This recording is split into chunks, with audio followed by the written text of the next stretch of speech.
But the McLaren, being a very slippery car, is doing a very good job at staying away from him on the streets, but he is making his time back in the corners.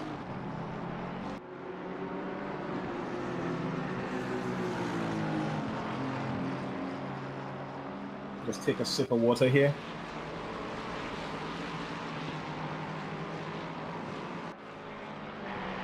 Iverson, fastest lap of the race thus far.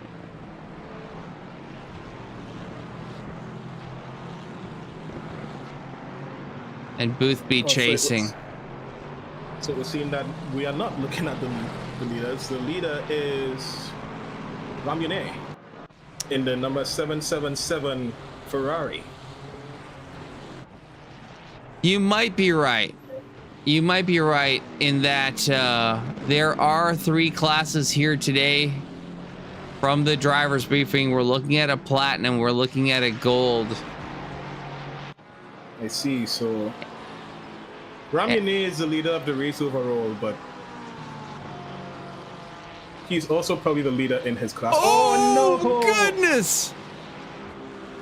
And Ramune gets spun out in turn 1. That is unfortunate.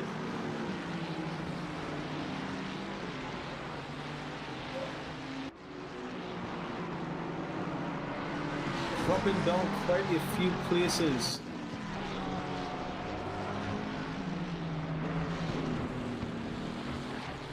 "24 hours. You gotta keep thinking. You got 24 hours. Yeah, they have 24 hours, but it's still unfortunate to see somebody get spun out. Let's be so for real. Definitely. Yeah, Hezzy, I'm gonna go on a limb here and say that our red banners are not the pro drivers. They are running a little bit slower pace than some of our white banner folks. So I would hazard to guess that the Batifuye is definitely 99%, if I were to guess and bet, our top driver right now in that red Lightning McQueen Lexus. The 995 at the top right now, running 152.9s right now. 152.9s is blisteringly fast.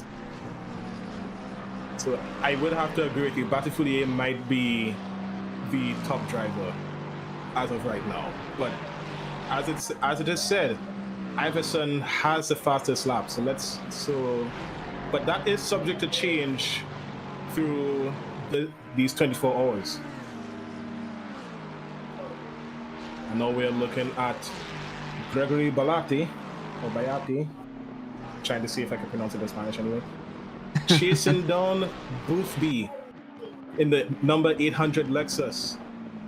Boothby doing very well keeping Bayati away from him. Bayati going a little bit deep into that corner, but making it stick either way.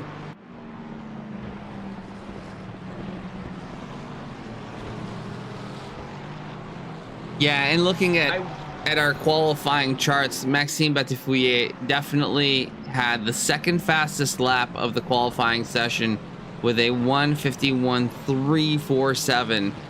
So incredible. Yeah, but Batifuye has actually bumped up a place at the 5th. Yeah, Batifuye is somebody who we're going to have to look out for the majority of this 24-hour race.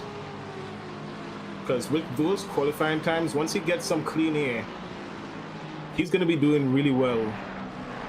Either close to or matching or even surpassing his qualifying times as he learns the track today. Or relearns it, you know?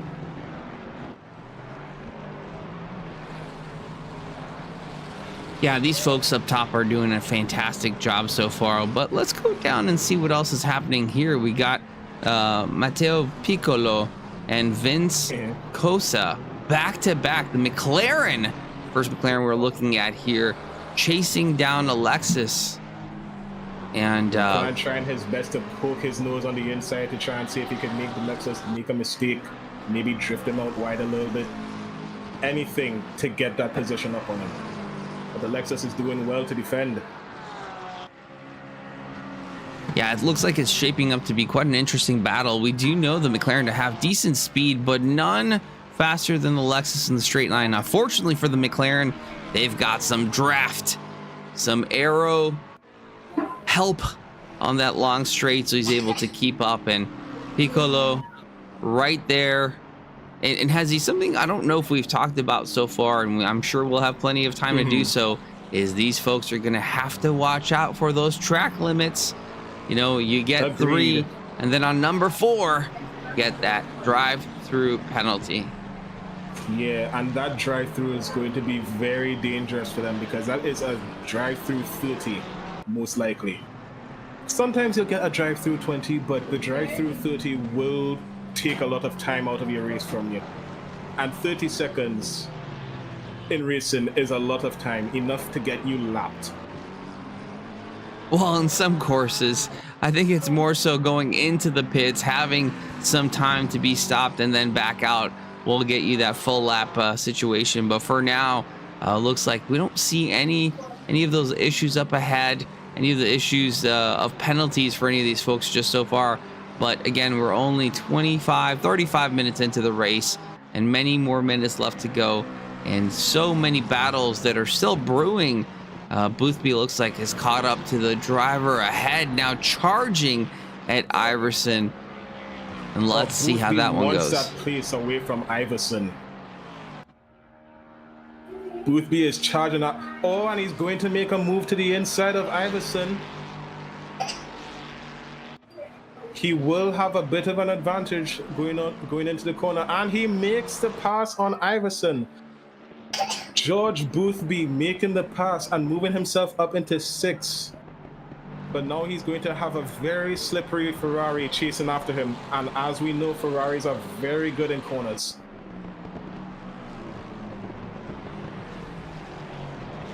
So it's going to be interesting to see how Boothby will not only pass Iverson, but stay away from him. So we got our trackside reporter Neil Kerbel reporting in, saying that a drive-through penalty at Paul Ricard costs approximately 27 seconds. So pretty accurate to your 30-second prediction. And Iverson trying to get back at Boothby, but Boothby just flying ahead in the lad's Lexus here. The Lexi do have quite the advantage in the straights with those powerful V8s.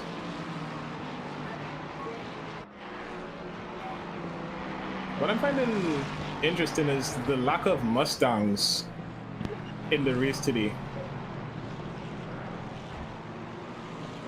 I know this is not because of the bias I have towards Ford.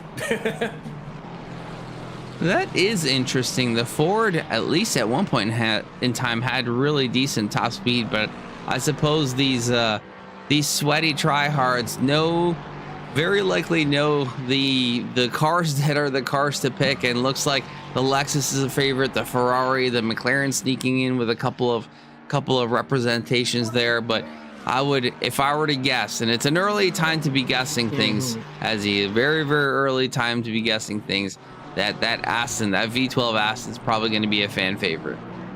Agreed, because it's the only V12 Aston that we see here so far. And speaking of Astons, we have the number 42 of Viete chasing down Boissard in another Lexus.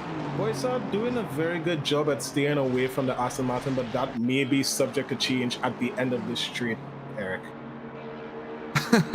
Yeah, I don't even see the end of the stream. That's how far it is right now. But Boissard, for sure, under pressure from Theo Viet, and both doing a pretty good job. Again, that all I can see, and I keep worrying about it for these teams, but I'm sure they're much well tuned in than I am, is trying to make sure that they don't run track limits at the exit of that back straight. That back straight exit is one that you do have to take and practically go off the road to really run the correct line. But boy, if you miss it, or if you have a little bit of an incident there where you got a wiggle that you have to catch, it might take you over the the bollards or the cones that are there, the flaps that are there to tell you where you have to stay inside, that could give you Agreed. that track limit warning. As somebody who has gone over those bollards multiple times, either on purpose to pass somebody or by accident, it's very, very finicky when it comes to those track limits on the outside of the back straight. We actually have another battle brewing here between a BMW and a Aston Martin here, both going into that first corner. Seeming to want to get his nose into the fray.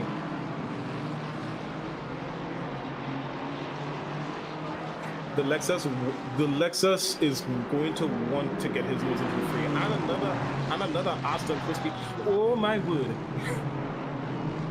Too wide going into the second chicane. Dude, this is. It sounds like it sounds like you're clenching there, Hezzy, while these drivers are just going back and forth.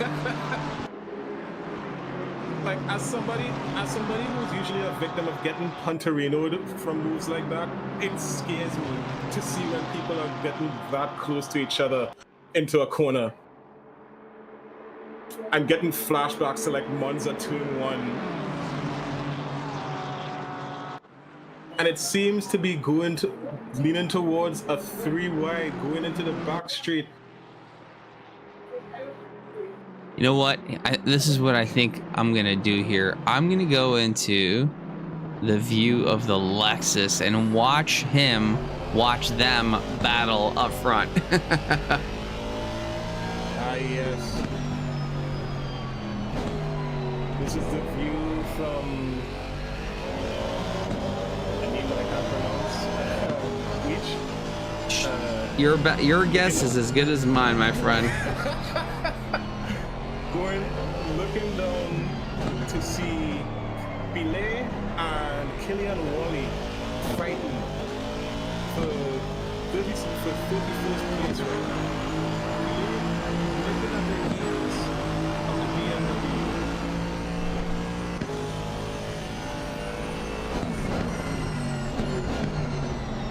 Yeah, this battle up ahead is heating up.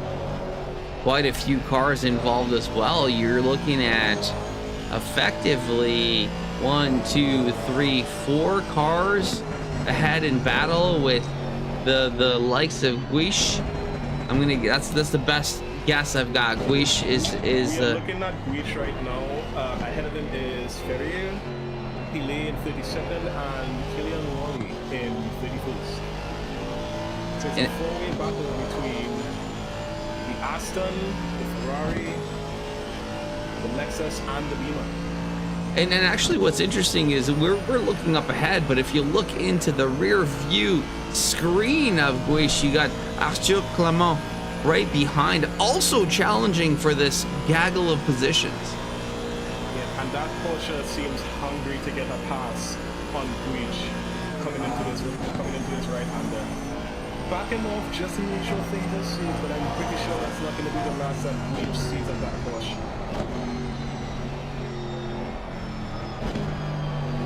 So I actually have a guest commentator here with me, Hezzy, my 5-year-old daughter Claire, asking what cars are in this battle. So we're looking at the blue and pink Ferrari, and then we're looking at a white and black Lexus, and just ahead of that we have the black and white Aston Martin, and ahead of that is the BMW leading this pack, and just behind is the likes of the Porsche. The BMW leading this pack is a white BMW with a green M on the side. That was actually, I did notice that earlier. That's kind of a cool livery. I do like that M representation. I know you are kind of an artsy person yourself. Me too. Very much so, yes. In the sense of, I've made a livery or two, and I do appreciate that M, and I do appreciate that it's mirrored on the other side, not represented in the same likes of how it truly is, generally speaking, when it comes to M logos. I like it when it's symmetrical and not reversed on the other side. That's just how I feel about it, because if it's reversed on the other side, it just feels off to me, You know, it's a designer's choice, and you know, they say beauty is in the eye of the beholder, so it's really a matter of opinion. That is true. I will agree with you there.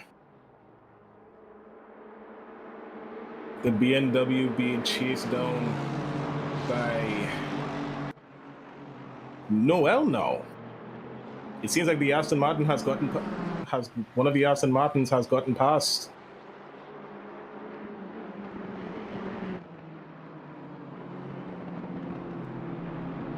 You know, we have other battles going on in the field as well, but I just don't want to take my eyes off of this group. They seem to be so close, and at any point in time, if anybody sneezes at the wrong time, I would expect that there's going to be some change in positions. I will take 1 second. Look, there's another gaggle of cars between Judy Pesce, Fao, and Madura, all challenging for positions, and I believe Grenon is the one right up ahead. Yannick Grenon is in 39th. Currently being chased down by Pesce, Oh, and the move on the inside. Ooh. Side by side. Ooh, side by side. Battling. With a little bit of contact. Bumping and banging all the way. Oh, I am clenching a little bit. I do not want to see a spin out here.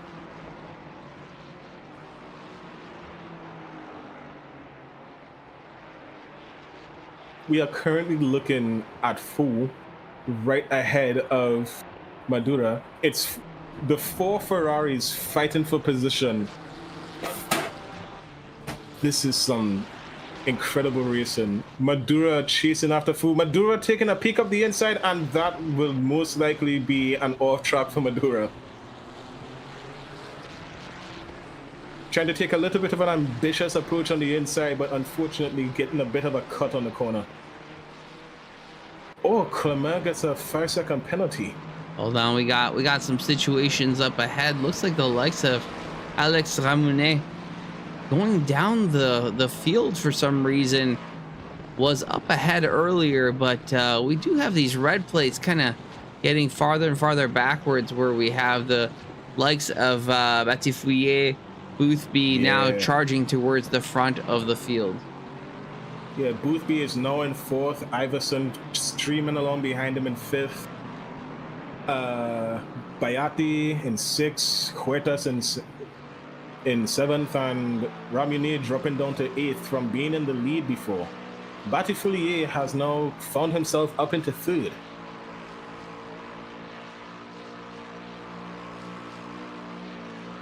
I wonder what happened to Ramounet to drop him back down in the standings.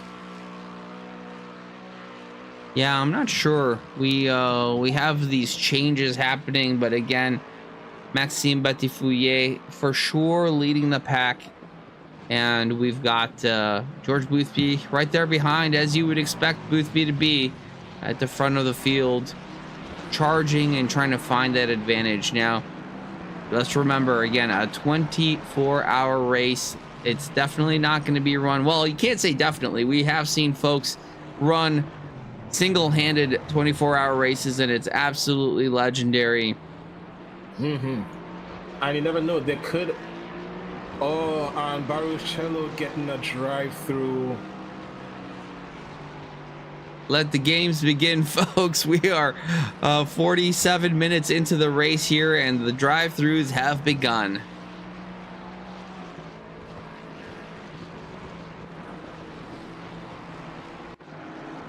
That is unfortunate.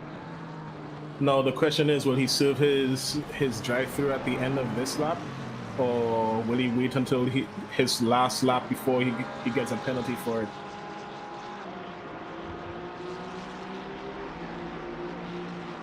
It seems he's going to be coming in this lap to serve his drive-through. Yep, just get it out of the way. Probably the smart thing to do.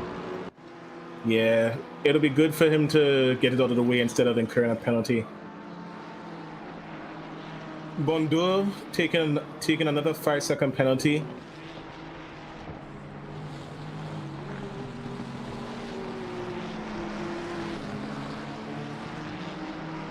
And we are currently looking at from there. Well, and now at Cordier. yeah, Moira Cordier here in the STE Academy by Track Toys, chasing down Hamza Akawi. Hamza Akawi, the Lexus of Hamza Akawi being chased down by the 274 Ferrari of Cordier. Coming into the front stretch here, the Lexus doing a very good job of keeping himself away from the Ferraris in the streets. But as we know, that is subject to change in the corners, especially with this Ferrari being very well handled in them.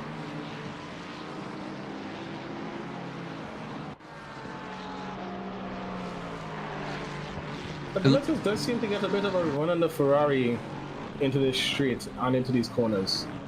So we shall see how it plays out between Cordier and Akawi.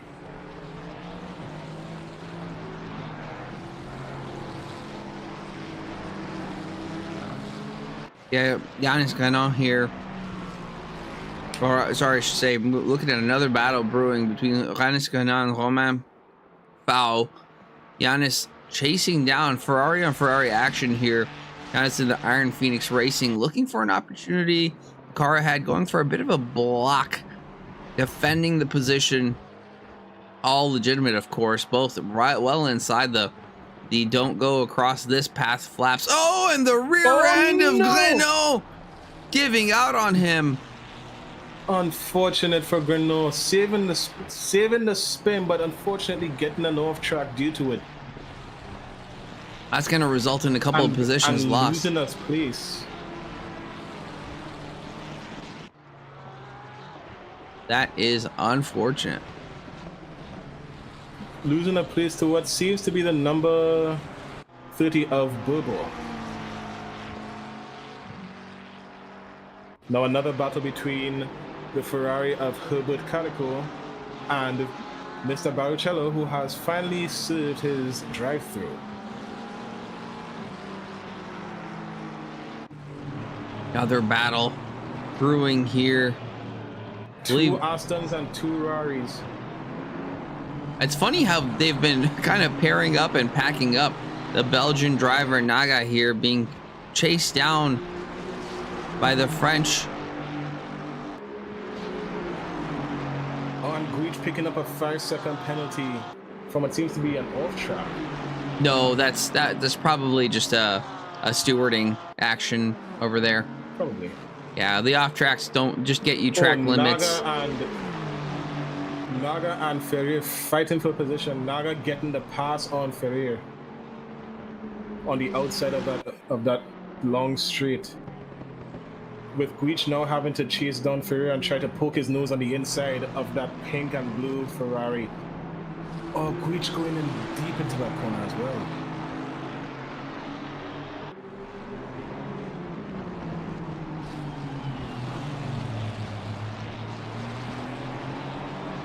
Yeah, these folks are going to be fighting for quite some time.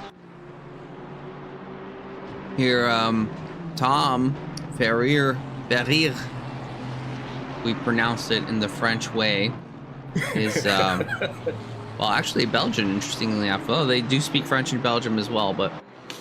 Yeah, true.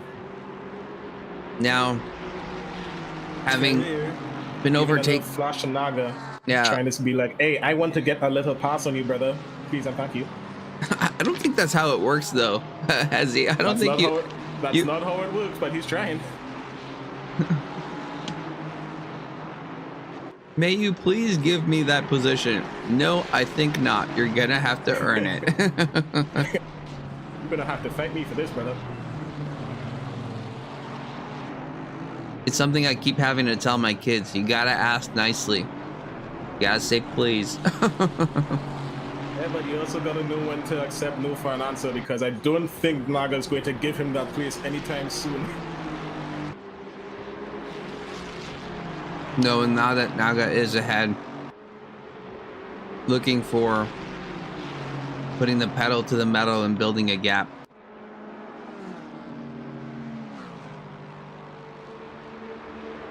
And Ferrier is still flashing his lights, wanting to get the pass on Naga.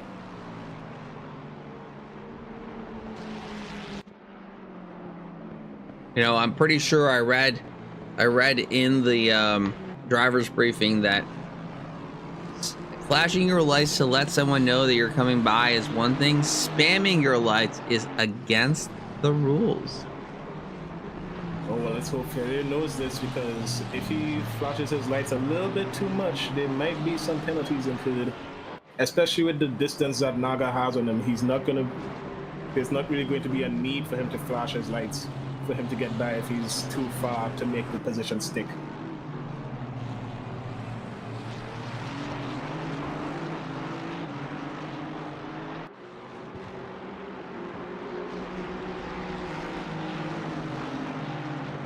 Does look like Naga is building a bit of a gap, which changes Ferrer's attention to behind now the Aston Martin of Guish. Now coming at him.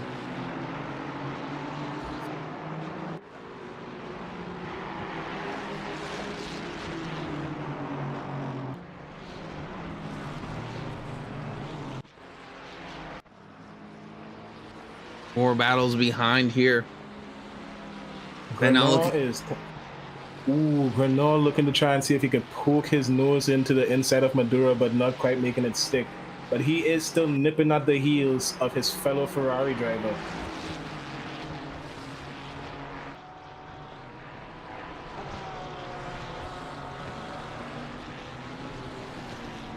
I do believe Grenell was the same driver who we saw lose the rear end earlier in that high-speed corner. Now having to make some positions back.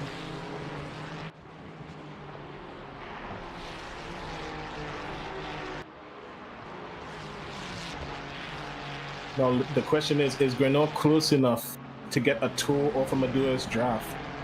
And is he also close enough to get close to Maduro in that draft to see if he can make a move stick into the corner? Not quite sure, but we do have some more battles brewing. And we were looking at this earlier. Piccolo and P15 looking at Vince Cosa. Well, really.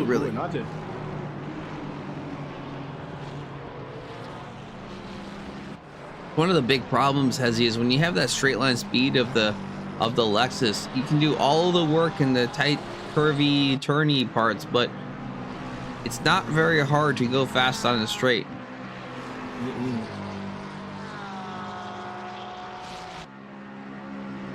But if you really think about it, if somebody is behind you, they do have a bit of an easier time going fast on the straight because they are using your wind resistance against you to catch up, which will make for some interesting stuff if Piccolo could get close enough to pass Cosa. Metals dragging in chat. My babe doing commentary. So proud. Metals, I don't appreciate being called my babe. He's talking about me, bro. I know, obviously. I've got a my babe of my own.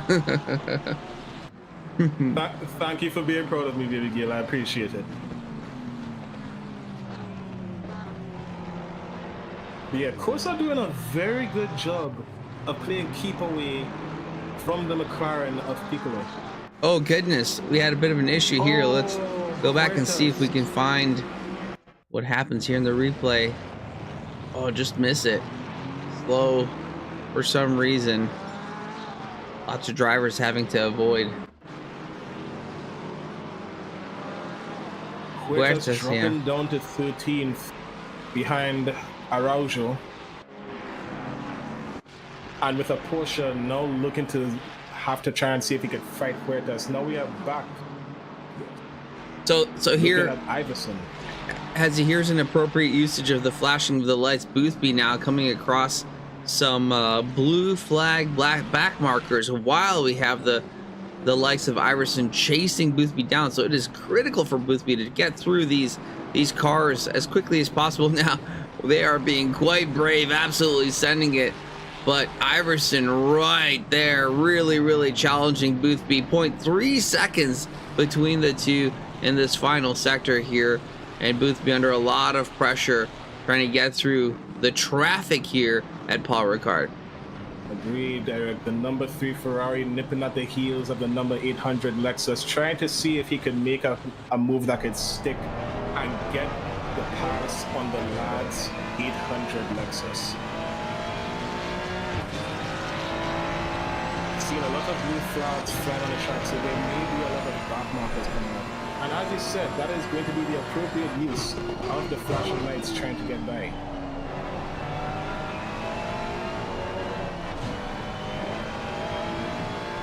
We'll be getting a little bit wibbly over that corner exit, but still keeping it in.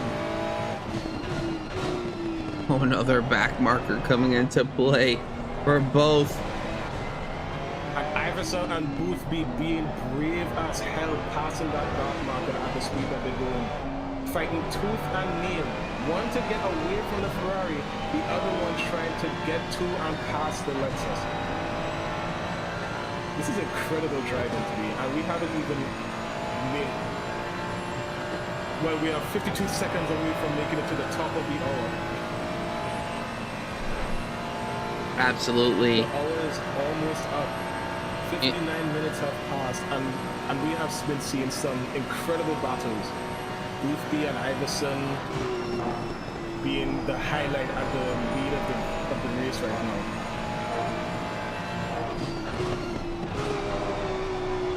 Iverson really pushing it. More traffic for Boothby up ahead. How is this one gonna play out? Oh my word. Very good usage of the flashing lights to try and get past the backmarker GTR.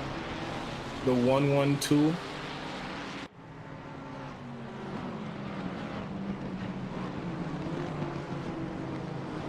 And Iverson is not giving Boothby an inch whatsoever. He's like, I am here, I want your place, and I am going to fight you to take it from you. I mean, would you expect anything less from a team named 3T Fearless Racing Motorsport? Honestly, no. You have to admit, this is the type of top performance racing that you should see from both in real life and in sims. Genuinely, this is incredible to watch. I'm loving how clean all of these battles are. Boothby having to get through more back markers while having to fight off Iverson. And these back markers are not making the fight easy for him. Iverson will have more of an advantage getting past Boothby instead of Boothby getting away with these back markers ahead of him.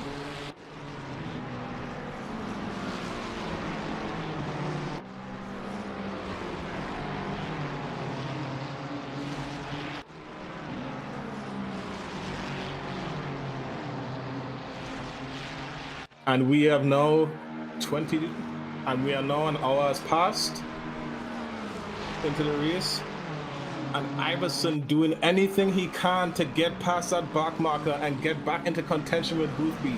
Boothby getting a little bit of distance due to that back marker blocking Iverson. But Iverson is back and is just like, you ain't getting away from me, brother.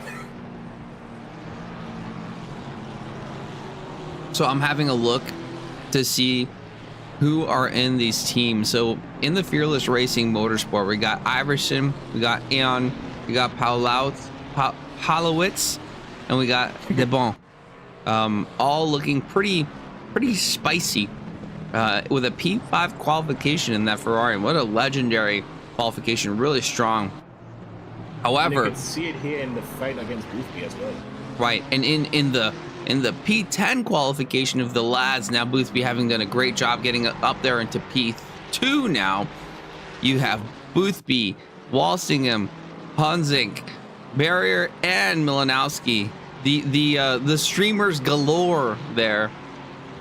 And by golly, you're gonna be getting some spicer racing from that team for sure. Especially now since Boothby, Batifourier, and Iverson are now battling for the podium, just to see who could. Oh no, wait, Batifourier is still very much far ahead in that 995 Lexus. I mean, yeah, 5 seconds is quite a bit of time in a sprint, but in an endurance in a 24-hour race, that is a cough and a fart away. Did you see a cough and a fart away? Yep. Hey, both could be equally distracting from where I sit. So.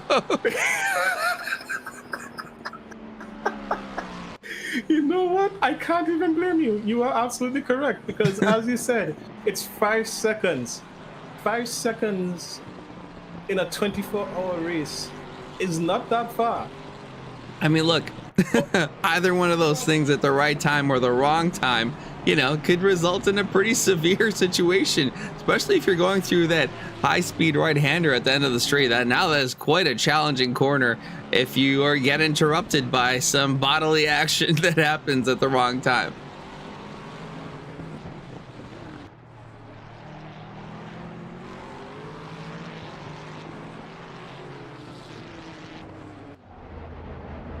Oh, all right, we're coming into the pit window here. Both teams coming in, and you know what? A lot of people get bored of watching people here in the pits, but it's really important. This is where you could gain or lose 5 seconds if you stop in the right spot, stop in the wrong spot. So I am interested to see these guys going in and out. Look, everybody seems to be coming in. Quite a few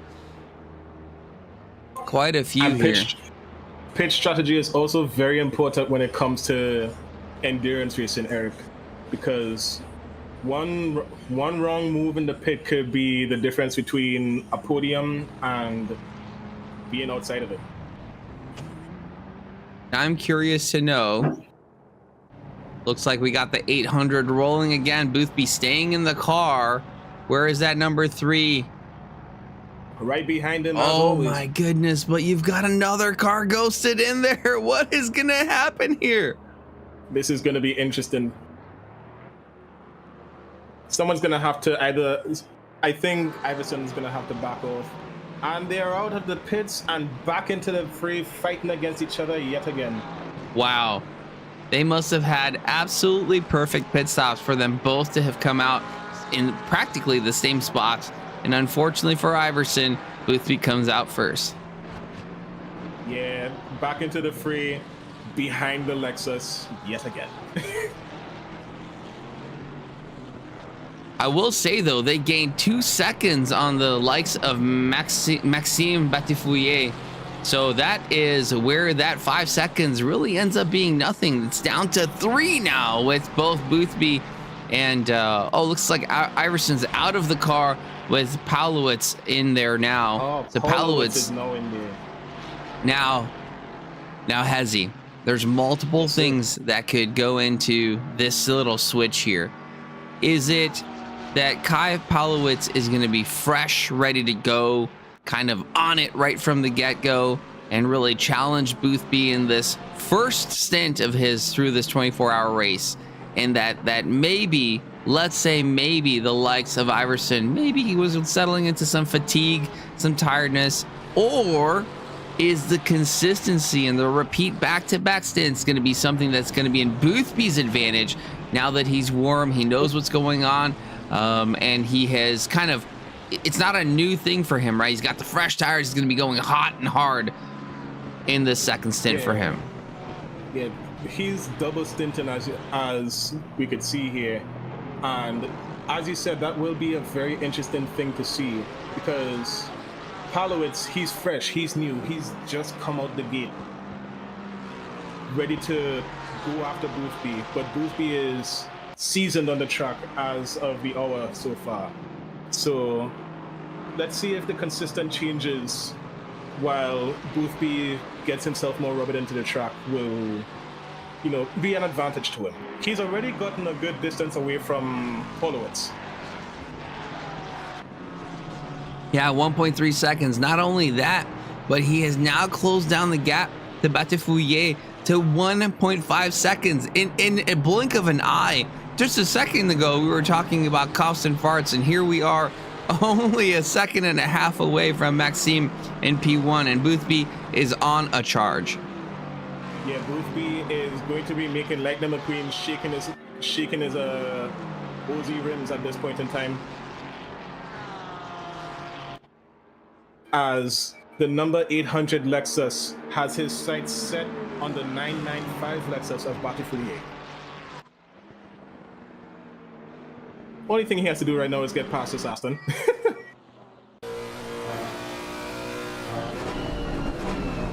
Yeah, the willingness of that Aston to give way is going to be huge, or really detrimental for Boothby, considering what decision gets made. Boothby not quite on his flashers just yet, but definitely looking on the inside, and there you have it, that Aston giving way, Boothby coming through.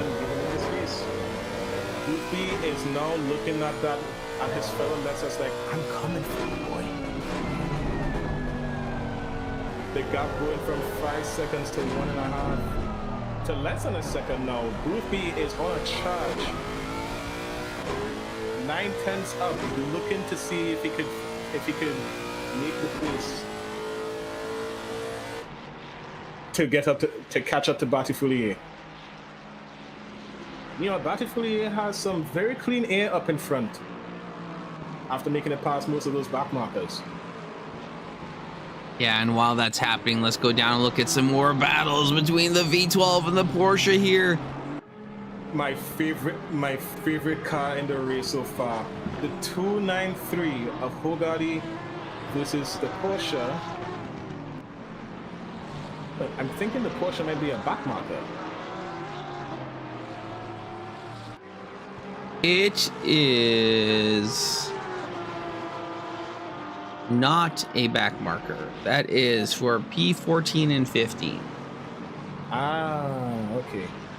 So Ghoukasian is now in the top 15, having to fight Gian Pietro in the Porsche.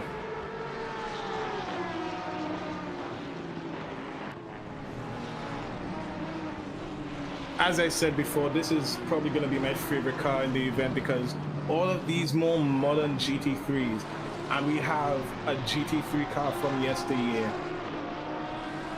fighting amongst them and holding his own. Yeah, for sure, super fun to see. Like I said, I do think that that's going to be a fan favorite. But we do look ahead, just ahead of Gian Pietro. We have Alex Martins chasing down Victor Araujo for the P12 and, or sorry, I should say, yeah, P12 and 13. P12 spot, really. It does seem like Piccolo has made it past Cosa. Finally. It does seem that to be true, absolutely. Yeah, right now the focus is on Martins and Araujo. The Ferrari trying to see what moves he could make to pass the Lexus. Well, this is going to be very interesting to see. The grip of the Ferrari versus the brawn of the Lexus.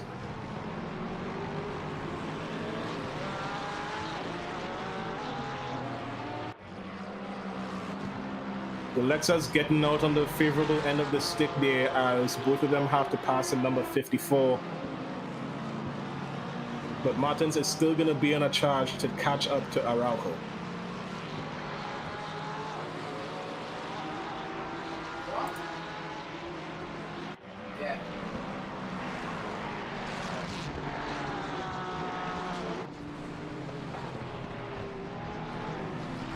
Some more battles in the back here now.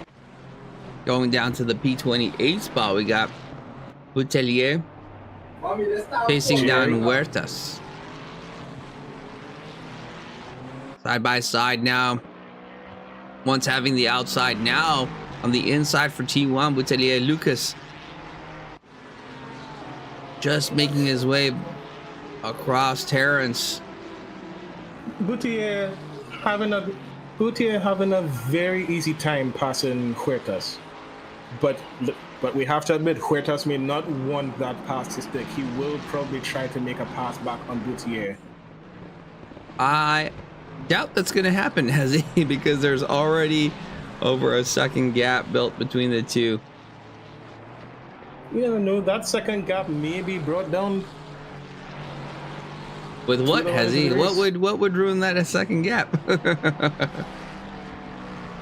I wonder. Listen, I'm not God, I can't predict how things are going to play out, but it's a 24-hour race. Anything could happen. Somebody could catch a little bit of slick on the track and send themselves spinning into the outfield. So that 1 second gap could be closed down very quickly by various different means.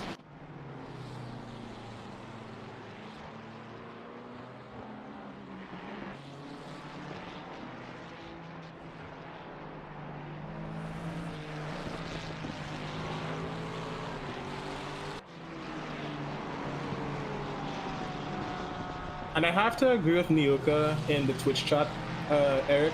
Boothby will most likely be able to get an advantage because he's seasoned on the track. He's alert and familiar with the car and the track. So he's probably going to get a very good advantage going into the corners. You know, I would think that to be true as well, but unfortunately for him, Maxime Batifouye is also back in the vehicle now, both running 37 laps of this track. Very familiar, and we know that Batifouye did have the speed at the start of the race. He was doing quite well. He does have the fastest lap, 2 thousandths of a second faster. Both of them having put down their fastest lap in the last lap, 1:52.515. Sorry, that was not a true statement. Both doing really well, but a 1:52.515 last lap and a 1:52.525 for Boothby, 1/100th of a second exactly apart from each other, which is almost as crazy as their best laps, which is a 1:52.295 for Batifouye and 1:52.297 for Boothby, 2 thousandths of a second apart from each other. They are chomping at the bit trying to get the fastest lap, and Boothby has now made it past the blue and black Ferrari. Now back in his sights is Batifouye.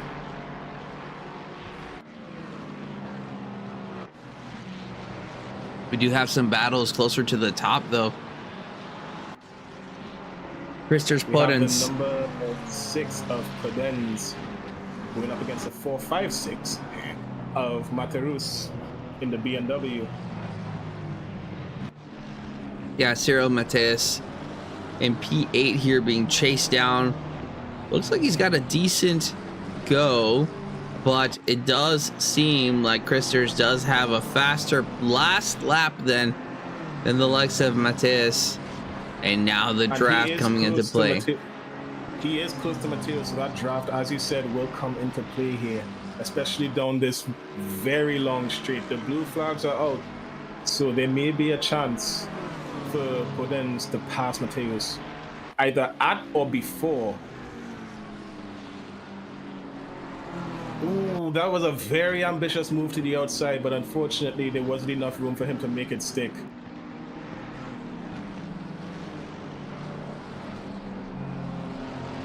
Still sticking very closely to Mateus. And with the McLaren having a bit more of a grip advantage in the corners than the BMW, there's still a chance for Podens to try and make a move in the corners here as well. So Hezzy, I'm getting some feedback from our tech experts over at Paul Ricard. We are running 4 classes. Unfortunately, we only see 3, but there is a black class, which is the platinum class, which I am almost certain is the Boothby and Co. Batifouye, Boothby, Palowitz.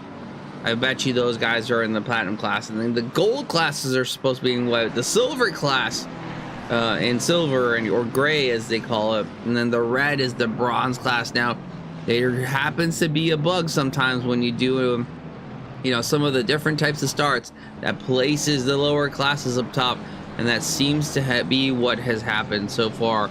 So it makes sense that these red drivers are slowly dropping down the field and kind of reorganizing themselves into the way that it should have been. So yes, sir.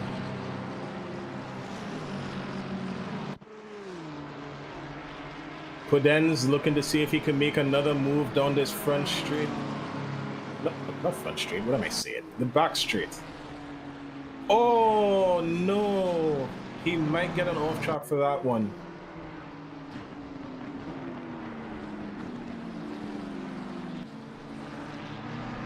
Well, Tried to make a move down the inside of the BMW, but the BMW closing the door on him, making him run wide off the track in that back straight.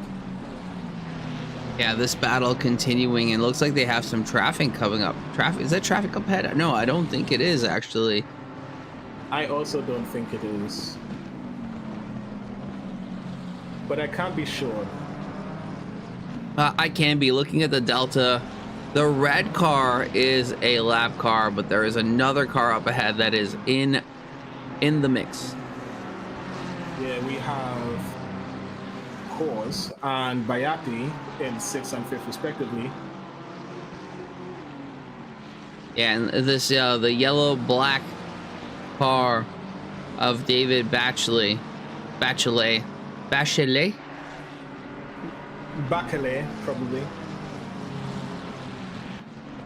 We have, multiple ways to pronounce that. we have to play the game of who gets more names right moving forward. You're on.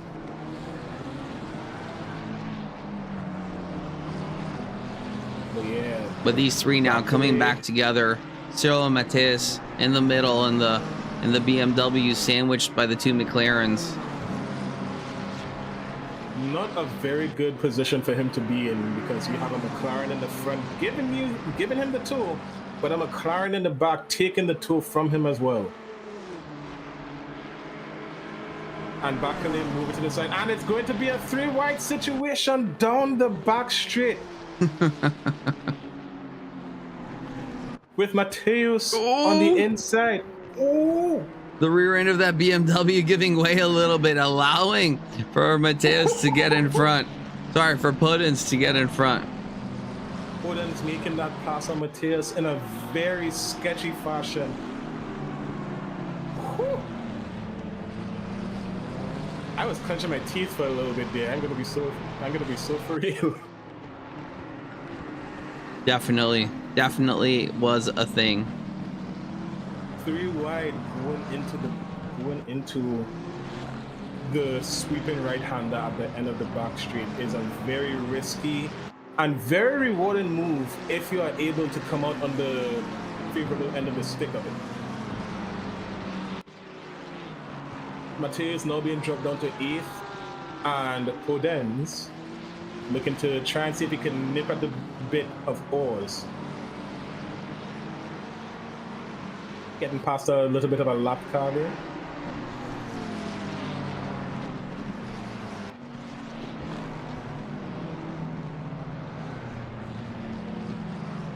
Oh, and the GTR blinking a little bit.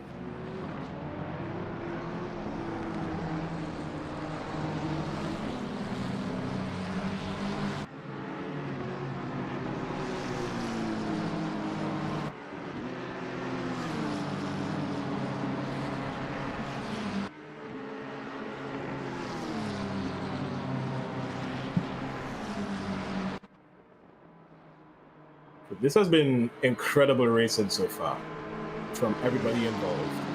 Yeah, absolutely. Back markers giving space and being respectful of the people who are faster than them. The incredible battles are aggressive but clean, making sure that, you know, nobody comes out on the short end of the stick or with too much damage if they do get contact. Yeah, so far most of what we've seen has been pretty decent. Again, we got another battle here between Bachelet, maybe.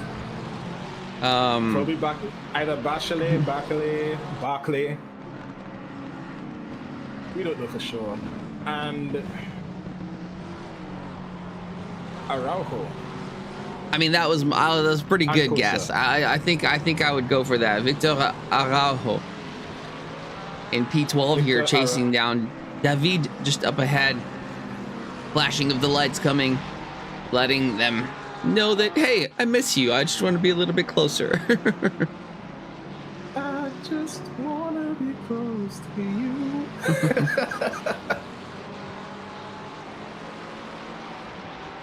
Hezzy Thomas, the artist from Trinidad. Oh my goodness, that is a big bump. And Bakshi coming. Oh, that rejoin is kind of sketchy. That rejoin is sketchy as hell. Oh my word. And unfortunately, that is definitely going to be looked at by the stewards with that rejoin from Bakshi. Yeah, unfortunately for David, that is several positions lost by the miscalculation from Victor on the braking there. And that leaves the likes of Alex Martin and Hugo Gianpietro to go up ahead. No, Bakshi is looking to see if he could fight back and take some positions back. Oh, that is a very sketchy move.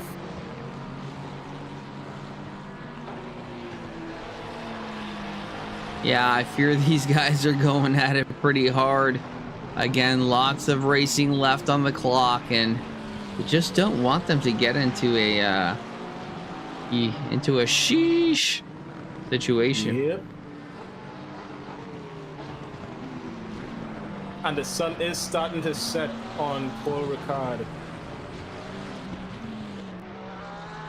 With the headlights are out, it's starting to get dark. Zakosek making the pass on Bakshi, who is now down into 14th.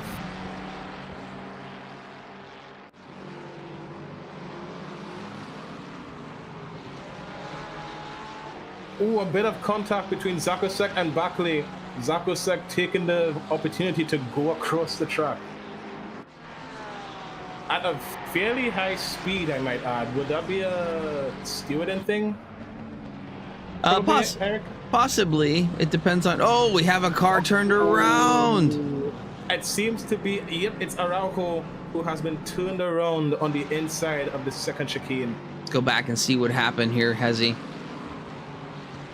So far, so good. Chasing down that Nissan. Oh, brakes a bit deep. I said Nissan. Yeah, I thought it is a Nissan. Oh, and the Ferrari in there on the inside. No. That is really unfortunate. I don't think the move was there, Hezzy. If I'm a steward, I'm calling that on the Ferrari behind. But fortunately for Araujo, there isn't a lot of damage to be had there. Those tires are going to be struggling for a while until their next pit stop. But yeah, really unfortunate. Yeah, that move was very ambitious from that Ferrari. Sticking his nose a little bit too far in too tiny of a space, and unfortunately Araujo getting the short end of the stick, getting spun out into the inside of this second chicane. I don't think he's going to be happy about that one. Definitely not.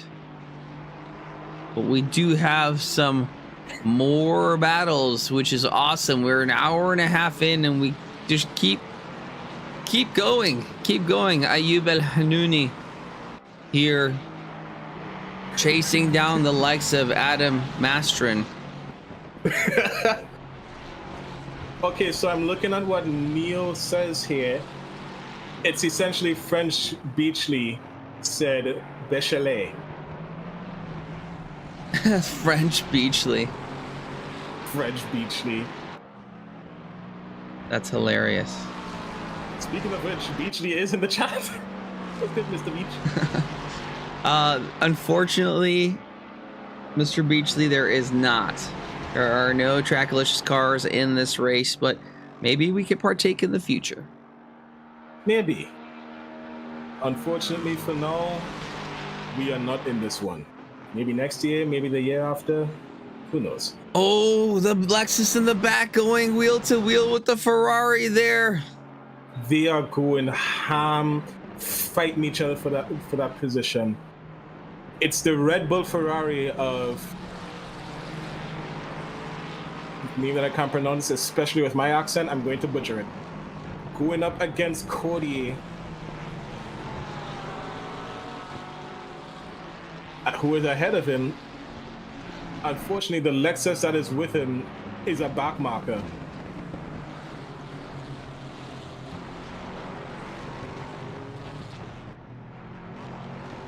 That Lexus is super aggressive, absolutely sending it on quite a few corners now into the front straight. Lexus having that top speed advantage, but the Ferrari not quite giving way. Is he going to look on the inside? He is. Pulls in on the inside. The Lexus is going in on the inside. Let's see if he can make the move stick. Unfortunately, he cannot. The Ferrari of Cody stays ahead, but the Lexus is nipping at his heels with the straight line speed being his advantage. Taking a peek on the inside, and he makes the pass happen.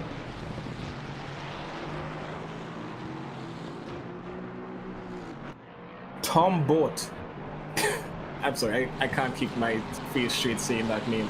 Tom Boat making the pass on Cordier, and Cordier even dropping a position to, I'm gonna try it, Chaudhary.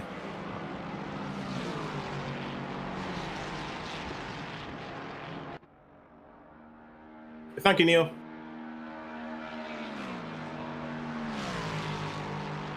Alexis has made quick work of two cars, now looking at the third Ferrari and making it stick, no less. He is on a charge, taking down Italian after Italian stallion.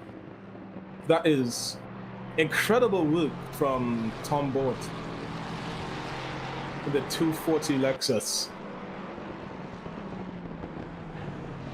Taking down 3 Ferraris in the span of half a lap.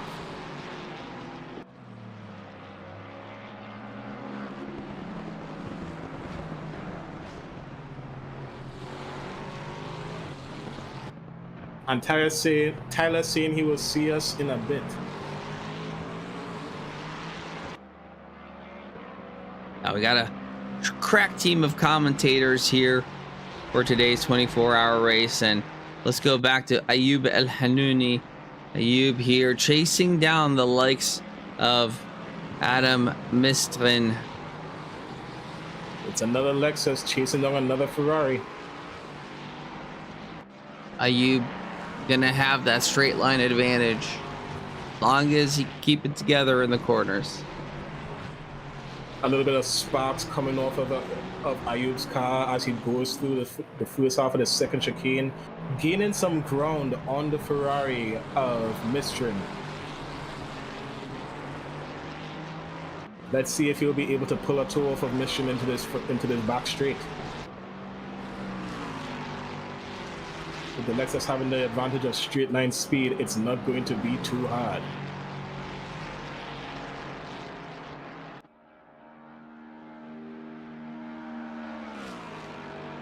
No, that Lexus is another one that has a fantastic horn on the rear end. Love the sounds that come out of that thing, and is going to be succeeded, Hezzy, with the Toyota GR-GT, looks like. It seems to be that way. El Hanouni getting a little bit squirrely off the track. 2 tires dipping off, but it doesn't seem to equate to an off track. Yeah, I wouldn't think so. But what it does equate to is the likes of Jan, the Swiss driver. Yeah, Jan Chaudhary gaining a bit of ground. Jan Chaudhary and Cordier getting a bit of ground on Al Hanouni from that mistake of going in a little bit too deep. Yeah, Jan will have to make quick work of the likes of Moira Cordier. And Barrichello and Didier both getting drive-throughs as well.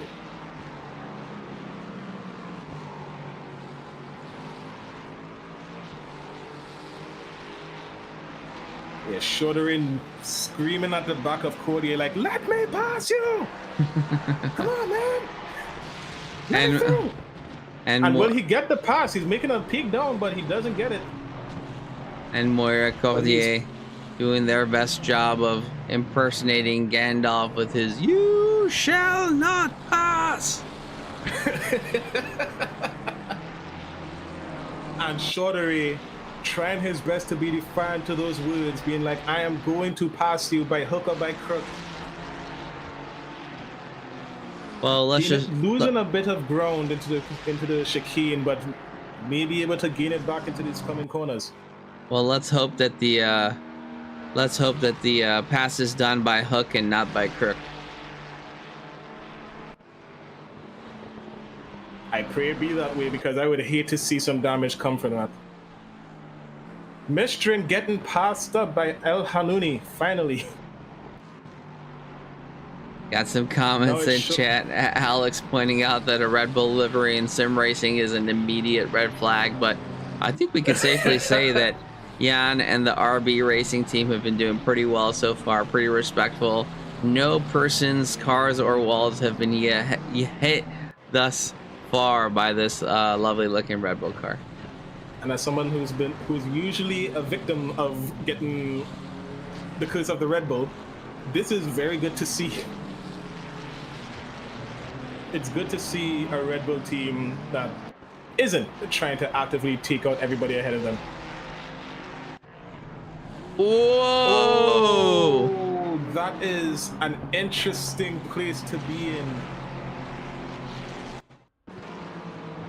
Let's go back and see what happened. Let's see what happened to the 666. Maybe he went a little bit too high up on the curb.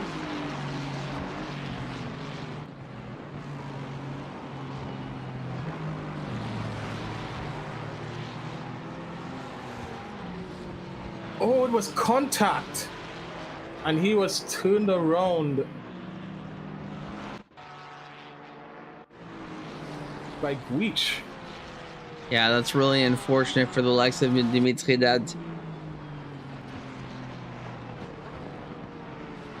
Down into P34 now. I don't think Dimitri's going to be happy about Ghoukasian giving him the little washing machine treatment. Yeah, it will be a tough spot to recover from. Agreed.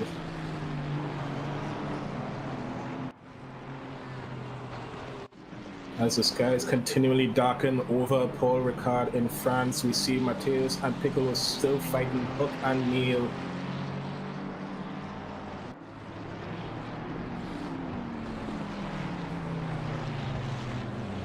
And Mateus, oh no! A very ambitious move by Mateus, but unfortunately a move that will not stick.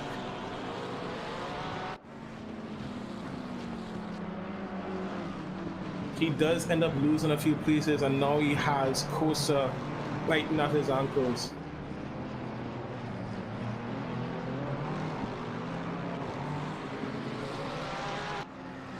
From one battle to another, Cyril Mateus now being chased down by Vince Kosa. And Vince Kosa looking to make a move on the outside of the straight. Brave. Very brave indeed. Side by side into turn one. Who's going to make it stick? And it's going to be Kosa getting ahead of Mateus for a little bit. They're still side by side, wheel to wheel. But with Kosa having the advantage being on the inside of the corner, so Mateus is going to have to concede and wait for another opportunity. He is very close to Kosa, so that opportunity may come sooner rather than later.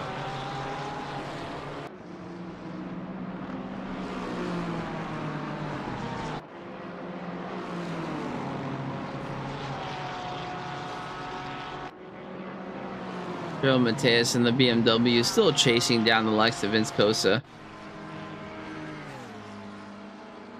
As you mentioned, sun going down at Paul Ricard. Lights coming up. And the race continues as we are just over an hour and a half in with 22 and a half hours to go. Yes, sir. This is going to be a very interesting 24-hour race. Mateus trying to see if he can make a move on the outside, but not quite making it stick, having to slow down lest he go off track. But he is still giving Kosa a run for his money. He's just like, I'm here, you ain't escaping me. You are not escaping me, Mr. Vince Kosa. I am on you like white on rice.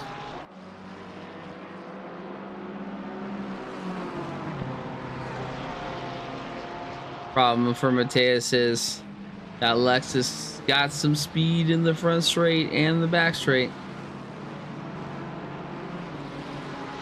No, you have to admit, Eric, the BMW being lighter than the Lexus will give it an advantage in the corners.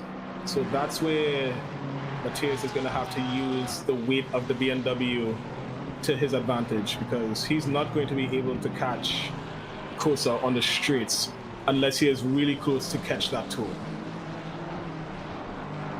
Yeah, for sure. For sure, some strategy to be thought about as to the when and where is this overtake's going to happen.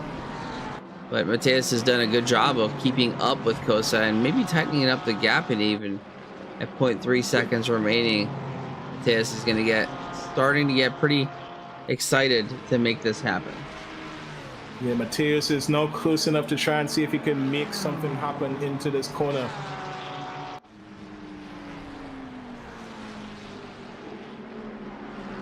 But unfortunately, he's playing it a little bit safe.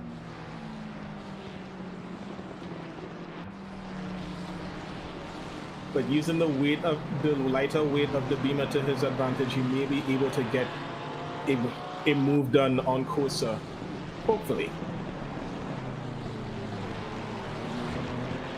I don't want to pull a Kuzya and be the commentator's curse. Interestingly, Hezzy, the likes of Alex Martin and Ugo Giampietro are right behind these two, also in a battle. What was 1v1 and another 1v1 is soon gonna end up being 1v1v1v1.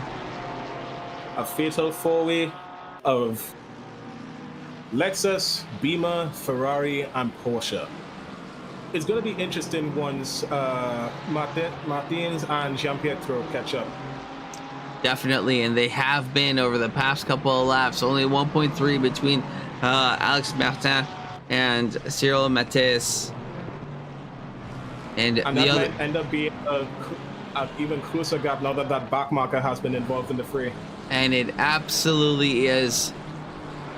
Less than a second between them, and as the battles continue, these are going to get tighter and tighter, and you just love to see it. You love to see an hour and 40 minutes into a race, and these guys are bumper to bumper still. And Matthias and Kuzya are fighting for a place in the top 10.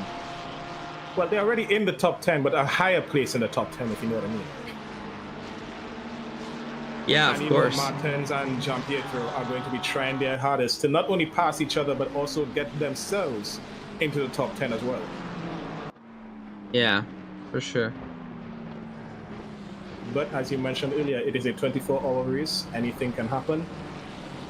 The people who we might be thinking might be the winners could turn out to be the back markers sooner or later.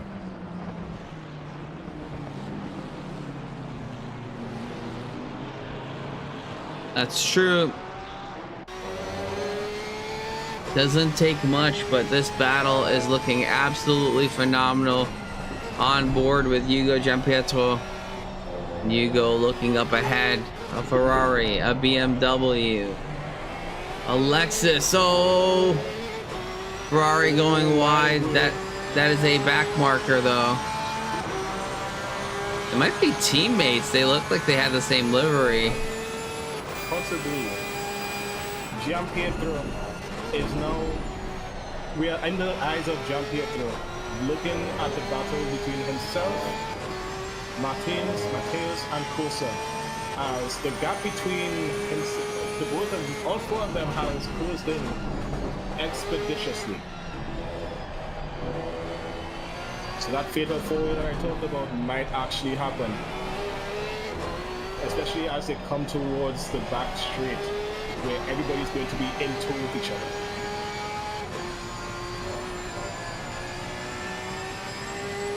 Giampietro losing a bit of speed, but he's still going to be able to get a bit of a tour off of the Ferrari of Martins. Moving up to Martins, who is now closing in on Matthias. Just sniffing at the rear end of that BMW, wanting to get a pass off, but trying to find the exact perfect moment to do so. That was my mom sneezing in the background. Bless you!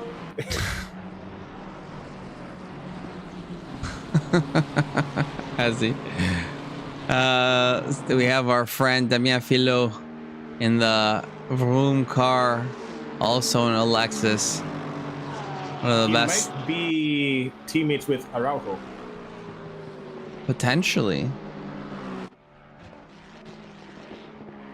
Because they do seem to have similar. They're both racing in Lexi, and they both similar have. Can I speak? They both have similar liveries on their cars. Yeah, so I do know that there are several home cars in the race here today. Damien, again, being a friend of ours, is the person who got us involved into this whole shenanigan. So now being chased down by Esteban Mazes right behind, and Damien trying to make quick work of the back marker Nissan up ahead. Who is blinking a little bit. Let's hope that those blinks don't become a problem in the future. And thank you for the follow, Folkcast TV. Hope you're doing well. What do you TV? What do you cast? What do you fo? Tell us. Are you an ACC person?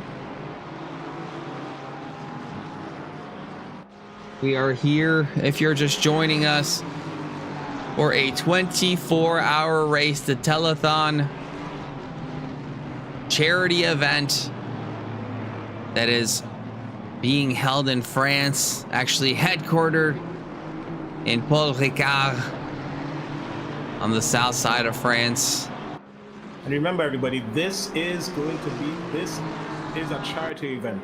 So any donations that we send to there's the name of the charity already. Telethon. Any donations that are sent to Telethon are going to be go into a very good cause. Absolutely. Filios now making it past that backmarker GTR, using the backmarker as a way to gain space against Mazias.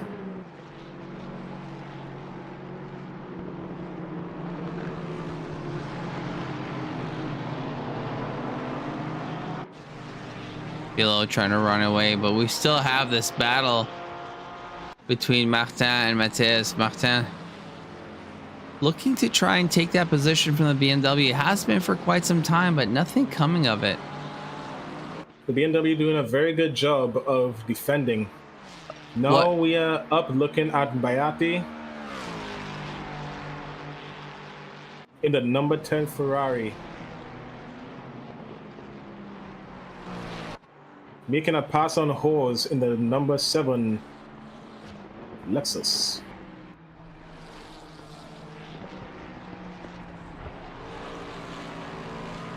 Le Fil chasing down Balati. Now into the technical section where the Ferrari should have the advantage. That 144 Lexus had a very good hole shot in the earlier stages of the race. And to see him still among the top 5, it's good to see. Oh, Gianpietro getting a drive-through, unfortunately, for the Porsche driver. That is indeed unfortunate, but we do have battles going on. Oh, whoa. Ooh. Corsa getting swirly.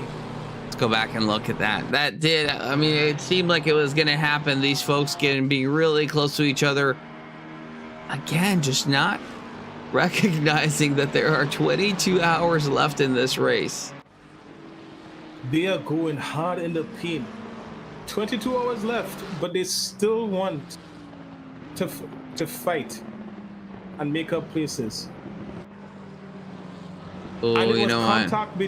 It was contact between Araujo and Kosa, right? Kosa.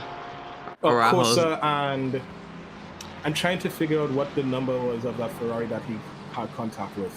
Whatever it was, to me, Kosa seemed to be in the right spot, side by side, but the McLaren just pulled in. But Kosa under immense pressure from Matthias and Martin now. Matthias right behind, and Martin. That slide did not help him whatsoever. That slide gave Matthias all the advantage he needs to get close and see if he can get within striking distance of Kuzya.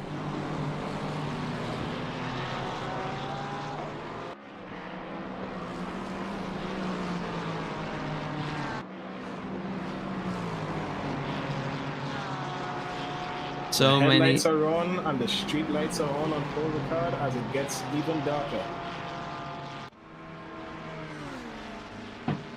Hezzy, I'm gonna step away for 2 minutes. Gonna keep you on this battle though. I appreciate it. I'll give them the play-by-play while you go do what you have to do, brother. Alright, chat, it's just you and me for now. We are still on the battle of Mateus and Kuzya. And Kuzya with Piccolo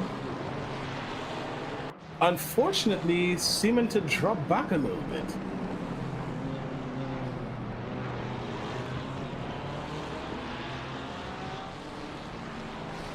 We won't know for sure until it updates. But right now, Mateus is still nipping at the heels of Kuzya, wanting to try his best and catch up to the Lexus, but the Lexus has quite a bit of straight line speed.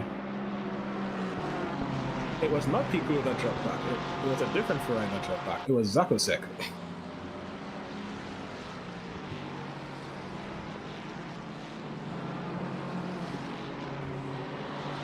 Martin's also nipping at the heels of the BMW himself. And Martin's actually looking to see if he can get a bit of a peek on the inside. But unfortunately not being able to make it stick. But he is going to be able to try and see if he can make it back past the BMW, gaining some more ground on him on these corners.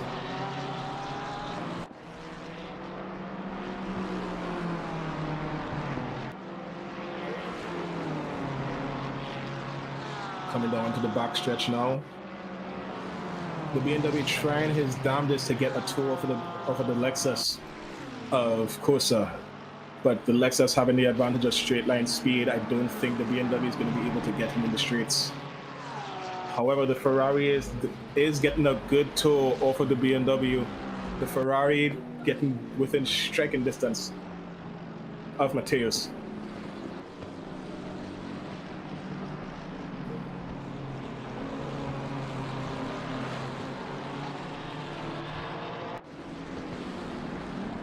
Oh my word, this is so... Oh!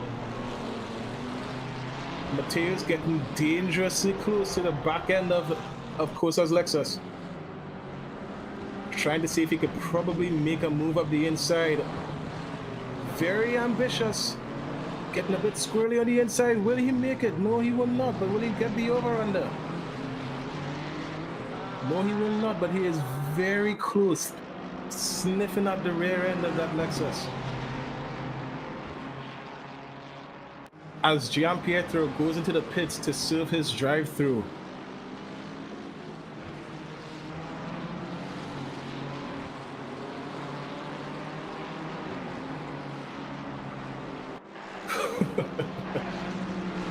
Genuinely, this is the most fun I've had ever. And I'm a commentator for the first time in my life. This is fun. Oh, this battle is about to get very clumped up now as there are probable back markers. Kuzya using the advantage that back marker gave him to try and scramble away from the BMW, but the BMW and the Ferrari are still giving chase. All three are equal lengths against each other.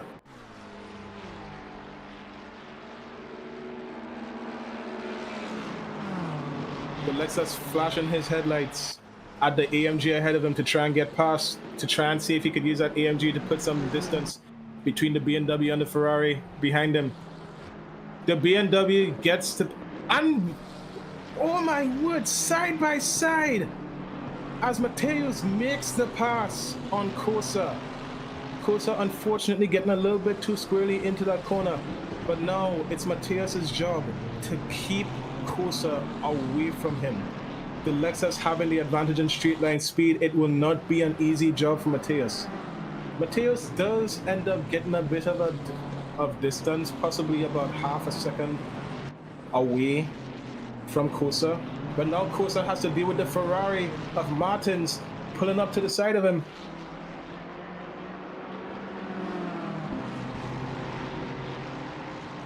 Oh my word, this is some incredible racing. The Ferrari trying to see if he can make a move on the inside, but he's a little bit too far, so he goes back into Kuzya's toe.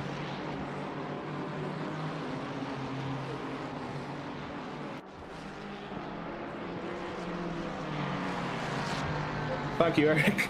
Yeah, it looks like Martin's really going in for it, huh?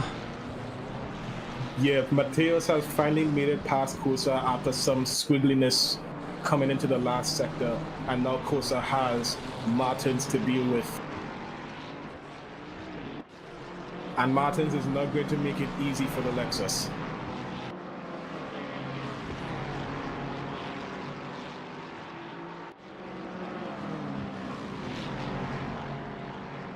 We actually have some more battles down the field here. Jean-Pietro. Viete getting on the inside of Jean-Pietro with some contact side by side with these low speed corners, and Viete will come out on the favorable end of the stick. For now, as Jean-Pietro is still on him, on it like a car bonnet. Jean-Pietro using the toe from the draft of the Aston Martin to not let him escape from his grasp. Making a move along the inside, but not making a stick. Oh, and it's contact. Hello, the Mr. 06. Yes, there is French commentary, and we will post that link in a second here. So Jean-Pietro getting a little bit unstuck from Viete, but not letting Viete get too far. That Porsche is fighting hard, especially after having to serve a drive-through.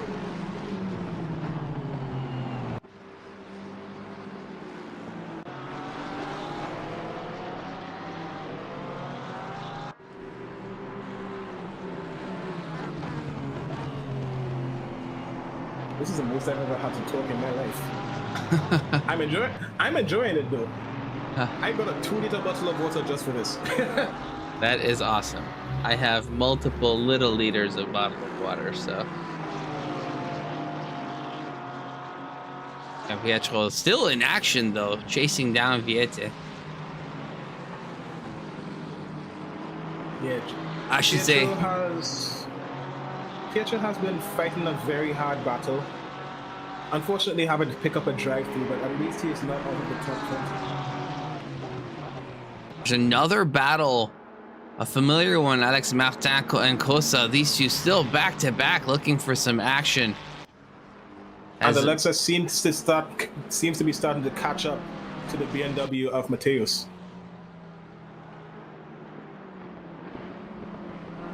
Looking a little bit farther back, your favorite, Tom Bort, having just overtaken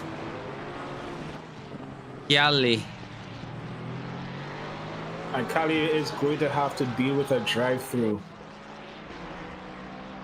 Unfortunately for the Porsche, pulling into the pit lane now. So now Bort has Naga to deal with behind him.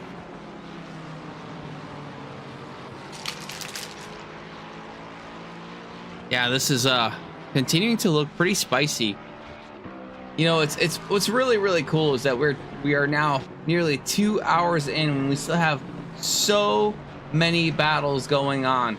Keeping an eye on the front there, Boothby still within striking distance of Batifouye. Batifouye just absolutely doing an absolutely phenomenal job to be keeping Boothby in the back now. That switch over to Palowitz is getting a little bit squiggly. Yeah, they are reaching their pit window here shortly, probably within the next 5 minutes, maybe a little bit longer. But Palowitz has been left behind a little bit, 13 seconds behind Boothby. We have the likes of Gregory Bayati here in P4 with Jeremy Lafille in P5, Arnaud Urs in P6 with Podens in P7. Going into some more familiar names that we've been looking at some battles. We got Matteo Piccolo in P8, Cyril Mateus in P9, and Vince Cosa in P10, chasing down that P9 position.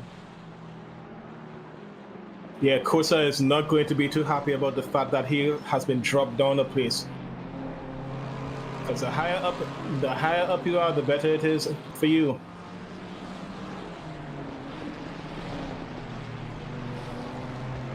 This has been a very interesting 2 hours of racing so far. Very interesting 2 hours as of 1 minute 23 seconds. So wait a second, Hezzy.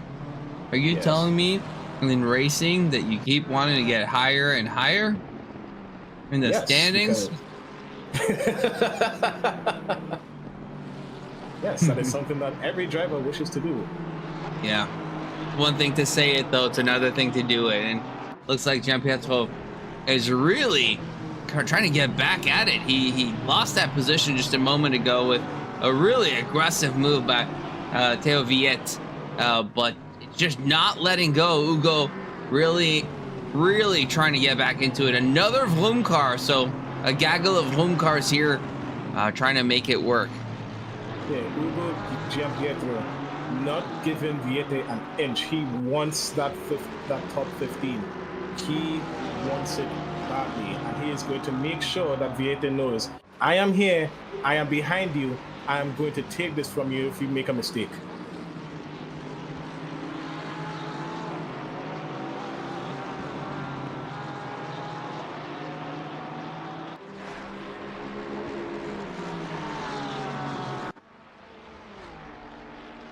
My goodness, look at this group. Cosa, Mateus, and Martin. Again, so close. BMW looking for a move, not quite having it though. Ooh, potentially going wide. The Ferrari potentially looking in the back now, but just not having it. These three are so evenly matched that the slightest error results in a switch of positions, but so far they seem to be holding it pretty strong.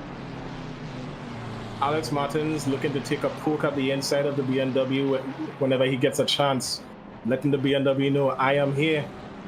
What's up with it?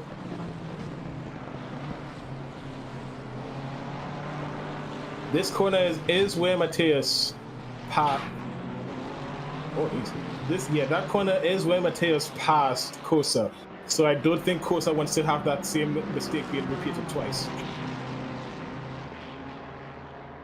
But I don't think Mateus is going to like having Alex Martins trying to pass him either.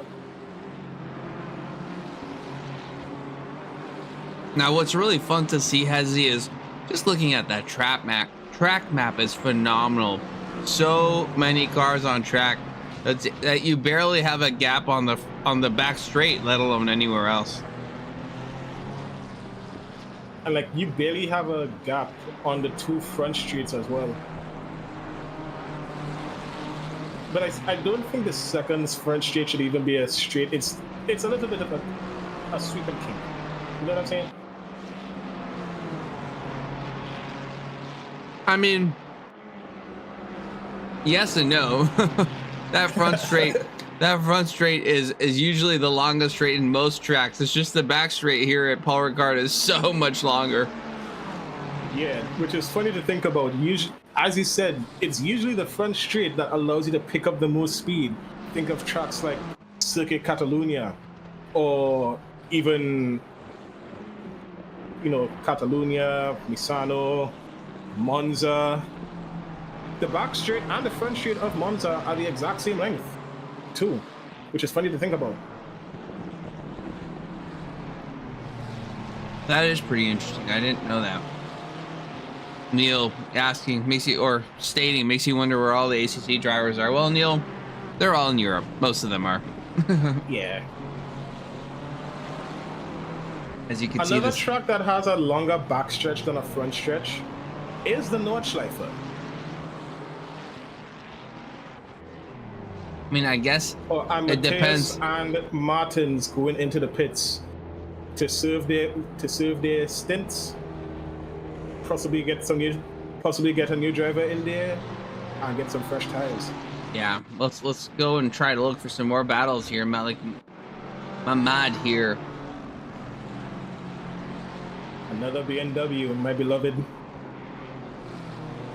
Oh, you a Malik BMW Mamad. guy, Hezzy? Yeah, I'm a BMW fella. Very interesting. I mained the BMW for quite some time. Yeah, I'm a BMW fella. Welcome, Fat993. Hope you're doing well. We are here for the Telethon 24 hours by NRT at Paul Ricard, the south of France. The drivers settling in comfortably. We have 60 cars remaining in this race, 2 hours into a 24-hour race. Lots of action so far by all these drivers. The start lead of Maxime Batefouillet and continuing to lead the race, doing a fantastic job. But that lead can swiftly change once Batefouillet comes in for his pit and has to change drivers. We see the likes of Jeremy Boissard here in battle. For some reason, our camera There he is. Boissard Jeremy chasing Boissard in the number 93 black and yellow Lexus. Yeah, chasing down French Beachley.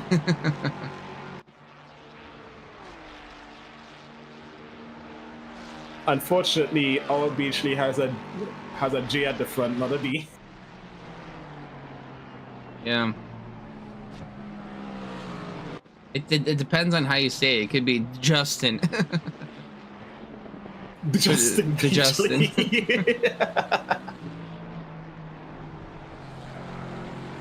We saw it in 20th place now, looking to see if he could hunt down Ramune, the 777 Ferrari, who unfortunately got bumped off in the earlier stages of the race and is now fighting his way back through the pack.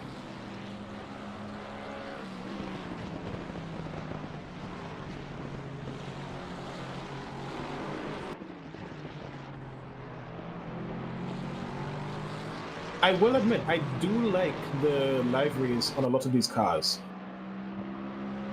Yeah, Like, I do think they've done a fantastic job. like, there's a lot of very creative liveries out there.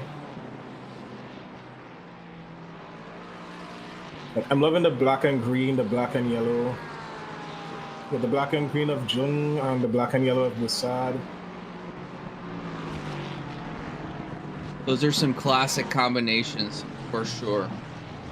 Oh, and there's contact with Gwich, Pilet, and Bot.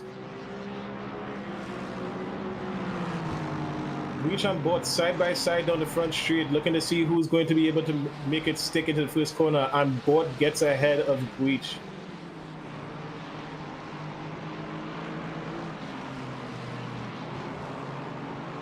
I'm very much liking Gwich's livery as well. Like, look at the display on the back fender.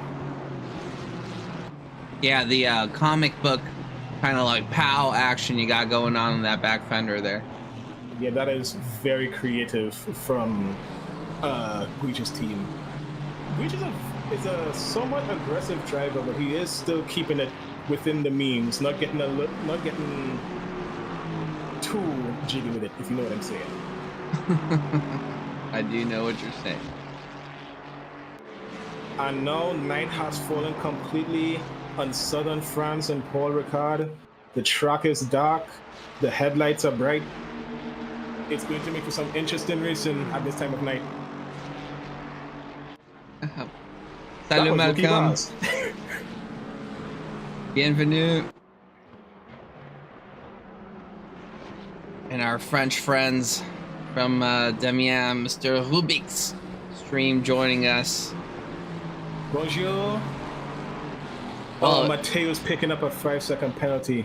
Jung, Rolt, Ritter, and Mamad all pulling into the pit stops to change their drivers, possibly, and change their tires, refuel, get themselves kitted out and ready to run more laps.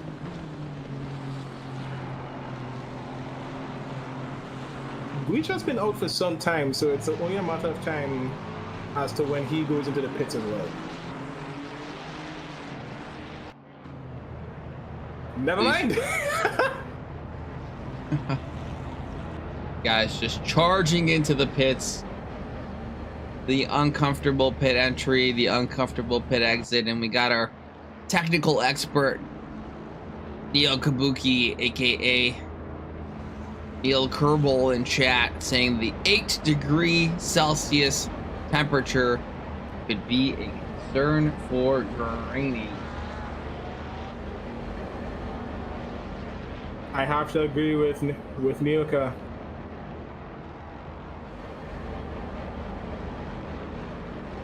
Go back into Mr. Neil Kubo. Go back into the field. Have a look and see if we can find any action now. The field is starting to spread a little bit. We don't have those less than 1 second battles all around the field anymore. We do have some here. It looks like Nicolas Arestan Ore is in battle here with Maneo Damhout. Yeah, the two Ferraris flying side by side down the back straight. Looking to see who's going to come out on top. Too wide.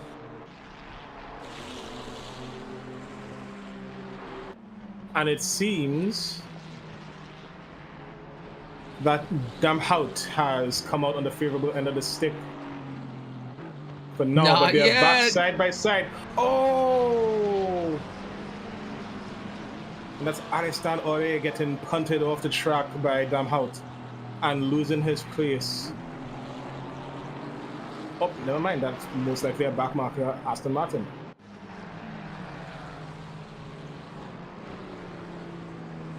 But he has lost a lot of time due to that little side swipe. So now he's going to have to make up that time by passing the back marker Aston and going back for blood against Damhout.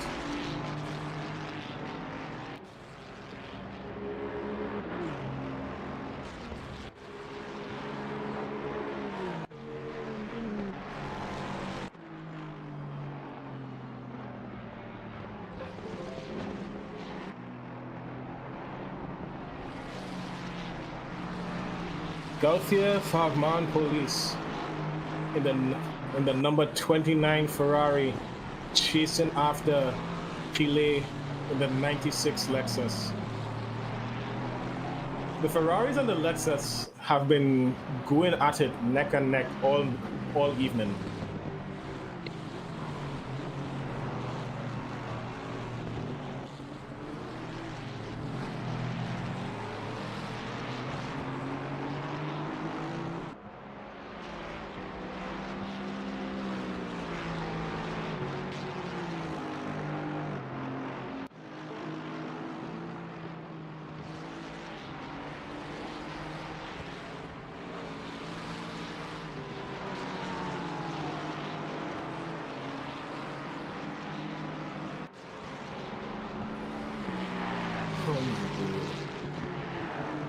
Oh, and that's Fagman making a little peek on the inside of the Lexus, but the Lexus closing it off, saying, "No sirree, Bob, you're not getting past me tonight."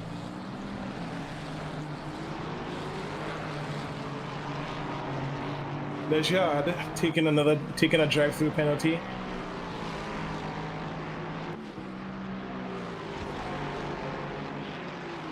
Yeah. You have to admit, Eric, there have been a lot of Lexus versus Ferrari battles this evening. Yeah, I'm sorry. I've been trying to admit that over the last...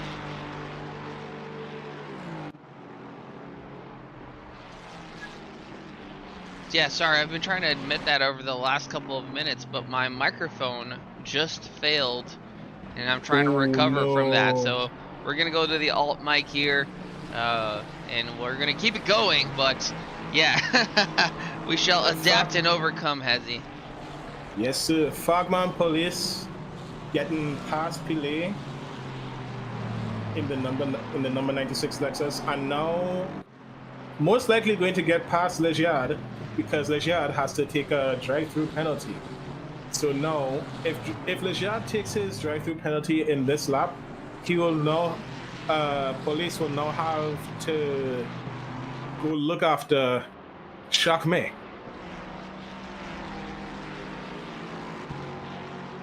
And that is going to be the case. Police has taken the pit, and now police.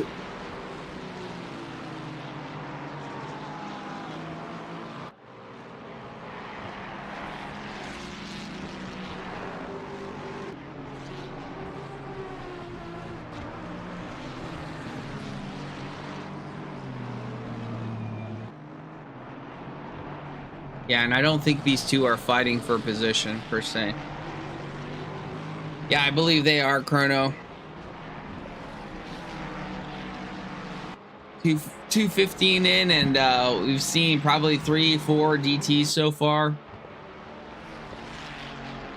Lots of people battling, pushing themselves beyond the limit.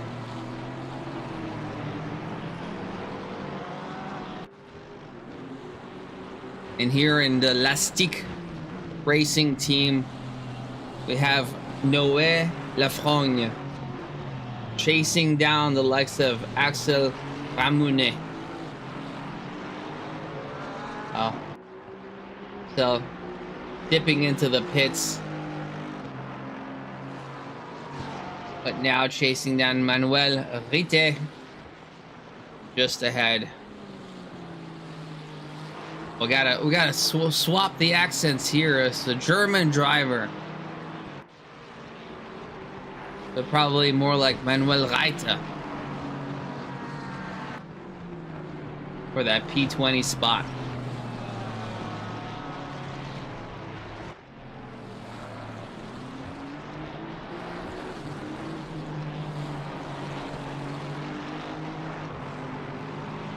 Right, it seems that the Aston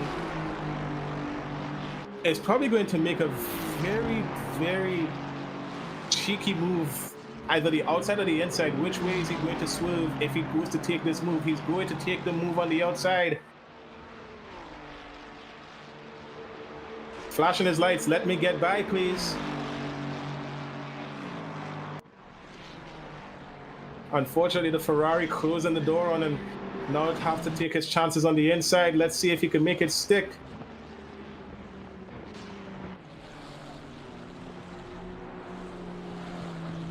Oh, and there's two off on the side. Giving Lafrogne gets some contact, punting the Ferrari of Reiter off of the track a little bit. Lafrogne seems to be a teammate of Greece.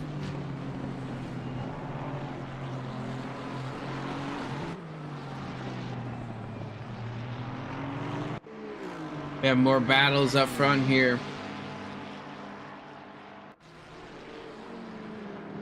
Antonio versus Martins. Yeah. Alex Martin here has seen quite a bit of action in this race. Has been pretty much in battles the entire race. Martin cannot get a break at all. He has been fighting Lexuses, he has been fighting GTRs, he has been fighting McLarens. This man has just been swinging and throwing elbows left and right. He cannot get a breather. Absolutely, but has done a pretty fantastic job though while we're at it. Now here's an interesting development. Hezzy up front, Maxime Batifouillet taking on the third stint of the race, just stint. Oh, going lap on lap on lap, and now has the likes of Aiden Walsingham swapped for George Boothby in the Lads 800 Lexus. Now we have to see what Aiden has in the bag. Can he keep up? He's 6 seconds behind now, and is Maxime just gonna build a gap, or is Aiden gonna be able to keep up? So let's keep that in mind. 6 seconds between the top two drivers. And interestingly enough, Iverson back in the P3 spot, swapping back into the car. So is that going to be a position swap potentially between P3 and P2, or is Walsingham going to be able to keep up the pace that Boothby was putting down? Let's see. Let's see if Walsingham could put down even more banger laps that his predecessor Boothby has put down for him. Because Boothby has put them in a really good place in the standings. So let's see if Walsingham could keep that momentum going. Batifulier, however, he's just like, keep me in the game, coach. I ain't tired yet. Let's keep it going. Let's keep the streak alive. Come on. Keeping it in first place. I'm genuinely impressed. Third stint out, another hour. Hezzy, would you get tired of being in P1? Do you want the honest answer? I wouldn't. I'd be pretty happy in P1, I can tell you that. I'd be happy but bored. Especially if I have such a banger lead as what Batifulier has. As the old saying goes, it's lonely at the top. You're up there by yourself, and unless you make it to a back marker, you're gonna be racing through clean air by yourself for a long, long time. Ooh, that is an interesting perspective, but I can tell you I do not share it, and I'll tell you why. I think the most difficult battle in racing is with yourself. It's one thing I agree. It's one thing to be challenged by another driver. There's always someone maybe better or worse out there than you, but your hardest challenger is yourself, and to try and keep improving on that, we're about to keep things consistent, maybe improving a little bit here, a little bit there. Maybe let me try to beat my fastest lap. Do I need that? Do I need to be consistent? What is it that I'm looking for in this race as I continue to build the gap? As we said, 6 seconds is pretty big in a sprint race, but in a 24-hour race, it's not really that much. One off track, one spin, one knock, one back marker could really make a difference in 6 seconds. And you are correct. Racing is not just a physical battle, it is a mental battle. You're going to have to be constantly thinking about strategy. You're going to have to constantly be thinking, should I stay out? Should I go in? Should I change tires? Should I refuel? How much fuel should I put in? What tires am I going to have to put in here? And it's a mental game of strategy, a mental game with yourself. Trying to keep yourself hyped up and encouraged through everything. So I agree with that sentiment, but I also will still state it is a bit lonely at the top. Yes, you're going to have to fight to keep yourself at the top, but once you have a really long lead, unless you come up against a back marker, you're not going to be seeing much action. Well, the thing is, the beauty about this particular race is that, one, he doesn't have a really long lead. Aiden Walsingham's right there challenging him. And two, there are so many cars on the grid that you're not left alone for too much time. As we see, Batifulier is already coming up on the number 66 and will be there very soon. And I'm sure the thing about back markers is that they're just so unpredictable, right? In the front end, these guys are so skilled and the variation is so tight that you guys, you pretty much expect what's going to come. But the back markers, being a little bit less experienced, that range of variety that you get is much wider. Agreed. Dark, how's it going? We are slow and we just can't help it. You know what? There's nothing wrong with that.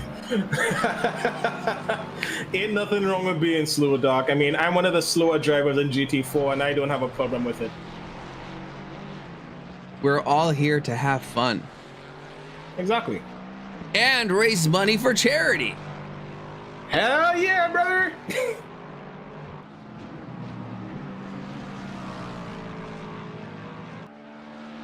And we'll bring up some of the links here for everybody, for those that are interested.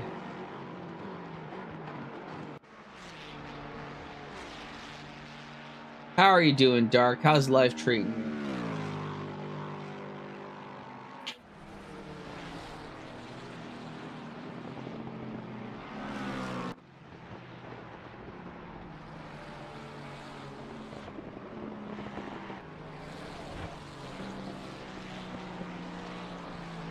Let's see what other battles are going on the track.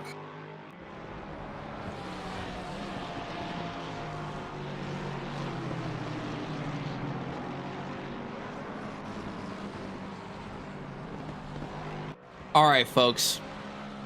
Here's something that to keep you guys a little more entertained. While we do have a battle going on track, we have another battle going on off track. And what is this battle, you say? It is the objective to raise money for charity.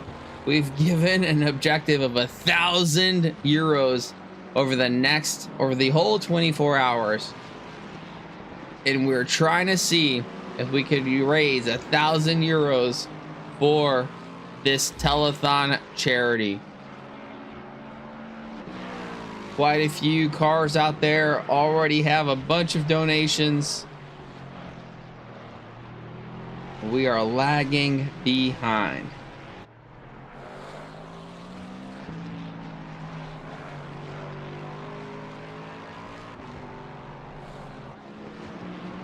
We'll keep bringing it up. Maybe in the meantime we can program in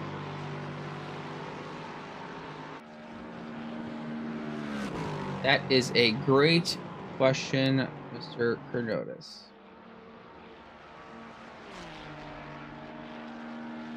That is a very good question, Professor.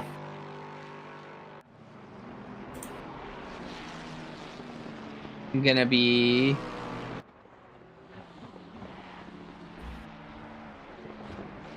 I'll get you that information here soon.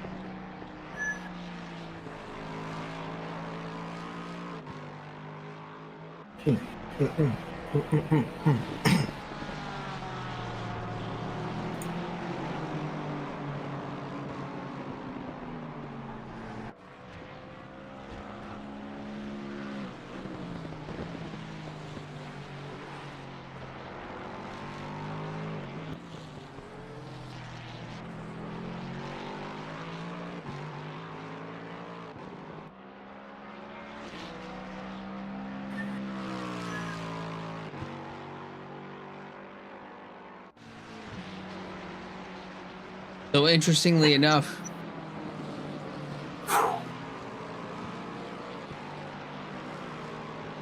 Dark,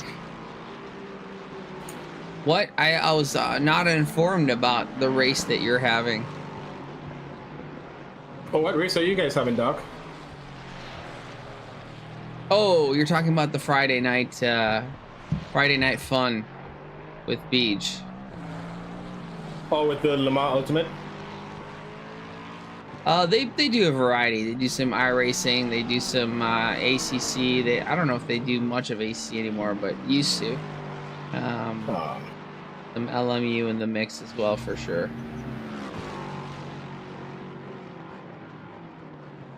Dark, I haven't been in my sim in... I think in the last 8 months, I've sat in the sim for a race probably one time. And now we are back looking at the number 900 AMR V8 of Lafron chasing down after Wright. And the number 124 Ferrari.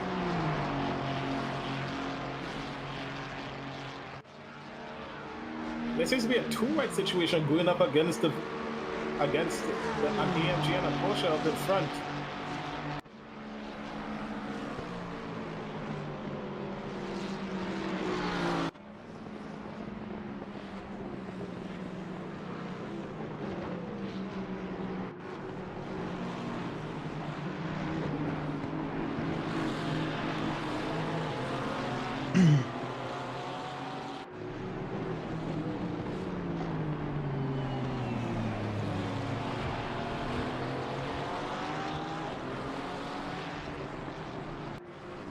Battle pretty tight between that Aston Martin and the Ferrari of Kevin Wright just ahead. Yeah, that Aston Martin is doing his damnedest to try and catch up. And now they have Gianpietro in the mix behind Lafron and Wright.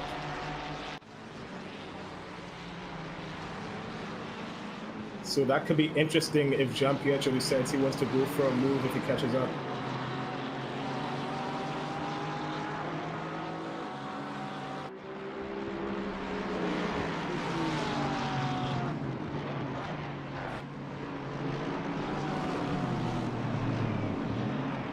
Okay, Professor Chronotis, I have a response for you.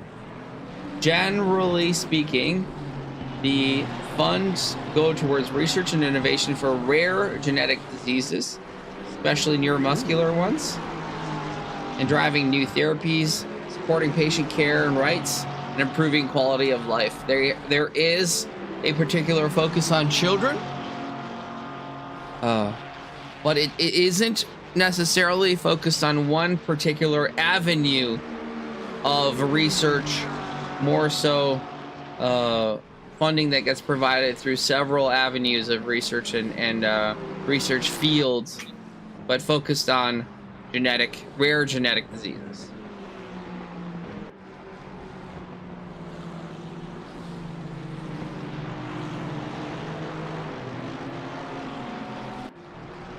Yeah, Dark, I'm absolutely, I really want to get back into driving. I've just been trying to find some times for us to be able to do that.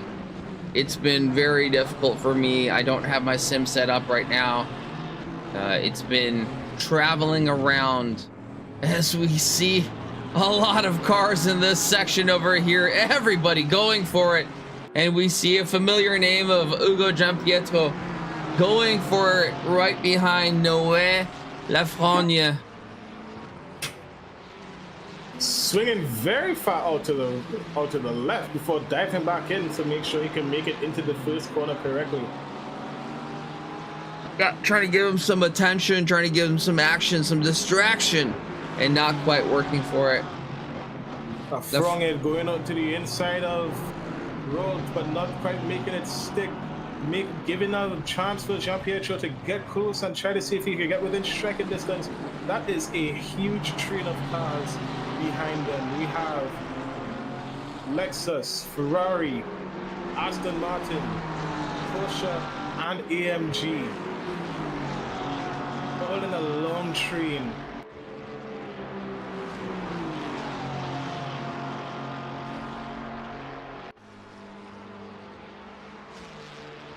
Yeah, this battle is super interesting. Kevin Holt up ahead. Road has now passed, and so has Lafreniere. He has passed the Aston Martin ahead, not the Aston Martin, the Lexus ahead of them, side by side, going into that sweeping right-hander. Oh my word. Every time I'm seeing side by side with people, I get tense. Because unless they're able to keep it clean, I get scared immediately. Crow. Now trying to see if he could get past Lafreniere. Oh no, and it's happened. Oh no. Oh my goodness, the stack up. Giampietro getting into the back of Rold, and then Rold getting walloped in the front by the AMG.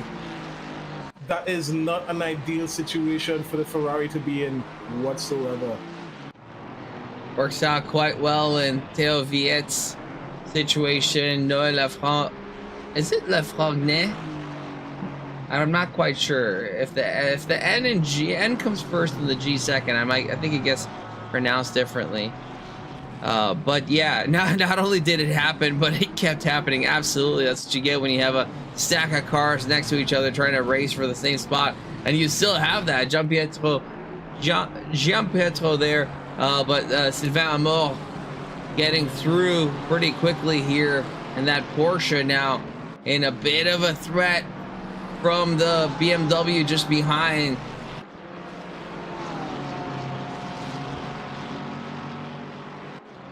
Lots of cars is wiggling and waggling left and right on the straight now. That BMW on a charge trying to go for that spot. Does manage to get a nose ahead. Has the inside to the Porsche. Porsche does not have that straight line advantage, and that BMW looks relatively secure in that spot. If he manages to make it around this high-speed corner, does manage to keep it in line. Maybe having some traffic ahead. Is that traffic though? It is indeed traffic. That Ferrari is a lap down The next car ahead is indeed Sylvain Amour, who is a second ahead. So that will be the next car ahead, I believe, in the Lexus. That is looking at Gontier, who has made a very quick getaway from the Porsche behind him for a bit, but it seems like Gianpietro is back and wants that place back. He is not happy.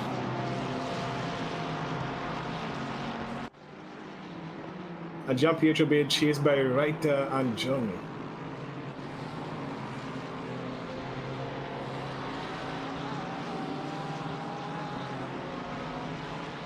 C'est exact, Monsieur Goupil. Mon français est très mauvais, but we shall try. But if you are interested in the French stream, make you feel maybe a little bit more at home, there you have it. The telethon is being streamed in French.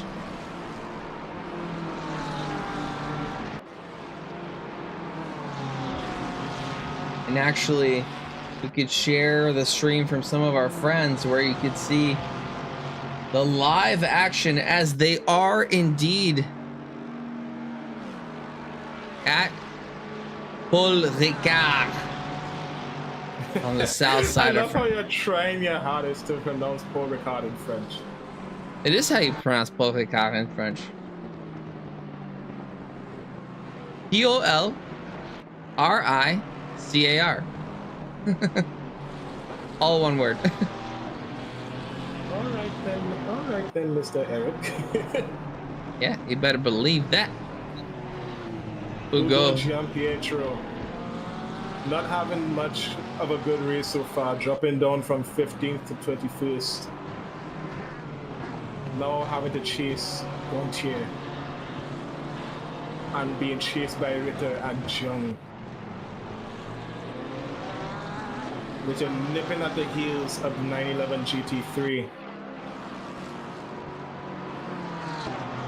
But Gautier does end up getting a place because of Wright going into the pits to most likely serve his pits, change his driver, get some fresh tires in, and get some fuel. Here's Gianpietro has been out here for a while as well. I think he's also triple stinted. Now here's a really interesting fact. Okay. Of all the drivers, the driver to have gained most positions is Romain Bardet. That's incredible for Bardet. With 35 positions gained. Brother said, I may have started from a bad position, but I'm going to gain all of them back. Yeah, good on you, Bakshi. That is interesting. Now let's look at some of the data here for Romain over here.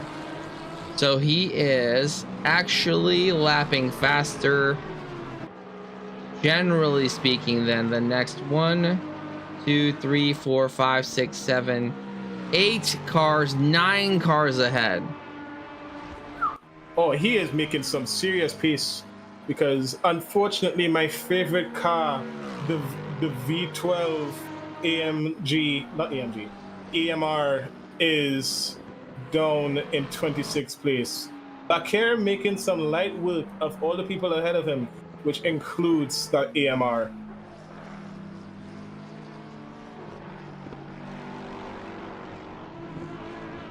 But I am seeing the pace. He is on a hard charge, trying to see if he can catch up to Jacquemin, Police, Chung, and Wright. Yeah, quite a few things, but we do see the likes of, so let me look at the timing here. So the last lap by Romain is a bit slower than Alexandre Jacquemin, and a bit slower than Gauthier Fagnopoli, but faster than Jeremy Jung, Manuel Reiter, and Hugo, and Thomas Gontier, and Amour, and Lafrogne, pretty sure that's how you say it, and Araujo,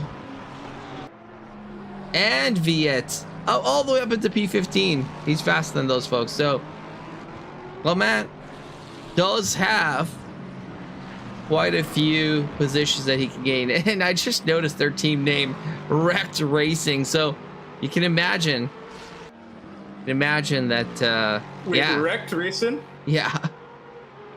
Incredible team name. You would think that might have been something that happened. Maybe they're doing a last to first challenge. Who knows? Probably, you never know.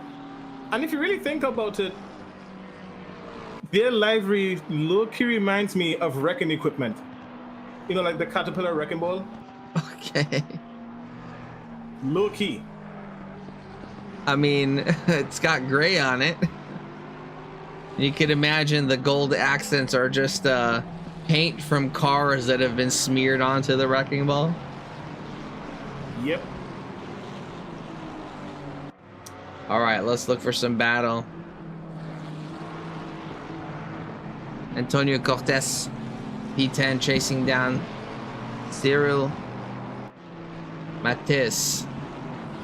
Matthias has been doing a very good job of keeping P9 locked down tight.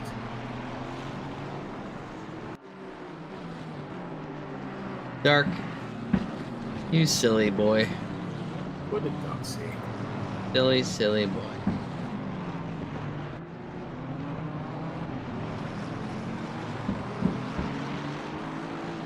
Richard sometimes go by Dick.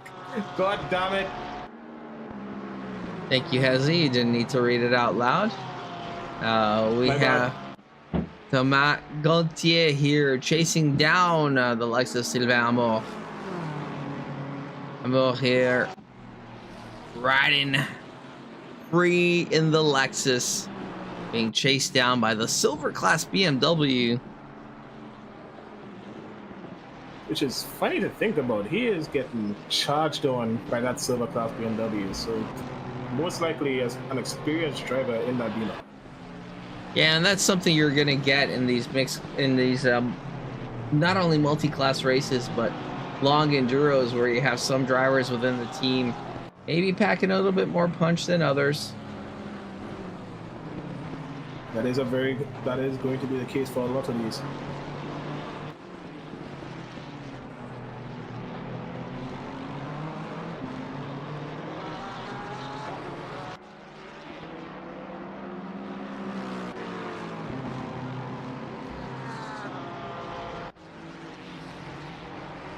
Again, Sylvain Amour trying to focus, trying to keep that gap behind to the likes of Gontier. But Hamas pushing hard in that BMW. Where are we hopping? We'll give it a little bit of helmet cam love. Others might disagree, but I'm a huge fan of the helmet cam. The helmet cam does give a very dynamic view of what's going on. It just... Good Lord, he is chasing down that Lexus. He wants it. He wants that place badly. This is gonna be great. This is gonna be great for us to see what that Lexus is capable. Look at that thing go. Even though the BMW is getting the draft, that Lexus still pulling away. Ever so slightly, just like I am. He's just like inching away. Yeah. But the BMW is starting to get that pull back in on him. Unreal. Big sand. Remember, the BMW is lighter than the Lexus, so the BMW will be a little bit more nimble in the corners, as we are seeing here. With the Ferrari on the outside, the Lexus on the Beamer on the inside.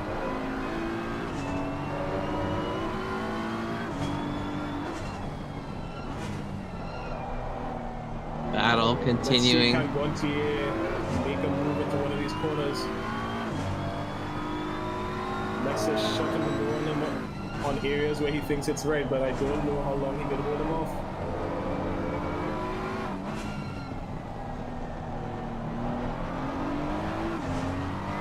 That's straight line speed. Look at that thing go. Unreal.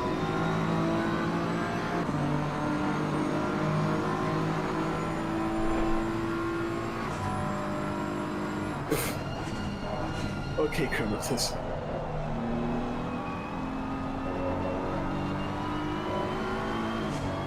Tightest battle on track for now.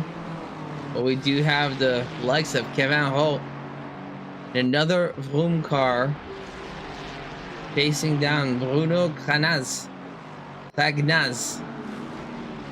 That's a very interesting last name. Bruno is a Belgian driver. And the Volt is trying to get a move on the inside.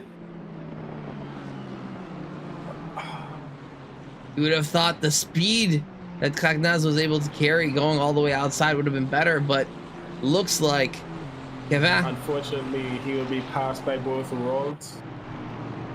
And a back marker, Aston Martin, unlapping himself temporarily.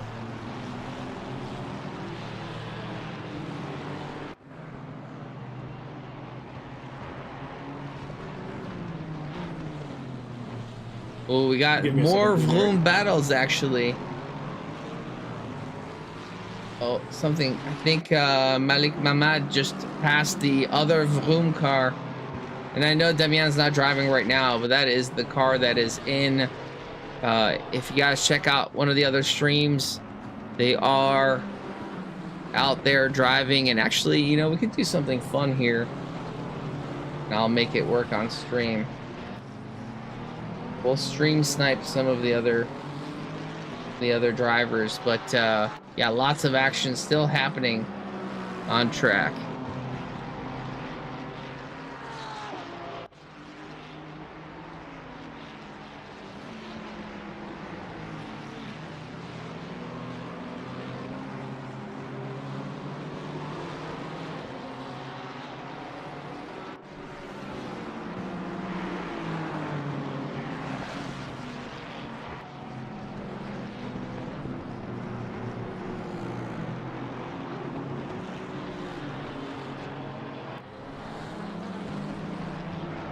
The Cortés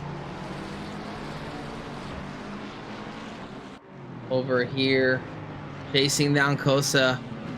These two in action.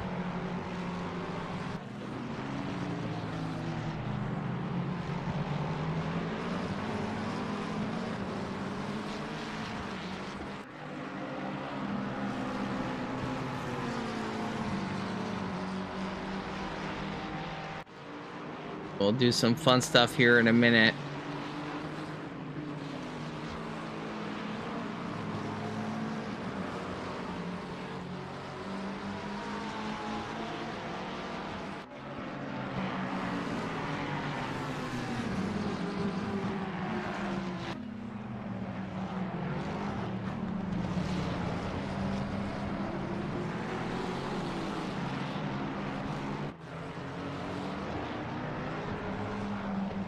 Battle still hot.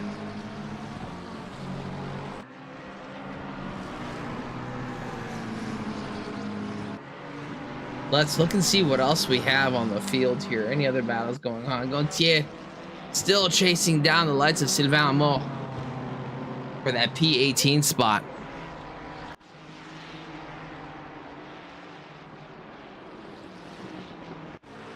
We have Gauthier, Bagnon, Poli chasing down Jeremy Jung. Lots of cars around though, my goodness.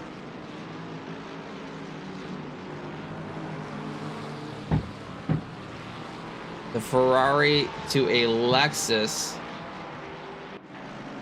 And the Lexus is up ahead as Gauthier tries to find his way through. Stuck behind the McLaren right now. Trying to make efficient work of it as you do get into these situations.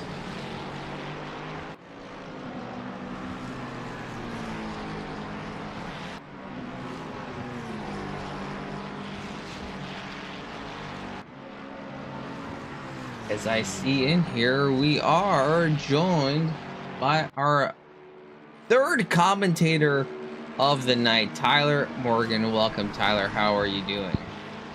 Not too bad. Just finished a lovely shift off work, and now it appears that we are doing the night.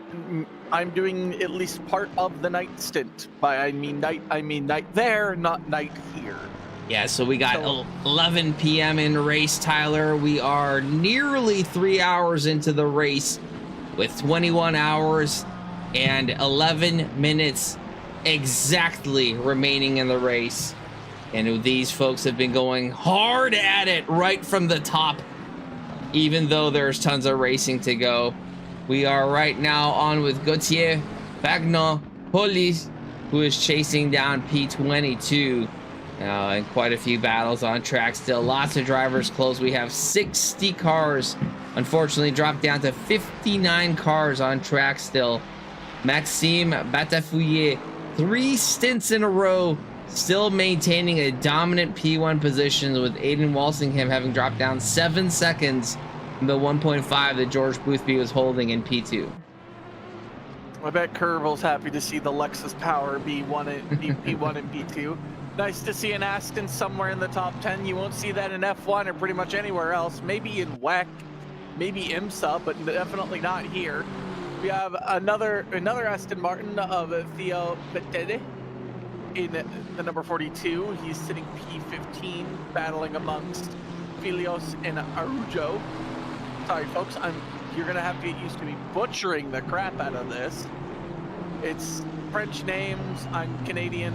I don't have the French with me, so can only imagine how that goes. How did it go for the first 4 hours with you two and Hezzy? Were there any safety car procedures or red flags? No, not really. Also, I am back, fellas. Apologies for taking a while. I had to go help my sister at something. That's all right. So we do have Angelberto. Thank you so much for the follow. Welcome. Are you new to the stream? Have you been watching us before? We are doing something a bit unusual today in that we're not streaming our own race. We are supporting a charity stream over in France called the Telethon. It is a 24-hour race. The Telethon actually being a nationwide charity effort. And I was just looking up, they've raised over 7 million euros thus far for this year's effort. And that's a lot of money. 8 million, sorry, already 8.5 million euros. And our event thus far has raised, not specifically us per se, but all of this race has raised 2,200 euros in the last 3 hours. So that is pretty awesome to see. And we do have a battle brewing here with Antonio Cortes chasing down Vince Cosa. We have seen these two being pretty close to each other for quite some time, but Cortes getting a little bit closer. Cosa has been in a heavy battle for the entire race. So let's see how well he fares against against Cortes. The amount of cars that I see on track is just mind-boggling. I haven't seen this many cars since my birthday bash last year, and we did that at Suzuka. This is Paul Ricard. You kind of get the same amount of like distance on track, but then I come in and there's an immediate collision. So the commentators curse with Tyler once again. I see why he stopped and didn't proceed to keep going. That could run a risk, because if there are drivers that are trying to go around the outside of another driver and you're just sitting there, albeit maybe off the track, your mere presence alone could frighten them, especially during a nighttime situation. Yeah, visibility is already low. A lot of people are kind of just spearheaded, looking to try and see who could make a pass along these tracks, and somebody being stopped on the outside when somebody's trying to make a pass on the outside is not a very ideal thing to deal with.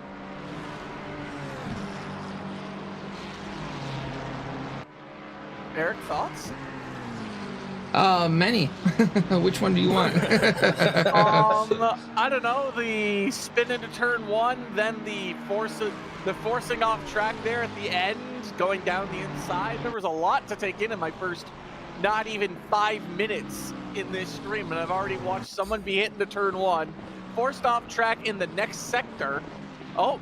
More battles just behind. Let's not talk about who did what and what was done to who, but just say, Engelberto, thank you so much for following and chatting and joining us for this fantastic race that's going on, and keep it on a positive note and let the stewards do the stewarding. And you know what? I want to stay out of the stewarding portion because it's kind of nice not having to be the bad guy for once.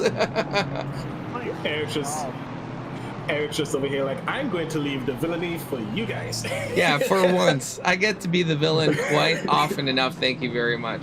I do have something interesting that I do want to do, though. I'm double checking to make sure. Where are we on the stream? Okay, so I do have something fun here. I haven't asked Damian permission, but I'm sure he'll be fine. But I do have Damian's team. I'm not sure which of the drivers are in the car right now, but as you can see on screen right now, we are on board with the driver in the Vroom car.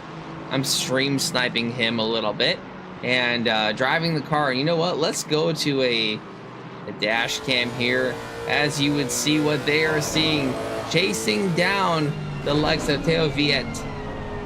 And looks like they do have quite a bit of a battle going on here between the two. Now you're not going to see these two line up because it's a inside cam versus a stream snipe out there, so the hand motions aren't quite going to link up, but kind of cool to see. So the drivers are actually, in case you didn't know, at Politica, some of them are anyways, driving the race at the circuit itself in one of the facilities there. So super cool to see.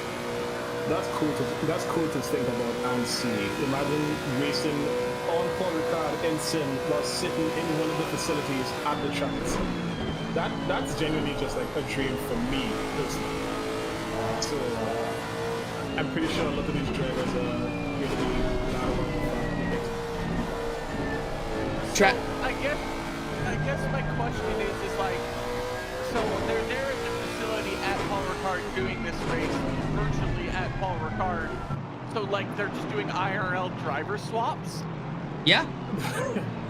That's kind of interesting to say the least. That's not something most people would try to think to do in a situation like this. So to get that all organized is actually pretty sick. And yes, Hezzy does indeed fact just want a wheel.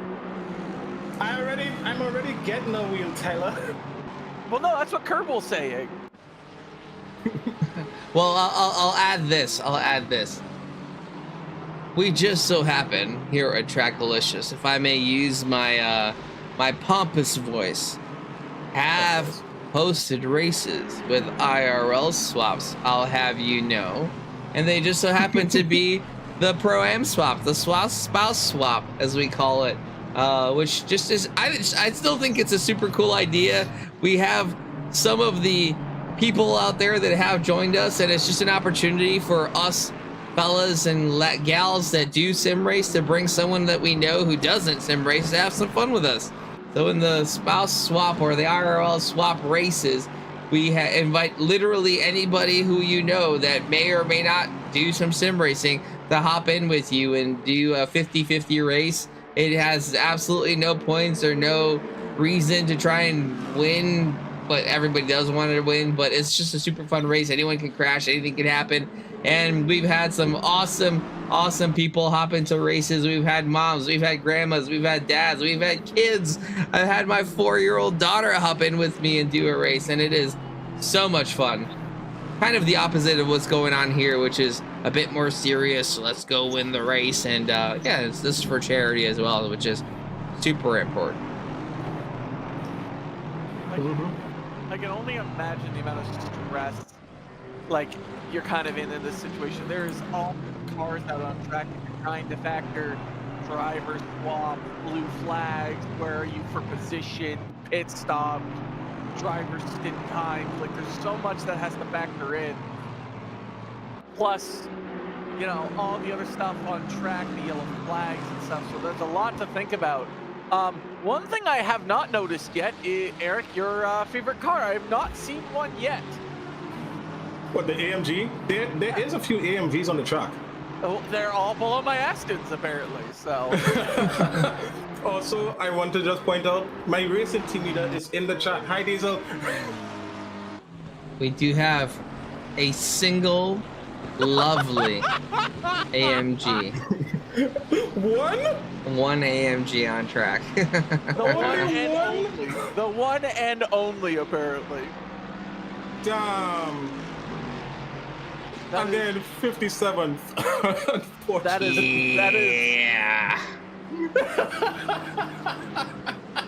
Well, see, the thing about the AMG is, it not only is it absolutely beautiful and gorgeous, but, you know, we're also, the AMG gang, we're also a bit respectful, you know, a bit humble. There's a lot of humility in the AMG, because what's happening here is the AMG is so pretty and so good looking that we wouldn't want to be up in the charts, up in the field, because then all you'd be able to look at is just us.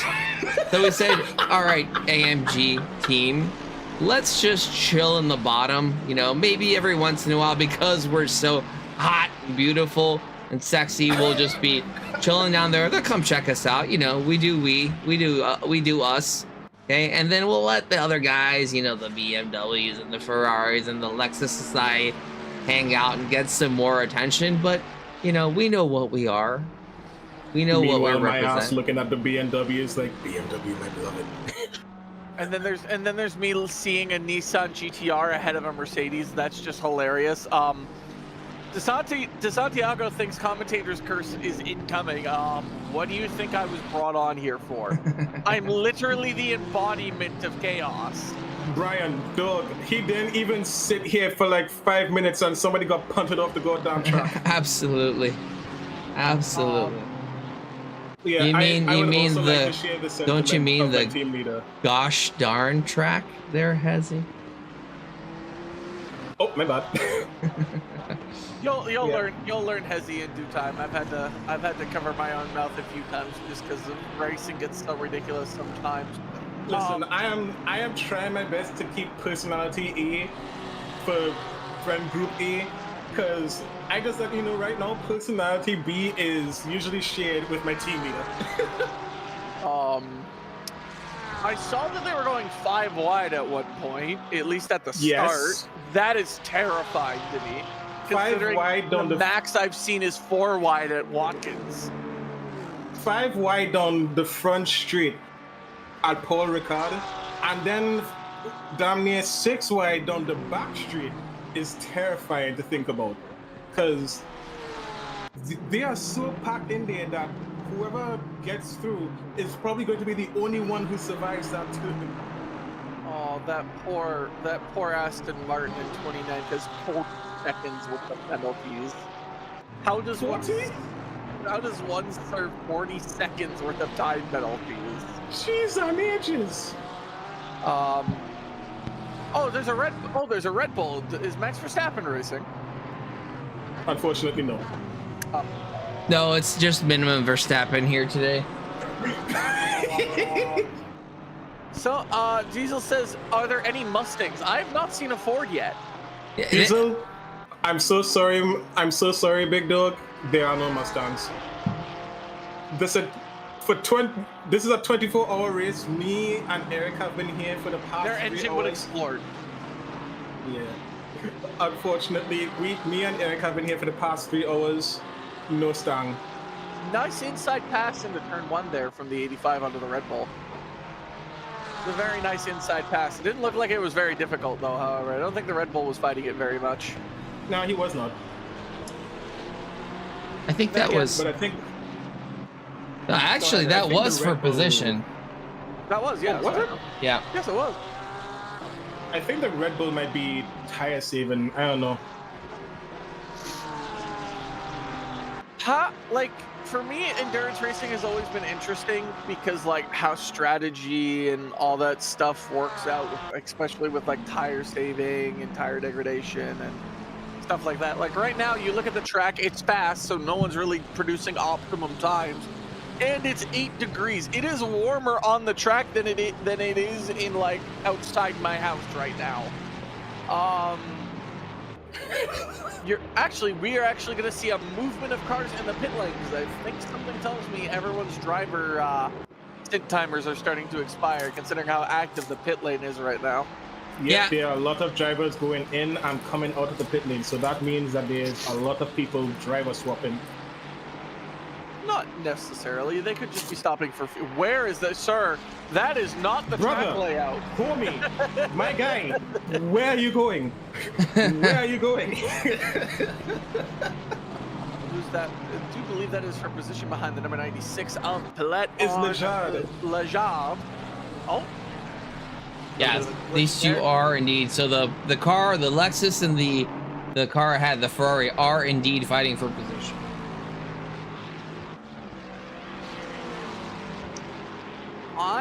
I would honestly be shocked if we end up having to see a safety car or something along those lines, especially in this.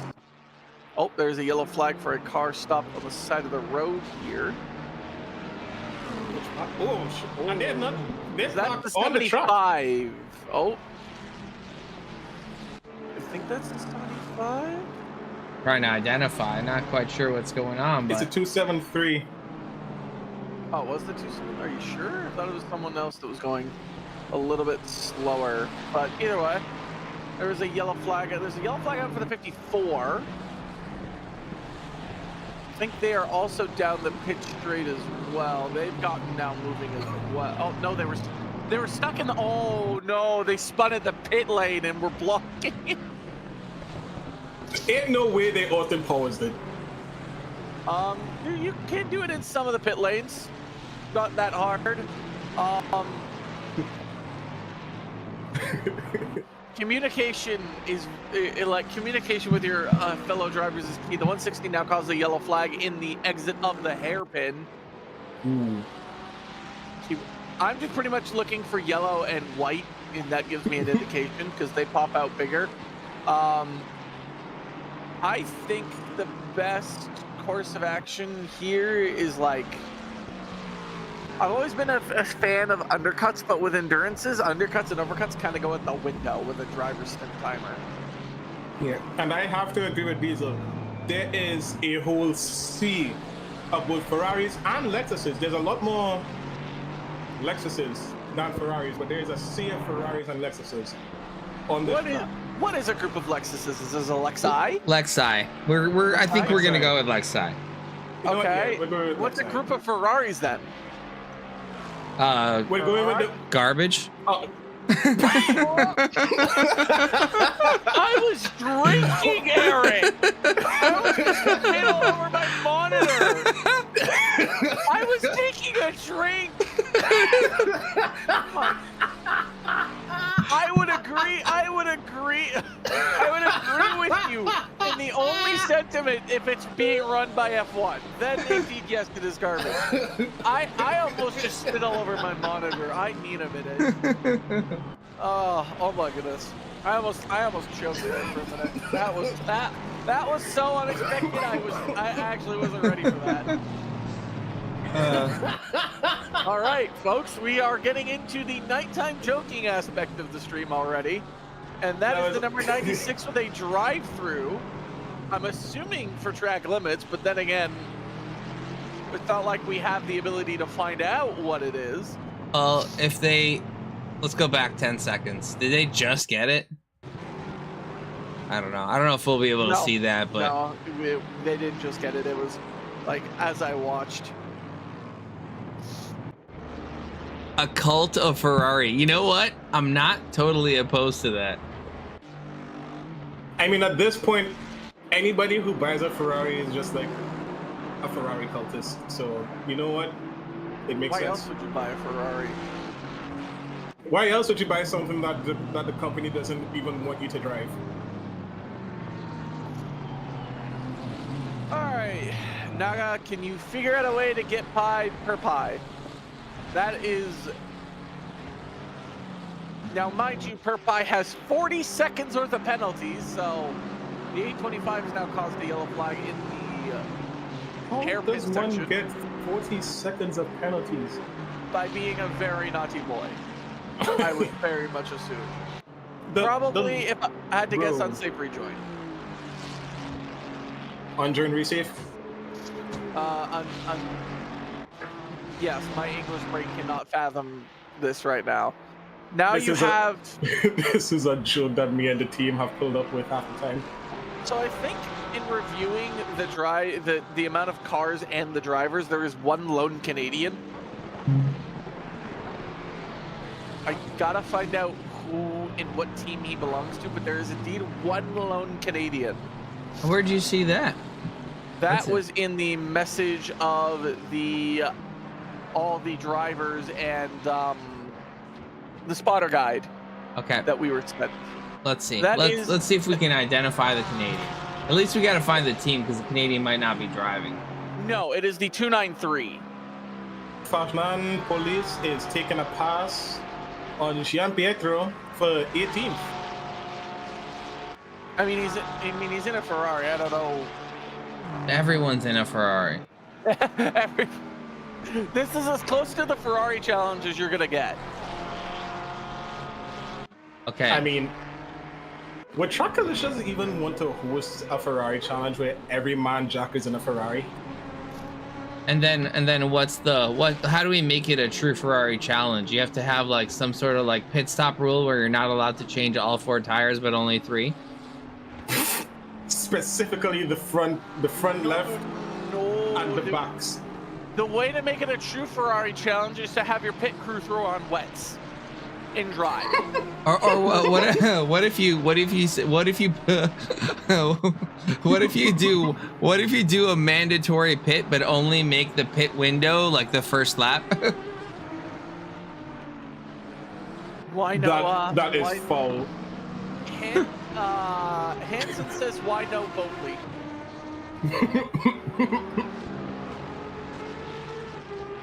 Meta for this track. Interestingly enough, I think there was one Bentley. We haven't seen a lot of Bentleys in the race, but this is so Team Zenith, as you said, 293 is within our commentary box thus far, the fan favorite, in the sense that they are driving the V12 Aston. And you know what we haven't done? We haven't gone in. V12? Yeah. Yes. It's not even the regular Aston. Yes, it's an Aston with the circular. Yippee. Gentlemen, let's witness a moment of silence on the straight to hear the lovely tones of the V12.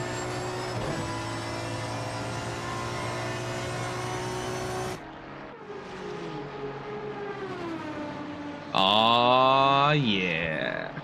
It's like that is incredible. It's like hearing the Valkyrie. Oh, we're being raided.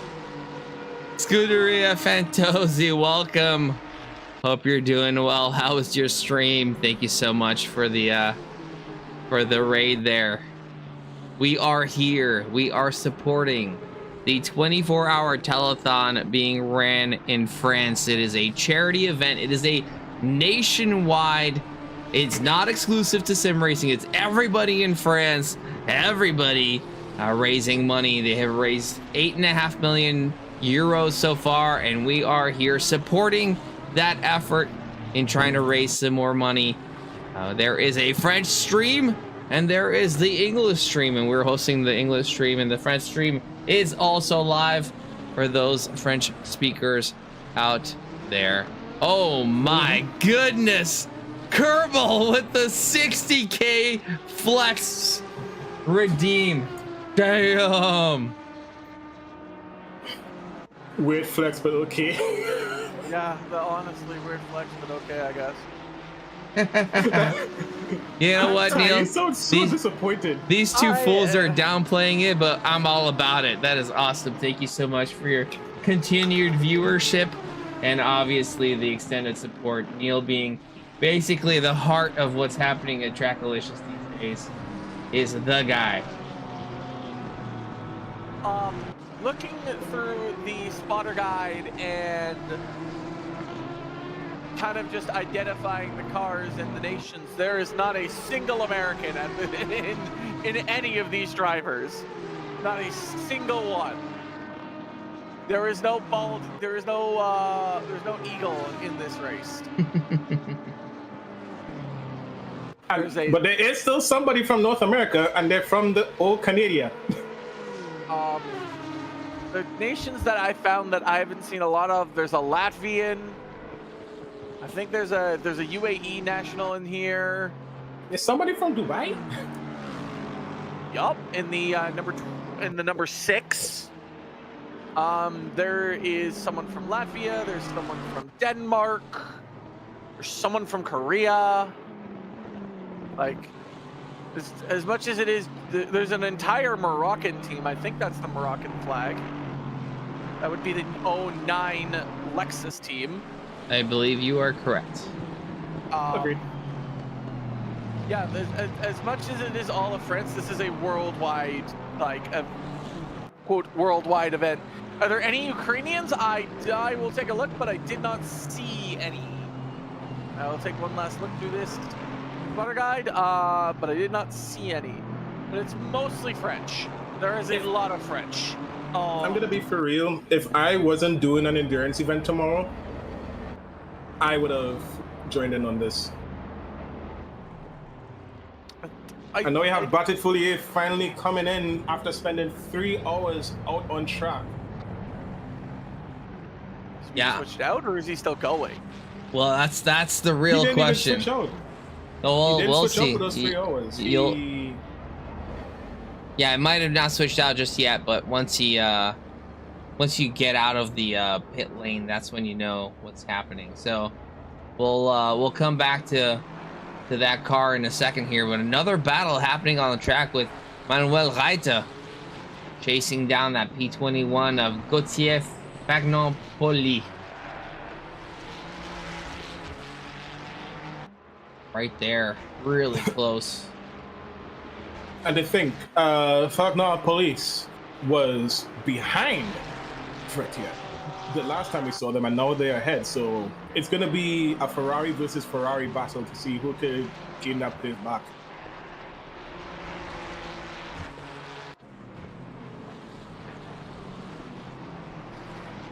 Looks like Batfouillet coming back out in the car still.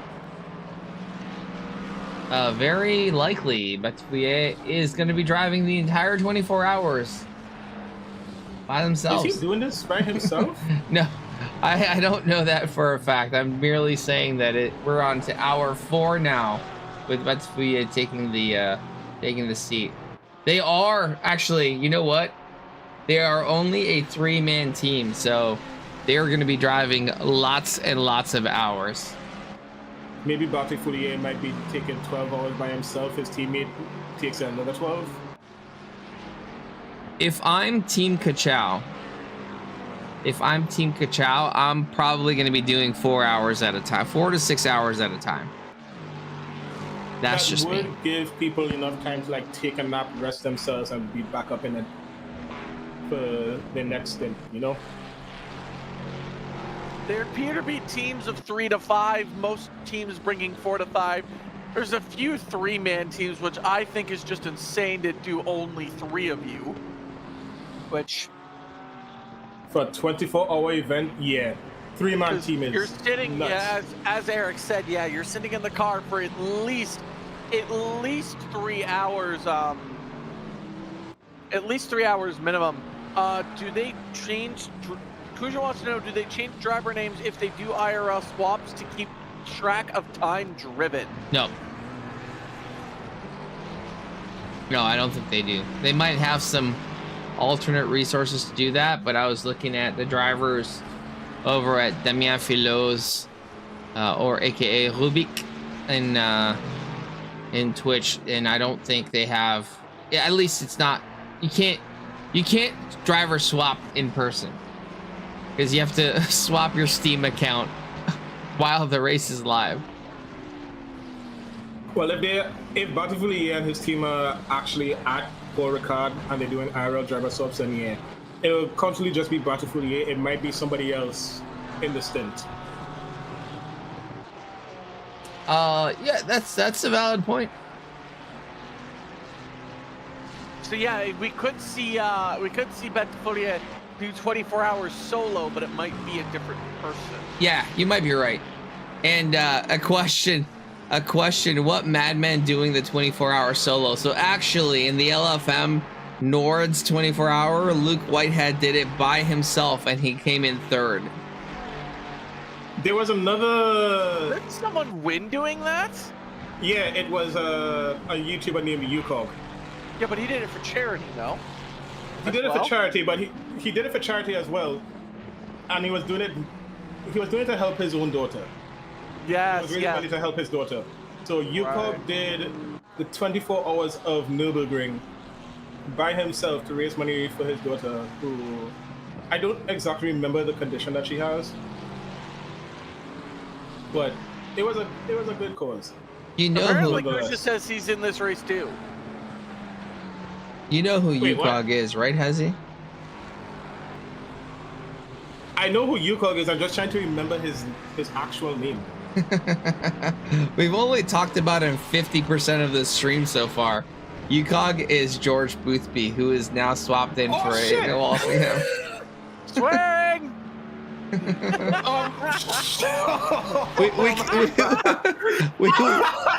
can give him that one.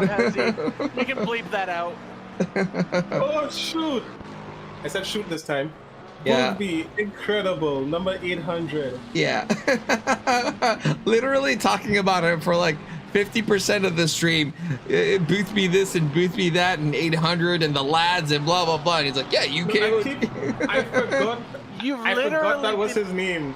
I forgot that was his name. Give me a break. I couldn't put the name to the YouTuber. Come on, man. That's funny.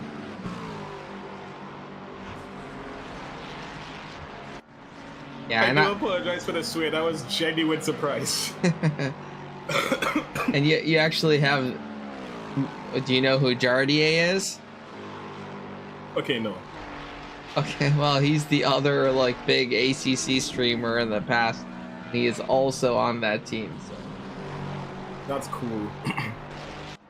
So, according again also to the guide that I have sitting in front of me, everyone so far on this list in front of me is gold, and then there's one silver. So Where are the or is this broken and there's platinums up there that we can't see? yeah, we There's can't platinums see up the there that we platinums. can't see them. Okay. I figured. Should make Hezzy donate every time he accidentally swears on the stream. I love that idea. Oh my gosh, I would love that idea. You just have Brother, to I am broken to break open. I can't donate anything. Well, Hezzy's donated plenty of his time to make the stream happen, so. put $1 in the donation jar. Doug, I just spent like $12 on bread. That was the last $12 of my person. I'm gonna pretend I didn't hear that you paid that much money for bread. That's how much we paid for like eggs. Yeah, that's cheap over here in my country. I'm gonna pretend I didn't hear that and go back. He's also potentially not talking about U.S. or Canadian dollars, which Yeah, might it's be in my country's currency. which is a different type of dollar. Oh yeah, it's Yeah. absolutely a different type of dollar. As down goes the 125 on a Ferrari. I think this is the lone Porsche in here as well. There is no Lamborghinis either. That was also another surprising thing to see. However, this Porsche is kind of stuck right now. He's got to find somewhere to go. Oh, thankfully that car got out of the way, but he's still stuck behind the Ferrari. And there's another Ferrari closing in quickly behind him. That is a very familiar face, Ugo Giampietro. Stuck He in actually between. pronounced that pretty well, actually, not even gonna lie. Stuck in between a rock and a hard place, with the Ferraris ahead and behind him. There's usually a Ferrari in front and a Ferrari behind you. In this race, I would not be surprised. Like the Ferraris here are the Ginettas on Monday. Oh God, don't remind me about the Ginettas. You're gonna be reminded. We're at Red Bull Ring on Monday, so you're gonna be reminded of the Ginettas all day Monday. This is going. I like Paul Ricard to a point, but like coming out of the pit lane blind, or should I say the drivers going down the straight blind to what's coming out of pit exit would be the most terrifying thought. No, because like that blind exit of the pit lane at Paul Ricard means if you are not careful, you are going to hit somebody with the most devious side swipe or T-bone you could ever hit somebody with. It's either going to be a side swipe or a straight rear end, depending on how they come out of the pits, because they got to stay within the white lines. Yep. Stop go 30. I'm assuming that's for speeding in the pit lane. That's normally what that penalty is. Drive-throughs are also normally either speeding in the pit lane or track too limit. much off tracks. Yeah. In a 24-hour, if a team can somehow get without a drive-through for track limits in a 24-hour, they deserve MVP in my opinion. They have to. Especially at Paul Ricard. Especially that sweeping right-hander at the end of the backstretch. That is one of the most prime places to get an off track.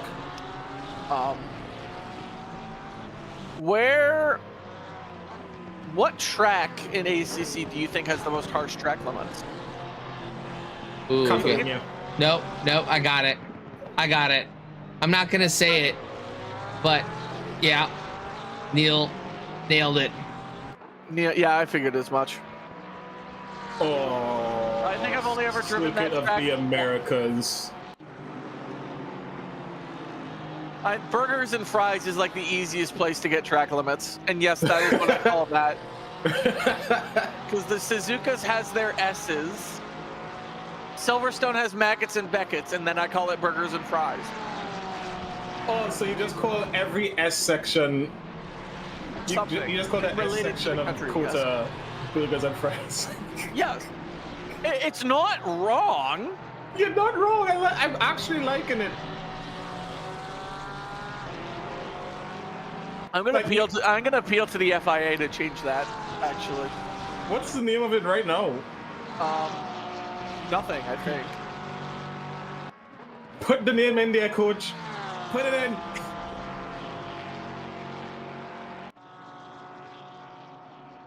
There's never gonna be a dull moment in this race.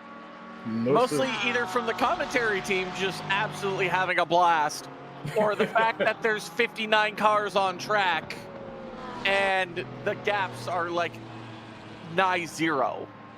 Hey, it's my race number. Yay!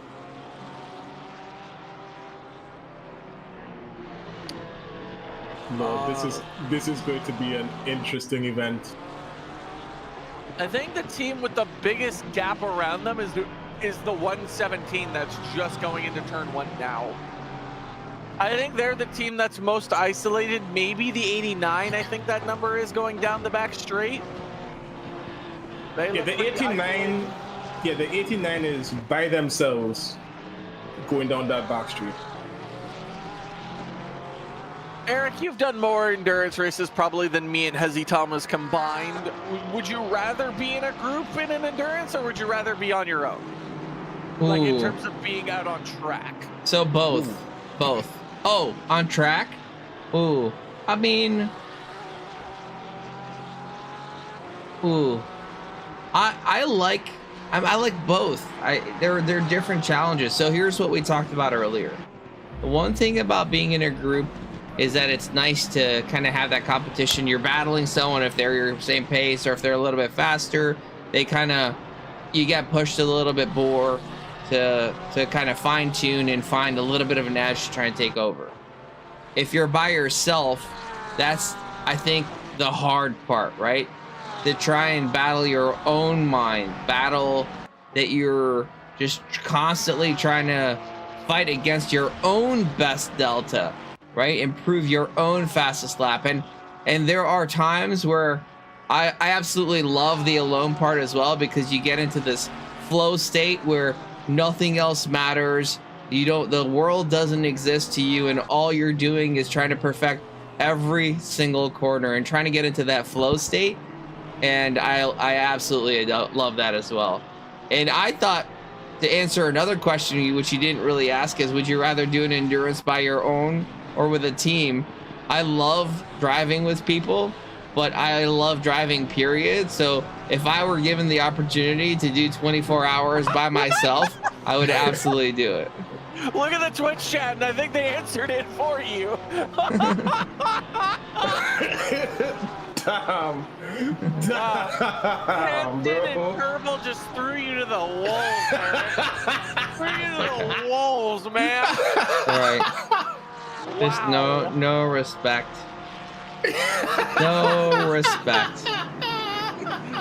I don't even know. I love how nice Hansen is. It's just, if I were Eric's teammate, he would probably prefer to drive alone. Kerbal's like, if I were Eric's teammate, I would like to join a new team. Oh my gosh, Kerbal can flex whatever he wants. He donated the amount of gas that it would take to like drive up north 8 hours. So I guess he can get away with one, but like, oh boy. Neil really said I would like to leave if I see Eric on my team. To answer, I guess, my own question now, I kind of, like, is it nice to race someone? Yeah, but then, especially in an endurance, you run the risk of contact and unnecessary damage. Like, there is the mental struggle, you're right, of kind of racing your own self, especially if it's at a track you know you're good at.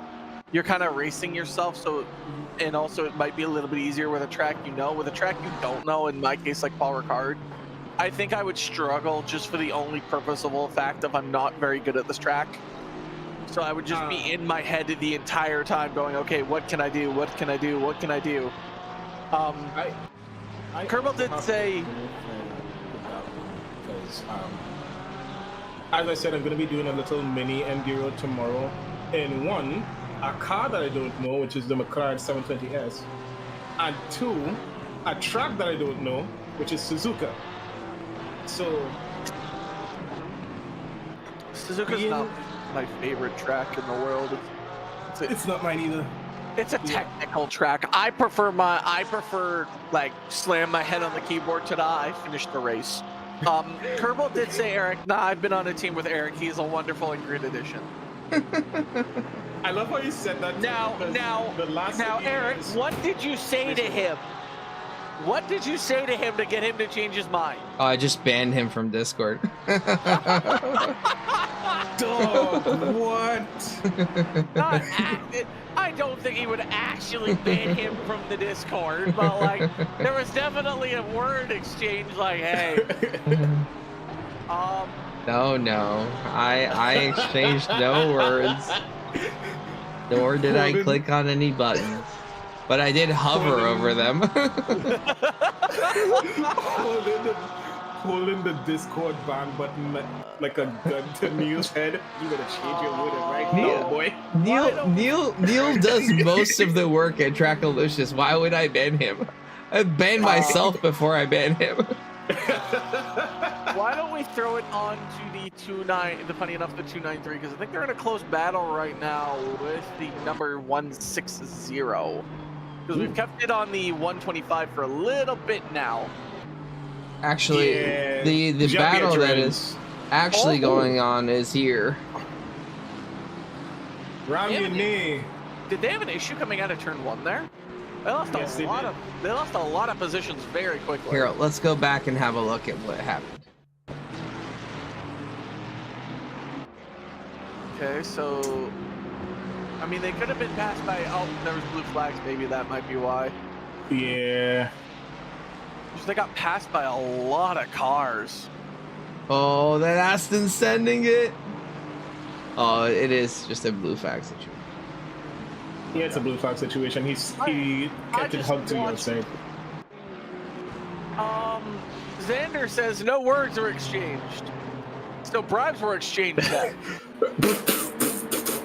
Yeah. Eric is a great guy, looks off screen concerned. Kerbal's probably sweating profusely. Just, oh yeah, Eric's really great. Really great. I will continue to say it. The Discord ban button is being held like a gun to New's head.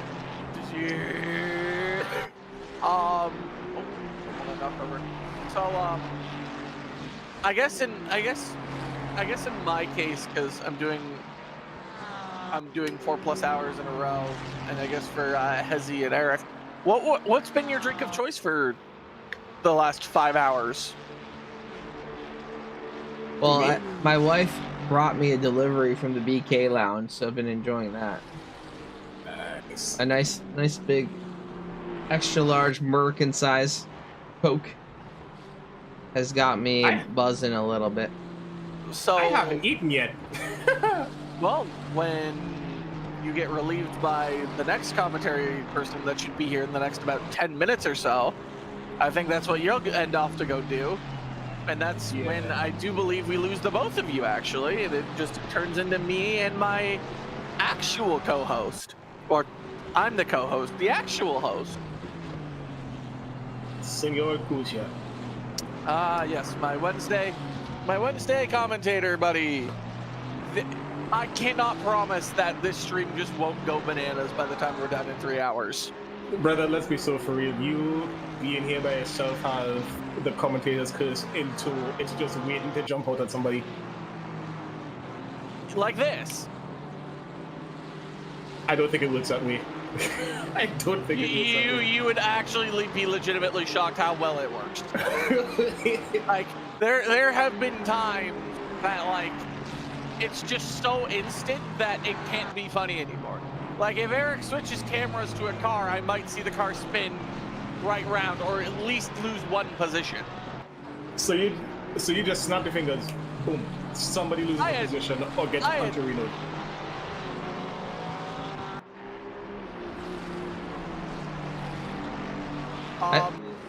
It's entirely possible. For a second, I thought Tyler Punterino'd himself out of the chat. I'm also kind of looking at messages and doing my own little thing. My dinner of choice tonight is Wild Wings. Buffalo Wild Wings? Hey, is you sharing, bro? No, and it's not Buffalo Wild Wings, it's just called Wild Wings here. Ah, okay. It's a different place. For me, it's the quickest and easiest thing I can just put a fork on and in. And it doesn't take that much time. We're streaming. I'm gonna refrain to adding to that sentence. Yeah, that's why I chose my words very carefully, Eric. I can avoid that situation. The fact that I know exactly what Eric wanted to say, but I didn't say anything. I know exactly what you wanted to say, and I am so glad you didn't.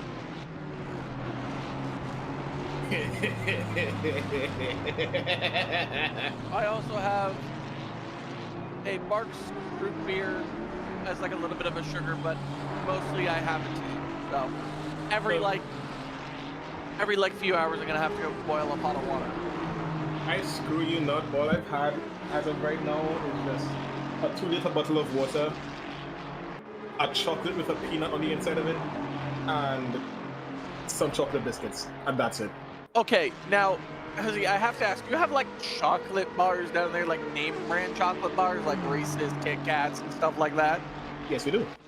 Okay, what's your favorite name brand chocolate? Kit Kats, 100%. I mean, Tyler, he lives on an island. He's not in the middle of the freaking desert or Antarctica or something. Bro. I understand he lives on an island. I don't know what gets there. I'm not like looking at the shit manifesto. They wrap crab meat in banana leaves and think that that's candy. I think, Eric, we had this conversation before. You're a bit of a Snickers guy, no? Oh, I'm a big Snickers guy, all the way. I like For me, it's tough, but I think the Reese's peanut butter cups are like the best. Like, I understand you're a bit of a Snickers guy, but like what about the Snickers gives it that appeal to you? I mean, it's the perfect combination and balance of chocolate, the caramel, to crunchy, nutty, and moussey. So you got the soft, you got the crunch, you got the good chocolate, and you got the caramel in the middle. So it's a balance of both flavor and of texture.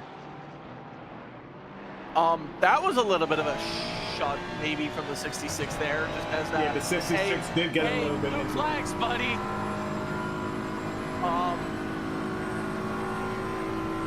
I think you can see a little bit of the chinks better. I was about to say, all I can see is light, and I've been blinded by it.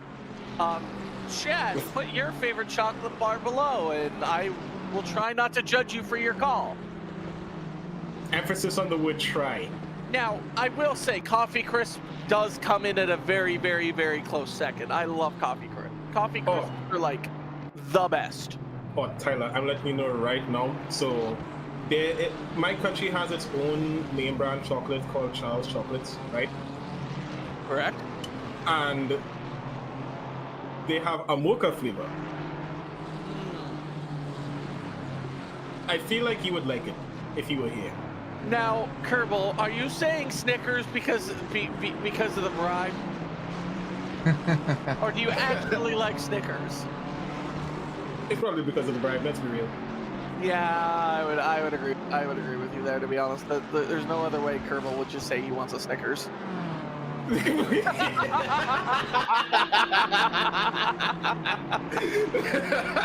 dreaded silence and then.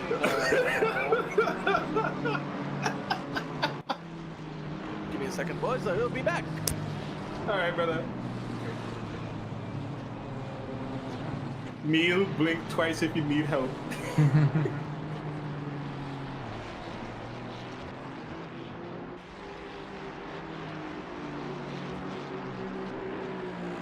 I'm trying to pronounce his name. Gavreau? Francois Gavreau. Doing really well in that Lexus.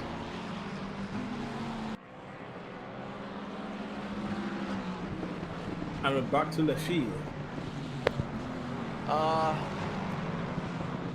The 144 has been doing pretty well, all things considered. It's a Lexus. I don't know, like. The Lexus just seem to be overpowering. It's an almost all Lexus top 3. Yeah, all Lefield needs to do is pass Devon, and it's a Lexus top 3 sweep. I mean, he is 8 seconds away, though, so that might be a little bit of an ask. Yeah, it'll take some time, but you never know, he might pass the ball. Are we gonna get into track temps that are in the negatives? Because it's 7 degrees. I mean, it's starting to get, it's winter time up there, I think. So if they're doing, Did we get risk of rain for this, Eric? I don't know what the weather conditions are, but it is getting cloudy. I personally would love it if it rains in my stint. Kerbal's like, no, Tyler. But wet is fun. That's what'll make this so much more fun, is if it gets wet. Snow in ACC, dude.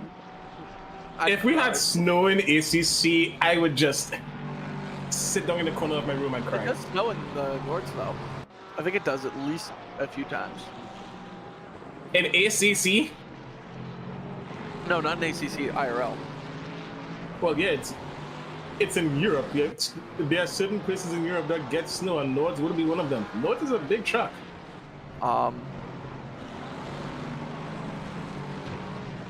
And isn't North in the middle of like a mountainous forest? Yes.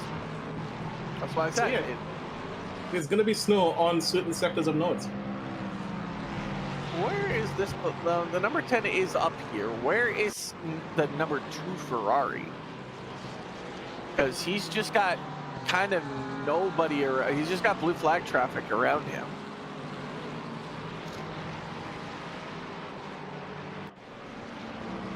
Yeah, where is Max? Like, I'm trying to look on the screen, but there are so many cars on track, all I just see is numbers.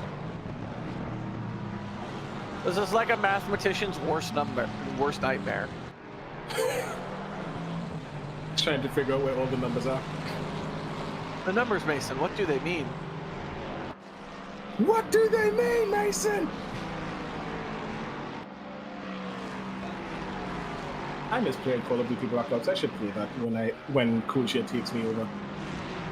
I mean, you're gonna do it. I would suggest eating first, but that just might be me. No, I'm going to eat first. There's food being made right now, so as soon as Kuzya takes over, I'm gonna sit That here. position behind him, I don't think it is, because that looks like a. It does not look like a McLaren behind him. It does look like a BMW. Could be wrong. Actually, no, that's not BMW. I think that's a Lexus. Yeah, I was about to say, you are both wrong. There's a Lexus like that I see in front. Yep, it's a Lexus.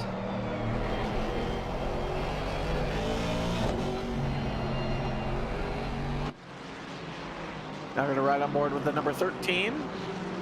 Or sorry, the number 42 in 13th place. The Aston Martin. Trying to get past them blue flag drivers.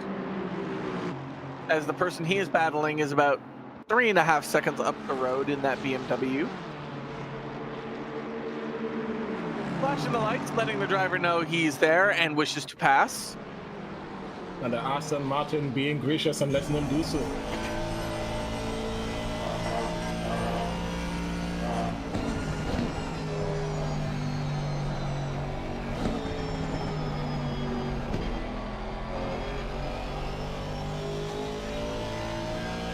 So the AT's mission is to hunt down Gavro, who has picked up a 5-second penalty. Now we're on to Roman Baker, who is 11 seconds behind the Ferrari ahead. He's a little bit. Oh, that's a massive collision down there. Number 47. 47 was involved, and I do believe that was the 125 as well. That was a massive, massive collision. Getting the number 47 getting sent into the spin cycle with that collision. Oh my word. Trying to look for it. Well, you know, you had the 47. It was just like there was a massive amount of damage. You'd have to go way, way back. I went a whole minute back. Yeah, I was about to say, because they were in a close battle with there was like 3 cars in this battle up ahead, and all I just saw was the 47 off track and then him get absolutely spun around. So the 47 kind of stays around here, gets a little bit of a spin, gets stuck, and just has nowhere to go. So he holds his brakes, which is fine. Oh my, he's just, that could have been so much worse though. That is painful. Heavy damage on the Lexus and the Ferrari. That is unfortunate for both the drivers. Because like the first car hit him, kind of did like a glancing blow, but it was just enough to throw him into the path of another car. So he is gonna have to pit. That Lexus came in like a cruise missile. Oh, that is painful to see. Very sad Ferrari of the number 47. And that's going to be at least probably 2, maybe 3 minutes of repairs. Yeah. So, unfortunate, but that's what happens in racing.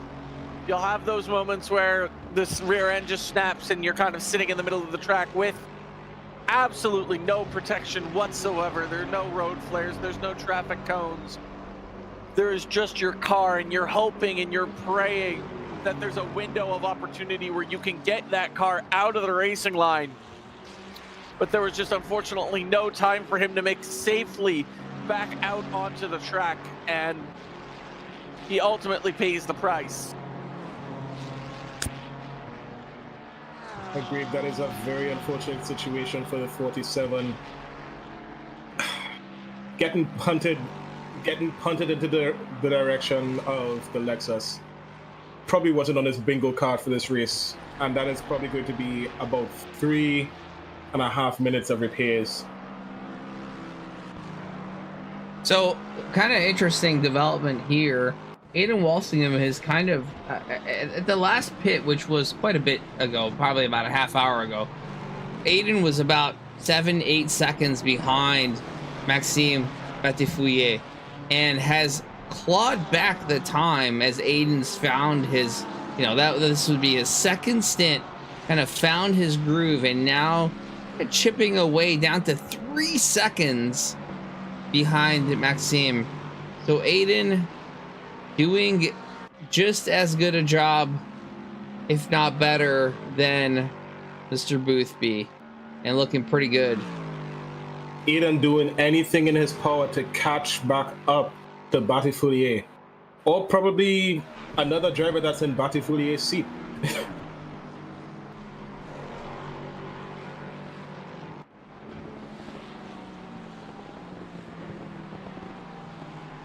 Entirely possible, folks. We will never know.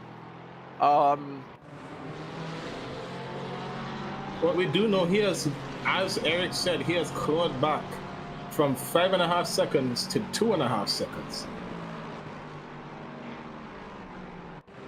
So, oh, I like that livery, actually. The lads. Yeah, that's a very well put together livery. I like it. Oh, that is a car that is facing the wrong direction, sir. You can't park there, sir. Can't park there, sir.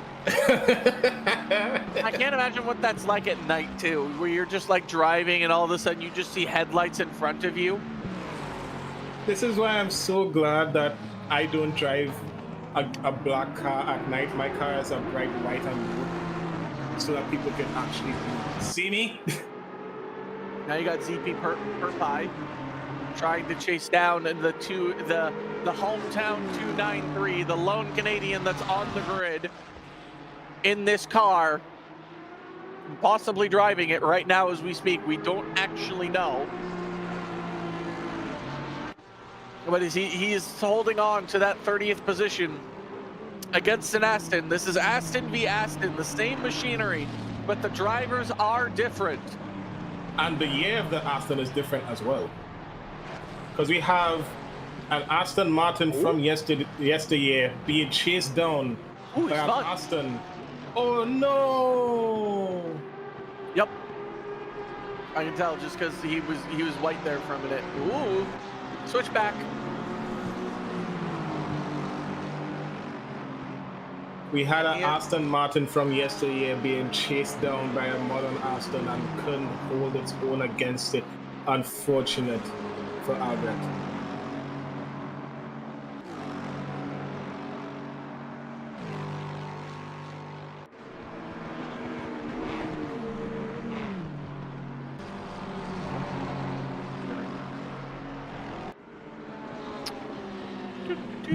Looking at other stuff. Yeah, and that is Perpai losing a spot to Cortez in the 160 McLaren. But he's not too far behind the said McLaren, as it's in his literal face right now. You can see it on your screen. Oh yeah, he is hunting down that McLaren. British on British violence might be in the play here. Not actual violence, but you know what I mean. Aston Martin versus McLaren. Tyler, who do you think would get the whole shot if they do end up side by side with each other? The problem is if this were GT4, I'd say McLaren, but GT3, it depends. It depends on, in the corners, the McLaren does have the advantage. In the straight line, it is definitely the Aston. So it's all about when this overtake occurs and when it occurs and where it occurs. Because Perpai in danger of losing. Nope, that's not 4th position. That is the 240. So it's not 4th position. That is to unlap himself. Kinda. Possibly, we don't actually know. Oh, Yeah. that is the 240 going wide. That is the McLaren going into the wall. 240 into the wall. Heavy damage on the front end of that McLaren. No, that was the 260 or the 160. That was that was Cortez. That's Cortez. Yep. I was about to say that's not the 240. That is a McLaren in the wall. Hopefully we see that on Sunday. Hopefully it's Lando Norris. You are evil. Kukai getting his place back. I am the embodiment of chaos, Hezzy. I want chaos. I want Max Verstappen to win this championship. I want Norris to win this championship.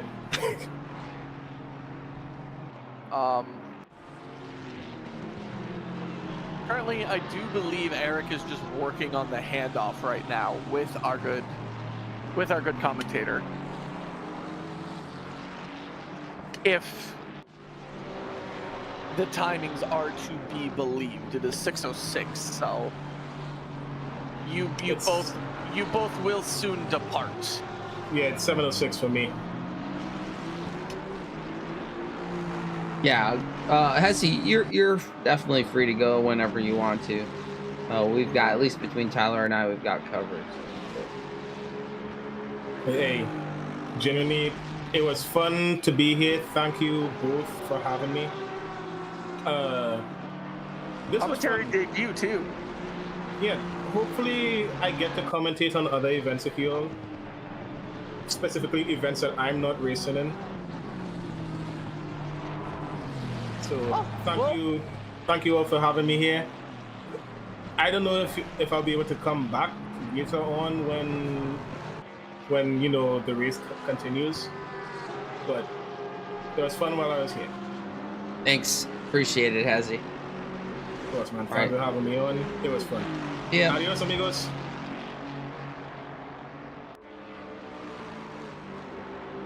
It was nice to see Hezzy make his commentary debut. Him actually do a fairly good job. Might have to donate to the swear jar donation bin, but other than that, he did pretty good for himself. Yeah, no. Look forward to Hezzy growing within our community as a commentator. Hanson, a Chaos Boy Aston isn't winning anything next race. Oh, I full well know that. 2026 will be our year, though. I'm calling it now. Adrian knew he's going to absolutely just destroy this car.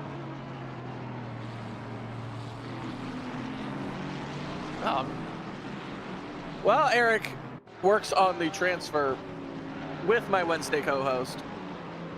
Keep an eye on the track, keeping an eye on the track map for you, letting you know of any yellow flags. We have another yellow flag, I do believe, for the 100 in the hairpin. The hairpin seemingly catching out a few drivers. Now, we are also getting to the point in this race where it is now past midnight in, like, both France time and in race time. So the track is getting heavily cooled, as you can see on the right-hand side of the 7 degrees Celsius. So the track is pretty much a brick, and I don't care if it's the Canadian guy winning. I don't care what Stroll does. As long as Aston Martin can do something, I'm happy. Track is getting cold. Winds are at 11 kilometers an hour, which is pretty gusty for conditions, I think, in ACC. So, and speaking of which, we've just seen another car spin out and gain a position. I do believe that was the 666, because it looked like a Ferrari.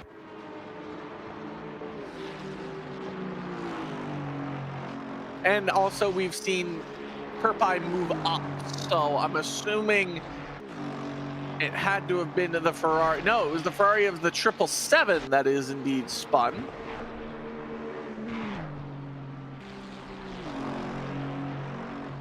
So the Aston Martin of the 901 does move up another position into the top 30. But yes, the track is getting cold. If the tires aren't properly keeping their tires warm, it's going to result in some slipping and some sliding, which makes sense where the hairpin is.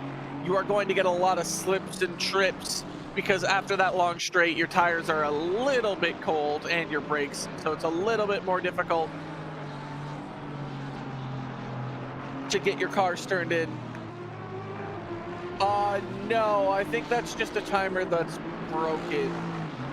Formation lap starts in 49 minutes. I do believe that just might be a broken thing. I could be wrong.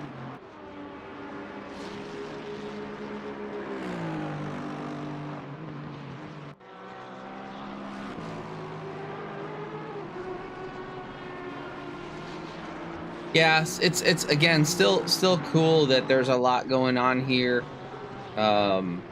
Lots of action to be had, and the battles are just incredible. I mean, just looking at that map is cool to see so many cars on there. Yes, there is a quite fair amount of drivers on the track. The fact that there hasn't been that many retirements in the past 4 hours is pretty good to behold. We are actually 1 minute away from 4 hour total elapsed in this race. So still a whole 20 hours to go in this 24-hour marathon at Paul Ricard. We will have continuous coverage, ideally throughout the entirety of the 24-hour. I will only be a part of it for another 3 hours.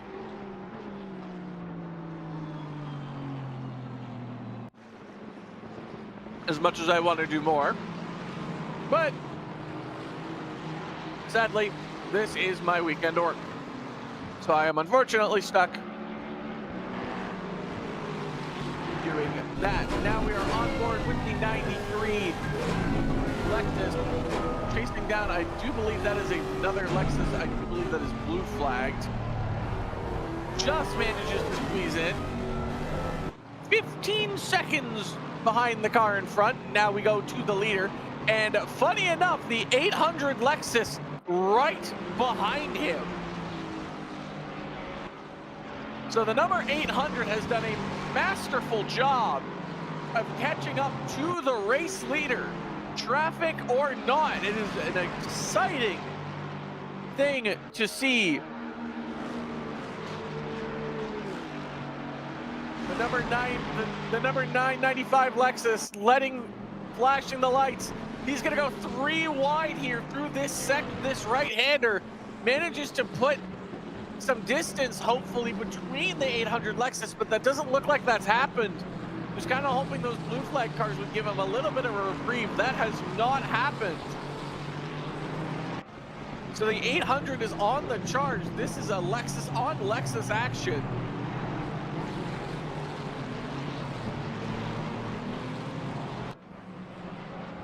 Who else is commentating tonight? So you got Kuzya coming up next, and then we'll have the likes of Saagar Bakshi, a staple in our streaming community. We'll also have the return of the legend John Wright joining us, and I believe that will be all the commentators we're gonna have today. Are we not having the other person? No, Nathan might have to pull out. Ah, okay. That is unfortunate.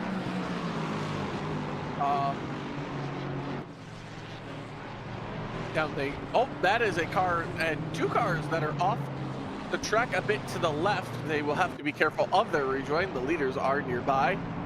Don't want to affect the leaders race all that much if you can, especially if you're a back marker. The 800 there goes a little bit wide. Kuzya and Saagar, yeah, that's gonna be a filthy combo. Saagar, I do believe, will be relieving me at 9 p.m. Eastern. So in a little under 3 hours, he will be relieving me of my duty.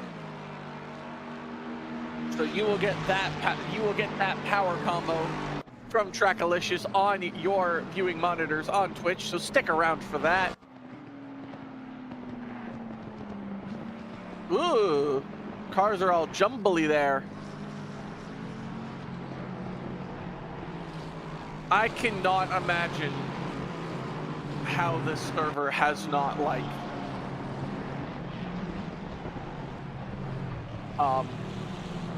I was just about to say, I'm surprised the server hasn't exploded, but I'm also watching cars drift sideways, so.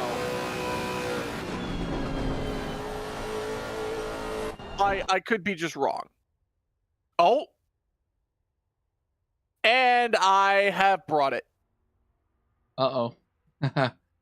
I think I did this. I literally think I spoke too soon. All right, folks, give us a second. Let's see what is going on here. Let's see if we can figure this out. Let's see if we can figure this out. We just pulled Kuzya in here. We got some stuff going on, Kuzya. As we can see. It was not you. Happy to be here. The chat is flaming me because I caused this. Okay. I am looking at the other streams. Does seem like it is an us problem, so let's fix this real quick. Oh, it's an us issue. Okay. Let's go into the studio. Give us a second here. In the meantime, while our wonderful, wonderful Eric fixes this issue, we will welcome Kuzya Terekhov to the broadcast booth. He will be joining myself and relieving Eric so that Eric can hopefully get some sleep. Yeah, feel really comfortable. Yeah, that's all we can hope for here. Just a quick little technical issue. Never hurts anybody. Good to get these things sorted out ahead of time, so that way we can continue on after the 20-hour mark is soon to hit in the race. 4 hours have gone by. We're already past the 20-hour mark, actually. 19 hours, 55 minutes left in the race. And yeah, happy to be here. It looked like it's been a very, very close battle between the two Lexuses at the front so far in the little amounts that I could have kept up with. And yeah, super excited to be here. Couldn't be at a better time. That Ducky license plate was actually hilarious.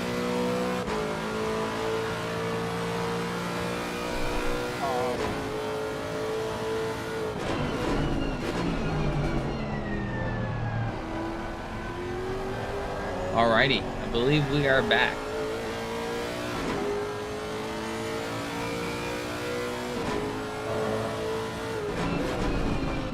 I was literally just about to make the comment, but I'm not going to now because I'm afraid I will get mobbed by the chat again. So I'm going to refrain from making any more comments about technical stuff.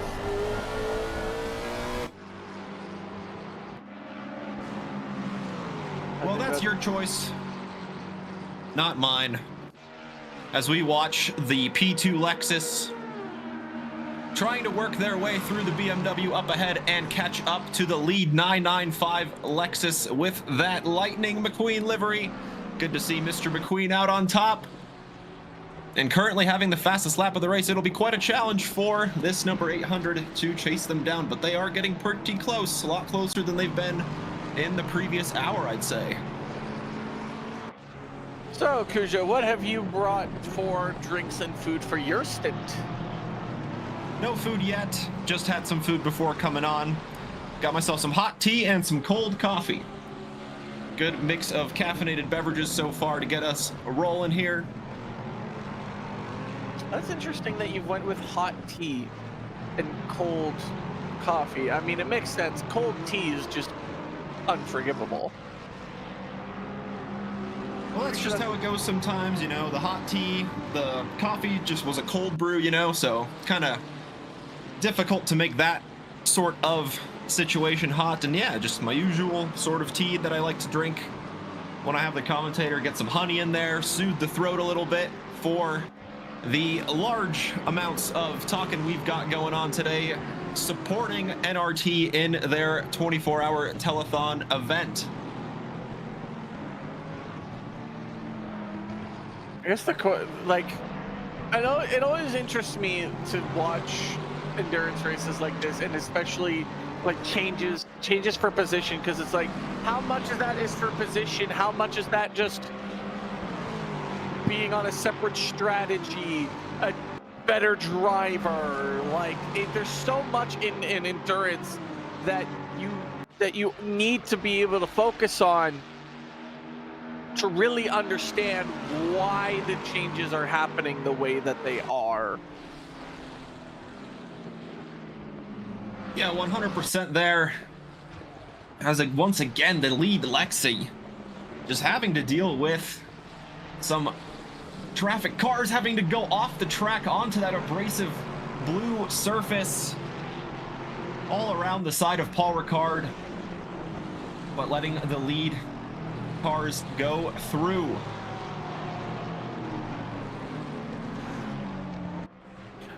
Cold tea is unforgivable as a southerner, how dare you? There's something called iced tea up here in Canada. You guys call it sweet tea down there.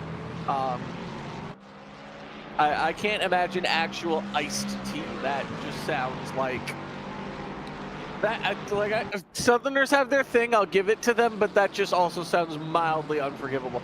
I'd like to point out how bright the Lexi lights are comparatively to every other car. Yeah, they've got a good amount on there. They've got the two on either side and that central light bar. And this is a move for position for the change in the lead, potentially, with the 800 not being able to go through the 995, defending well down the inside of the chicane at turn 4 and 5, and all the way through the tight hairpin. It is going to be a drag race down the 1.8 kilometer Mistral Straight. Will the number 800, driven by Walshingham, be able to get ahead of the 995? This is their absolute best opportunity so far, tucking in right behind, waiting until the very last moment to pull out, and now it's a side-by-side battle. The 995 claims the inside. They are going side by side, bumper to bumper. The 800 is getting ahead, and he's trying to take the inside line away, but he can't. He swoops back to the racing line. They're going side by side through Senior. Who will come out in front? It is the 995 still defending the inside. Forced to go the long way around is the 800 Lexus. He is trying to find the grip, and he can't keep it around there. The 995 defending absolutely to perfection around the inside. Some door banging there through the Miso Straight, and that was absolute perfection. Nice side-by-side driving, wheel to wheel. Absolutely no reason for any type of intervention from the stewards. Just nice, clean racing. But I have a feeling the 995 is going to have to defend for a little bit longer. It doesn't look like that 800 car is going to go away anytime soon. So round 2 we go. Can the reason that the 800 was able to get as close as it got was because of the traffic, and look what's happening again. The same situation is seemingly playing itself out. Another car getting in front of the 995, creating this little opportunity for the 800 to manage to just slightly claw back as the helicopter cam gives us the greatest view. The 800 now going to do the same strategy again, gonna tuck in behind its fellow Lexus constructor.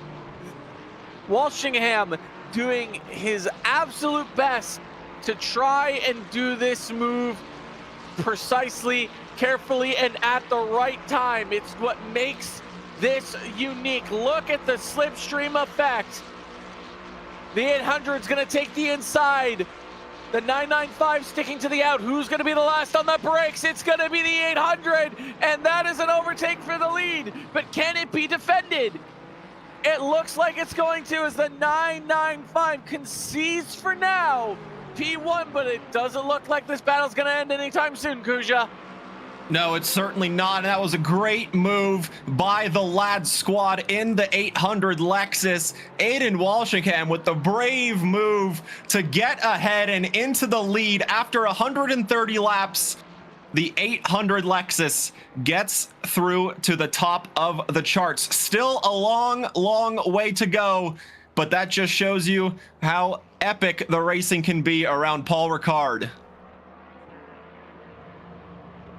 The roles have seemingly reversed now. Now, the 800 has to deal with traffic.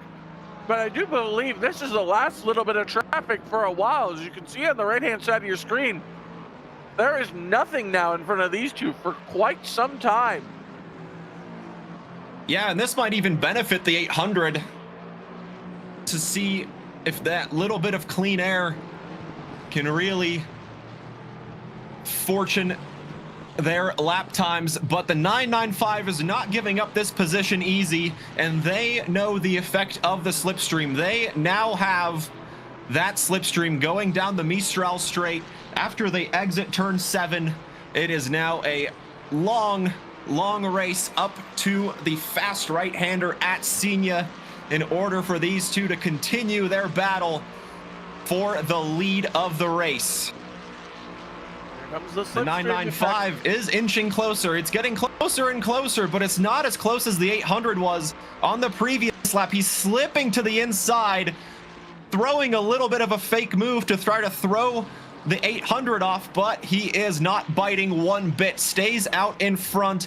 And as they go through the very challenging turn 9, lots of entry speed into the corner and having to slow the car down all the way through until the second apex there, but maintains out in front. I wonder if the 800 has a little bit more of like corner prowess, because it looks like a little bit more straight line speed than the 995, because the 800 made it look so easy to catch up in that slipstream. The 995 was catching up, yes, but not at the rate that the 800 car was. Ooh, excuse me. Yeah, and once more it is going to be a battle with cars exiting the pits. That was super close between the Lightning McQueen Lexus and the Ferrari just exiting the pits. Calculated to perfection there. The number 2 Ferrari down in now 10th place, I believe, serving their drive-through.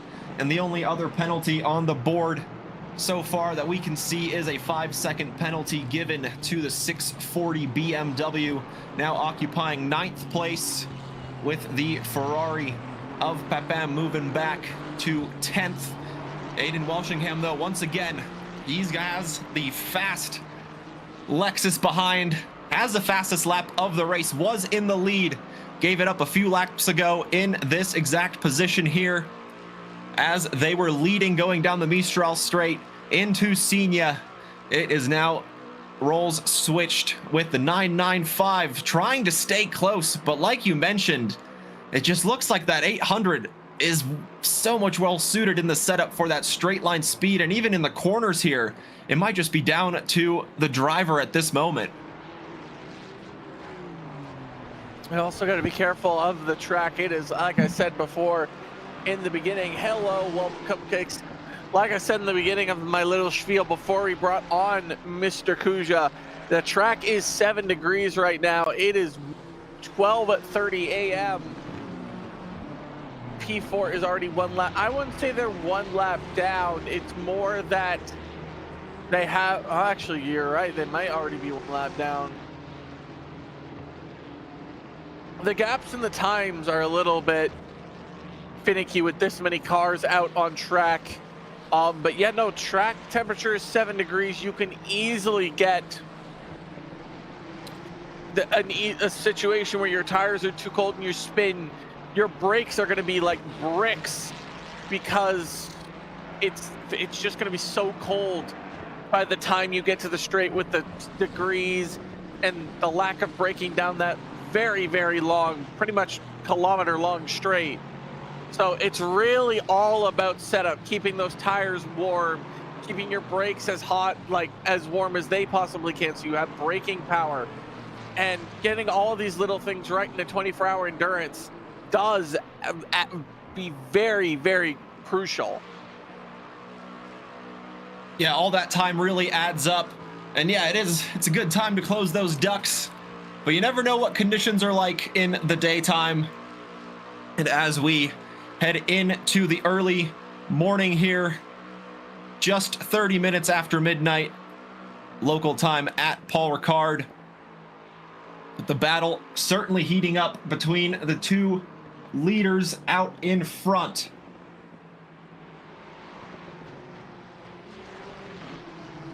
Long way to go, folks. Long way to go, but there is traffic now. So this could get a little bit interesting. We saw the lead change because of said traffic. So, not necessarily because of traffic, but it did allow the 800 to get a little bit closer. The inside thought about it was there. Car has to move out of the way, but this allows the 995, the Lightning McQueen car, to get maybe a better rundown. This pit straight isn't as long as the back straight, but this is going to allow the 995 to stay a little bit closer and potentially even think about an overtake. But I don't think it's going to come here. As long as he can stay where he is right now, a little bit of bumper banging, a little bit of touching, but so far it looks like all the cars are straight. But yeah, my theory looks to be correct here. The 800 has the straight line speed, but the 995, just based on turn one itself, looks like it has the corner speed. Yeah, trying his best to keep up with the 800. But at the moment, despite the traffic, things are going the way of the lads team. Now out in the lead of the race. Might get a position change here. He looks closer than he ever has before. He's thinking about it. The lads is going to drift to the right, blocking the inside. That's going to force the McQueen car to go round the outside. They're going to go side by side through this right-hander. That's bold if you can make the move stick. However, it's defended well by the lads 800, but this McQueen car does have the corner speed. So is the 995 going to think maybe about a late move inside? No, they do not. They slip behind right for now. I think maybe the 995 is waiting for the 800 to encounter traffic and cause them to slow down and maybe take advantage, maybe in a corner where the speed favors the 995 versus the straight line where it favors the 800. And you could see it here. Oh, they're both pitting. Oh, ooh, that could have been interesting with the pit lane being as close as it is. So now it's up to the pit crews to decide who's going to lead this race, Kuzya. Yep, it is up to the pits and how well and how quickly you can enter both of them.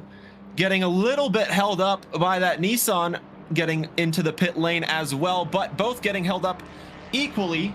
And now, like you mentioned, down to the pit crew to get this battle for the lead sorted. This is the battle for 13th. We've got RFL in the RT93. Poor Eastern, or Bastern, I should say, the 93 Lexus. Another Lexus represented on the grid here, trying to chase down the number 6 McLaren, driven by Podence. Just about half a second up the road. And now, after the pit lane has become a little bit more active, potentially it is time to see some driver changes, and will we see some changes for position in that time as well? We do have a driver swap out of the 800 car. I can see that from the P3 position. A little bit of a snap from the 93 Lexus.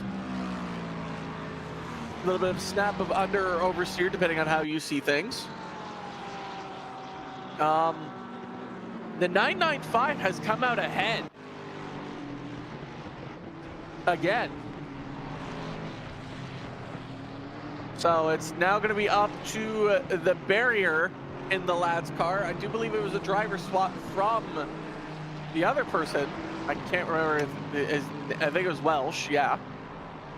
Welsh, now barrier, is going to have to do the same thing over another 5-second gap. I guess the 5 seconds is probably the driver swap there. I would have to guess. So now it's all about the chase again. The 800 was able to do it before, but can the 800 do it again with a different driver?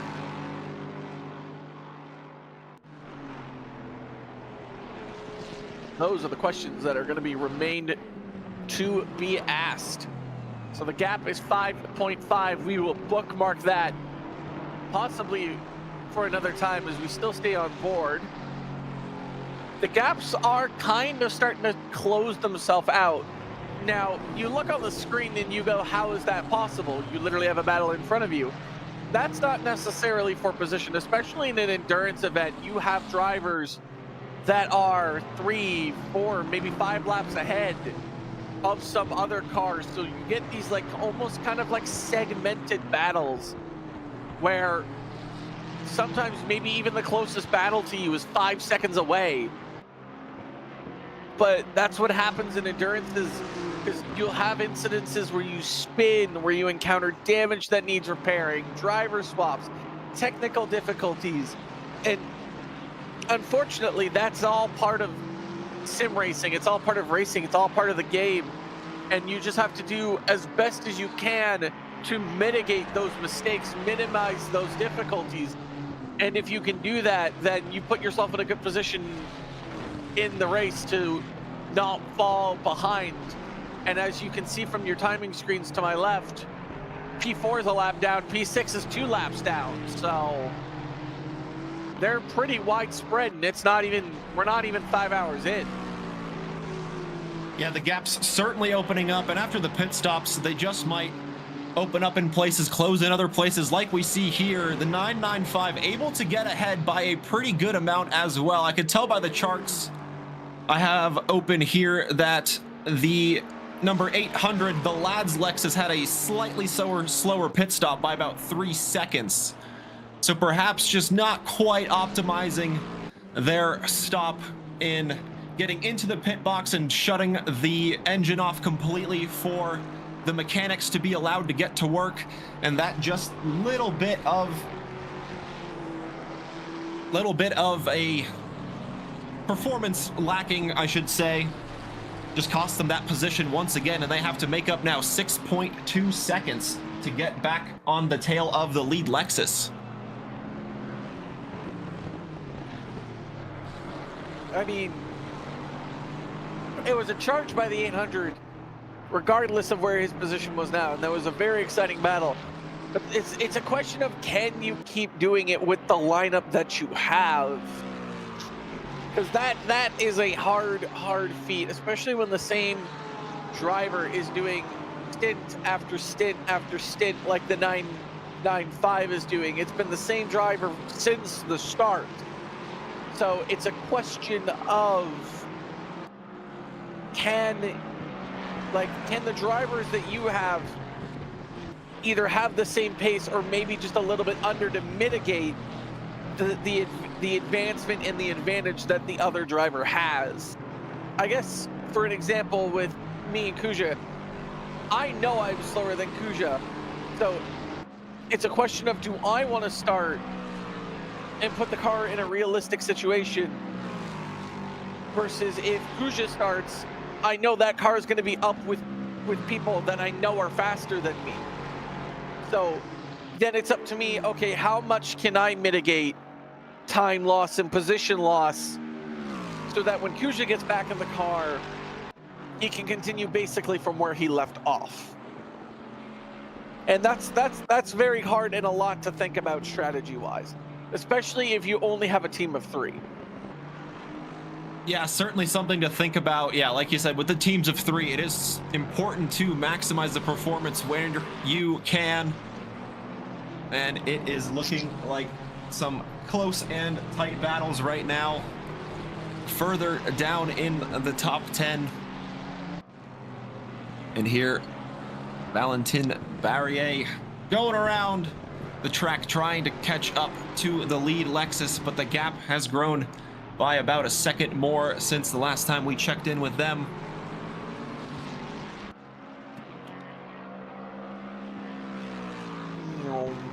As they fly by the pit lane. I honestly still, like, it still blows my mind to think that some of the drivers are actually here. Like IRL. They're at Paul Ricard. Yeah, it's a super big event being held by NRT, with a big thanks to Paul Ricard for letting them hang out at the facility, set up a lot of sim rigs, and allow the teams to pretty much camp at the Paul Ricard facility while this event is going on during the telethon. Yeah, if they need to go for a run, just go out on the track. Just do a track run. I'll see you in like probably what, hour, 2 hours if you're doing a track run. Yeah, depending on how fast you can run and stuff like that. You got a bike, maybe it takes like 45 minutes. Again, yeah, just depends on how fast you can bike. The current layout we're using is 5.77 kilometers.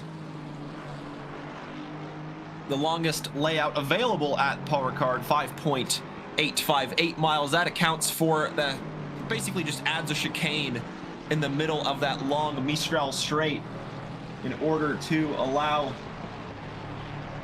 a little bit of a tightening of the battles there. Kuzya, Tyler, just to interrupt real yes, quick. F1 layout. Appreciate you guys taking over, and I'm gonna bow out and see you guys on the other side. I'm gonna switch cameras now. We're gonna have a battle here. A very tight battle, it seems. There is a 4-car fight here. An Aston, a Ferrari, I think another Ferrari, and is that a Lexus somewhere involved in this? Absolutely everybody getting involved in this. The lead car is the V12 Aston, the Lexus behind the Ferrari, pulling out of the slipstream, now going alongside, but the Ferrari is tucked in behind that Aston Martin and using the slipstream to its full advantage. Ferrari alongside the Lexus, the 51 battling with the 127. He's trying to go to the inside of the Aston Martin. Nearly contact. So close between the two of them. Oh, there is contact. The Lexus getting shoved into the wall there, and the Ferrari going wide onto the blue surface, flashing its lights away. That is I'm not sure if that's a blue flagged car in front or a faster car getting through, but nonetheless, it looks like it is a blue flagged car as they move out of the way there at turn number 10 to allow the 31 to continue chasing that 293 Aston Martin. That was violent. I just watched one car just go right into the retainer wall. I think you might be right. I think that might have been the Lexus. Because it's... Oh, would it have been maybe the other Ferrari? Because there were 4 cars in that fight. Oh, maybe one of them... It was a 3-car battle with one car being one of the blue flagged cars. I believe that was the one that got out of the way there after they exited the double right-hander at turn number 9. Further up ahead on the road, you have Balati trying to overtake the 901 Aston Martin. That is the V8 version, and he will have a good slipstream here, although he might have ran a little bit wide and ticked that little track limit warning sign on the outside exiting turn 7. So like we mentioned earlier, track limits will certainly be something to keep track of as the hours continue on in this race. He's trying to get past an Aston Martin, which does have a straight line speed advantage. He's going to be able to hold the momentum across, but the Ferrari is going to have better cornering speed. And as you can see, will get past that 901 Aston Martin, but it's all about how far can that number 10 Ferrari get away from the Aston Martin in the corners to avoid, as we have contact in the top left part of the high-speed right-hander. I think the number 85 and somebody else made contact. I'm not for certain. I'm kind of sitting back in my chair, just kind of watching the action I have in front of me right now. And the number 10 is going to try and get away from this Aston here. But the Aston is pretty quick in the straights, but the Ferrari's better in the corners. So, and also we don't know setup. So the Ferrari might be built for straight line speed and the Aston might be built for corners, but traditionally it's the other way around. Yeah, that contact was between that battle we were seeing earlier between the V12 Aston Martin and the 51 Ferrari. So those two getting back close together on track and coming into contact there. Cheers for the hydrate, Flavio. Missed that earlier. Take a sip of tea here. Much appreciate that. Hope your night is going well, my friend, and everybody watching along. Hope you're enjoying the action. Coming to you from Paul Ricard, the virtual Paul Ricard, with some of the teams at the facility itself, on site, participating in this event with in real life driver swaps, as well as teams competing virtually. And after going back on track again, Botelier catching up to Albrecht in that 293 Aston Martin once again as it roars down the Mistral straight. I love hearing that V12 sound.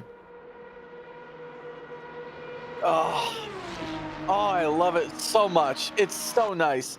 Defending the inside is this V12 Aston against this Ferrari, and they make contact, and down away goes the Ferrari, all the way down to the red abrasive strip. And they are going to lose some positions as there were cars not too far behind. And I don't think the number 32 is going to be too happy, but I think it's only lost one place.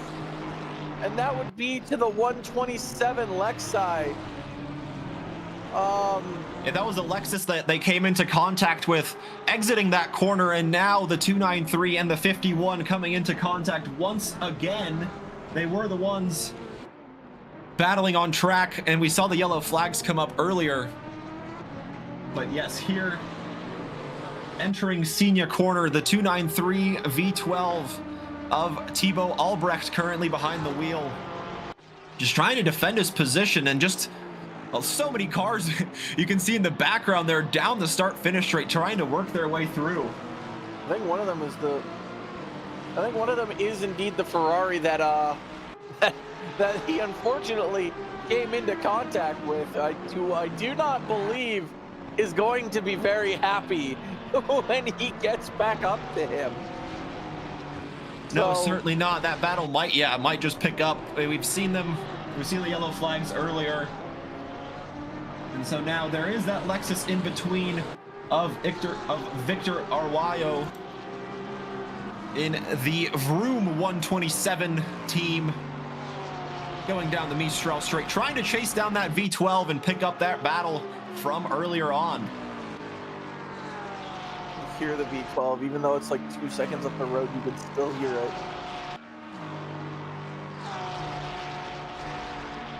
And you absolutely love to hear that. So, while we wait for the battles that we are currently watching to occur, and as we switch cameras to another fight, I do believe how many Ferraris in a row do we have here? 6? And Plenty. 2 of them are fighting right. Plenty. We have a lot of Ferraris here. And I do believe this is going to be Ritter and Balti, as they are going to try and look to fight for this top 20, actually for the 24th spot in this race. As we watch this battle, as we look for the potential over, what in the world was that inside defense? Oh, never mind. I don't think it was a defense. I think he was simply... That was not for position. Interesting.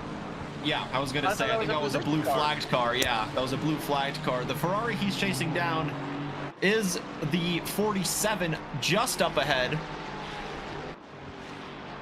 Can't quite see it in the picture yet, but they are trying to get close, as Manuel Ritter himself is pretty close to the back of Naya in the 273 up in front. There is the Lexus in between them. That is the battle that we saw earlier between Mr. Arwajo and Albrecht in the 293 Aston Martin, now coming into the same part of the track as the battle about 10 positions up the road from them.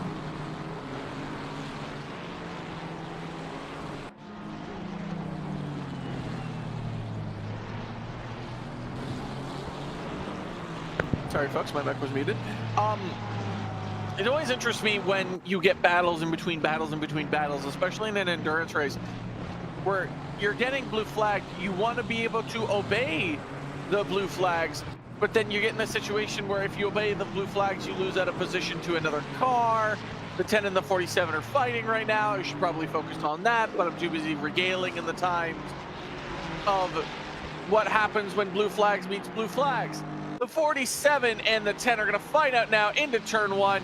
The number 10 is going to try and take the inside, but evidently it will not work out for him, as the number 47 defends well, but the number 10 is going to get a better exit, and they are going to go side by side down to the next turn, and the 47 is going to have to take the inside. The number 10 is going to take the inside. They're going to go side by side through this corner.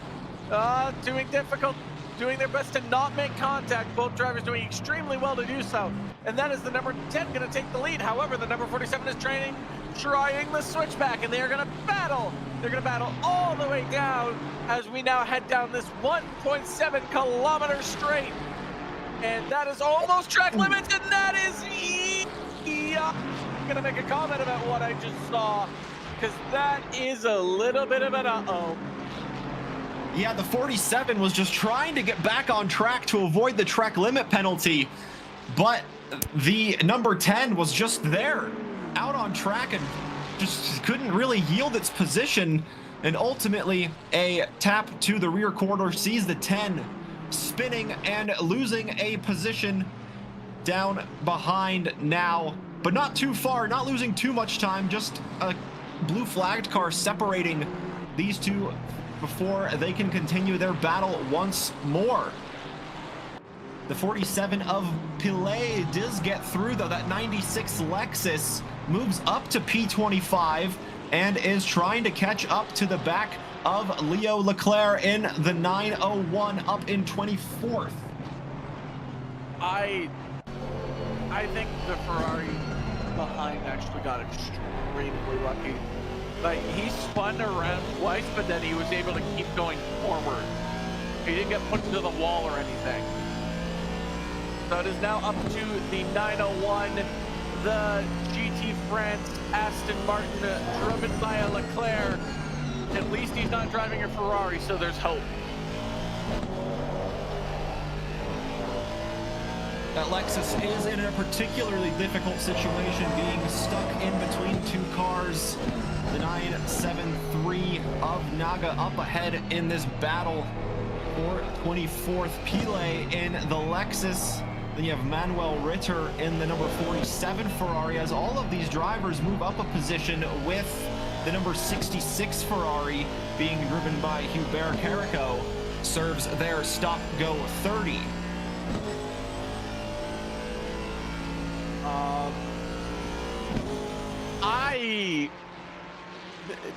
Again, we still have 19 hours and 19 minutes exactly left to go in this endurance race, and 24 hours is like,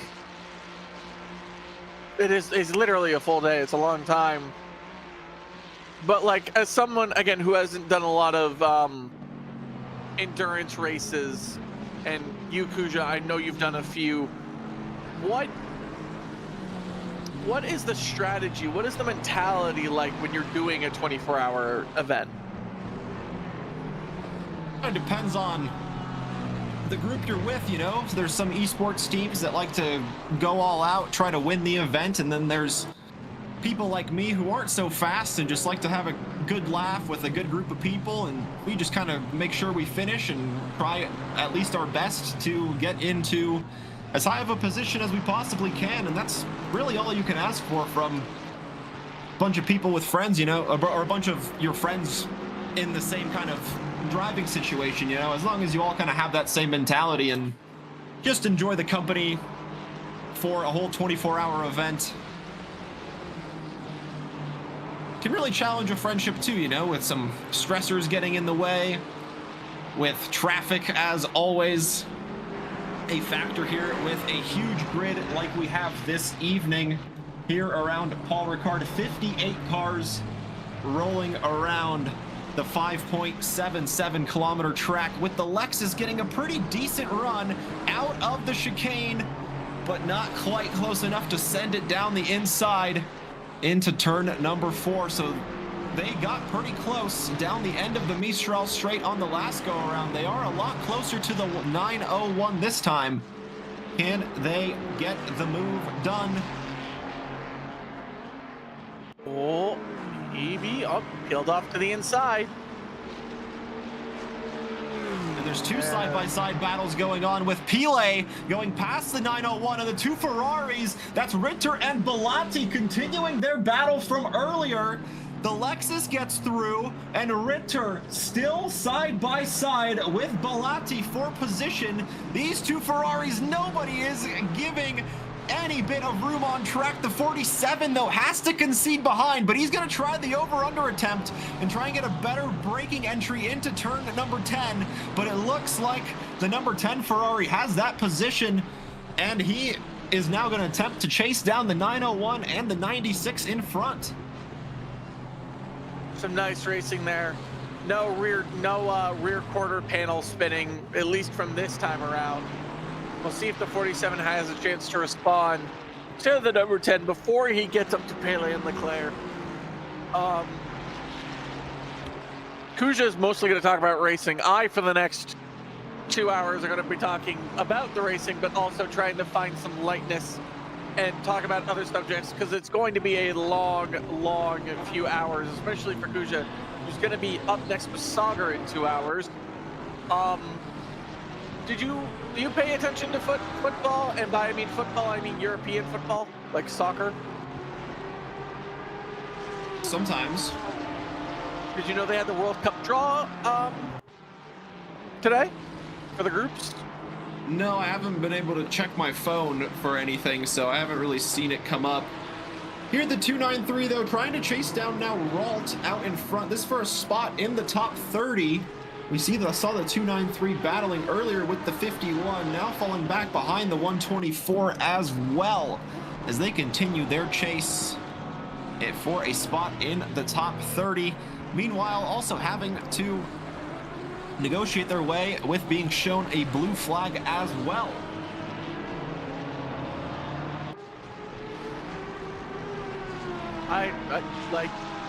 I'm an Aston Martin enjoyer as much as the next person, but why the V12? Why? It's not great. And we have, I know, it's like for the Valkyries. So we have Pile, Naga, Valtelli, and Leclerc, and Ritter now, all in this fight. So we have from 22nd to 26th, all in this nice little row here. Yeah, and as it is super dark and they are all Ferraris, it is very easy to tell them apart. And so we will do our best to differentiate between them, as Bellotti in the number 10 has a look up the inside of the 273 going into turn 1, but that is covered off well by Naga for the meantime. But the number 10 gets a really good exit. The 273 slips on the curb, and the number 10 goes through a little bit of side-by-side contact, but the 901 goes into the back, and through the corner entry they go. The 47 of Ritter goes through, and I believe that is a blue flagged car trying to work their way through this battle, that red, white, and blue Ferrari, as Leclerc falls back to behind this battling quad of cars. Yeah, it was a little bit unfortunate that they just kind of got a little teed up there. Going into the back of another car, it's difficult to judge braking zones, especially one, at night, and two, when the car in front of you might be braking earlier than you anticipated. So it's quite the challenge, but Balti and Ritter are doing a very good job working their way up the field after they made contact with each other not a few, tens of minutes ago. So it'll be interesting to see how much longer these drivers can battle like this, especially with a stint timer involved. I think of 65 minutes. To the chat, if anybody else watched the World Cup draw, which I don't think most of the people in this chat did, considering they're all watching for sim racing purposes, what do you think is the group of death? Because there's one group that is just so intensely insane, and that's going to be the 124 battling the 51.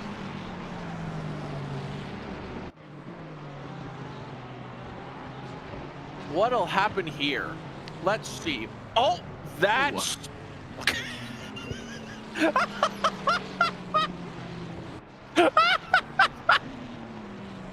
That's one way to get an overtake, Kuzya. Yeah, not sure what happened to the 51 there. He was just kind of maybe just miscalculated the braking point there with the 124 going right into the side of them. And I think they are maybe trying to give that position through to the one car, but not to everybody. There's the 29 trying to go through. And the Same 6. with the McLaren. That is a plethora of cars trying to work their way through one corner. The 124, the vroom of Kevin Ralt, gets through and ahead of the 51 and stays ahead, and now trying to negotiate some traffic in the mix here before going on to that long back straight. It's all Ferraris, so like, I don't know what the heck I just witnessed in like a half lap. I just witnessed the like craziest racing I've seen in a while. I still can't believe it's only been 2 hours and I still have another 2 hours to go in this booth. Watching Paul Ricard and cars go vroom vroom round round. Thankfully they're not all turning left. Thankfully there are some rights. Yeah, there's no Mustangs here, Kuzya.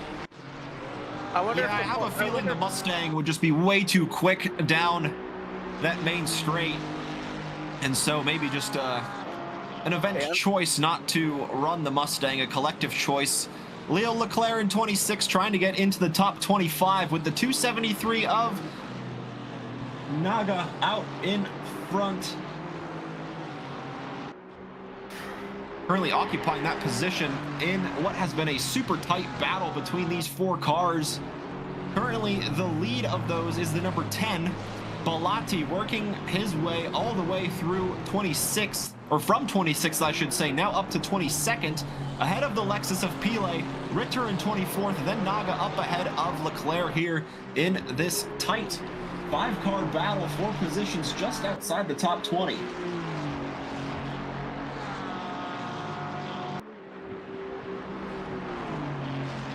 There's that number, and there we're going to switch to the number 1, or should I say P1, the number 995 Chow, who is just happily running the race right now. The gap has now increased to 12 seconds on the 800, so it's done the reverse of what it did before. Letting the Porsche know, hey, I'm right here, please let me by, thank you very much, have a nice day. Inconceivable motion where I see the 95 dive the leader here, but we've seen stranger things both in Trackalicious and abroad. I will say the hairpin up there is kind of giving everybody some fits, Kuzya. I've seen a couple drivers there, especially on the exit and entry into the corner. A few drivers have a little bit of a spin-off there. Yeah, it's a tricky corner to get right.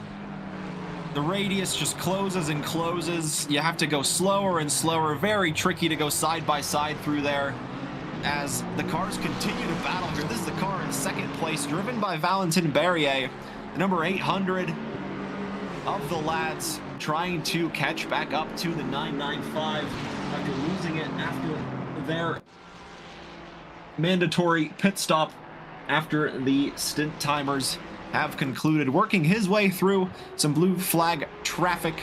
In third place, you have the number 3 Ferrari, the 3T Fearless Racing Motorsport, currently driven by Kaj Pavlovitz. Not too far off the top 2, I should say, just about 17 seconds behind, so still staying within touching distance should any sort of dramas unfold at the front. And that is your current top 3 of the race. And there are battles going on down the Mistral straight. That's the 273 catching up to the 901, who gets a drive-through penalty, and Richter gets a 10-second penalty to his name as well. The Porsche of Ibex getting overtaken by the Lexus of Araujo and going through the 901 Aston Martin as well, being forced to the outside of turn number 9. Not one, not two, but 3 cars getting through Leo Leclerc, who also has that drive-through to his name. I cry in Aston. We're actually watching Araujo actually try and get Naga now. And they're gonna go try going around the outside. Little bit of a touch there. And no driver goes into the pits, except I do believe that is the 901 going to serve their drive-through. Can Araujo get ahead of the 273 Ferrari? He's got the inside, he's got the position, he's got the corner, and he's got 24th now.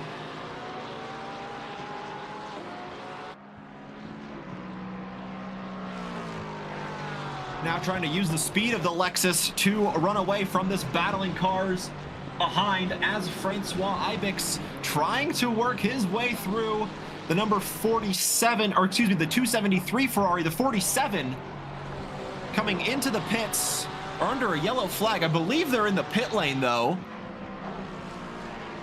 Yes, it looks like they are, because they are not centered with everybody else.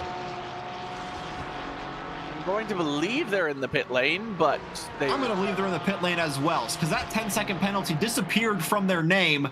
So Ritter likely in the box, getting that penalty served, maybe swapping drivers in the process as well, with the stint timers coming to an end. The Porsche just doesn't have the straight line speed to keep up with the Ferrari.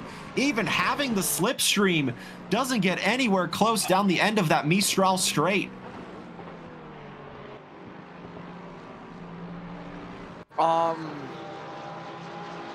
293, the one Canadian that we have. You can hear the V12. You can literally hear it.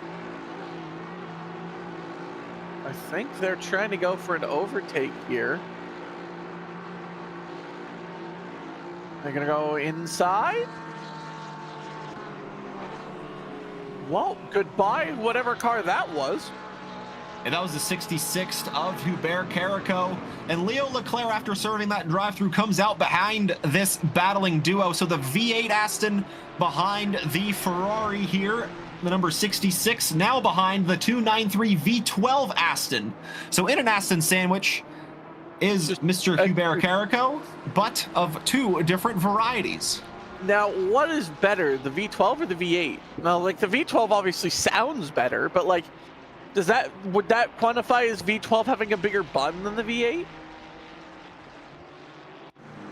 You know, I couldn't tell you because I haven't driven the V12 in quite some time, and I'm sure it all depends on the drivers at hand as well and what it is that is suited to their liking.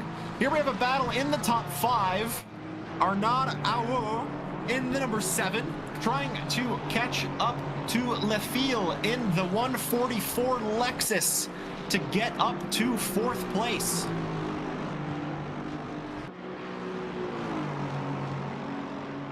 Definitely.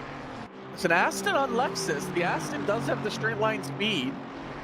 Look at it catch, actually. Oh my gosh, it pulls.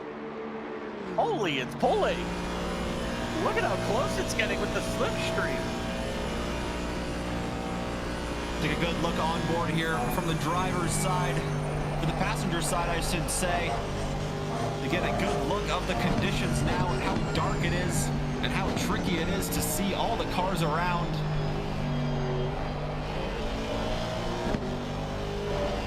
And like you said, getting close to that Lexus, but the Lexus had some cars in front, giving it a slightly favorable slipstream as well.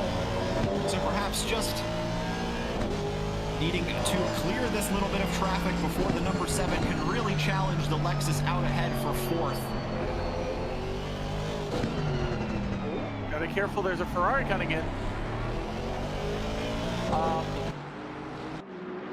I can't, for the life of me, gather, like, again, just the fact that they're in the facilities, they're in their rigs.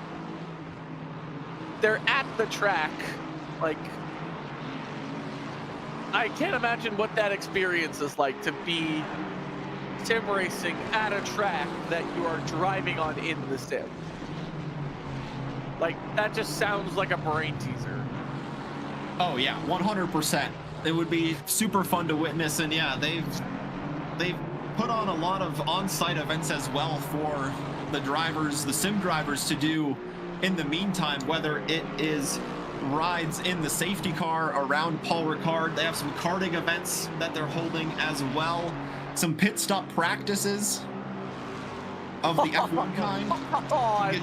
Get yourself some hands-on experience with a wheel gun and just the amount of torque that goes through that little contraption to get the wheels on and off of those absolutely incredible machines. So absolutely lots on offer at the facility at Paul Ricard.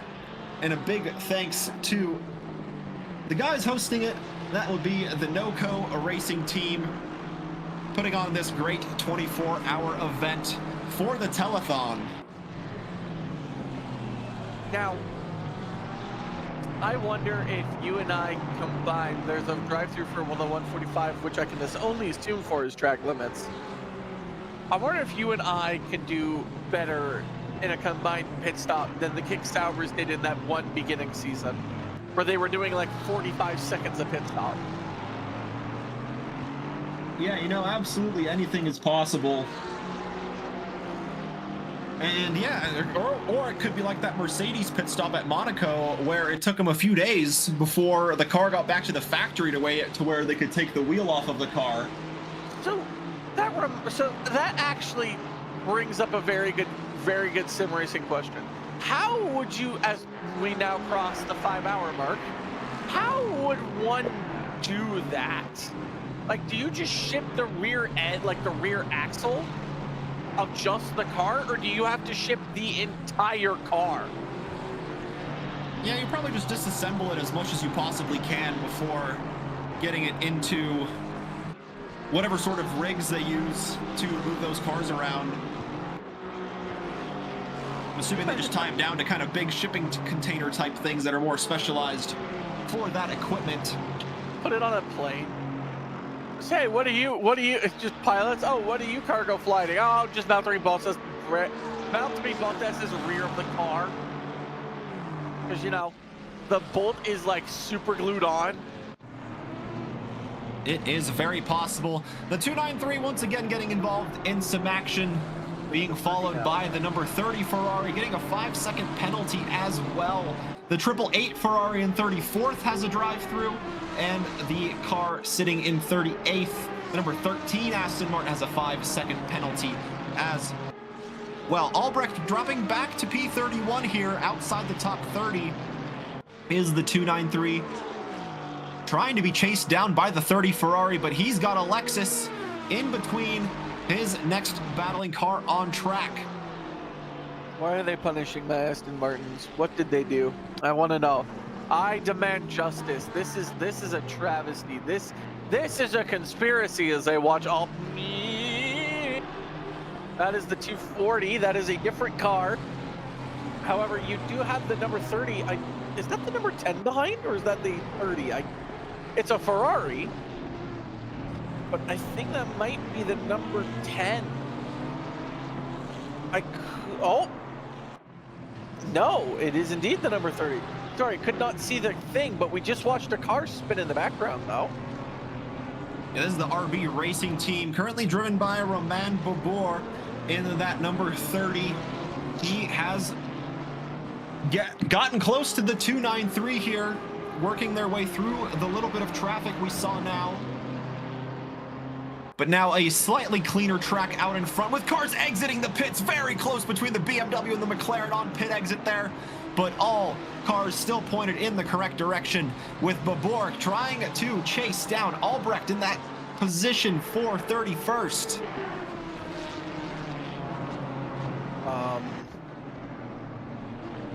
Definitely a situation I'm gonna find where can you afford to make an aggressive move, or can you afford to wait and wait for the person or wait for the car ahead of you to make a mistake. It's all about time. It's all about where you're positioned. The Aston Martin desperately trying to break the slipstream as you watched it go from left to right. The 293 is under attack from the Ferrari. There's multiple Ferraris, and all you can hear is the sound of the V12. It's like the trumpets on the German planes in World War II. But so far, and there's contact. Can the Aston save it? Yes, it can! What a save by the V12. It might have lost some positions along the way, but what a save by the V12 Aston Martin. Yeah, that was well done to save it after that quick corner. Could have easily twisted and gone either way as the two BMWs try to work their way through this field here as well.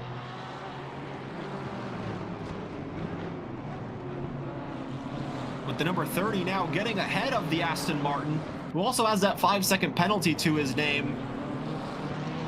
Will now just have to regather after that absolutely scary moment through Senya.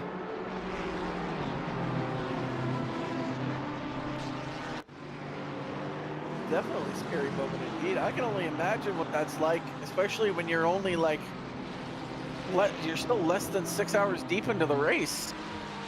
You're kind of just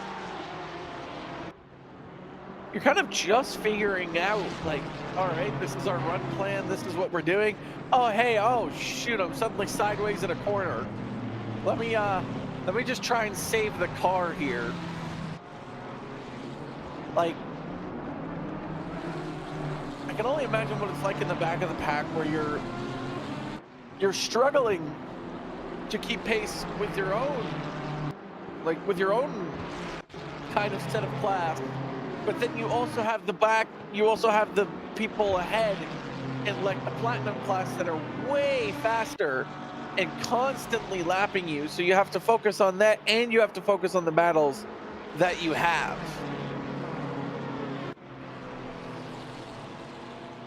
Yeah, 100% important to keep track of there. Just exactly who, yeah, like you mentioned, you don't really know the cars you're going to battle with until you're a few hours into the race. And only then and there can you really know your true pace compared to the competitors around you. And at the moment, out in front, the 995 still leading the way, not able to extend that gap by much more than 15 seconds to the number 800 Lexus behind. But the Kachau team, under the name of Maxime Batifolier, out in front in the lead, comfortable margin behind, but still looking to increase that gap as high as they can possibly go.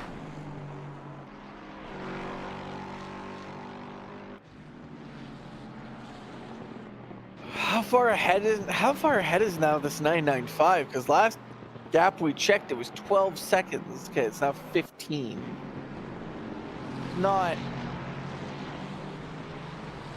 Still not terrible, not out of the range of possibility. But the 995, after being chased down for the last stint, is now driving away, wanting no part of the 800. Yeah, will certainly try their best to run away as best as they possibly can. From the very quick team in P2, the lads, driven by notable ACC streamers. Currently, you've got Barrier in the car.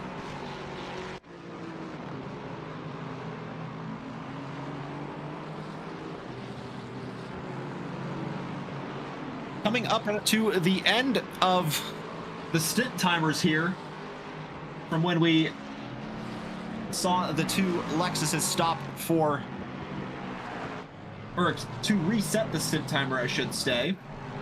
And will we see another driver swap there in the number 800? Only time will tell. Arwayo in the 127 Lexus chasing down the 96. That's Maxime Pilet. He worked his way through the field pretty well as well, getting up to P22. And now trying to defend that position as best as he can from the 127. He's got the slipstream from another Lexus out in front, but the 127 able to slot in before the braking zone of Senia and moves up to 22nd ahead of Pile. Very, very nice. Very. Oh, don't hit him now. Don't bump him out of the way. Very nice. Very nice overtake, Doc. You almost kind of got the double slipstream effect there, where he got the slipstreams of both cars and just got them both and just went, thank you very much, I'm going to have a good day now, goodbye. Yeah, Maxime certainly didn't fight that as hard as he could have, perhaps just knowing the pace of the 127 a little bit quicker than his, or just coming to the end of the stint and just looking to get that Lexus into the hands of another fellow driver. And yeah, like you said, lots of racing still to go, but it is important to try to stay as consistent as possible throughout the entirety of the event. Seeing it's 1:21 a.m. like France time, and like I've been awake since like 7. It's the weird mental effect of I'm tired and I want a nap, but I still got. Well, that's why you got teammates. That's why you have teammates. That's why you have, I guess, in our case, multiple broadcasters to just keep the constant engagement going. That is certainly the plan. Hope you guys are all enjoying the broadcast so far. Just a little over 5 hours into the 24-hour race, being hosted by NRT, broadcasted here at TRACKILICIOUS for you in English. There is a French broadcast available as well over on the 24-hour Telethon stream on Twitch. And it has been quite a fun event so far. There we can see nearly 4,000 euros raised so far just from this event alone. And the Telethon is not just this race here, it is an ongoing event all throughout France in their efforts to raise money for charity. And it has been held in France for a number of years now, since 1987, an annual event being hosted around this time of year, usually around the first week of December. And we are lucky enough here at TRACKILICIOUS to be bringing the action to you guys to follow along with us. Oh yeah, it's been, considering the fact in the first 5 minutes I watched someone just get destroyed off of turn 1. I think this has been a very fun, very entertaining set of racing. The battles are just constant. The battles are everywhere, because you're getting blue flag situations, you're getting people passing for position, and because there's 59 cars on the track, you just get the sorry folks, I'm a bit tired. The situation, the amount of racing you get is just damn near endless, even though you have 3 or 4 cars in the back straight by themselves. That's just how the racing goes around here. The 2 Ferraris battling in front, and they've got the 125 Porsche in 17th place, trying to work his way through and get ahead in his pursuit of the car sitting in 16th place. Kevin Ralt currently driving the 124 Vroom car, getting very close to the 273 Ferrari up in front, both of them carrying 10-second time penalties. So those get washed out in this equal battle in equal machinery. Who will it be going into turn number 8? The 273 seems to be comfortably ahead in that top speed department, as the 124 got a better exit, but Naga hanging on to the position, and the Porsche, even with that double slipstream, can't really get close to the 2 Ferraris here. A little bit of a wiggle on the exit from the 273. Will this be the moment the 124 sniffs an opportunity? He tried to go down the inside, but outbroke himself, and the Porsche able to get wait through a the minute. pair of them, but the 124 trying to follow the Porsche through around the outside, needs to find the grip, and he does so, keeps it within track limits as well. Great move around the outside to get up to 25th. What the actual heck did I just watch? They had no business at all with that position, considering he was just a turtle in the straight line speed. Oh!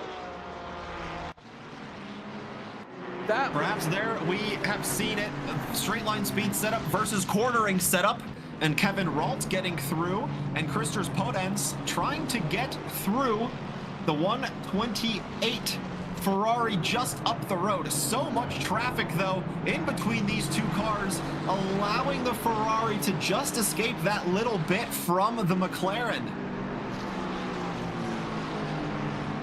So, what I find, what I've just learned, interesting wise, from the commentary, someone is going to join us. Someone's going to be able to make it. They're just getting their preparation, and it's going to be probably the man that has the most technical prowess out of the three of us. So he's going to be kind of like our analyst. It's going to be Neo Kerbal eventually. Well, how about that? He's going to join for a little bit. So, if anyone understands cars, it's going to be Kerbal. And this battle getting super close now. The number 6 trying to get through the 128, driven by Zakosek in that 128, just in front. Very pretty livery on that Ferrari, I must say. I do like that pattern on the back. The number 6 is going to try down the inside of the final corner. And for the moment, it looks like he's got the position, but the Ferrari not giving it up easy. This is for 7th place overall. And Christers Podens moves up to 7th place, gets ahead of Zakosek in the 128 Ferrari, and now will try to chase down Papan in the number 2, up ahead in 6th. The lone Latvian on the grid makes a beautiful inside move to get that overtake done on the 128. A very, very, very slick and precise move. It's what you gotta. Most times in a 24-hour endurance, you gotta exercise caution, but sometimes you just gotta go for the gap that exists. And he saw that gap and he went for it, and he made absolutely no mistakes whatsoever. And now we got another battle here where it's going to be more Lexus on Lexus action. You have Coquette chasing Fell, looking at the 240, trying to pass the number 93.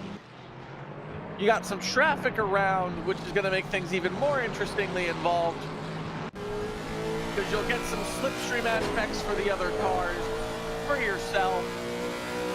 We'll see if there's a difference in setup changes, and we're going to see the 240 get in the slipstream here. Let's see how much the 240 can pull. It's not a lot. As we get closer and closer to the corner, a decision has to be made. A move to the side has been made. They're gonna go side by side. The 240 sweeps along, stays within the track limits, and gets the overtake done and dusted. So that's RFL in the RT93, poor Bastian 93 Lexus, moving up into the top 10. They've got about 15 seconds before they can chase down the 640 BMW, driven by Gavreau, up the road in 9th. But a good move there, up the inside, sent it nice and early, telegraphed it, and props to Nathan Coquette for making that move kind of easy, but he is not done battling though. Oh, we're starting to see some drivers going to the pits now. That spin timer's got to be ending for some drivers. RFL still sticking behind the Lexi ahead of him.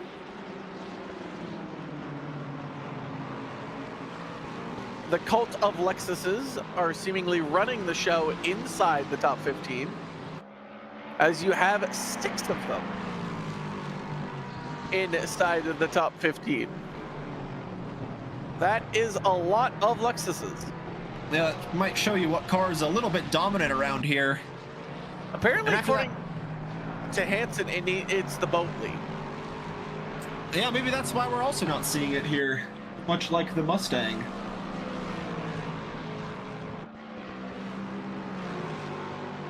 Gentleman's agreement, you think? Yeah, it could be that, or they just straight up didn't allow it during the sign-up phase.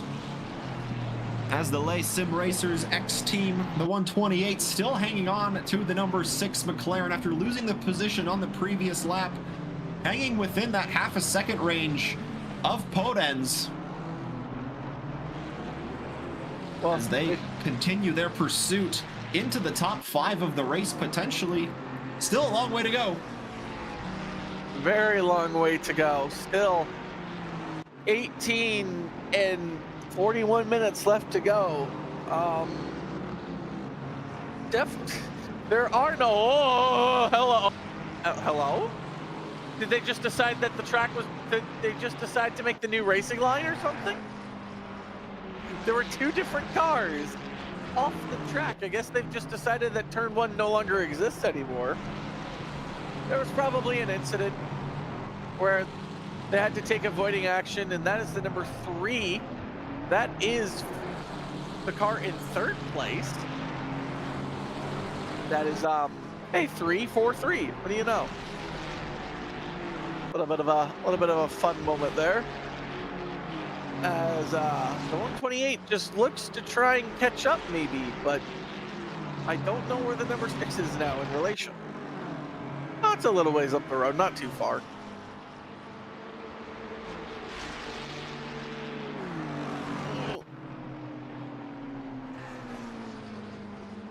Here they go through the fast right-hander down towards, I consider it a hairpin, but it's like, it's a hairpin at 3rd gear, so is it really called a hairpin if you have to be in 3rd gear for it? What did you miss? Lexus. Lexus on Lexus. Lots of action unfolding here. The 2 Lexuses, yeah, like you said, in the front battling for position. This is Victor Arroyo working his way through the field very effectively in the 127 Lexus. Gets ahead of Leo Leclerc down the Mistral straight before the braking zone at turn 8. And moves himself up into 27th position. Babor up in front, about 2 seconds up the road. The next competitor for the Lexus to chase down. I should search up if they're related. I should see if the Leclercs are related here.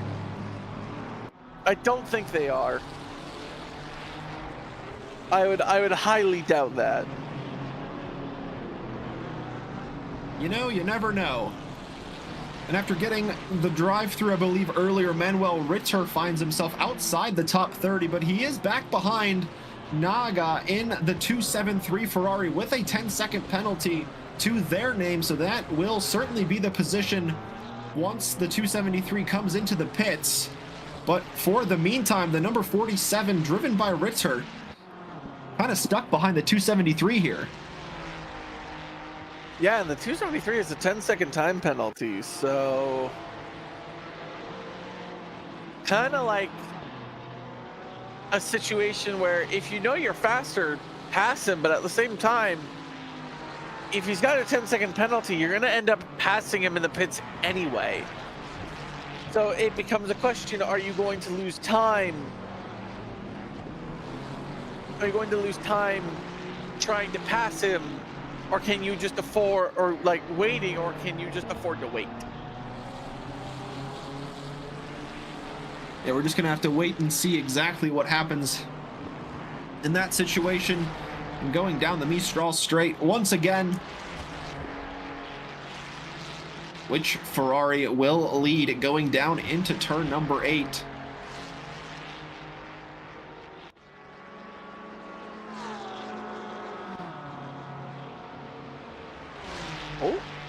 47's gonna fight here. I think with the 273. Oh, nope, never mind. I think that was just a blue flag car. Because it doesn't look like the numbers changed.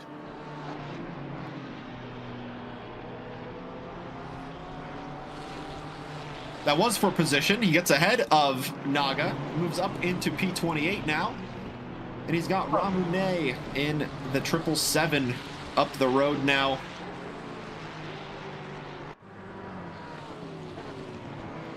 Oh, it's just weird that the thing has not switched yet. Like, the bottom right-hand corner would switch the number, but it wouldn't switch on the left here. So that's actually kind of interesting that it hasn't switched yet. Well, whatever, Ritter is not going to pit. Oh, there it goes. You just had to pass the checkpoint, and now he's up now into 26th. Ooh, can he get past the car ahead, though? Doesn't seem likely. And that car just exiting the pits, that was Christers Podens, who recently made the overtake past Zakosek, but now having to go back into the pits. The G League Esports McLaren now looking to chase down Mateus in the 256 Ferrari up ahead. Or sorry, BMW. Now that Kuzya has sat here for at least a good hour and a half, who do you want to win on Sunday, and who do you think is going to win in the Abu Dhabi? Well, it's just a matter of who probably gets the qualifying position figured out and sorted first. It'll probably be more of a Saturday kind of situation, assuming all goes well on Sunday. So we'll just have to wait and see how that qualifying goes down. Turns out the number 800 of Valentin Barrier in the pits from second. Pavlovitz moving up to second, though, because they have yet to come into the pits. And we will wait to see if there will be a driver change for the number 800. Yes, there is. There indeed is a driver change. You didn't answer my question, but I'll get that back to you later when we get Kerbal in here. It is now Boothby? Is that how you pronounce that? Yeah, Mr. George Boothby in the car. Behind the wheel of the number 800 Lexus now. The lads in their chase for the lead Lexus, the number 995. Currently on lap number 169, and they will certainly need to come into the pits. They do, actually. Literally as soon here, as their stint timer comes to an end. I believe they are one of the teams running on site, so we don't really know if they are doing an in real life driver swap or whether the same driver stays in. It might not even be Batifoulier in the car at all at the moment. But nonetheless, the 995, Mr. Kachow in the pit lane here. Someone's gotta get on the horn. Are you making... Who's driving? I need to... What's happening? We need to know. And down he goes, and off he goes again. Got to be careful rejoining the pit lane here on the left-hand side. Thankfully, there is no collisions in ACC, or else we would have had a very, very sad, unsafe moment there. And off the wonderful Lexus goes, and Boothby stuck. But can Boothby get there to get the number 3? That's actually a good question here. Yeah, the battle between P1 and P2 was around 15 seconds before the necessary pit lane stops, and it was right around that same gap between the 800 and the number 3, who is now rolling out of the pits. So it is going to be pretty close, but I think the 800 will have that position covered off. Yep. Quite handsomely, actually. So that looked a lot closer than I thought it was going to be. This is that battle we were talking about earlier between the 4, 5, 6 BMW and the number 6 McLaren. But the BMW looking like it's got a pretty considerable amount of front end damage and not making the overtake difficult here for the number 6, as in fact there is contact, and the number 6 McLaren, after that contact, getting thrown a little bit in the wrong direction, losing some time to Mateus in that BMW. I think he was think they lost ahead. lost the position as well, maybe to Zakasek, who did come out of the pits now behind the McLaren. Yes, behind the McLaren still. So Podens remains ahead of the 128 Ferrari and still needs to remake that time lost to Mateus after that collision just a little bit ago.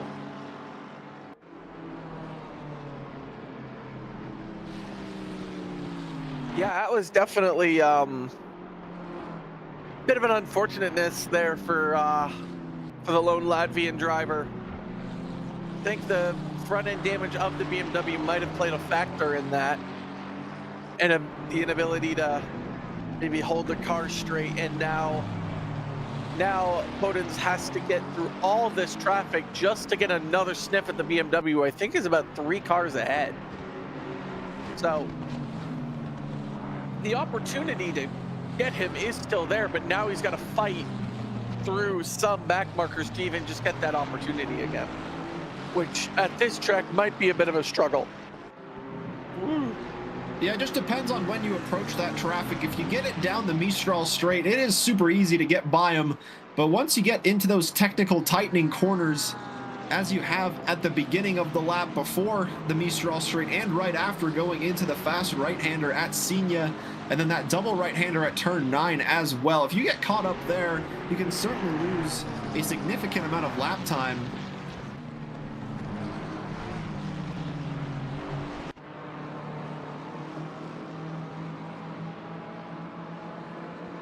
As the camera now switches over to the battle for P16 between Kosa and,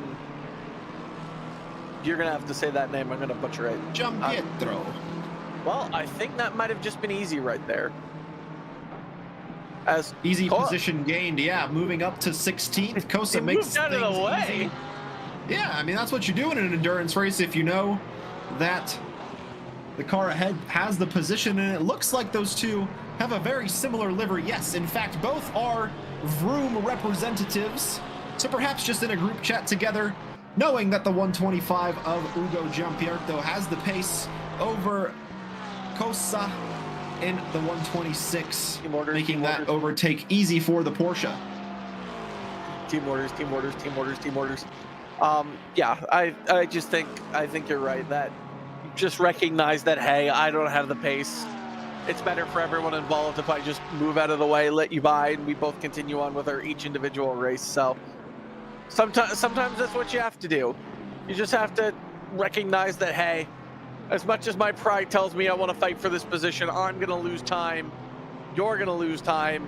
So let's just kind of mutually work together without even understanding and just move on together and try and get past this. As the 145 has gotten a drive-through, I'm, again, assuming for track limits, because that's usually what the drive-through penalty represents. Yeah, that will certainly favor these two Vroom cars of Kosa and Giampietro, allowing them to get closer to the 145. They have a pretty considerable gap as it stands, but that drive-through will certainly help things, with Jung having to go into the pits to serve that within 3 laps time.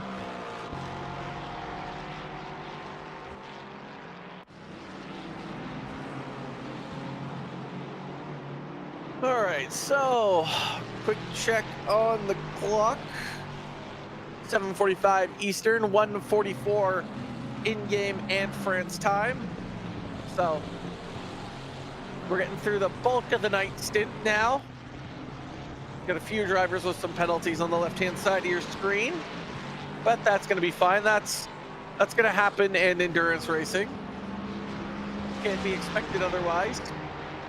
As we have a lot of oh my goodness, there is Ferrari City up here. Ferrari. Lexus of Damian Philos trying to work his way, like you said, through all of those Ferraris. He is battling with one of them, and it's the 58 right in front of him of Fau in the number, like I said, the number 58. This is the battle for 19th. They're both just inside that top 20, and with lots of traffic getting involved here, the Lexus can't quite take the apex. This is another one of the Vroom cars. Lots of representation from the Vroom team. The number 123 just behind the 125 and the 126 here in 20th. Can you count the number of Ferraris on your screen? Because the answer is yes. Like, look at that. There's just a Lexus and a mountain of Ferraris. Fortunately for the Lexus, he's got the straight line speed, and he gets the position up to 19th. Past Roman Fau in that number 58. And we will see just where Philos can go after getting into 19th. Now has the number 29 up ahead by about 4.5 seconds before he is back with his fellow Vroom teammates of Cosa and Gianpierto. I feel like this Lexus is in the position that I was at Kielami a few Mondays ago with the Genettos. Just I was surrounded by Genettos, he's surrounded by Ferraris. It's lit like there's 1, 2, 3, 4, 5, 6 Ferraris between 18th and 25th. 6 Ferraris! Like, look at that! It's literally nothing but Ferraris and one McLaren in there. Like, I haven't seen this much Ferrari since Monza. Seems like it's a strong choice nowadays with that Ferrari. But the Lexus having a pretty strong showing as well here this evening. I don't want many more Ferraris, Kuzya, please. No more Ferraris. There's too many of them. There is, in fact, too many of them. Unfortunately for us, the class boards on the left-hand side aren't working as well as possible. We have a combined platinum and gold being represented by the white tabs. But after that, everything I do believe is correct. So you have the lead silver driver, which is Killian Wiley in the number 194 BMW. Currently sitting overall in 12th. This is the NOCO Racing team. And they are having a really good showing in that silver class, being as high up as they are, all the way up in 12th. Yeah, they're just kind of just sitting around having a ball. Oh, the 125 gets a drive-through penalty now. So Vroom Vroom's gonna have to go Vroom Vroom backwards. I'd rather take prancing horses than bumblebees in my ear. I know I can be faster than a Ginetta. I know I can't be faster than a Ferrari in the corner.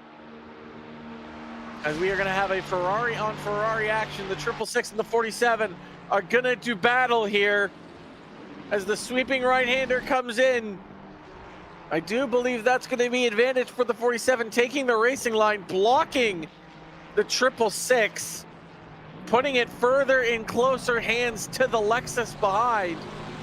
You want to be able to make quick work of this 47 because you're going to have a Lexus behind you, and he's going to go try the inside move. The Lexus is just salivating at this battle, knowing it can take 2 positions in one go depending on how this situation presents itself. The 666 thought about the inside move, blocked off by the number 47. The Lexus behind, thinking about a move somewhere, trying to sniff one out. There's blue flags, I do believe, for this Lexus behind due to the other cars behind. I think those are 2 Ferraris that are not for position behind, but you have the position battle up here. The 666 trying to find some space to maybe make this somewhat interesting. and just can't find it, looking to try and get the better exit. Where is the 47 going to defend? It's going to defend the outside. The 666 thinking about an inside move. Slides it up in, making sure to give space. What an overtake! Yeah, good move from Enrion there. The Tatsu Racing Team moving up to 24th. Manuel Ritter still behind the wheel of that 47. I do believe they do have driver changes available for Manuel Ritter. Oh, no, they do not. It is a solo driver. I can only assume they're doing in real life swap, as now Manuel Ritter comes under pressure from Pile in the number 96 Lexus. He's got two cars that are higher around him too. So he's kind of trapped here. He's trapped amongst his own Ferrari brethren and a Lexus. And that's just how it goes in endurance racing here for the ACC Drive, ACC TV team.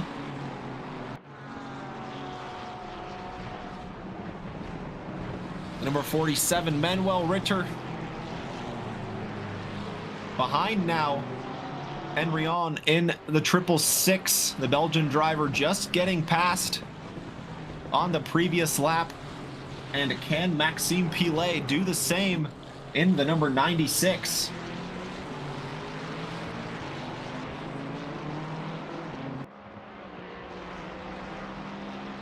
I'm quite excited to see how these liveries look in the daytime. So many of them look absolutely stunning with the low light we have now. I can only imagine how fantastic they all look under the sun.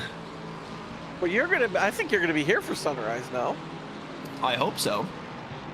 Well, how long do you have left? You're going till what? Like, I have no idea until I get tired. I mean, mine are scheduled to follow, you know? Like, you know, schedule's important, all that. I mean, yeah, but it's still early.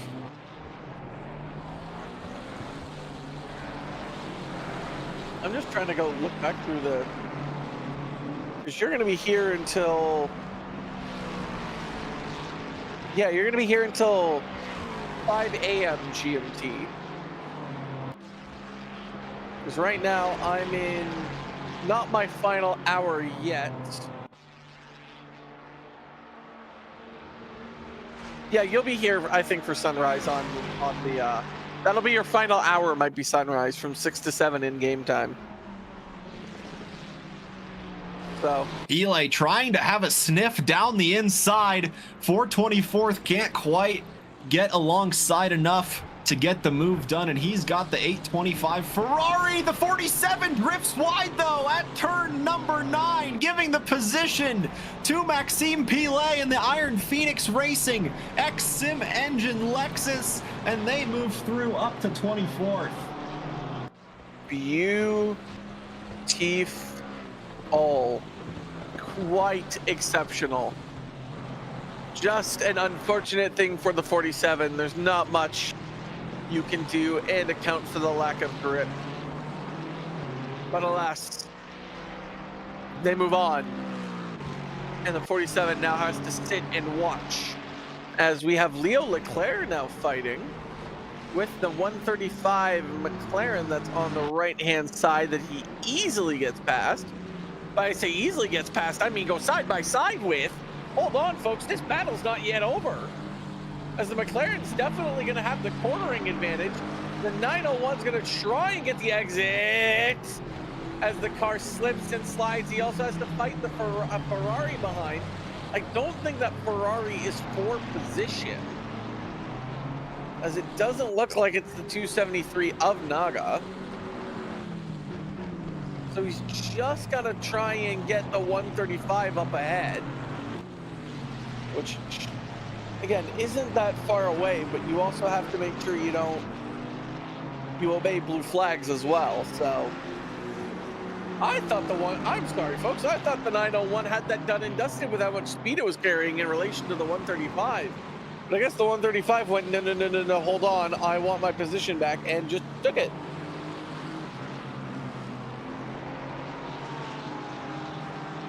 So, I guess I don't know cars. Yeah, the 901 also having a 5-second penalty to their name, not going to help their chances of trying to fight their way through the field. The Vroom car, the 123 of Damian Philos, now chasing Vanyan Poli in the number 29 Ferrari. I believe that's that purple and white ahead. White Ferrari up ahead, and they have the lead Lexus. That's the 995 trying to go through this battle as well, and it looks like Damian Philos has the speed to go around the Ferrari, but the move isn't quite done yet with that 995 around the inside as well, allowing a path for the number 29 Ferrari to follow. The Vroom Lexus still has the position and moves up into 18th.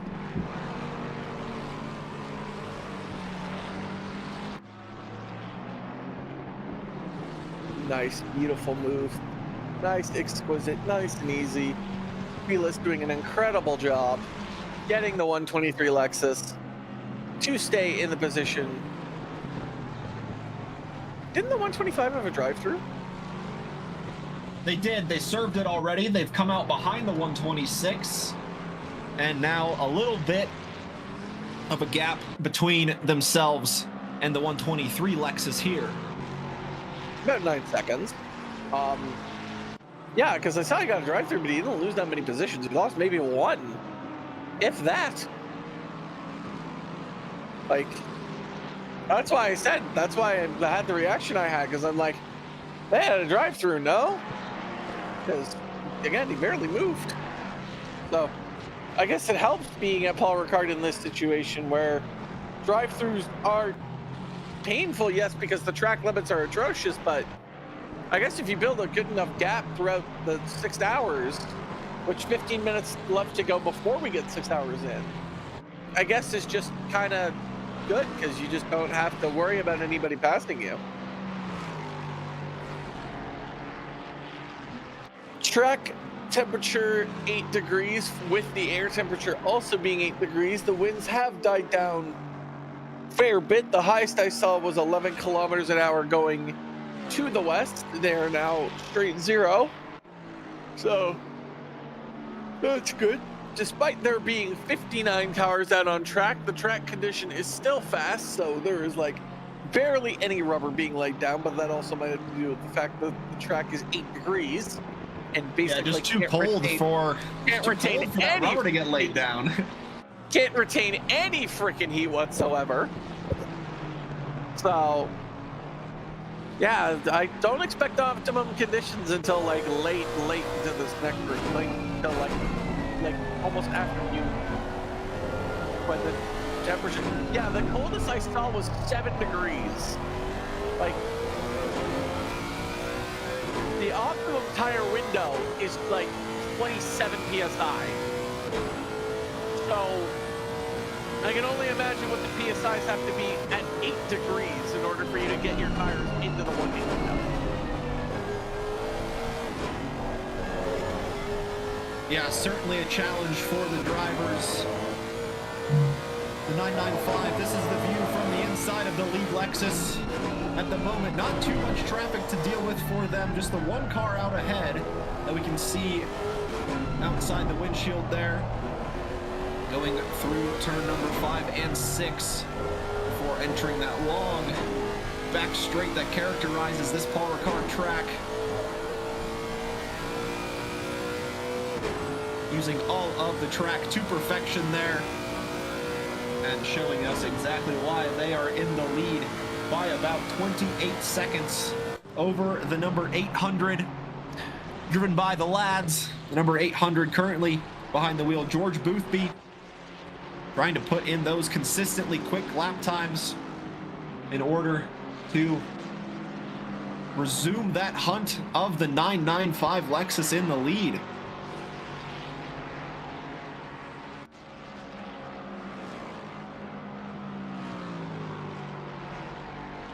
What's the gap at now as they cross the timing line here?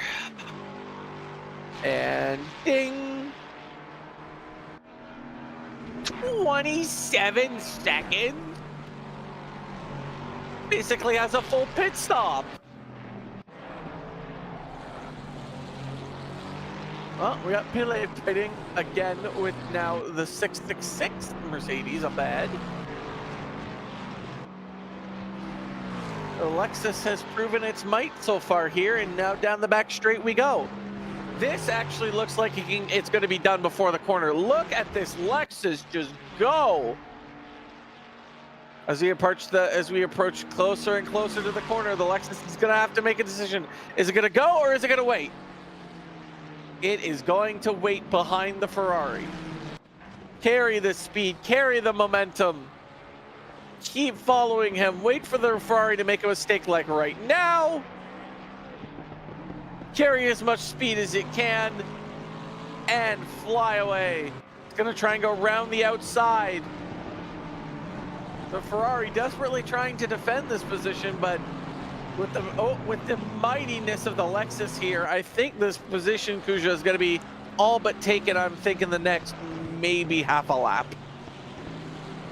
Yeah, it just looks like the Ferrari much more suited to the twisty corners at Paul Ricard compared to the straight, so it might just be a matter of getting that slipstream down the Mistral straight for Maxime Pilet and his Iron Phoenix Racing sim engine team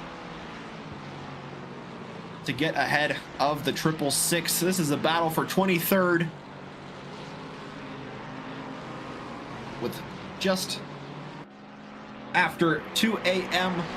track time. Still 18 hours and 10 minutes remaining in the race here for the 24-hour telethon, brought to you by NoCo Racing Team as part of the national telethon event being hosted in France right now. Leclerc has a 5-second penalty, but so far that's all we can see on the board right now, as Maxime Pilet goes for the overtake here. And as I said before, in the next half a lap, this should all be done and dusted, as the Lexus really wants that outside line, basically essentially forcing the Ferrari to take the inside line. And that's done. That was easy peasy. That was like a Red Bull overtaking an Aston in F1. That was all but simple. No challenges there whatsoever. So the 96 is going to go try and chase the number 10 up ahead. I think that is, yep, that is Pele going to chase Patali, who is quite a ways up the road. Yeah, just around 40 seconds between Pilet and the number 10 Ferrari up ahead in 22nd place. We will just have to wait and see where that battle goes further into the race.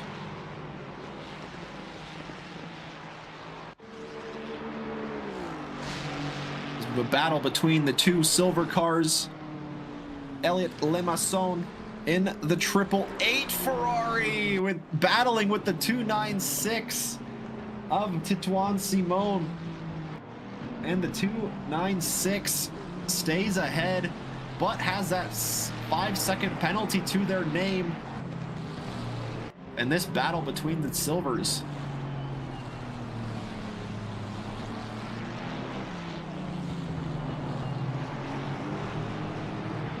Who's gonna win out on this one? It's gonna be the 888 or the 296. Who also, funny enough, has a 5-second penalty. So I think the 888's fallen a little ways behind. Yeah, at the moment, maybe just getting a little bit caught out on that previous lap, and now having to work their way back to the tail of the number 296 Ferrari. This is Antonio Cortez in the number 160 McLaren, the RST FR2 with the Panda on the side, defending from Kevin Roll in the 124 Ferrari, just about a second behind. There we see that Ferrari coming into shot.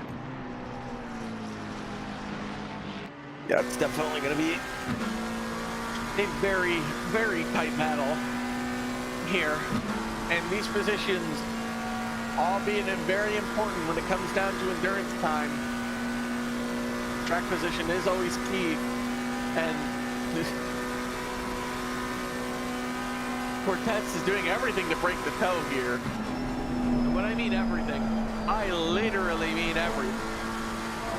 Yeah, and Rolf was just completely unfazed by it. He's like, okay, I'm just going to keep going down my straight line and I'll let you do what you want. And all the meantime, Rolf is still getting closer and closer to the back of the McLaren despite not having that optimal slipstream down the Mistral straight.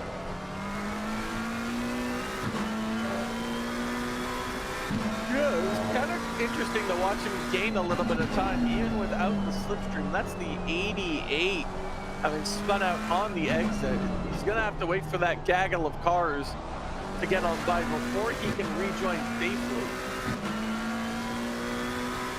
As the number 160 is trying desperately to hold off the 124. It looks like he might be able to do so for right now, but that may not hold up very long as we switch to another Ferrari who's trying to catch the number 85 Porsche in the back straight.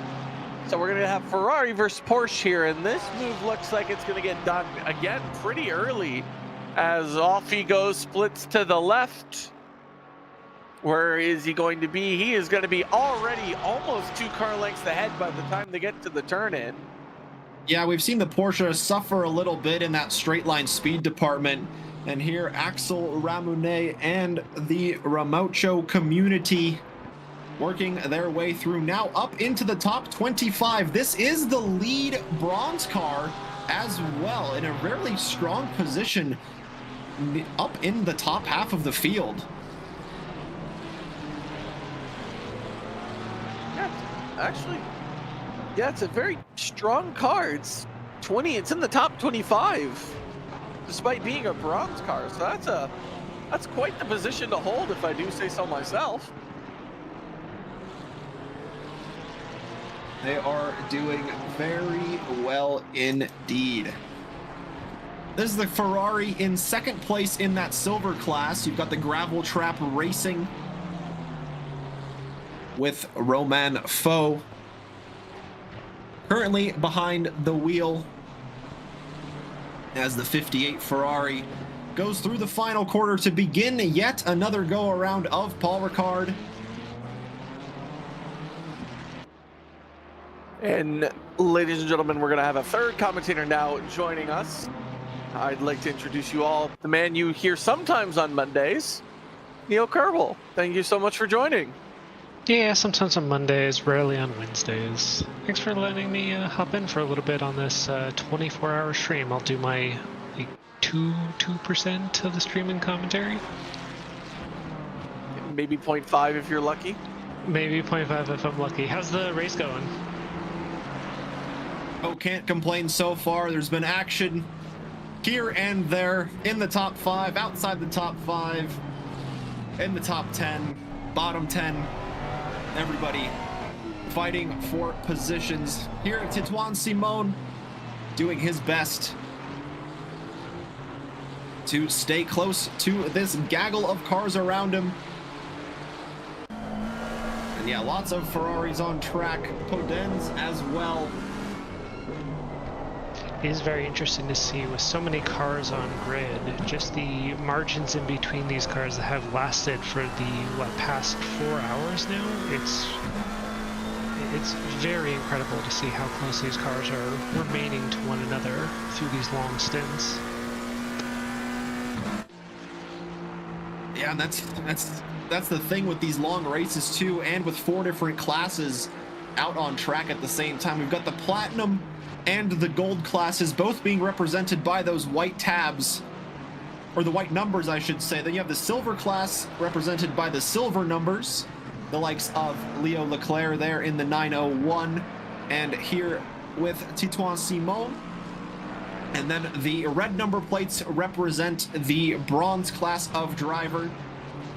Couldn't quite get the split between the platinum and the gold, unfortunately, but we will try our best here to keep you up to date as who is leading what class, as there is quite a kerfuffle going on into the final corner here.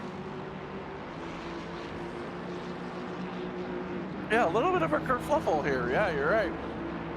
I'll let you guys try to figure out which driver's who. Oh my god, there's 5 straight Ferraris. Ah! So you have a Ferrari trying to overtake a Ferrari, but defending against a Ferrari that is also defending from another Ferrari. Did I get all the Ferraris? I think you did, but it's also difficult because we can't see the number plates, and it's incredibly dark out there.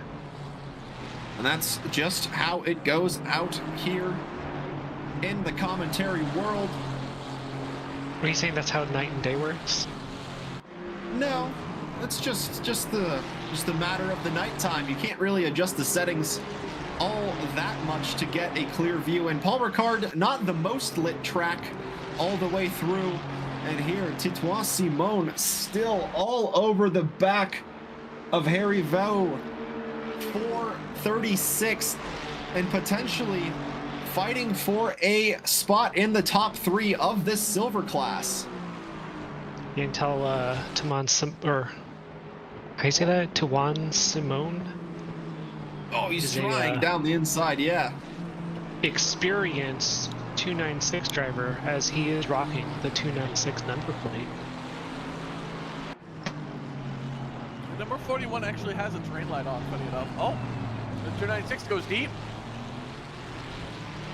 Allowing another Ferrari to pass, but I don't think that Ferrari was for position. No, not for position. Number 10, actually. So that's the one that's all the way up top.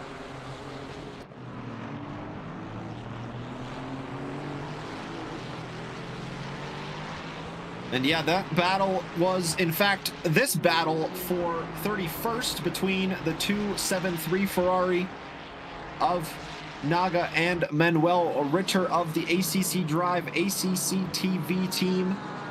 Here, the number 47 going into turn 1 behind the car of Naga. As they continue their chase down for 31st. And maybe even a spot in the top 30. Oh, a little bit of contact there from the 47 and the 273. Look pretty close. Definitely a dive into that braking zone. That is a short braking zone corner, as we have, what we're looking at, Naga now looks like navigating some backmarker traffic. That would be the 296 of Simone, who's 7 spots behind, but a lap down. Yeah, and unfortunately there, Ritter in his 47 Ferrari didn't get through as cleanly as he would have liked, and not nearly on the bumper of Naga in the STE Academy by Track Toys Ferrari. Doing a little bit of lifting before the corner there at turn number 8. Perhaps a little bit of a strategy call there to go a little bit lighter on fuel and try to save that performance in the tires. There are only 24 tire sets available for the drivers throughout the 24-hour race. However, with that 65-minute stint timer, it should not be too much of a problem to have fresh sets for every single stint the drivers will have. Unless you have to box early or spin or ruin those tires. Could you theoretically double stint those tires, especially at Paul Ricard, in these conditions?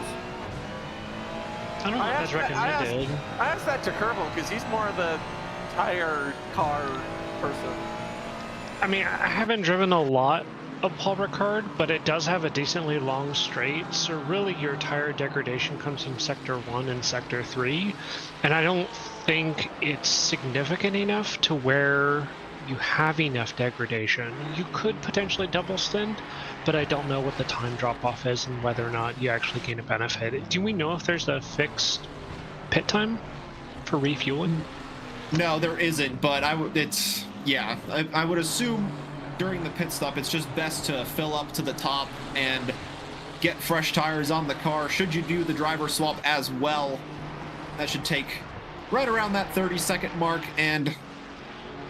or I guess if there's any damages on top of that, it might take just a little bit more time during that pit stop. And yes, Xanderzone, you are correct. A quarter of the way through, 3 quarters still to go as we dip under the 18-hour mark, as Sasha Herivo dipping to the inside to defend from the 296 of Simone. This battle continuing on for so many laps. Can Simone work his way through, trying to slice left and right and find a spot to go through, but the 41 defending very well. Yeah, that corner that they're going through right there is very difficult. You have to be incredibly controlled on brake and throttle, or else I think we saw a few cars throughout this race go a little wide or potentially lose control in that corner. So it is very much a technical control your car inputs to basically master it. And it looks like they're doing just that. They're going to have to do it once more if they want to defend that 36th position from Simone behind in that 296. They are carrying that 5-second penalty, though, and so that might just hinder their chances of getting through and ahead. It doesn't look... Go ahead, Kerbal. I was to say, it doesn't look like they're being slowed down by Simone, so I would say, like, my recommendation would just be stay out ahead. You have the pace, but don't aggressively defend, where, like, you could potentially get contact from it. Looks like, yeah, he's moving on the inside. Now they're going to start struggling. Was the number 3 actually from P3, and now it's the car behind that's trying to work their way through. And there's the number 3, oh, super argy-bargy, forcing the 41 outside of track limits. And this might really allow the 296 to close up. He's got a super run out of turn 6. The slipstream offered to him from the number 3 or the number 41, should he take it. And the 41 trying to get back onto the racing line and slots his way in between the 2 Ferraris. Oh, that could have been so... Is this 5 Ferraris in a row right now I'm looking at? Yes. Ferrari.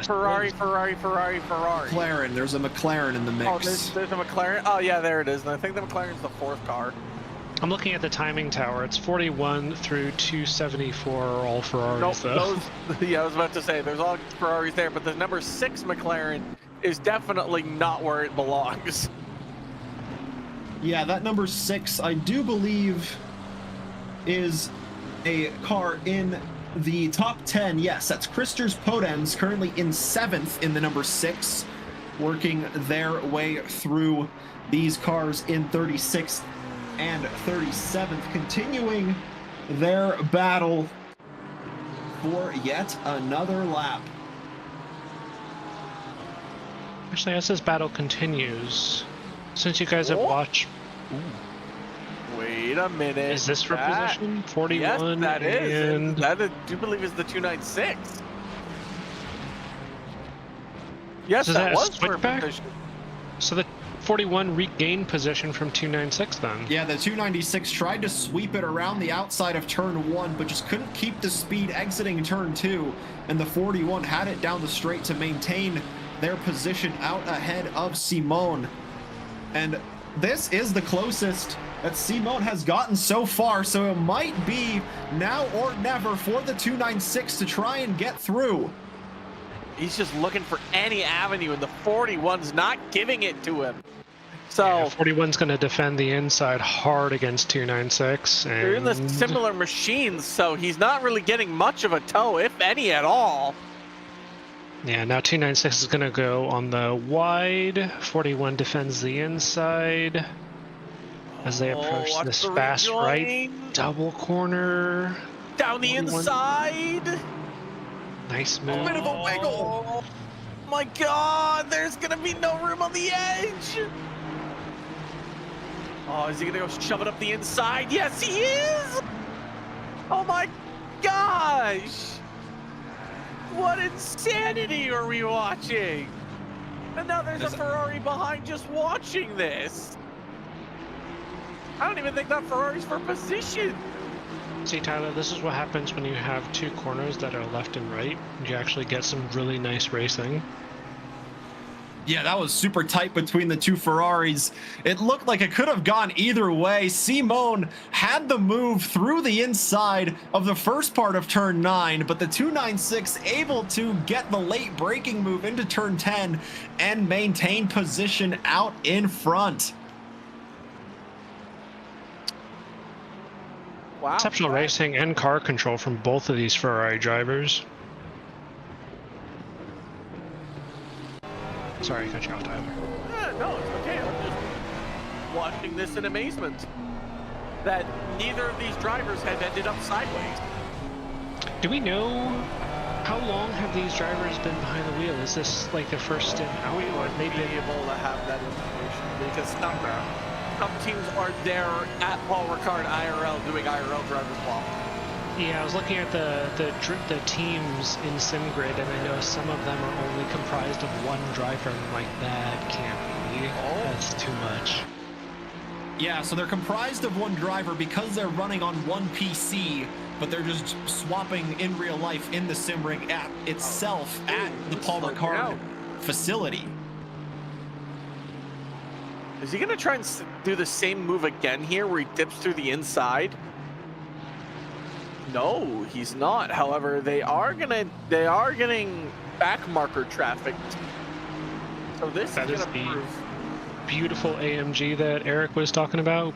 Car Yeah, the lone 100. AMG on the grid. I think he's unlapping himself here, actually. Which you're allowed to do. Is that car 100 or 101? I think that might be the 101 one. is The Mercedes is car number 100. And it's down like what, like 53rd? P56. Currently Alexander Lemoine behind the wheel of that Mercedes machine. Eric's favorite Mercedes machine. Oh, the 296 giving up a position there, probably for blue flags.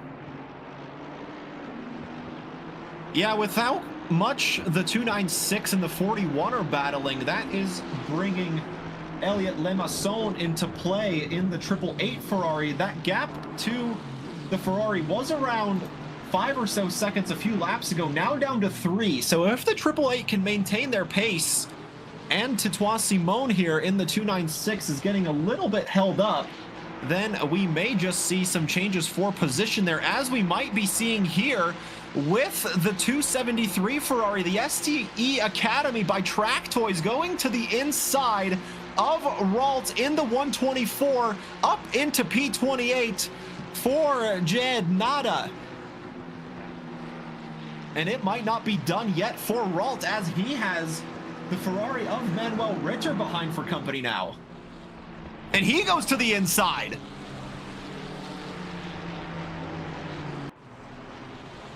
And that's 2 positions lost for Kevin Ralt.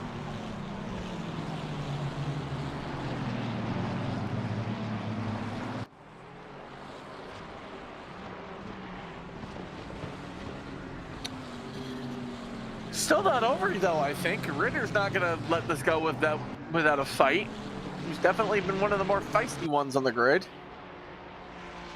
As I think We've seen this ACC Drive machine involved in lots of battles throughout the race here, finding themselves now in 29th with Naga still out in front, but these two Ferraris able to get through the 124 together on the previous lap and now continuing their battle onwards.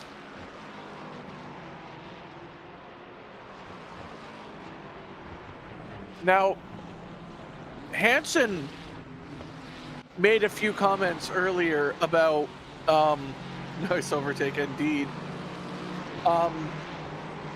Hansen made a few comments earlier how like the Boatley would be meta here, and I've made a few comments about how there's no Ford here, but there's also no American driving, so that makes sense. There's no Ford here.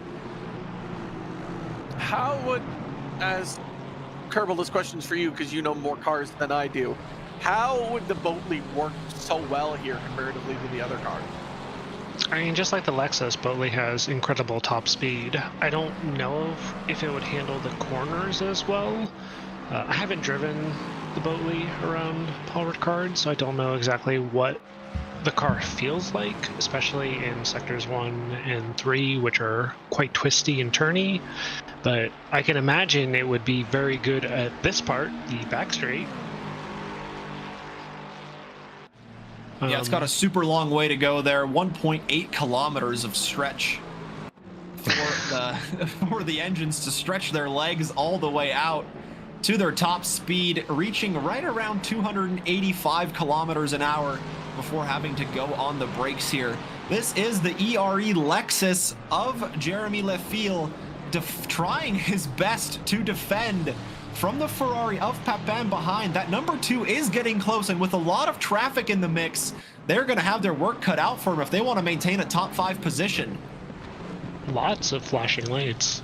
Yeah, and it looks like they've got their teammate now in between themselves and the number 2, so will they make things difficult for that Ferrari working their way through? It looks like there might have been a little bit of contact between the two, but the number 2 Ferrari clears them, and now trying to chase down Lefile in the 144 Lexus up ahead here. Oh, I think the 2 Ferrari, those are 2 Ferrari teammates up ahead too. Because they've all, and maybe not, they look like they have the same livery. Yeah, pretty similar looking here, but now the number 2 dipping to the inside with the 145 Lexus all over the tail of them, but the 145 down in 15th position. That almost looked like it was going to be a 3 wide.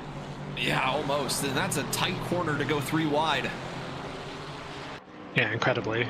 In fact, I'm actually watching some of the driver lines on this track because I'm going to end up driving this on Wednesday.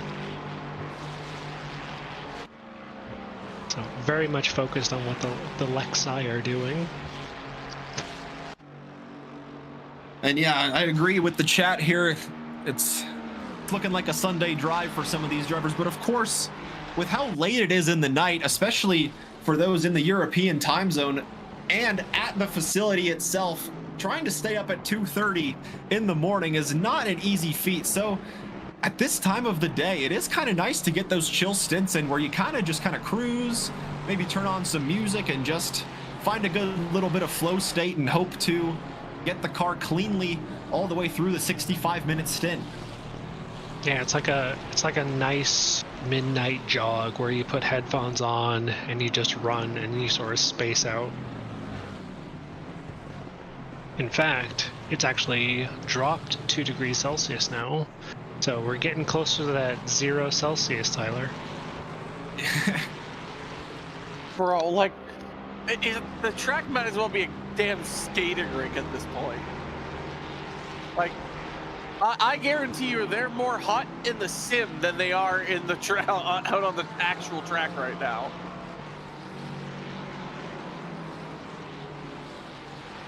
Yeah, you did question whether or not ACC has snow, and I think this is as close as we'll get. I was about to say, this is the lowest track temp I've ever seen. Mm-hmm. I don't think I've ever driven in 6 Anything less than 12. Anything less than 12. Yeah.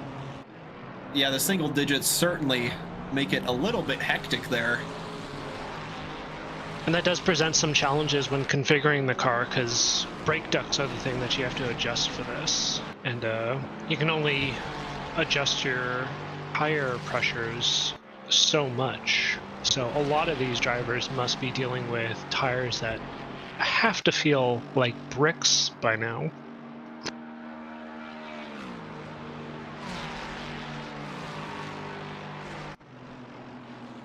And with it being so cold, the track can't quite get up to optimum conditions.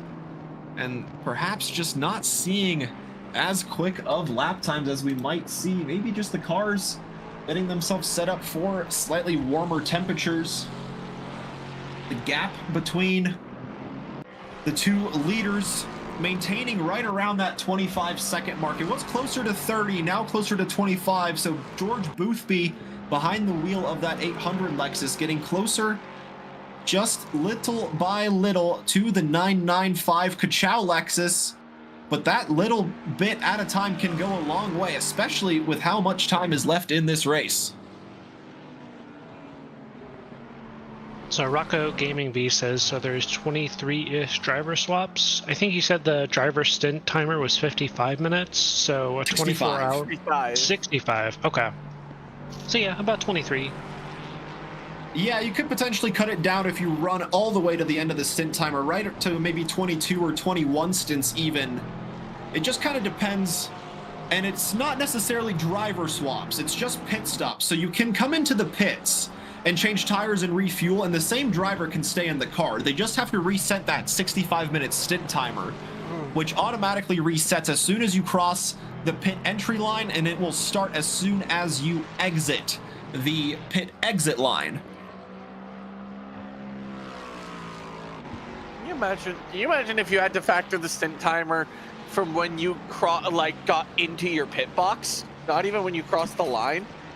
Oh, that would be brutal. So yeah, I'm sure they made it that way for a reason. Yeah, I think it simplifies the problem. Makes it easier to mathematically suss out how many pit stops you have to do during a race or potentially need to do.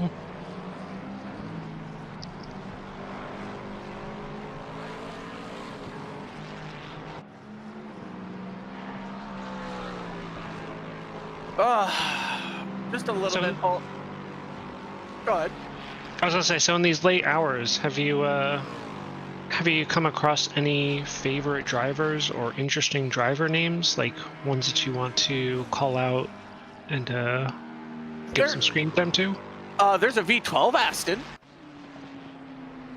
Somebody's driving a V12 Aston? I think it's the 293, actually. Yeah. Wow, kudos to them. This also has the one Loden Canadian. So you have a vested interest in their success. This is Tyler's team here. Yes, this is my team now. That's right. If they're driving an Aston and they have one driver from Canada, Tyler's supporting them 100%. Yep, they have my full fucking. I am just throwing myself at this team.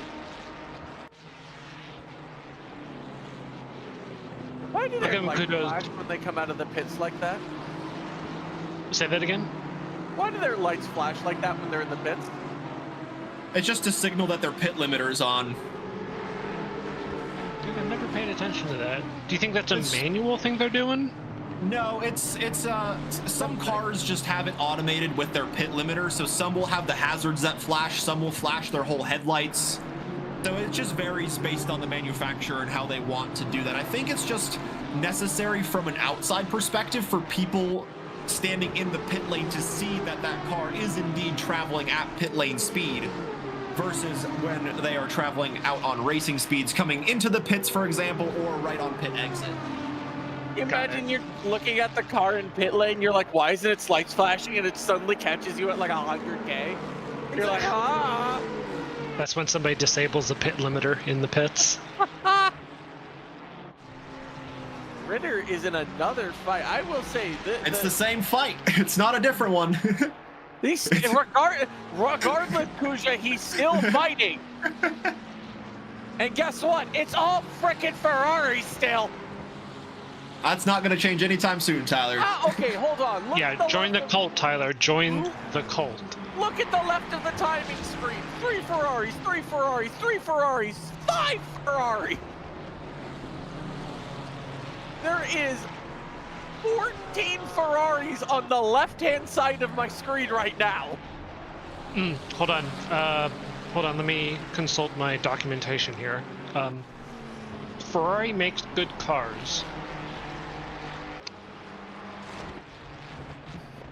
Ferrari makes popular cars. No. They do not make good cars. The F1 team is a very good explanation of how not to make a good car. I'm sorry, Tyler. The text here says Ferrari makes great cars. Is that from an AI response or something? Is that an AI response? No, that's the official Ferrari statement. We make great cars. That's just, that's just what Ferrari does. Okay, it's just true. So where is Ferrari in the championship right now? Hey, they never said they're they good in F1 cars.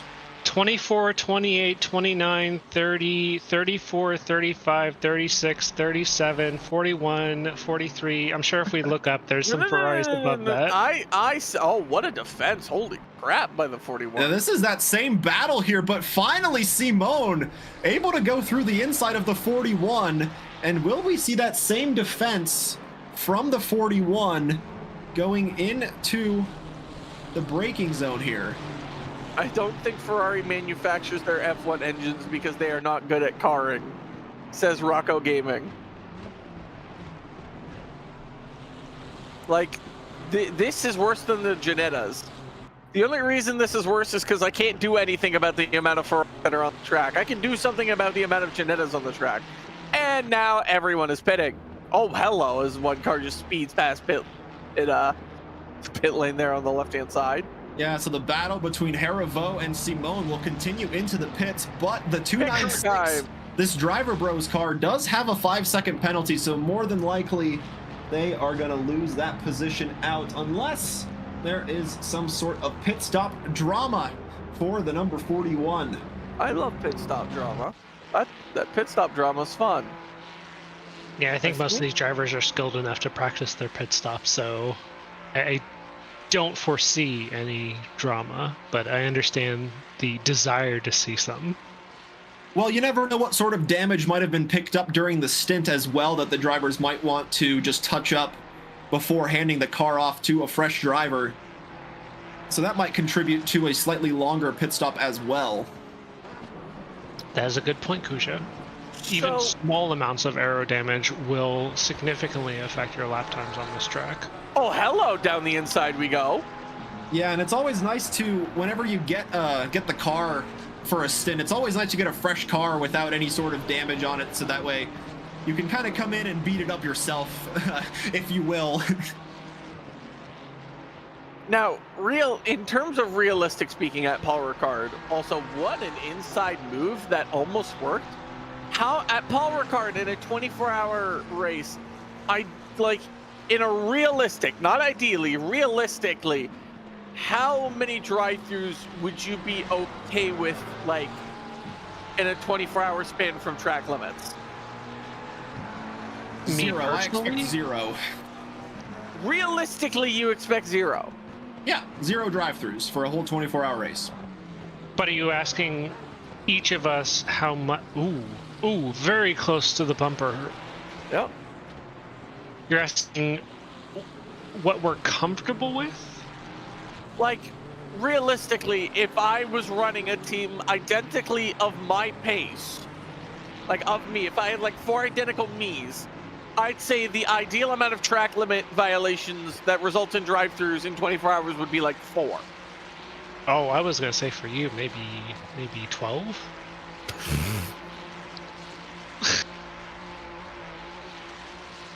I think 4 would probably be acceptable, but it is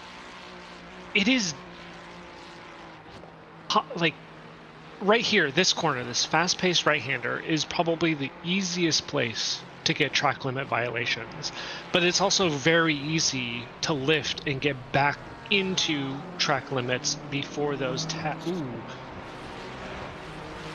Oh, Where did the car go? Oh, that was Ritter. Ritter's gone.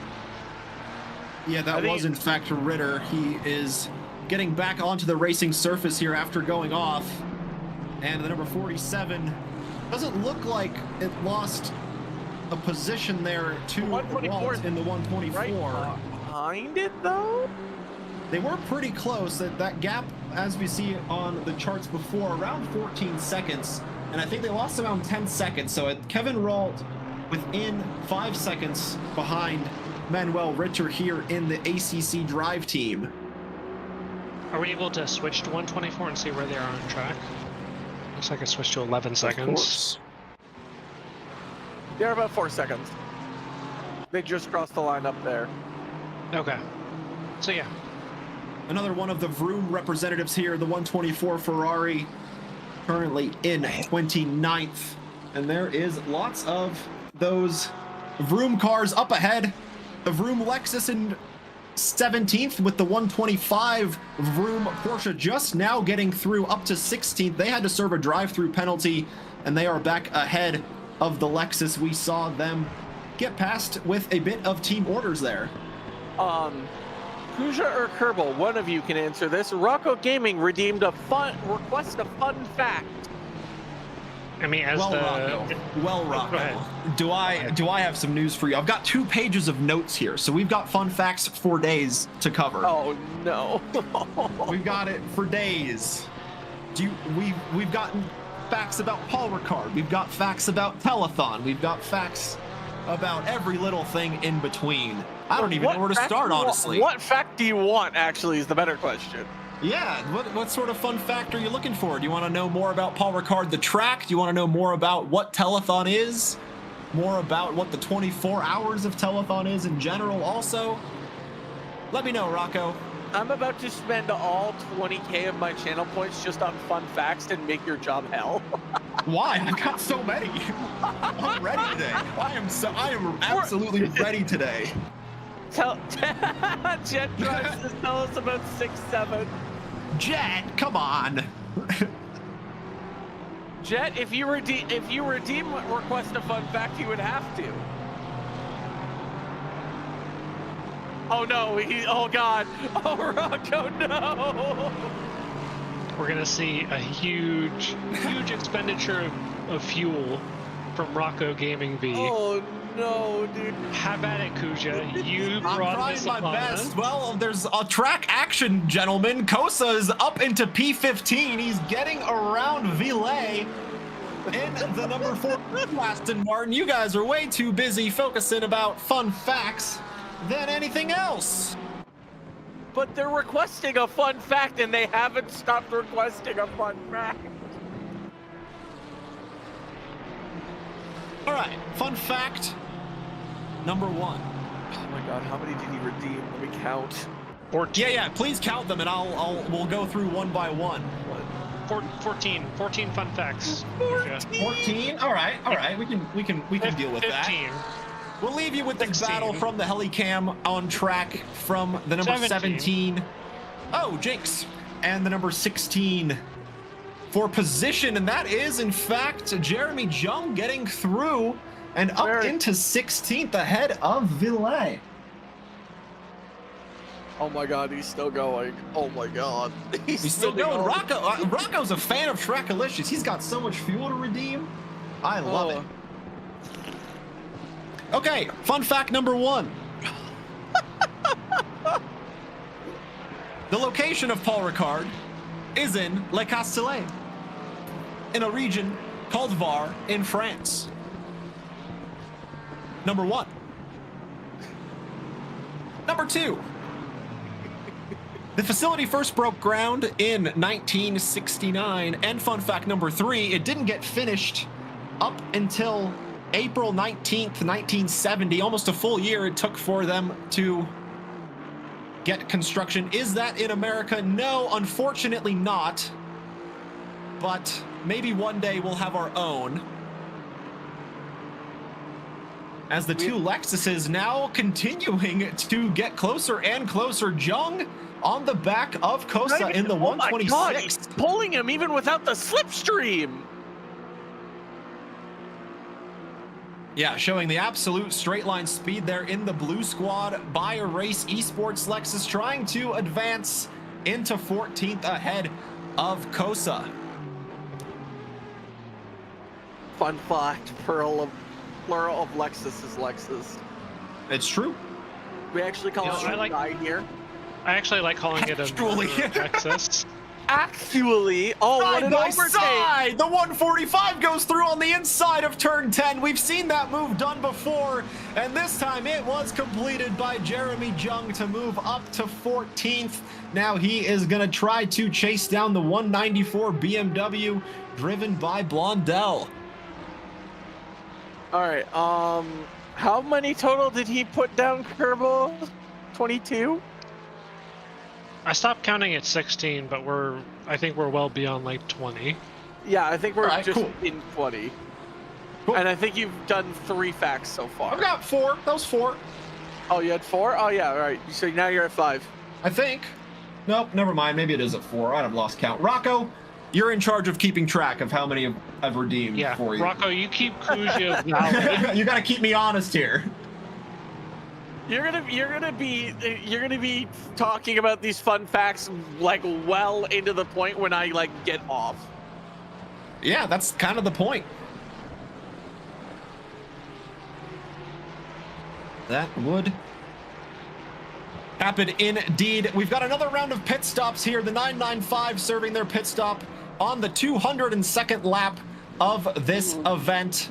And now the Ka-Chow Lexus remains in the lead. George Boothby in the pits as well on the lap before, staying in the car for another stint in the number 800. The gap between the top two still around that 22-23 second mark. And so now we will see if perhaps maybe the 995 got a driver change that we just can't see on our screens here. And is this the time for the lads to use the speed that they have from their super experienced and knowledgeable drivers to lay down the quick laps here in hot pursuit of the lead car? I think they still have to pit. I think the 800 still has to pit. They pit 2 laps ago. Oh no, it's that their faster driver is Welsh. Bootsy's not their quickest one. Getting cold. Wow, Tyler, that's pretty brutal. Pretty bold claim, but okay. Yeah. It's just the truth from what I've watched over the past 4 hours. It's not rude, it's just truth. There is now 6 Ferraris in a row. You don't talk about driver's pace. That's just rude. You're gonna tell me you're not gonna talk about my pace at Red Bull Ring if it's not ideal? You said you would destroy people. You open yourself to criticism. I will crucify you. Oh, unfortunately, Giampiero, another drive-through for that 125 Porsche. So pushing the track limits once again to the maximum and getting 4 on the board for another drive-through. This time he looks like he's gonna lose a lot more places because he's now close to Casa, Philos, Fagin-Polis, Alatelli, Muno, like 24 hours of Joker laps. A drive-through penalty is going to be about 27 to 30 seconds of time lost. So we will probably see car 125 drop down into the P24 position, P23. There is one Lexus blocking a 9 in a row Ferrari swing. This Lexus has to gain 3 positions in order for a triple Lexus, and then I forget the number for 9 Ferraris in a row. 9 Ferraris in a row? Yeah, because it'd be the 29, the 10, the 58, exclude the Lexus, the 47, the 777, the 124, the 666, the 30, and the 273. I mean, they do make great cars. It's true, they do. I'm gonna Philos also gets a drive-through. That Vroom team picking up penalties here left and right. Now the 123 Lexus also having to come in. The 777 of Ramune gets a penalty as well in the lead of the bronze class. You get a penalty, you get a penalty, you get a penalty, you get a penalty. Everyone's getting drive-throughs. Yay! And that's exactly how it goes around here. All right, let's get some more fun facts on the board as we watch the battle for the top 20 continue here, riding with the number 10 R8G Ferrari. Paul Ricard officially has 5 layouts that are an FIA grade 1, meaning they can run top level motorsports events at those 5 layouts, this being one of them, with that long Mistral straight, uninterrupted by any sort of chicanes. And adding one on top of that, In total, there are 247 possible variations around the facility at Paul Ricard. The shortest of those being less than a kilometer sprint loop at 0.828 kilometers, and the longest of that being a layout we haven't really seen run in a long time, and it adds up to a total of 5.858 kilometers. This layout here, just about 100 meters shorter at 5.77, because they don't have to slow down and go through the chicane in the middle of this long Mistral Straight. You know what I noticed while they were going down this back straight? Obviously, they have that F1 kind of thing. They have the F1 like chicane there. That'll be on the left-hand side, about halfway up the straight. They also have an area marked by cones on when they get to the top of the hill here, where it's kind of like a 90-degree turn. Like right here. Can you imagine if they had to go through that instead of just the right-hander?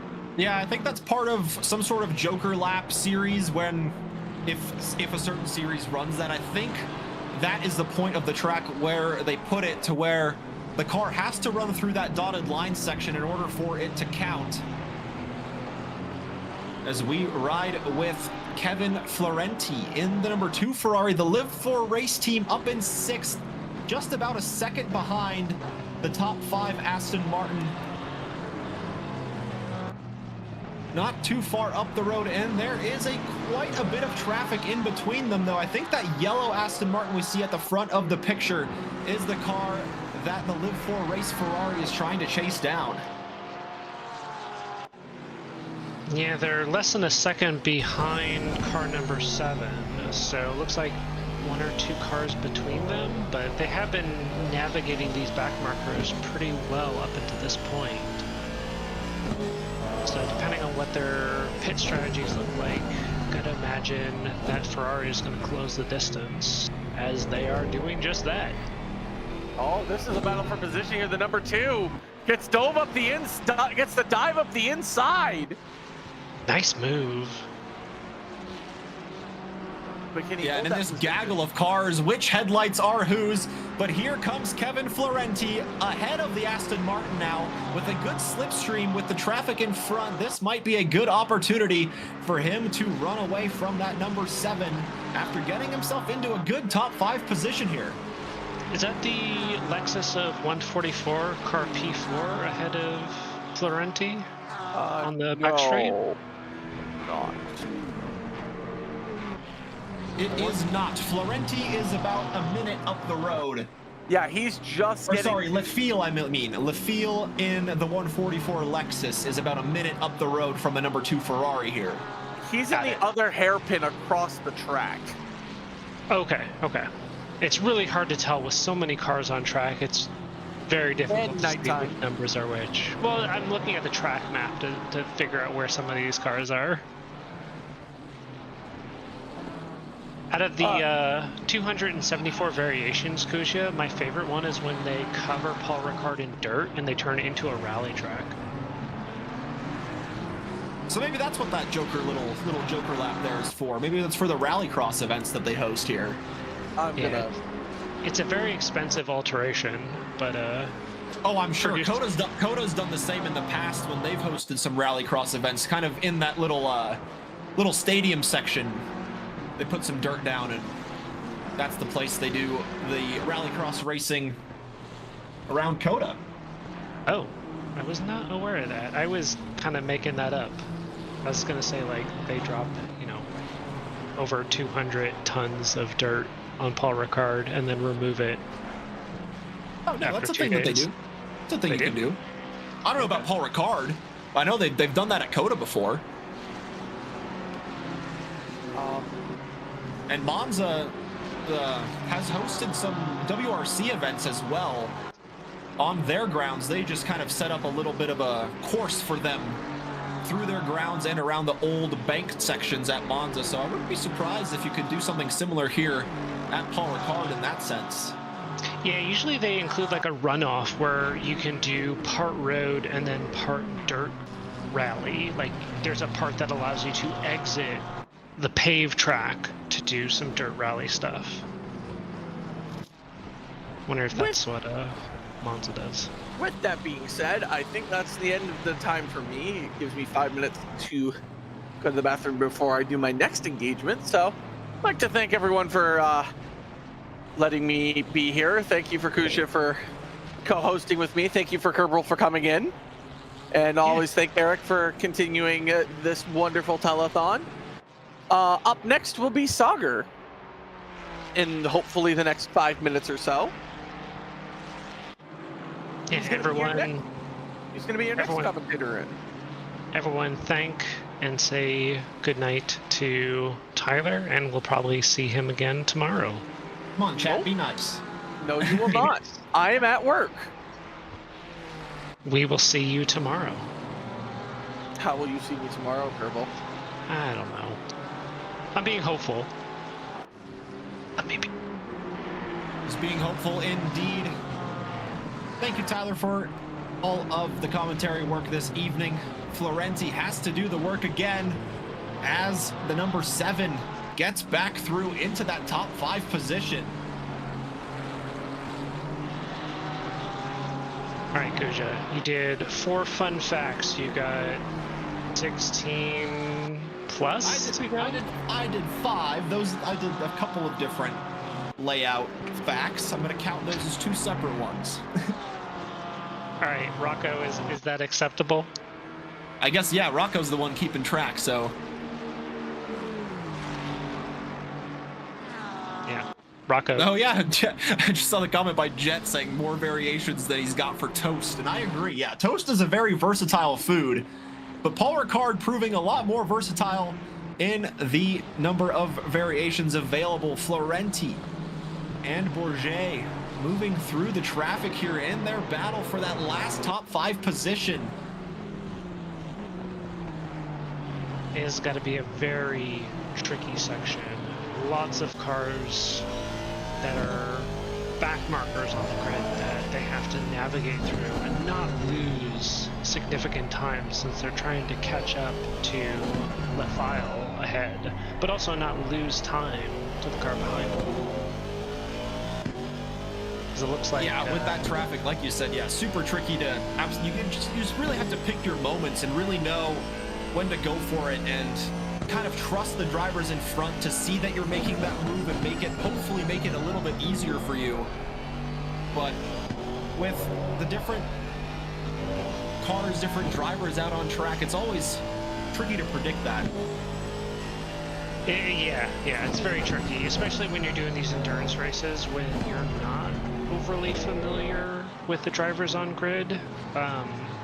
In championships, it's a lot easier because you're, week by week driving with the same drivers, but it's very possible a lot of them on the grid right now have not driven with one another, so they don't know, how aggressive they are, what their mentalities are, how aggressively they defend, or, if they are a back marker, whether or not they'll let you through. Yeah, and as these two are approaching one of those said back markers, coming up to the quick right-hand corner, but it doesn't look like they're going to be close enough for that to impact their battle. Although the number 2 Ferrari seems to have gotten a lot closer down the straight to the Aston Martin, but just not quite close enough to shape a move yet as they come up to the Red Bull livery there. The Ferrari just stepping out of the way of this battle and allowing Bourget in the number 7 Aston and Florenti in the number 2 to go through. Yeah, it looks like Florenti is pretty close to the back bumper of car number 7, so when they approach the back markers, looks like they're both overtaking them together. So I don't foresee significant slowdown, but you know what they say with traffic is it can give and it can take away. So we just have to keep our eyes stuck on this battle and see how it unfolds. Yeah, certainly having to do just that. And it is also unknown exactly when these drivers came into the pits, so could strategy come into play when we talk about the end of the race, which is still quite a considerable chunk of time away. But that is all of the fun in these 24-hour events. Can you survive for the whole event and see that checkered flag? I'm also curious if driver fatigue sets in. Like, the longest I will do is probably a 6-hour endurance, and I'm only doing, like 2 hours of that. I can't imagine participating in a 24-hour. Like, the amount of attention and fatigue that some of these drivers will be experiencing over these 24 hours has got to take a toll on them. So I think as this race continues, even with driver swaps, we're going to start seeing that take a toll.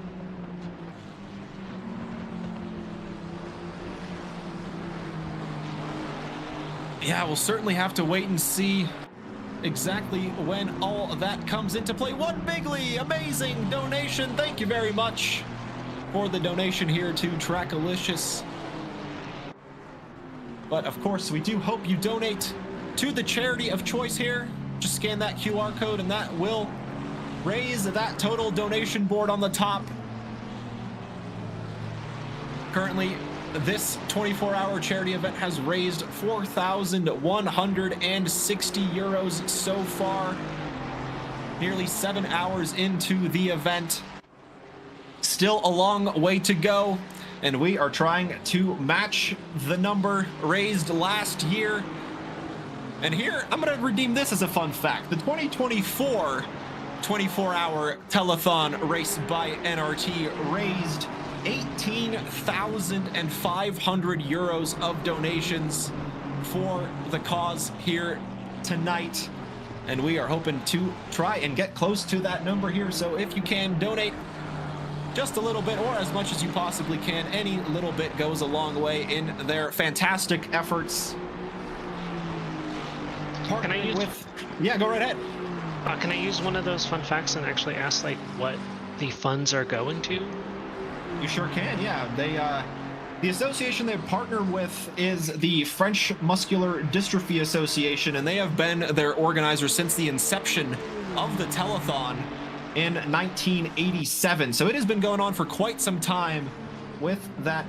The official title of the telethon is the AFM Telethon, sponsored by that French Muscular Dystrophy Association.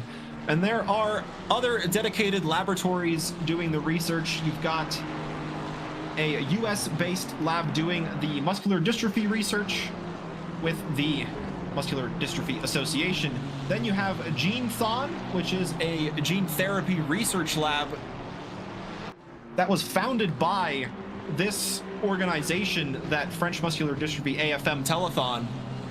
And so it goes to that as well as the Institute of Myology and iStem, which is their lead partner in stem cell research. So those three different kind of research routes that the donations go to towards muscular dystrophy, gene therapy, and stem cell research.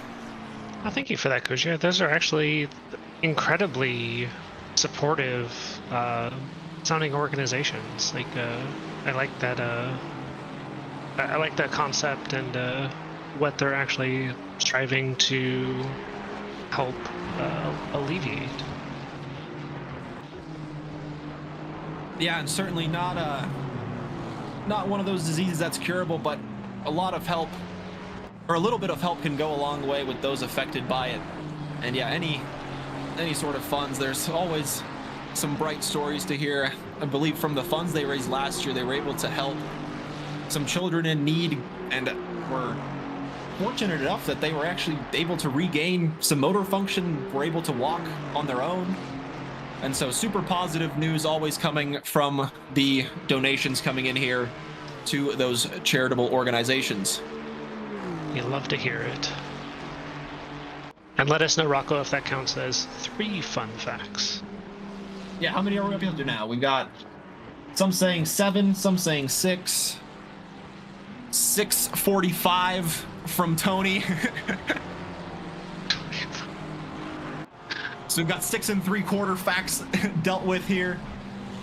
As this is the Scuderia Volpe by PT Sim, the number 29 Ferrari, getting side by side with the McLaren that I believe that is the number 6 out in the top 10, being driven by Joe McLaren in the McLaren. Any How about relation? You know, you would sure think so. Or maybe they're just a McLaren fan. Yeah, A papaya aficionado. Yeah, that's what we'll call them. Yes. Have we Yeah. arrived on a name for a group of McLarens? Has that come up yet? No, I think it's just McLarens. Is it just McLarens? Yeah, I think it's just McLarens. I'm gonna have to workshop that. That sounds boring. I agree, but can't think of anything in the meantime. I think I'm gonna have to get some more energy in me. Is that the tea variety? I'm gonna do both. Get some tea and some energy drink. All in one, hot and cold.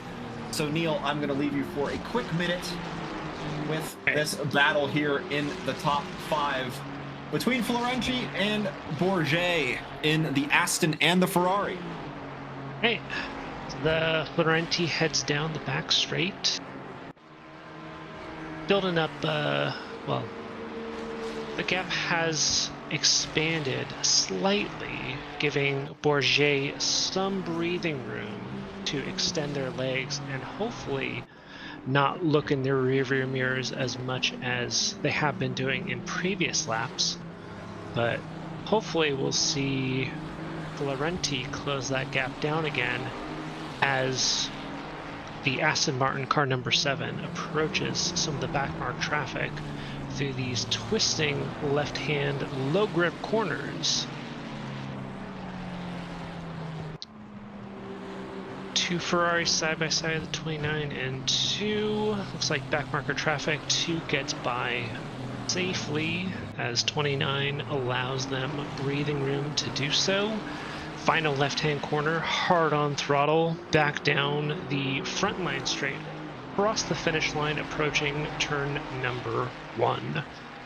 Looks like Florenti is closing the gap down just slightly, and if you can see slightly ahead, Bourget, car number 7, might have been stuck behind a back marker in front of them slightly.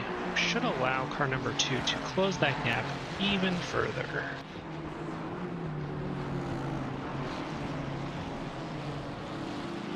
And actually, while we're watching this, I'll subtly redeem one of Rocco's facts.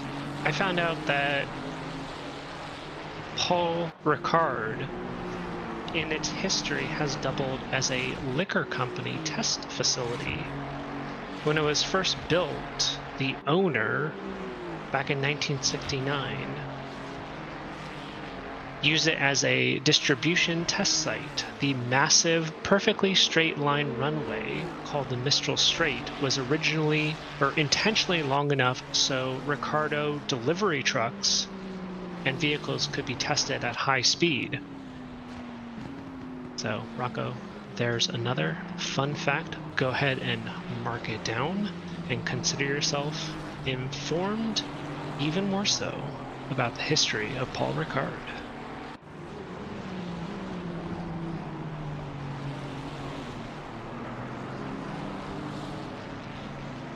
And then one bigly, McLaren.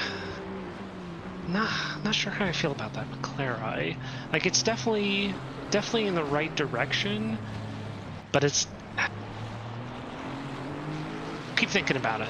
McLaren is a good suggestion, but I think we can spice it up a bit. So keep the comments and thoughts coming. It looks like car number 7 did get past that back marker traffic, and Florenti has lowered the gap down to under a second now as they continue on for a new lap. Now they have, looks like one of their sister team cars, 273. I'm not sure where they are in the timing tower, but the liveries look pretty similar.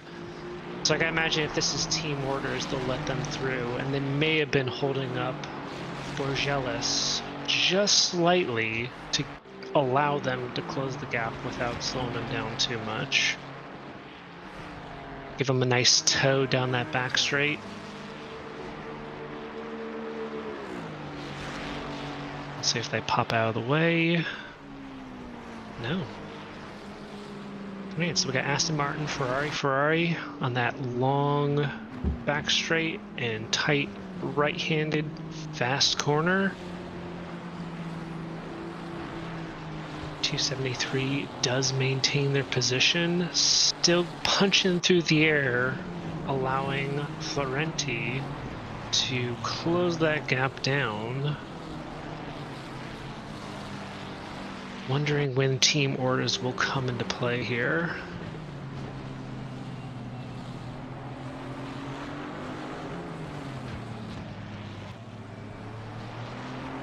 Final right-hand corner, back on throttle for the finishing line straight. Yeah, it doesn't look like car number 2 is close enough yet, as we got a car coming out of the pit lane. Both cars expertly maneuver out of the way.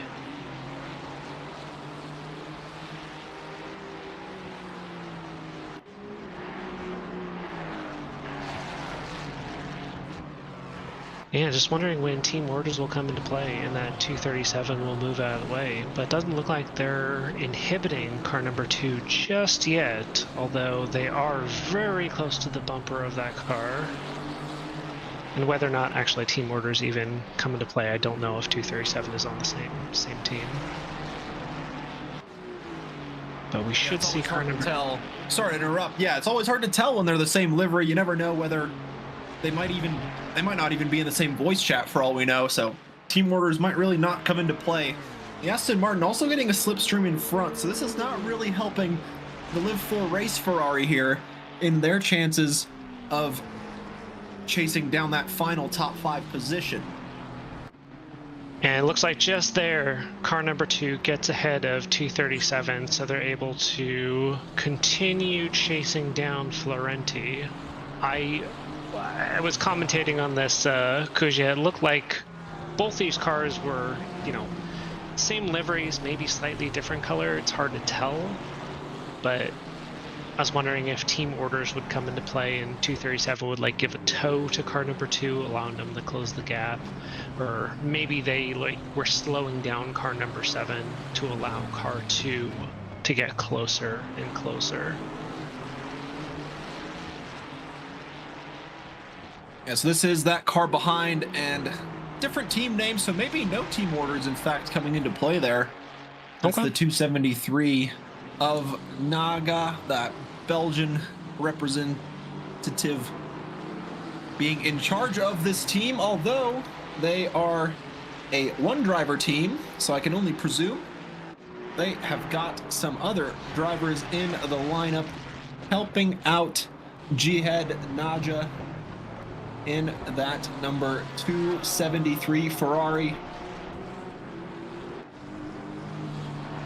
Like back marker traffic, just a little rubbing, pushing them out of the way, getting back on track and moving on. What kind of refreshments and rest facilities do you think they have on site at this location? Oh, I'm sure they've got plenty.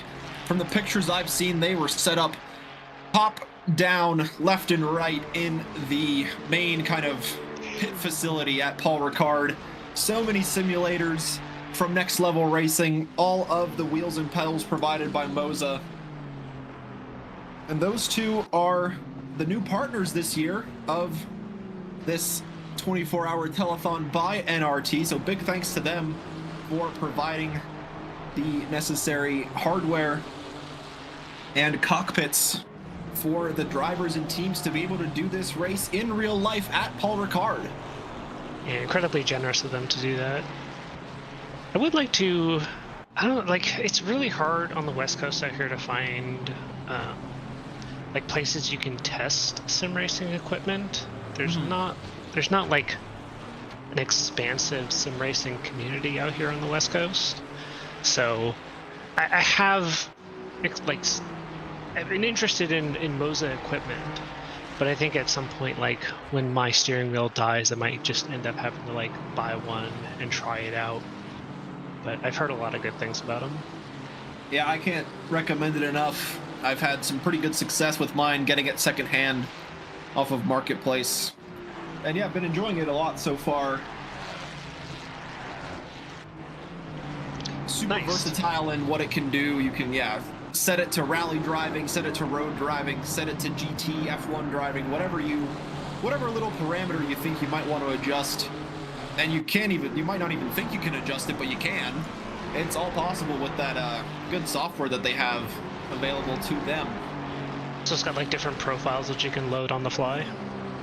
Oh yeah, they have a lot of like presets that Moza loaded in, and then you can customize it to make it a little bit more your own, should it not suit your whatever little... Because, I've never driven a GT car before, so I can only kind of assume what it feels like to drive. And so kind of, just getting it set up to kind of that right feeling. Oh, there's a tap to the Aston Martin, I believe. All is well still. The car's still pointed in the correct direction. But just a slight tap in that corner can really throw a car off course. But in that case, the Aston Martin able to maintain its course. Good catch by the Aston Martin driver. Yeah, as you said, like small taps in that low grip, fast right-hander can really send cars spinning out of control. So amazing reflexes by the Aston Martin driver to be able to catch that and keep their car in position. So in that little bit of a kerfuffle, that was the 126 Lexus that was ahead of Bellotti. So now the number 10 R8G moving up into 16th after that Lexus came into contact with the Aston Martin. Flashing of the headlights letting them know they need to get past. Nissan moves out of the way, lets them through. Yeah, it's crazy, like with these races, you just make one small mistake, and even if it's not disastrous, it can cost you time, and it can cost you positions pretty quickly. Yeah, it sure can. Manuel Ritter in that 47 Ferrari getting involved in another battle here. This is with the 85 Porsche being driven by Damien Cayley. And getting the position up into 26 now. The ACC drive team getting up those positions. Expert move on the inside of that really tight right-hander before the back straight. Just positioned their car perfectly, got alongside, and just moved ahead. I should mention ACC Drive, also one of the sponsors of this 2025 event as well. So they've got a team being represented here in the event. It's a three-man team. They are on site. They've just got Manuel Ritter as the lone driver represented, but I can tell you the all-German team also has Kraus and Sakuras able to get behind the wheel in their in real-life sim rig at Paul Ricard to maintain the 47 going through the rest of the event. There's a endurance question for you, Kuzya. Could you do a 24-hour endurance by yourself? By myself, absolutely not. Okay. Just testing. Absolutely not by myself. A team with three, I think, would be pretty doable. It would just have to coordinate all the time zones here, as the 274 of Moira Cordier in the STE Academy by Track Toys moves up ahead of the V12 Aston up into P36. What is the number of the V12 Aston again? Is 101? 293. 293. Okay, so they moved up, but it hasn't updated the timing tower yet. Yep. Got it. It's just unfortunate where that timing tower is. It's like right at the halfway. It's like right before the braking zone, before the end of the straight. So most of the overtakes happen after that, and you don't get a refresh of that timing chart until they hit the start-finish line. Yep. So yeah, you're pretty much left in the dark here at 3 a.m. at Paul Ricard. As all these drivers are. Yeah, exactly. Actually, they're less in the dark because their timing tower updates in real time. Our timing tower doesn't update until they cross the sector lines. That is true, yeah. Actually, this corner right here, that second right-hander, that's also another area where we'll probably see a lot of drivers get track warnings. That is an easy corner to carry too much speed and go wide, and if your left tires just go over those tabs on that corner exit, you can pick up a warning pretty easily.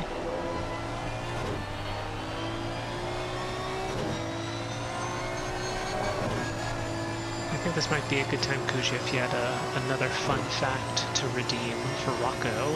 I redeemed one while you were gone. I don't know if Rocco accepted it.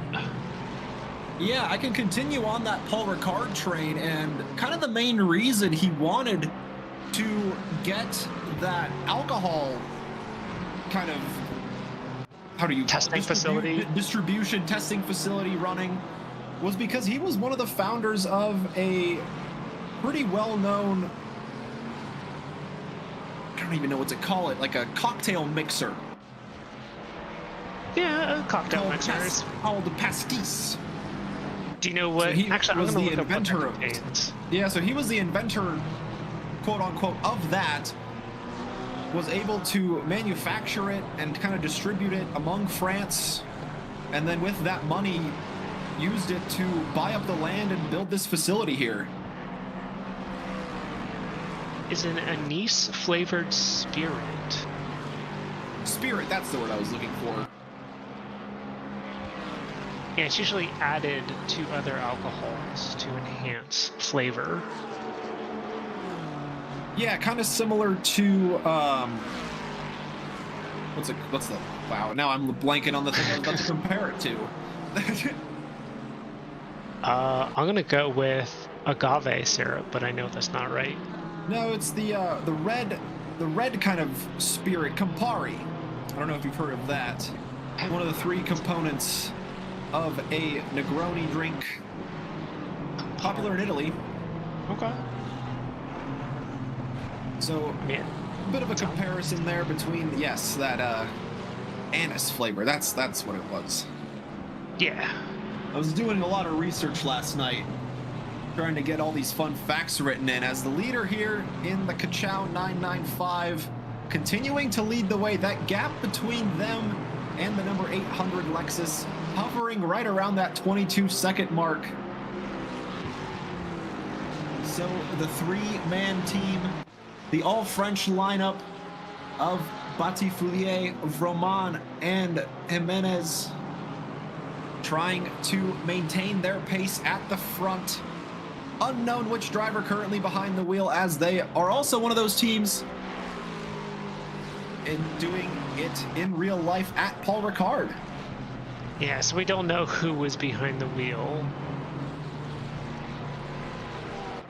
because they're physically swapping out at the seat that they're at physically on site at Paul Ricard.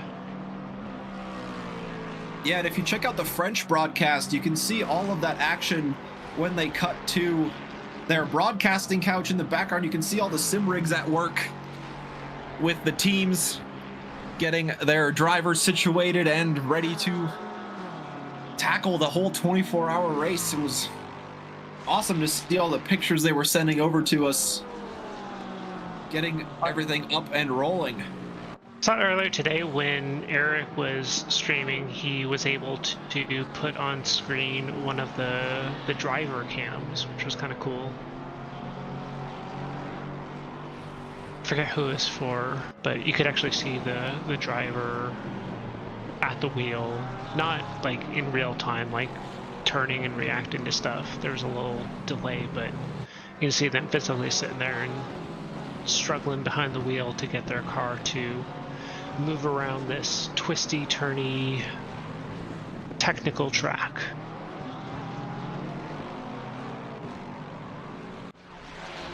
Thank you, Chrono. Agave is for tequila. Appreciate that. But not the same as a spirit. So who's that? Was that a overtake?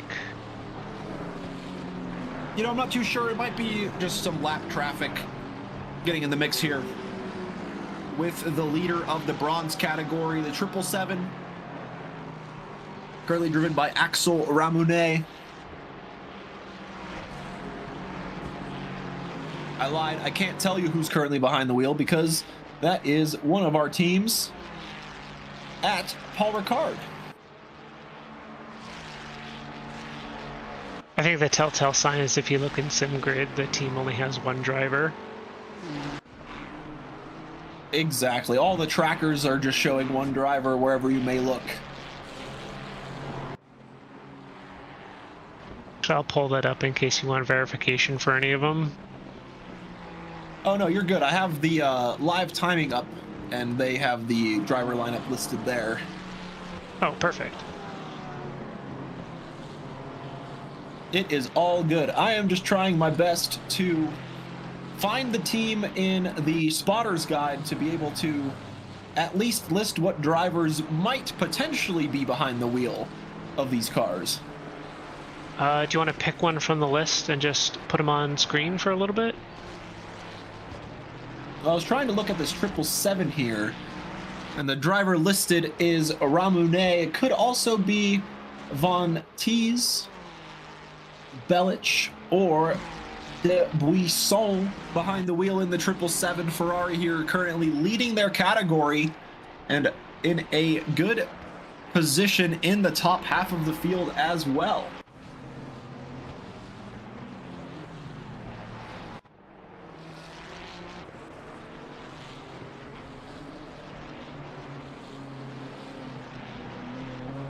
Julien Blondel behind the wheel for the NOCO Racing Team. The 194 currently sitting in 14th, and they are in the lead of their silver category. Looking to continue their good pace of form in the first third of the race. Their next competitor is the number 58 Ferrari, currently being driven by Javier Manu, the Gravel Trap Racing 58, looking to chase down and get within closing distance of the 194 for the lead in their silver class.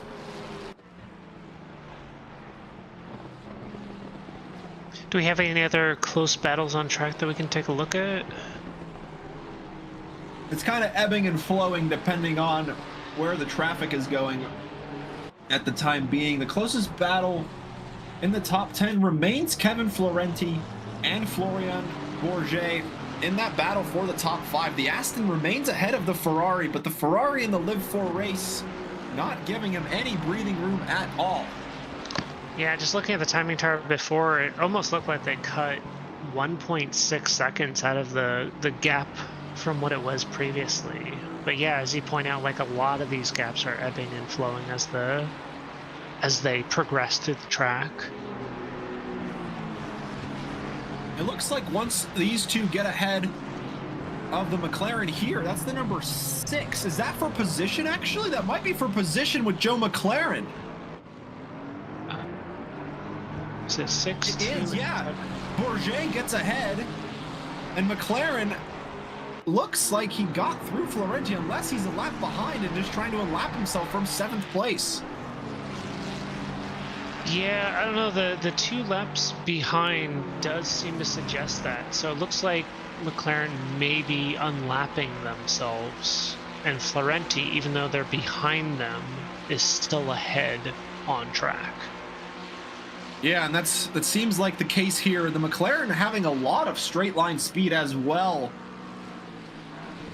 And so the Ferrari Like we said, in this battle with the number 7 Aston Martin out in front, the battle is just kind of ebbing and flowing depending on when they hit this traffic. And speaking of ebbing and flowing, there's car number 2 Florenti just retaking that lap lead from car number 6 McLaren.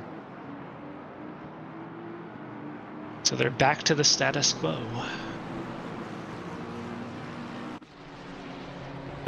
Another drive-through, I should say, for Ugo Giampietro in the Vroom 125 Porsche. Didn't prove costly. They were running up as high as 15th, now finding themselves rounding out the top 20.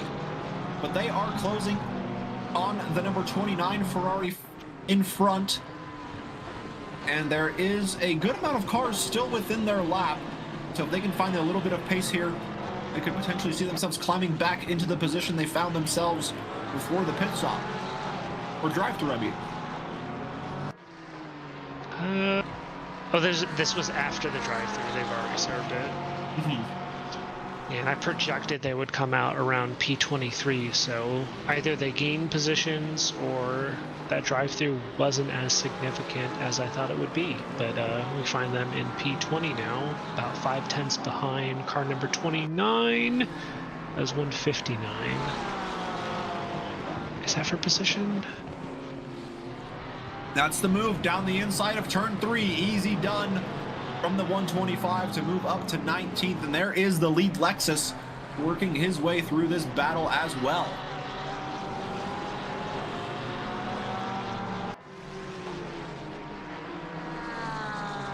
I'll be right back, Kuzya. Give me 1 minute.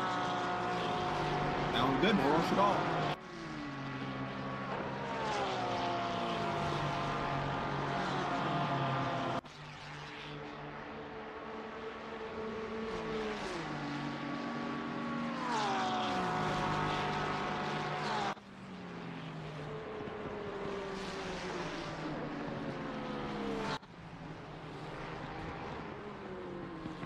So with Giampietro moving up to 19th on that previous lap, he will now try and chase down Menu in the number 58 Ferrari, about 6.5 seconds up the road. Not battling for position in class, but for overall position out on track.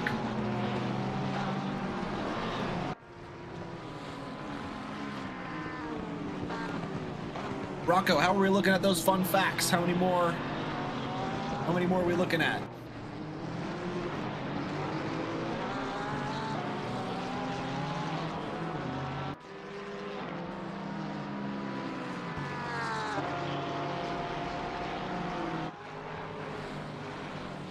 George Boothby fan in the chat. Currently in second place in the lads Lexus. That gap shrunk by a few seconds compared to the last time we looked, now down to 20.5 seconds, down from the previous 22. So with those little time gains here and there from George Boothby driving through the night, he is putting down consistently good laps to chase down the lead 995 Lexus.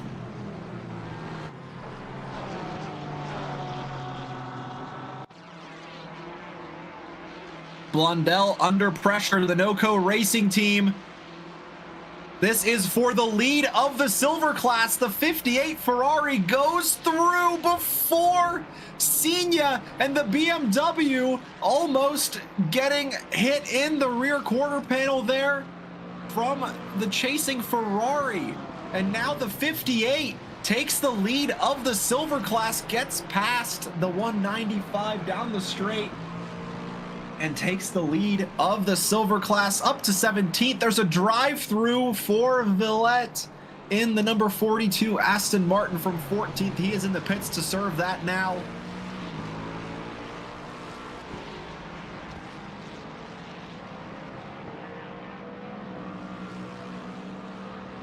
Just caught the tail end of that move, but Manu sending it to the inside of Senia after the Mistral straight, gets the position on the BMW, and now has a 6.5-second gap to chase down the 125 Vroom Lexus of Kosa.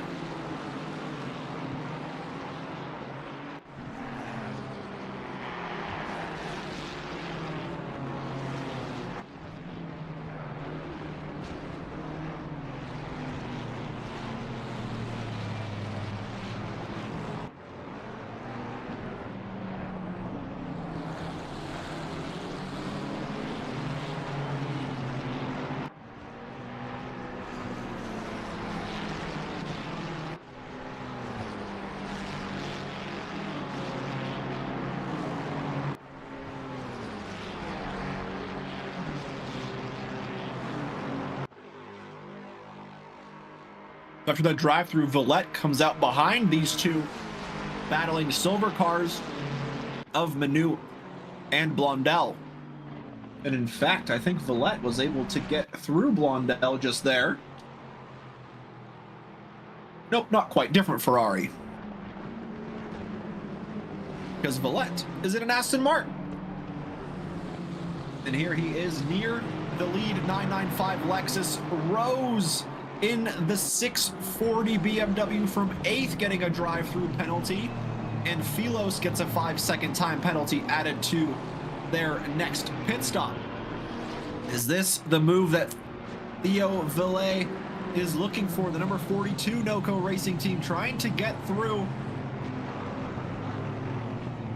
The two NOCO Racing teams here in different classes, but out on track together with their white and metallic green liveries here, reflecting off of the bright lights shining onto the track surface.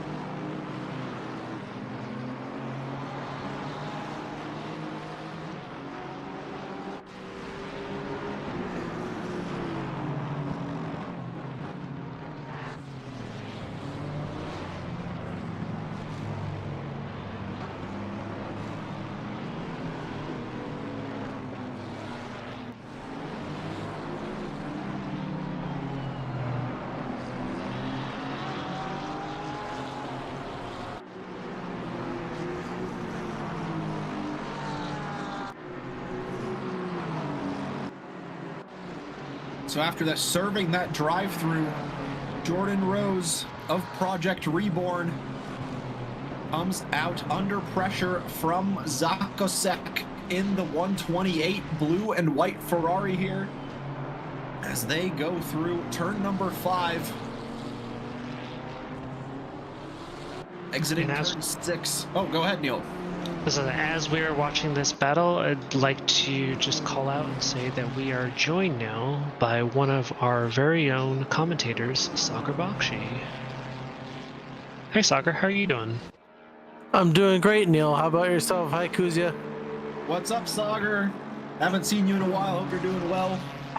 Yeah, I hope you action. guys are all doing well. Thank you very much. It looks like there's been quite a ton of action up until this point, so hopefully all the drivers are faring well. We have some familiar faces and some not so familiar faces.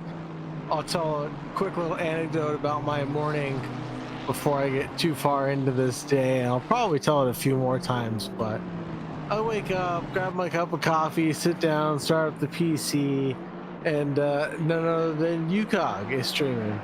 And he's talking about some 24-hour race, some random 24-hour race that he's entered in, that he's supposed to be doing today. And it's like, funny, I'm also supposed to be doing a 24-hour race today, as it looks like the 128 gets slammed in the rear end by the 640 coming out of the final corner. But I go, what are the chances? And then he's talking about it all being in French, and I go, what are the chances? You know? What are the odds that we're doing the same thing? As he talks more and more about it, and lo and behold, here we are. We are doing the same thing, and he is in P2 right now. He is driving and in P2. He's the stream has been up and running in the background, of course, while I watch the official English broadcast on TRACKILICIOUS. And everybody has such beautiful liveries out tonight, but give me the breakdown. Give me the 1 hour highlights of the past 8 so far. Yeah, sure. The two Lexuses out in front have been, ever since I joined, they've been battling. They were battling pretty close up ahead, and in fact, the 800 was able to get through, and then during the pit stop, oh, very close as he's going through some traffic here into turn number 10. As a contact with the 159, just barely clipped the rear quarter panel, but was able to keep it going in the same direction. In the 800, after their kind of mandatory pit stop to reset the driver stint timer, lost it to the 995 after getting the lead, and after that the 995 able to open up the gap to the number 800 Lexus here in second place. The gap, I believe, at its maximum was at 30 seconds, so with over the past couple of hours and few stints here, Boothby able to close that gap in by about 10 seconds. And one thing to point out too, Saagar, is we do have some drivers that are actually physically on location at Paul Ricard right now. So we will see pit stops and driver changes, but this is going to be in real life. So we're not going to see the actual driver name change, but they are swapping drivers physically from the same driving equipment. That's super cool to see that, or to at least have that in the sim racing world, to have real life driver swaps at your fingertips. Being able to swap rigs, hot swap them, go from one driver to the next adds another form of realism to this video game and simulator that we all run and love. So of course, the Competizione is the program that we're running today, folks. And the only thing that I would add is maybe a Le Mans style run to the driver's seat when they do a driver change. Like they have to stay like 20 paces away, and you know, on the 10-second count they have to run to the wheel and like hop in, or run to the sim rig and hop in it before driving. Just I'm sure our friends over at NRT and their broadcast have had plenty of footage of their in real life driver swap events, as they are doing the broadcast live from Paul Ricard as well on a big old couch. And there is the 29 trying to move the position, but the 42 didn't want that to happen as they were coming into the pit lane. Yeah, it looks like they made a move down the inside of that final corner, and 42 was just like, nope, you can have it, I got a pit. Potentially stint timer, but not sure. They pull in. Pretty good overtake in a very difficult part of the track. Yeah, definitely not easy to perform overtakes here at Paul Ricard, let alone with how many cars are we up to? 62 cars, I believe, for the start of this event. Started with 62, 58 running at the moment. Might see a couple rejoin here and there, but yeah, just as always, like with racing, you have those technical issues that hinder you from performing at the maximum. So that's kind of the most little bit of realism we could get close to that real life racing feel when there is a little bit of equipment issues. And I think when you're all operating on the same rig, though, you have a slight advantage because you don't actually have to do that wacky ACC driver swap thing. You just do a normal pit stop and physically swap drivers. Is this the most amount of cars that you've seen on track in ACC, Saagar? I think I've participated in a race this large, if not larger. 24 hours of Nürburgring. Oh yeah, that'll do it. That'll bring a crowd. It was a charity race that we also ran. That's cool. So I think I've seen some large grids before. It's not about the size of your grid, Neil Kerbal. It's about how you use it. Okay? Yeah, or it's not about how the cars operate on the grid, it's the size of the grid that matters. Flip that and reverse it, and you got it, Neil. Now, explain to me how we've got 4 different classes of drivers on the track at the same time in the same class of vehicle. Well, I believe they were split into their representative classes based on where they qualified. So I believe it was something like the top 15 drivers got put into the platinum, and then the next set got put into the gold, and then the silver and the bronze. Unfortunately for us, we can't see the split as well as we would like between the platinum and the gold drivers, but the silver driver numbers are working as well as the bronze, and those are the ones highlighted in red. Yeah, so the white plates are the platinum and gold drivers, and then silver and bronze are the silver and red. Copy that. And then we have seen some drive-throughs from some of these drivers, just either liberal use of track limits or potentially penalties. I think we have live stewards for this event as well. Correct me if I'm wrong on that, Kuzya. We sure do. Yeah, stewards watching over any sort of kerfuffles or contacts happening out on track to make this feel as real of an event as it can. As we can see now, car 145 has a stop and go 30, potentially from speeding the pit lane. Yeah, that 145 completing some crucial overtakes throughout their previous stint, and now having to do that work all over again after being awarded that stop go 30. Philos in the 123 also has a 5-second penalty to their car's name, running in that final position in the top 20 in the 123 Lexus. Don't get me excited talking about Lexuses like that. Yeah, I'm actually I'm closely watching how the Lexus drivers navigate this track, because I'm going to have to drive it on Wednesday in a Lexus. So I have an idea of how much off the pace I am, but now I just need to see how they're approaching some of these corners. And now you also can walk away knowing that there are no excuses for your pace either. I mean, I'm not an alien, Saagar.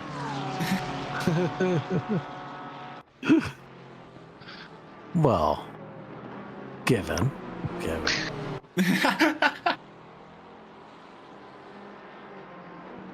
Yeah, and as oh, sorry, go ahead. Go right ahead. As I say, Sawyer in chat pointed out, is Lambo really so bad nobody wanted to drive it? I don't think it's bad, but potentially none of these drivers really appreciate the Lambo as much as you do. The Lambo is not slow on this track, but it is... Not slow by any means, yeah.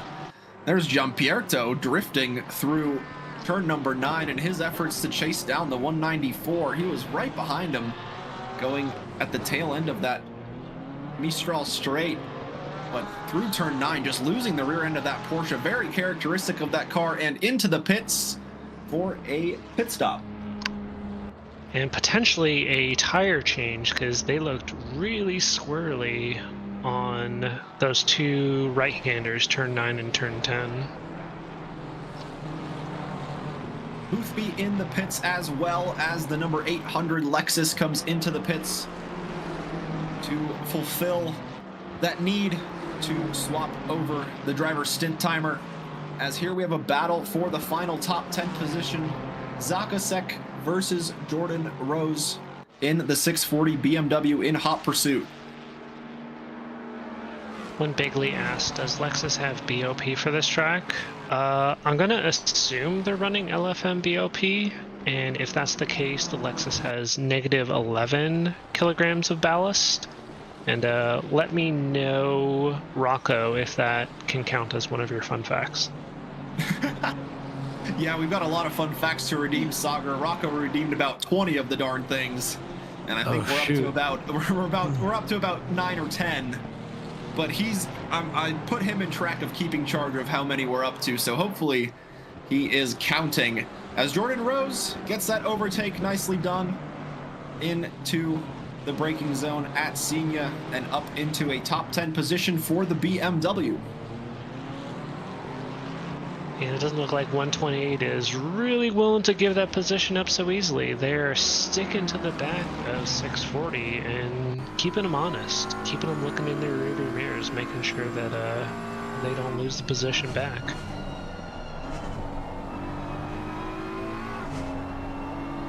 It was very close between that Lexus and the Ferrari there, looking on from the back of Jordan Rose's BMW. The Project Reborn squad back in the top 10 after having to serve I believe they had to serve a penalty earlier on. I could be wrong though.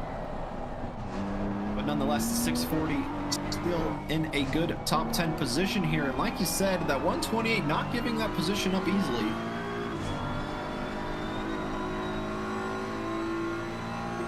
Yeah, from what I know about the BMW, it does have some pretty good straight line speed. So I think on this, the Mistral straight, BMW is gonna pull away. But once they get back into Sector 3, I have a feeling that Ferrari is gonna close the gap back again. So 640, even though they got the position, they still are under threat from Ghoukasian. Is that how you say it? That's how I'm gonna say it. Sounds like a plan to me. The Ferrari just going a little bit deeper than the BMW in the first phase of the corner, but able to stay right around that same gap as before and into the braking zone at turn 10, really closing into the bumper. Yeah, it's just one of the advantages of the Ferrari. They can push that brake zone, get back on throttle, spend a little bit more time and a little bit more speed in the corner phase. As you can see, 128 really closing the gap with some potentially backmarker traffic there on the outside, just giving them, or at least giving me a little scare as they make that right-hand corner back on the finishing line straight.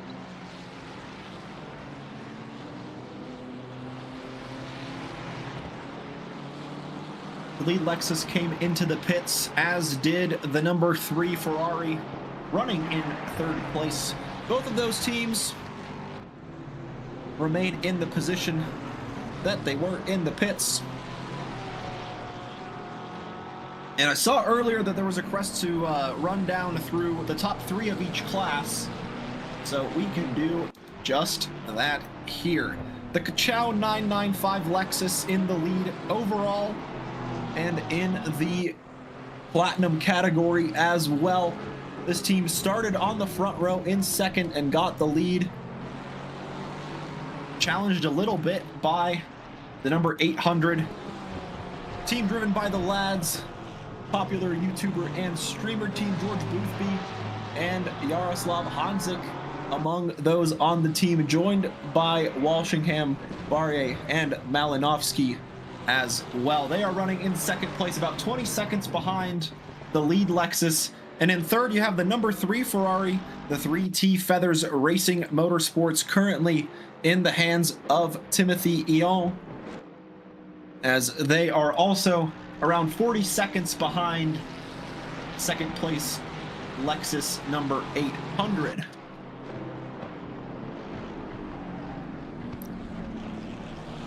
Should point out also that the lads started in 10th place, as they are now up to second. The number 3 Ferrari started in 5th, and they are up to a podium position here. The gold is going to be a little trickier to update. I'll do my best to see what we have going on there.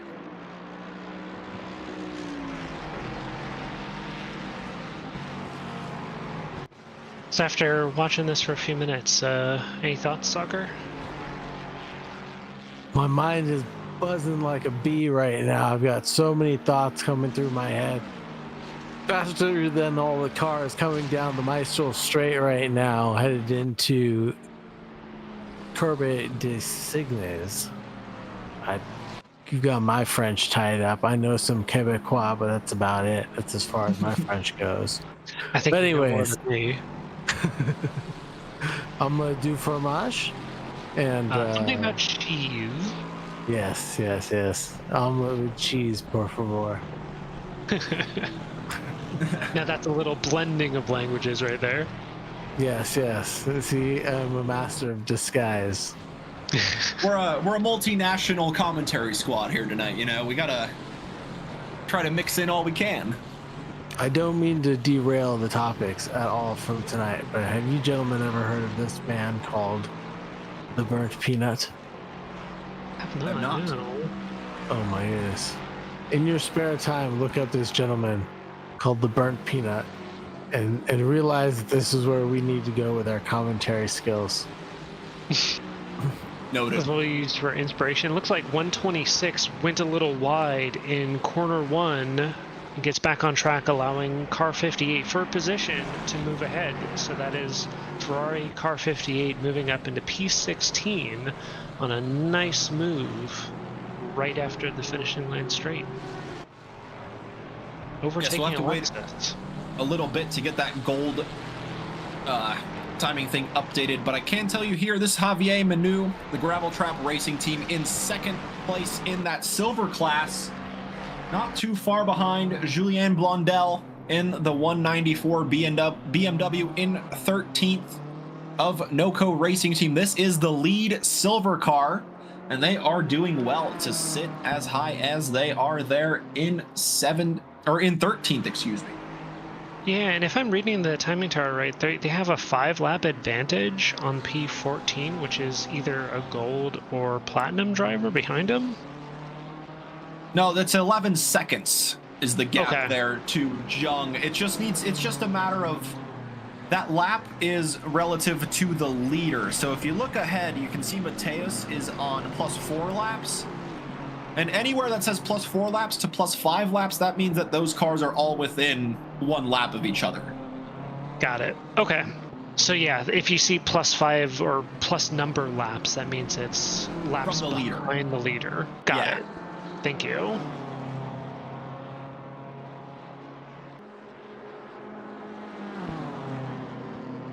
Gap for the lead, still hovering around that 20-second mark, but the lap times tell a slightly different story. 153.9 from the leader, 153.1 from George Boothby himself the last time around. So coming down by a rate faster than not. It's not going to happen in a lap or two, potentially happening over dozens of laps, or in a pit stop cycle it could take place. But looking forward, the battle for the lead of this event is still very much up for grabs and at play here tonight. Yeah, certainly a long way to go. 16 hours and 15 minutes left. Arnaud Aur in the number 7 in hot pursuit of Florenti. After the number 2 was battling with the number 7 behind, the number 2 Ferrari able to move up into that final top 5 position here. Yeah, Florenti has been, within this past hour now, getting involved in multiple battles with several drivers. And looks like, was it McLaren was the other one, I think car 6. So they successfully were able to navigate past them. But they've been locked in a tight battle with Aston Martin car number 7 for, God, it must be like maybe 7 to 10 laps now. Yeah, that whole last stint, the number 2 was following, and the 145 gets another penalty. They got the stop-go 30 most recently, now a drive-through having to be served by that 145 Lexus squad. What do you think, Saagar? Track limits, or is that a doer-imposed penalty? Lexus can do no wrong in my eyes. Someone paid for that. Like car 456 also picked up a drive-through. That one was deserved. That one was deserved, though. All right, let's see if we can clear penalties, like clear penalty Lexus. So all Right. penalties, all Lexus penalties are absolved.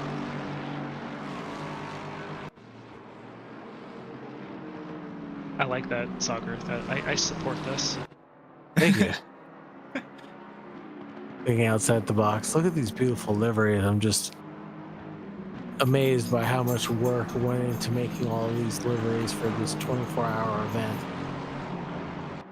And I do want to highlight as well, we do have a couple of things plastered across the screen, one of them being a QR code. Now, where does that QR code take us, Neil Kerbal? Oh, that might be a Kuzya question, but I'm gonna assume it goes to donation link for this 24-hour event. Yeah, if I'm not mistaken, that should take you to an overall donation link, for the overall event. And we can try to raise that 4,200 total euro donation and hope to get close to the money raised last year. Any little bit goes a long way. Thank you all for joining us in the stream this evening. Super happy to have you here watching along the action as a part of the Telethon being held in France at the moment. And this 24-hour race organized by the NOCO racing team being one of the many of thousands of events across France being held to try and raise money for this fantastic charity. I'm just going to say this now. I think a lot of the drivers in France need to move to the west coast of the United States. So there's more drivers on the west coast. What? Just throwing it out there. Neil, I don't think we need any help with our immigration problem. I just want more drivers out here, Saagar. Yeah, I just want more drivers and more traffic as George Boothby comes down pit lane. Yeah, we're getting some updates in the chat there. It looks like, it's in the chat saying that he got hit and has about 2 minutes of damage and having to return back to the pits for an unscheduled pit stop, like you said there, Saagar. Doesn't look like significant damage. I don't see the hood on their car flipped up, so it must be either side or rear damage. We'll see if they spend the 2 minutes and repair it. Yeah, we'll get the full picture here in a few minutes' time as they continue to try and get that car repaired. Jordan Rose losing the position to the 128 Ferrari a few laps ago, trying to chase that position down, but the 128 does have a 5-second penalty to their name, so that will ultimately move Jordan Rose up that position after that penalty is served during the pit stop. And it looks like Boothby just lost a position to car number 3. I don't know what the first name is, but Eon is the last name of that driver. So they looks like they're sticking in pits for quite a while. So yeah, potentially significant damage. And that is the move from the BMW, still side by side with the Ferrari into turn 10. This is, oh no, oversteer from the BMW, and he goes off the racing surface onto the many runoff roads here at Paul Ricard. And all of that work has to be done all over again from Jordan Rose to chase down the 128 in front. Yeah, they gotta be struggling with tires that must feel like bricks when you get back on throttle. Like that just look like on throttle oversteer. Yeah, unavoidable really there until you've driven the length that these drivers have been through in their respective stints to know exactly how the car is going to feel when you get to that corner, when you're driving offline as well. Super difficult, super challenging as we look back in at the lads 800 car still in pit row. So obviously seemingly getting all that damage repaired before heading back out again. Running in 4th place should be the slot that they come back into tonight. Oh, and in fact, just now it was P4 and P5. Arnaud Aura and Kevin Florenti. Those two cars were battling a little bit earlier, so they both make it through past the 800 Lexus. George Boothby still behind the wheel of that car, going in for another stint, now coming out on track in 6th place.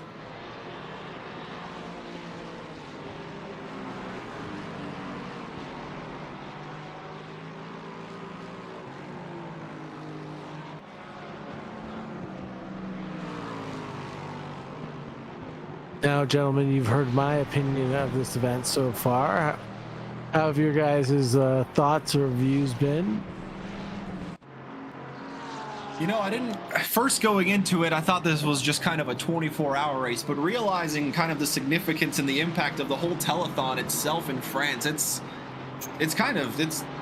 very it's an honor to be here and represent TRACKILICIOUS and our English broadcast of this race.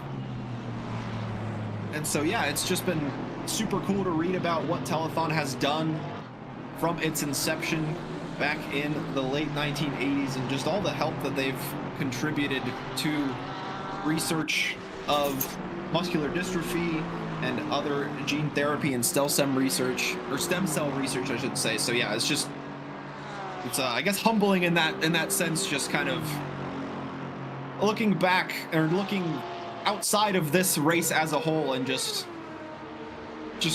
being a part of this wonderful event to try and raise money for these great charitable donations. Yeah, it really is great. Charity events this time of year always seem to have a special place close and dear to my heart, and they're a lot of fun to either participate in, raise funds for, commentate on. It's just a great time to bring the sim racing community a little bit closer together, as the 42 of Theo Villette tries to pass up a counterpart on the racetrack. I believe it's the 126. The Lexus out in front, that is the 126. Flashy up the headlights, all the way coming through sector 3, but not quite sending it through the final corner. Now gets glued up to the rear bumper of the car in front. That 126 is looking like a cheeseburger, counting a burger joint, as Mike Ross would say.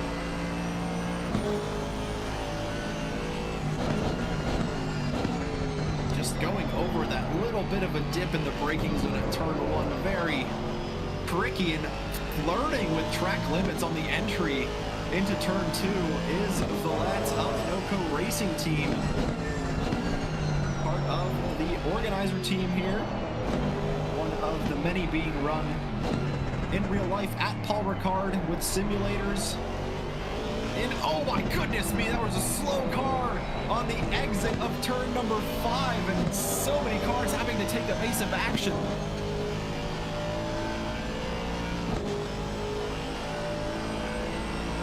That was a little bit too dicey for my comfort level, that's for sure, Kuzya. And it got the heart pumping and beating a little bit faster than it needed to be coming out of turn 5. Not really the place you expect the car to be yielding its position, but it did catch itself there very briefly. Now coming down the back straightaway into the fast right-hander, Theo Villette gives the big old squeeze to the car on the inside line with the flashy of the lights behind, and it looks like there's another car that's off for the wear in front, but just tiptoeing their way around the outside, avoiding this. Ooh, goodness gracious, the 42 is hot and heavy on the brakes there. Coming in through sector 3, looking very aggressively, trying to find a way by that 126. Lexus is not going to be an easy feat, that's for sure.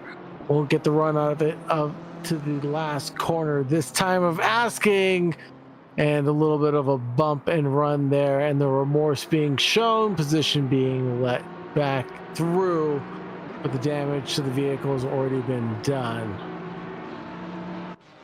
All of this has benefited Ugo Giampietro in the 125 Porsche. He's able to get by both of those drivers and find himself in a top 15 position. And there is actually a 4-car battle here from 15th to 18th. Giampietro leading the way. Kosa next in the 126. And then you have Jeremy Jung and Theo Villette not too far behind that battle as well. And there is, I believe that was the 145 Lexus going wide at turn 4. And Theo Villette still behind. Or no, now he's behind a Ferrari here.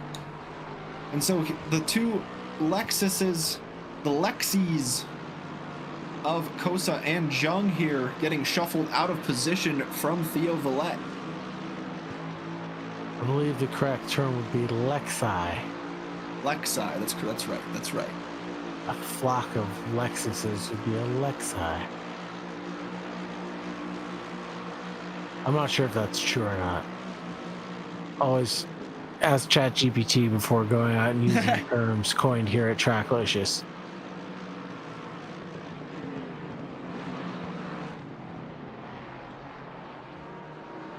Penalties being dished out there for the 240, the 128. It looks like drive-through, and a plus 5 second penalty awarded to them at their stop.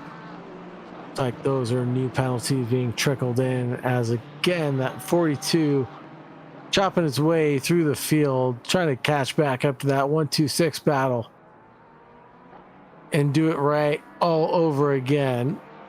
But having their way through the traffic and the field now should be a hair easier than it was the last time they were running through it together. Yeah, hoping for a cleaner battle that time. Julien Titus of Tatsu Racing 24-hour NRT, the 616, battling with the number 85 Porsche. Just a little bit up the road there, going into the braking zone of turn 1. They've got the car sitting in 9th place in between them and looking to clear that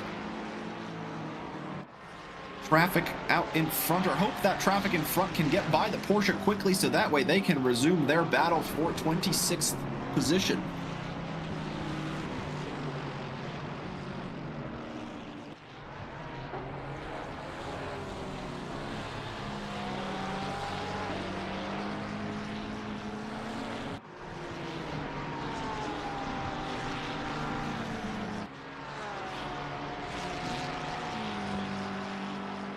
Like you said, drive-throughs getting awarded left and right here. Ralt in the 124 gets a drive-through in 29th.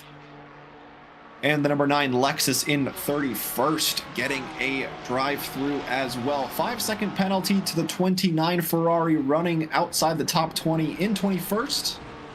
And they have right around that 5-second gap to Pilet in the 96 Lexus behind. So will they be safe after the pit stop to the Lexus? Now, these are not charitable drive-thrus, are they? Where the fans of these vehicles or these teams get to award a drive-thru penalty to an opponent on track? As far as I'm aware, no. Okay. These are awarded in-game for track limits or via the stewards, for example. Copy. If I'm not mistaken. I could be wrong. But as far as I'm aware, yes, this is just kind of a straightforward 24-hour race. No goofy. Otherwise, I think we'd be seeing drive-thrus getting dished to that 995 Lexus left and right to try to get him close to the next car out on track, which is currently the number 3 Ferrari, about 65 seconds back behind them.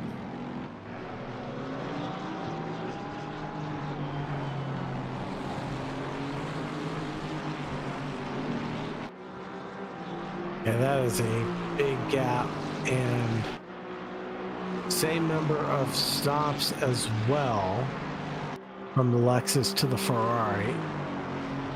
No differences there.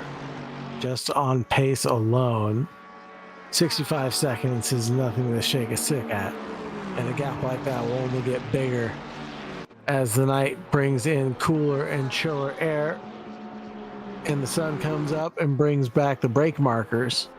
Drivers will get a little bit quicker and quicker with each passing hour that goes by. Yeah, and with how cold it is out on track too, we can't quite get up to those optimum grip conditions, so we might yet see faster lap times, like you said, when the daylight comes and brings more favorable conditions. And a little bit of daylight always helps to see the track and your surroundings, and it'll be nice for us to get a good glimpse of how these liveries look and reflect in the sunlight.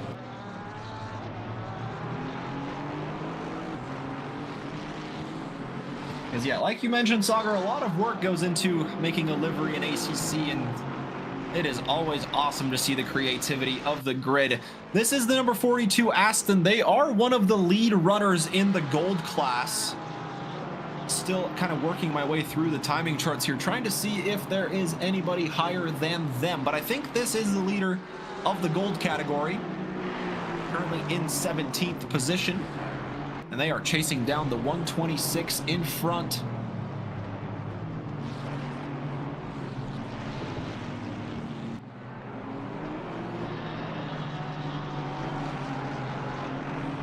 Good looking battle between the 42 and the 126.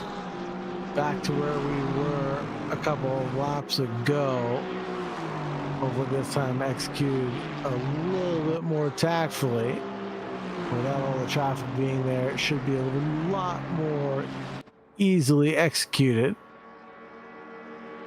than it was the last time of the attempted overtake. Using the overspeed, try to close down a gap around the outside of the big right-hander won't work this time around.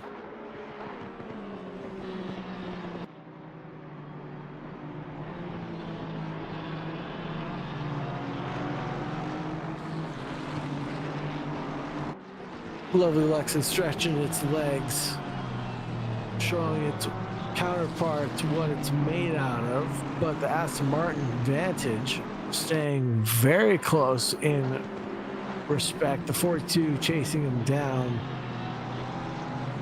very well through the slow sector 3. Lexus has to cover off the inside line. The attacking 42 charges forward, but not with enough vigor to make anything stick. You'll just have to wait and tuck in behind once again. Just getting closer and closer to that Lexus, but just can't find the move. And is this now the best place we've seen the Aston Martin get close to the Lexus, but once again, just not close enough. Tried to get the overspeed out of turn 2 on the run up to the braking zone at the Hotel Chicane. And now it is going to be another drag race once again. Aston Martin versus Lexus. These two are no slouches in a straight line. And up ahead of the Lexus, there is not a lot of traffic, so this might be a good opportunity for the number 42 to get that slipstream and pull off a move into Senior.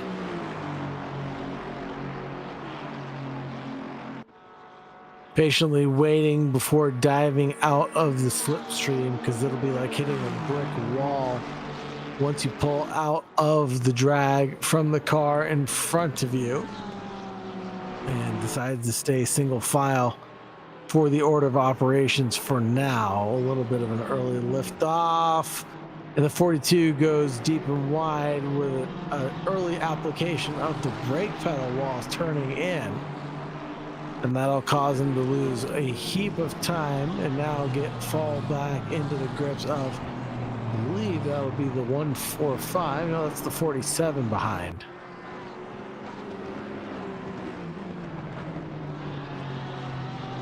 42 just once again trying to stay as close as possible to the car in front, losing a little bit of time going deep into turn number 9. Has that work to do all over again. Update on the 800 Lexus. Emerging from the pits in 6th, they had about a 15-second gap to get back into the top 5, and George Boothby has effectively closed that gap down by about half. So around 9 seconds now remain for the Lexus to catch up to the number 2 Ferrari, holding on to that final top 5 position in the standings.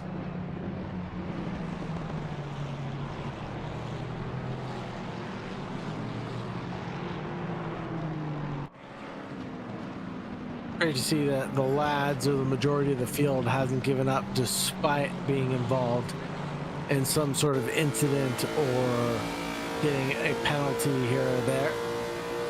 Glad to see that fair and respect to racing is all being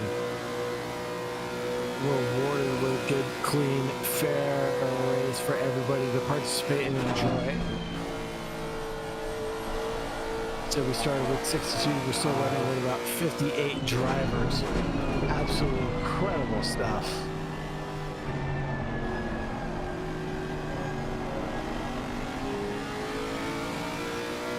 Looking from the back end of the 126 Lexus, it just doesn't look like the 42 Aston Martin is getting close enough to really challenge into any of those braking zones to go side by side. The Lexus here just needs to stay consistent and keep it out on track. And I think he should be able to keep that 42 behind. He's positioning that car perfectly there on the apex, not allowing the Aston Martin to get the over-under advantage down the start-finish straight, and just holds position very well here.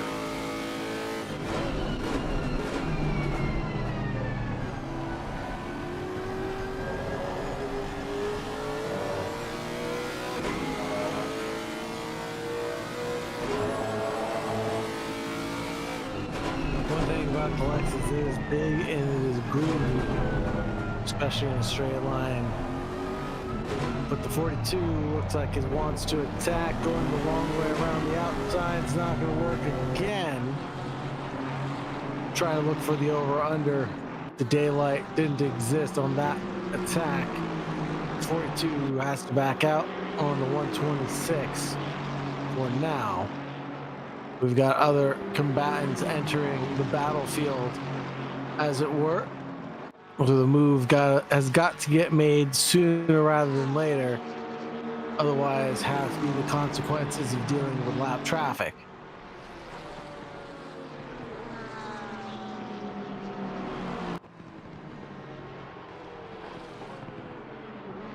Lots of cars around these two as well. There might have been a little nibble of contact from the front end of the Aston to the rear of the Lexus, but still holding on to those same positions. The Aston is really being forced to go the long way around.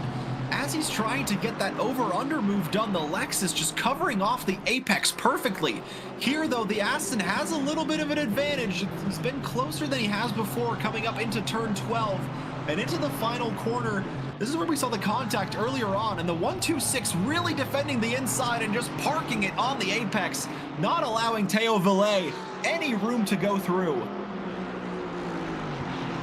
Textbook car positioning there to allow your opponent to not have anywhere left to go except for run into you and give you the hurry up and go.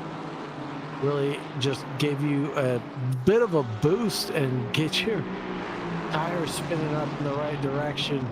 It's not the best or most effective way, but it is a great defensive strategy as the 126 continues to be under threat from that number 42 of Theo Verlaine. Just doing a phenomenal job of showing us what good racemanship's all about and how to try to execute one cleanly the right way. And the 42 is working every which way right now. But the 126 putting on a defensive masterclass himself. Yeah, masterclass indeed.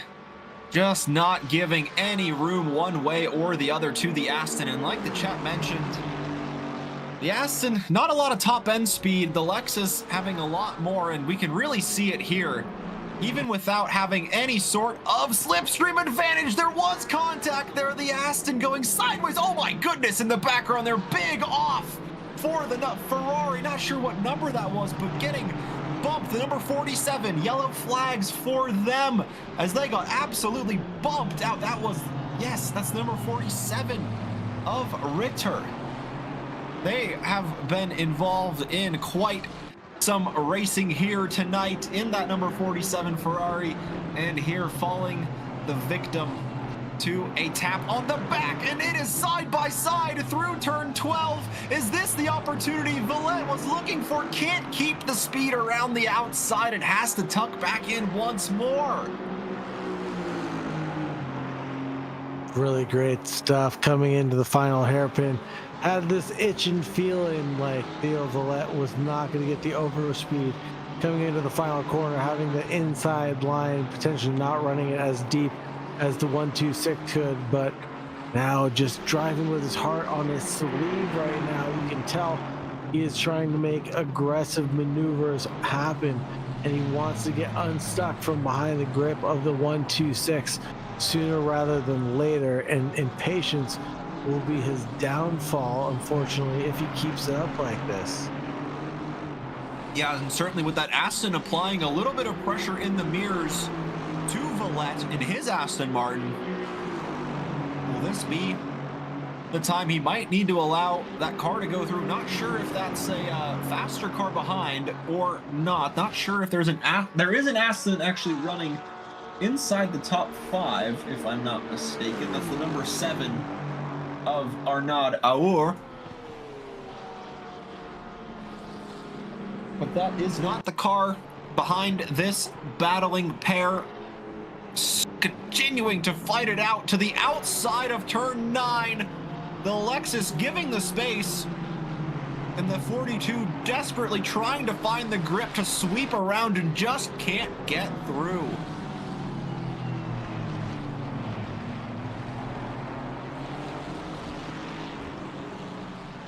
Bated breaths right now as we watch these cars tiptoe their way through Sector 3. I was on the edge of my seat watching Aston Martin just glance over the chicanes and curbs and the undulations. Yes, I said undulations at Paul Ricard. They have 100 feet of elevation change around Paul Ricard, I'll mind you.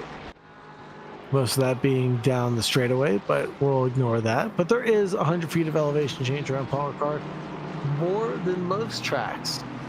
And we have a fun list of those tracks coming up for you in due time. But watching these cars navigate that tricky third sector was very, very beautiful. And you know what's not beautiful is running into that 126. That lovely Lexus, and that paint job is just going to get deteriorated. Yeah, it sure is. And there from the rear cam, you can see just how close the 42 is getting. Now, closer and closer than before, but once again, down this Mistral straight, the Aston just doesn't have the straight line speed to compete with the V8 in the front of this Lexus. The Vroom car is vrooming indeed. Lots of Vroom teams out on track this evening. The 126 Lexus being one of those, defending from the 42 NOCO Racing Team, one of the organizer teams, trying to work their way through. And here at turn 9, shaking left, shaking right, trying to shake and bend, and a move to the inside finally opened up for the Aston Martin, and he takes full advantage of that. Into the top 15 goes Theo Vallette. That was a well-executed maneuver. Sold the dummy coming into the right-hander that he wasn't going to go for, and at the very last opportunity, let off throttle, got the rotation that he needed into the second part of that long right-hander at the end of the Mistral straight, and then closed down the gap, existed where his opponent didn't want him to, and then just went for the late lunge into the final third right-hander to close down the gap. Well executed, must say. Theo Vallette, hats off. That was probably not a textbook maneuver for most drivers, but to be able to pull it off in the middle of a high-heated race like this, gotta be extremely challenging. Yeah, 100%. He was stuck behind that Lexus for as long as I can really remember now, but able to get through into the top 15. One of our lovely NRT teams this evening on site at Paul Ricard, running the event from there. Ugo Giampietro on the previous lap had a yellow flag moment, dropping back 3 places. This was the lead Vroom car running in the top 15, now drops behind the 126 Lexus and as well as the 145 of Jung. That's the teal and white car just up the road as these two head down the end of the Mistral straight. I am back, you guys. Neil's back, everybody. How are we doing on fun facts, Kuzya? You know, Saagar just mentioned one that Paul Ricard has about 100 feet of elevation change. Not very noticeable, but it doesn't really come all at once. It kind of ebbs and flows throughout the track, and I really like how it contours to just as a track in general. The flow is really fun. They've got a good mix of corners. Very challenging corners. This one being one of them. You just have to slow your speed down through the corner. Would be very tricky to do in a car without ABS like these GT3 cars. Yeah, I wonder if there's ever been like a Porsche Cup at Paul Ricard where TC is not an option. Oh, they've hosted plenty of fun events. The ELMS being one of them, and LMU actually announced that Paul Ricard will be on their next update. So some cars without ABS running there, like the LMP2s. In fact, around this layout, here's another fun fact. Around this layout in particular, it's called the 1A V2 layout.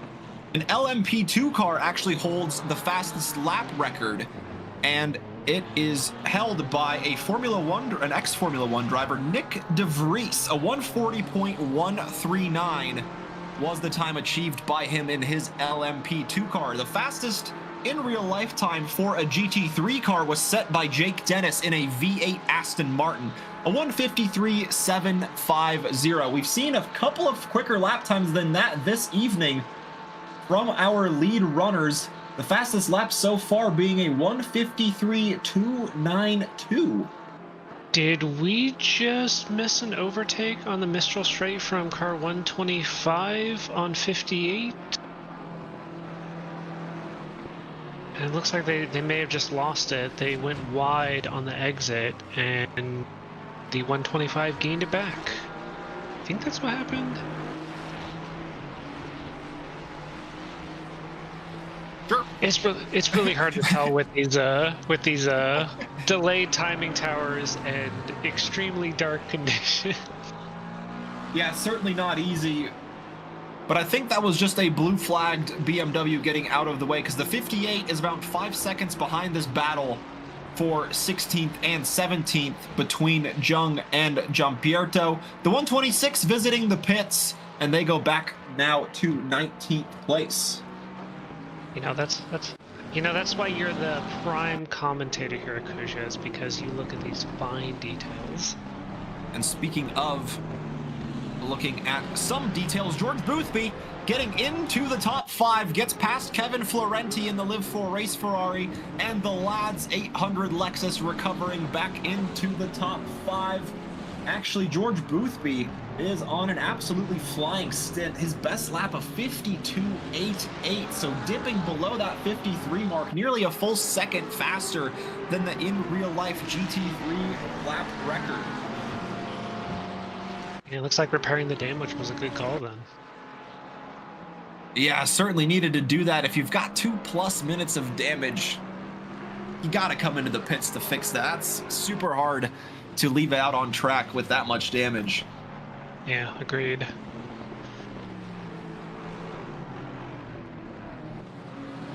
So it looks like I did miss quite a bit. Boothby back in the top 5. Multiple cars going wide. Any DTs? Plenty. Plenty, okay. Too many to keep track of, really. Being handed out like candy. Yeah, that's right.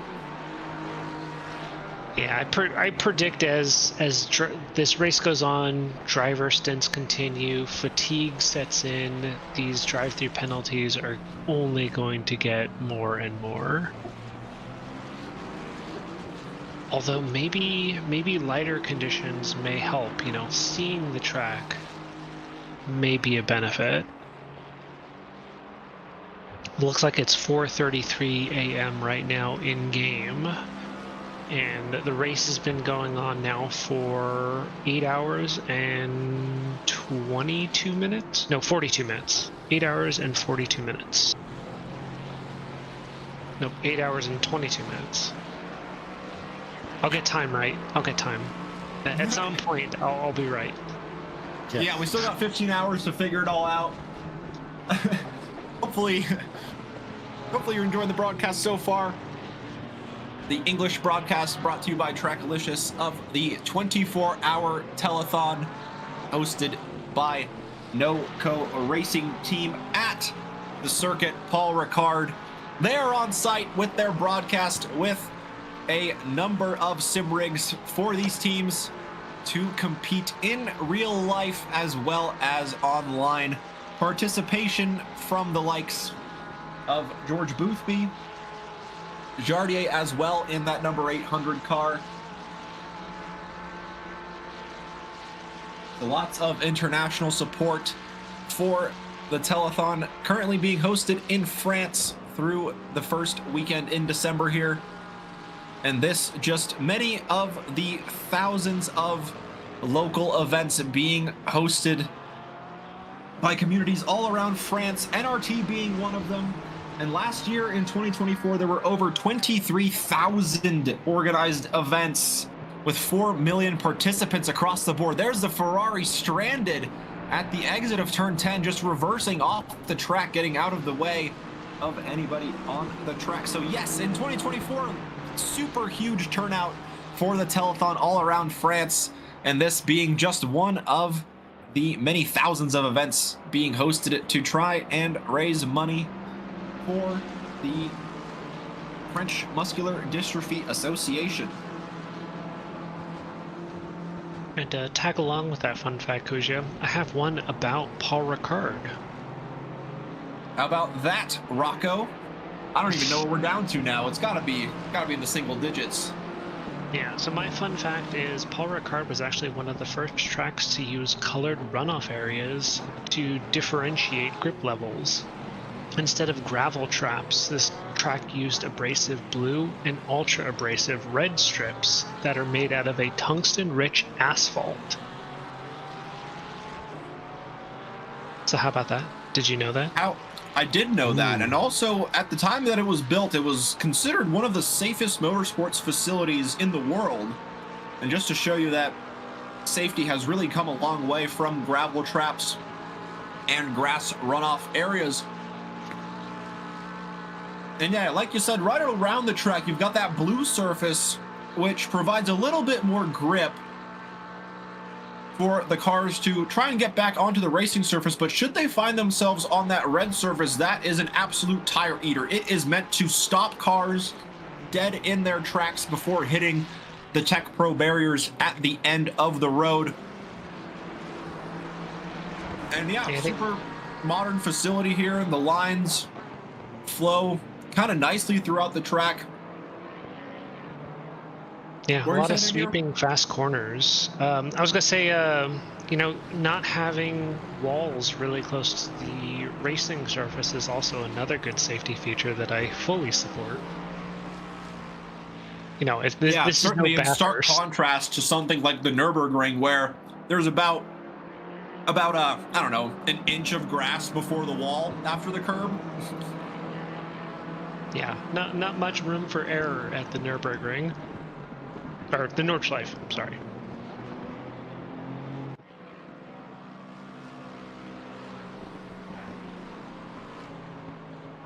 We've said the name of the 96 Iron Phoenix Racing Team quite a lot here as they get into the top 20 ahead of the 194 BMW of Blondell. The 194 BMW second place in that silver class.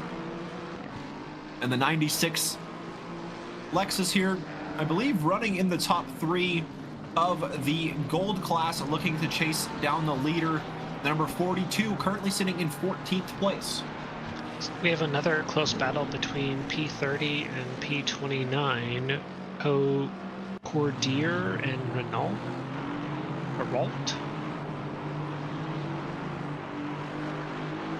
Yeah, Cordier in the Raptor Virtual Racing, going down the straight here. Over the back. It looks like Cordier is taking the outside line, gets a nice slipstream to sneak on by. They're ahead at the turn-in. And I think that's Ralt pulling in behind. Yes. Yep. Done and dusted. Very very technical. Made it look it's like Wright maybe slightly missed their brake marker, went a little wide, but controls the car well, keeps it on track, and only loses one position to the 825 fellow Ferrari driver. You know, I said it once, I'll say it again. You know, Ferrari makes great cars. That's the theme of the evening here, isn't it? Keep bringing it back. I'll be subtle Lexus about is it. fast. Ferrari makes a great car. There's no good term for a group of McLarens yet. Still working on that, workshopping it. Yeah, still workshopping it. Please, chat. Please help us out. Offer suggestions. We are looking for the best.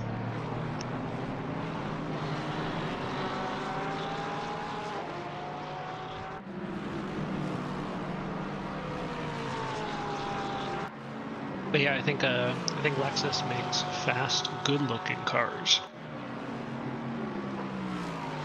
You sure do. I had a feeling Saagar would completely agree with me there. Yeah, the Only Lexus one of thing Jeremy left. Jung doing a good job showing that straight line speed off and not allowing Oh, Gianpiero to get close in that Porsche. He is signaling though. Signaling. Oh yeah. Yeah. I wonder, like, I know some drivers do that to, like, see if they can get into the head of the driver in front. I don't know if that actually works. You know, sometimes for me, I just forget to turn it off. Oh, you just turn your, like, blinker lights on, and actually it looks like Jung has the right turn blinker on. Yeah, he does have the right indicator on. Perhaps he was just indicating for a faster car behind, but then pressed the button, but the button didn't reactivate or deactivate the blinker, I should say. Now the Porsche of Gianpiero trying to go around the long way at the final corner, looking for the over-under here. And once again, the straight line speed of the Lexus certainly helping it escape the grasp of the Porsche. It looks like they'll defend this for another lap. They're just able to keep ahead. That might be an off track right there. That looked pretty sketchy. And he, in fact, gets ahead of the Lexus after Jung does, in fact, go a little bit deep into the second part of the first chicane there. Back to 16th for the 145 Lexus, the 125 Porsche up into the top 15. It looks like they have a back marker Aston. Is that an Aston Martin behind them? Can't tell who that is.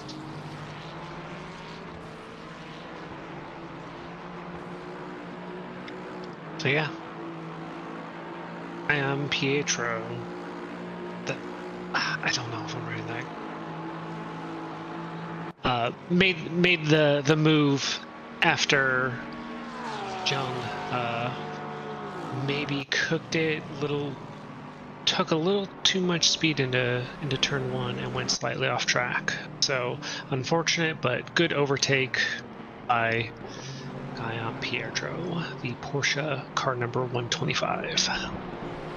The 17 Ferrari going a little bit wide at turn 9, allowing the faster cars here in 15th and 16th to go on through. Gianpiero has a 16-second gap to Valet in the number 42 Aston up the road for position. That will be his next target.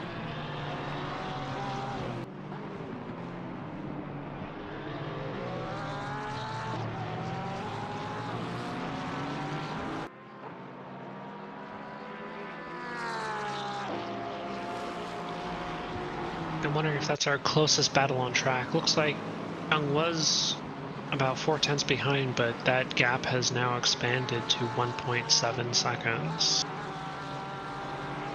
Yeah, that Porsche just not having the straight line speed so the Lexus could defend, but as soon as it got ahead into the clean air, can take its braking points at a much more consistent rate and really attack the track in order to maximize their lap times. Now trying to run away from the 145 Lexus behind, opening that gap to right around 2 seconds now, and really showing the pace of the Porsche.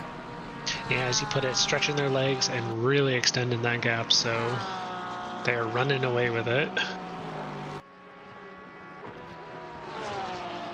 But yeah, as I question, is this our closest battle on track right now?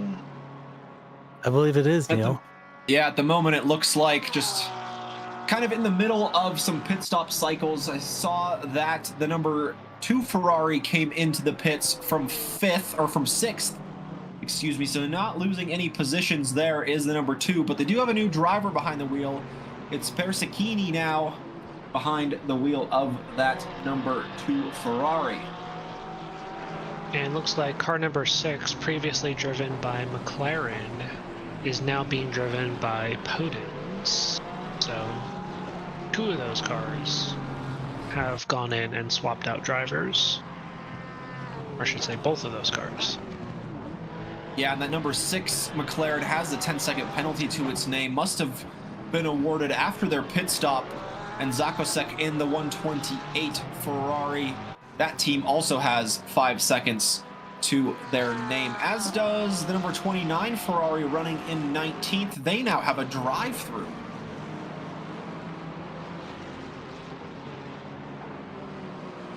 I wonder... It was just a 5-second penalty before, but it looks like it just updated to a drive-through. Maybe my eyes were deceiving me there, though.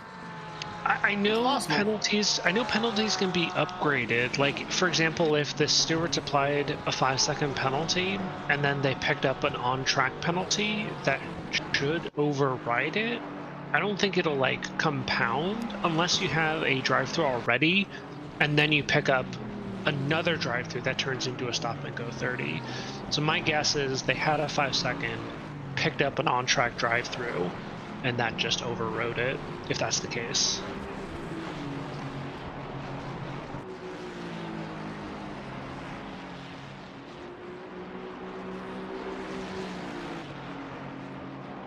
I don't know about you guys, but I'm starting to feel fatigue. That's why you gotta get some tea, Neil. I don't drink tea.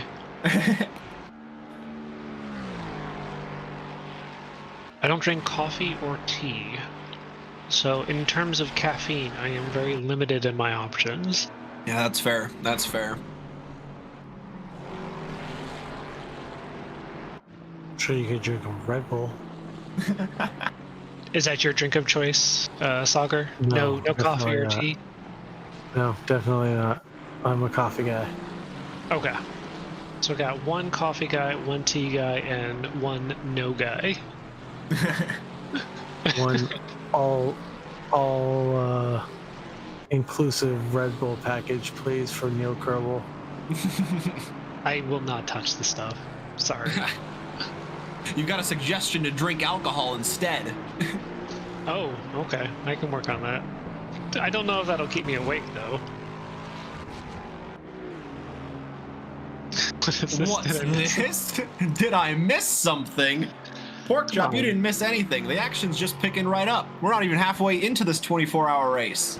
The action for this 24-hour race, Pork Chop, is just non-stop. Like, you didn't miss anything. I mean, you miss a lot, but there's always something to find. Exactly. You missed a lot, but there's a lot more still to come.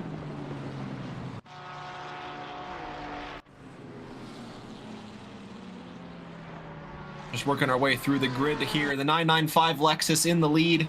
The number 3 up to second place. Very close to the Porsche there as they work their way through the lap traffic.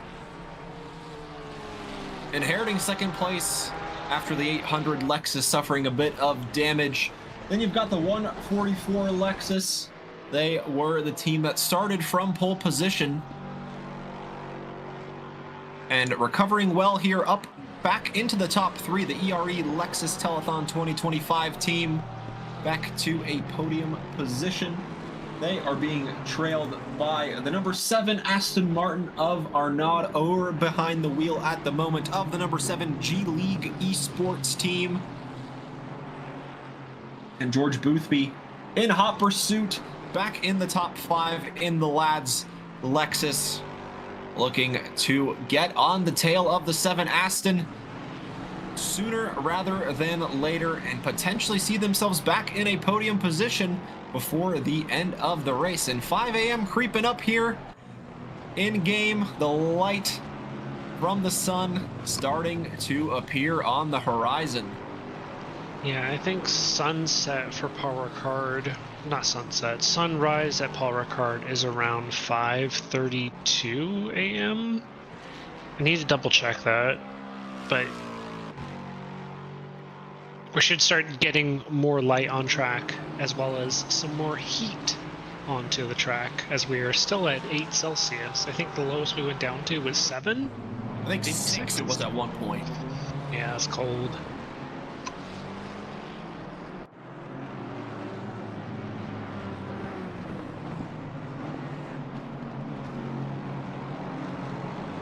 Yeah, we weren't able to catch that on the stream here. We got reports of it in the chat and just saw him having to go into the pits as this battle began to heat up, and it cooled right off with the 93 Lexus of Michel going into the pit lane and giving a top 10 position to the 640 BMW driven by Jordan Rose.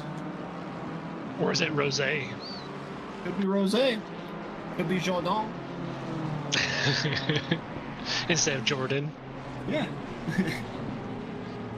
You know, I'm gonna err on the side of fancy. I'm gonna do Jordan Rosé. That's official. That's what it's gonna be. Yep. Officially on this North American stream, it is Jordan Rosé. Neil calls it like he sees it. He sure does. Poden's back in the pits. 10-second penalty gets eliminated from their name. The 128 also taking a trip down the pit lane. 5 seconds eliminated, or the 5-second penalty eliminated from their name as well. So now it's a clean fight between the number 6 McLaren and the 128 Ferrari out on track. The number 7 in the pits from 4th, giving Boothby that position, as the number 800 a little bit out of sequence compared to those around him. Yeah, so while they're gaining a position now, they might lose it when they have to pit later on, depending on when their stint timer expires.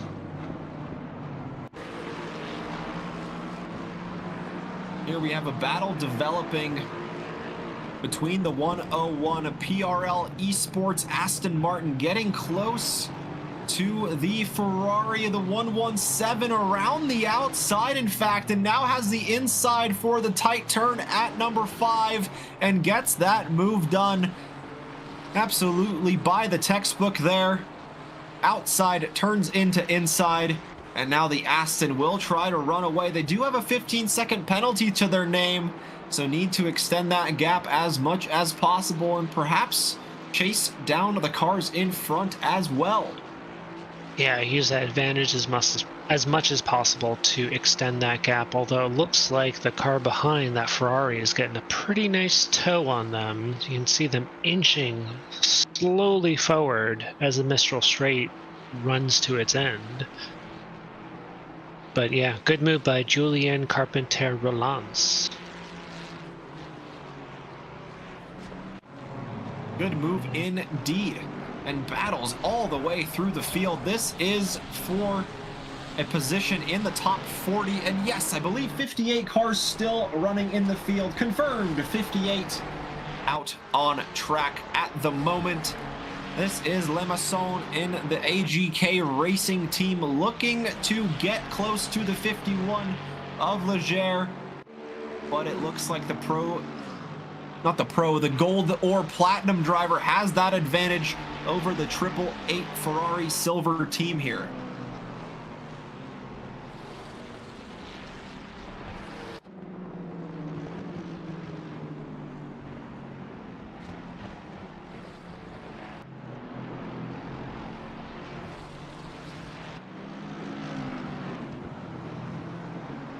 Yeah, you must have to go through pages of the timing tower seeing what's going on. Oh yeah, it takes a while to scroll from P1 to P58. Yeah. Oh yeah, it looks like this is once again our closest battle on track between 18th place and 19th, which just switched positions, if I'm not mistaken. But looks like, I don't know if did that update? Velos? Yeah, it did. I think in the background there you can see the 1-2-3 Lexus going into the pit. So perhaps just knowing they had a scheduled stop, not making it difficult for the cars around them. Also, not fighting in the same class. The 58 with the silver tag in the silver class, and the 123 Lexus with that white driver tag could be a platinum or a gold driver. What do you think? Platinum or gold? I'm gonna go with gold, platinum. What's the car number? Oh, actually, we don't know because it's based on the qualifying times.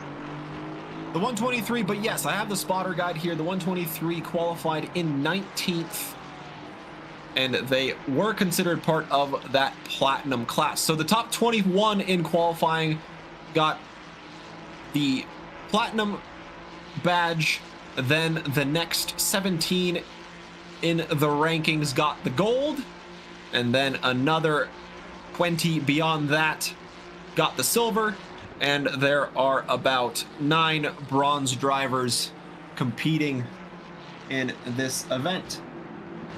Based on the laps, or I should say based on their best laps that they put in so far, where do you think you would place yourself, Kuzya, and you too, Saagar?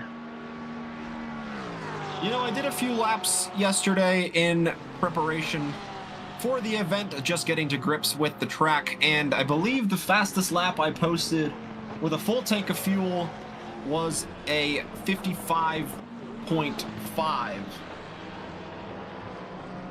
So looking at the best lap times here, I would slot in right around the mid-pack.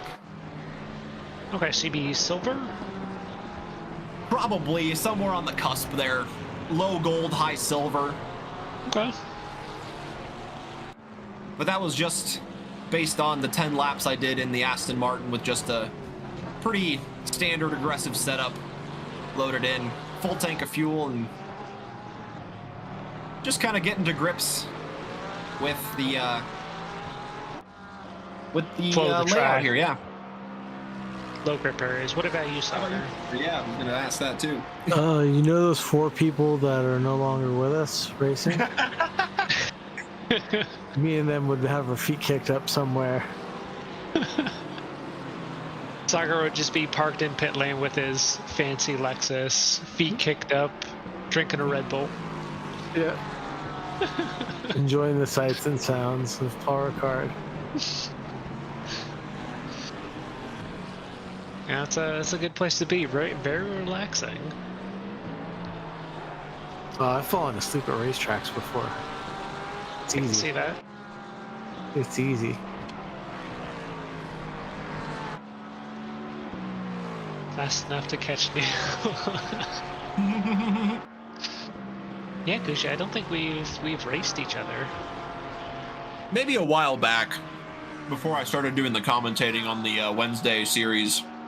Oh yeah, maybe potentially in like the West Coast Wednesday was when we were running those. Mm-hmm. Yeah, I think maybe like a couple of times there, but I honestly can't remember off the top of my head. Yeah, that me was like neither. at least 2 years ago now. As eons ago. It was indeed. That's 101 and 127. That's not for position, but a good move by 101, just putting himself on the inside. Now switches to the outside, but they are far enough ahead. I think they'll hold this position and just unlap themselves or lap the other car, the 101. I don't know. I don't know where they are. Yep, exactly. Always hard to tell with. Go ahead. I was gonna say, Dr. Porkchop is hanging out with you, Saagar. Sleeping on the side of the track.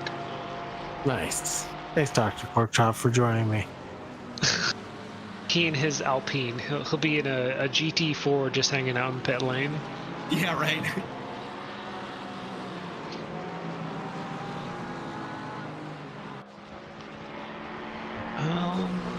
Yeah, so we're still on 127, and 85 is about 7/10 behind them, but they're holding on to a 5-second penalty. So even if they were to overtake, they would have to serve that in the pit lane and potentially lose that position gain.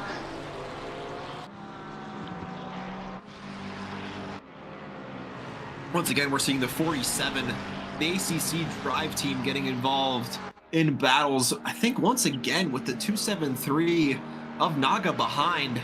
These two, both of these teams are in real life swapping at Paul Ricard, the all-German team of the number 47, being trailed by the 273. With the car in between, that's the McLaren, currently in the top 10, the number 6. I'm actually surprised there's not none more. other than Joe McLaren himself. I'm surprised there's not more McLarens on the field. That car, at least in my opinion, seemed pretty dominant here.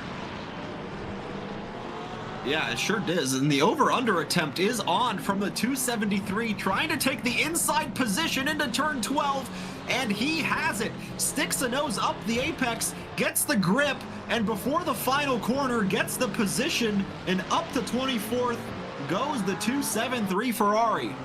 That's a very tricky overtake to do because that 47 was looking on the inside, and it can get real close when you make the turn in. If you stick your nose in just a little too much, you can clip the rear end of the car ahead. So good job on both of those drivers leaving the space and just making that overtake stick.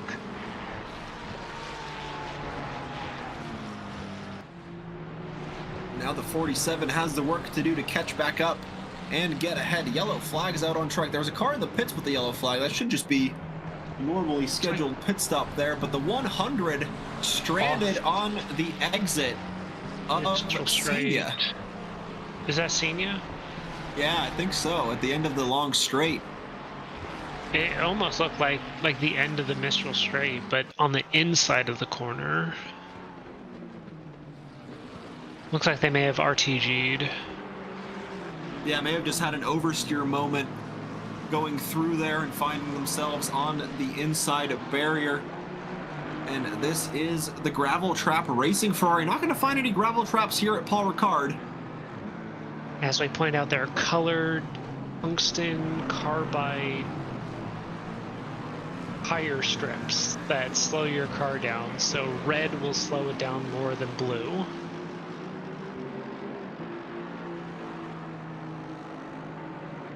Still see that traditional gravel trap there in between turn 12 and 13, but not a lot of visits there. The 58 Ferrari in the silver class, they're in second place. They're trying to catch up to the 194 BMW. There we see that white and green BMW in the front of the shot there. That is their next target up the road. They've got a few cars in between them, but that is going to be for the lead of the silver class. I'm going to try the name there. It's Xavier Manu. Minot? Oh, so many cars at that corner. That is very dangerous.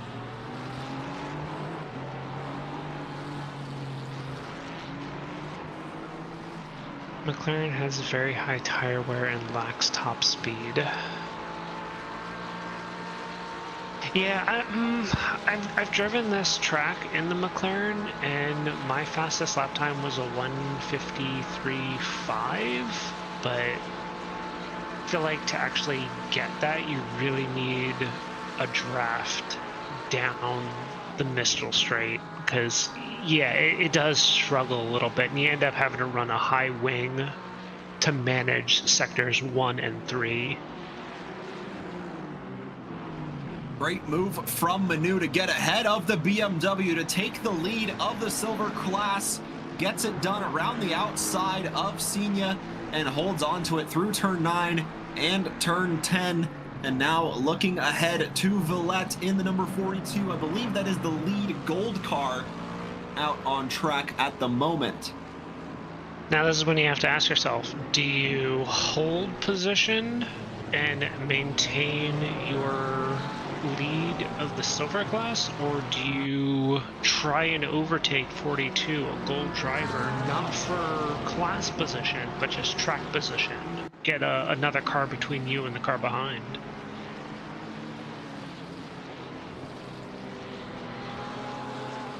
I'm always looking to build a physical gap between myself and the car behind me, so I'd be going for the move on the 42 should it present itself, but nothing too egregious, nothing too out of the ordinary, as Manu now gets a drive-through penalty. Oof. Oh no.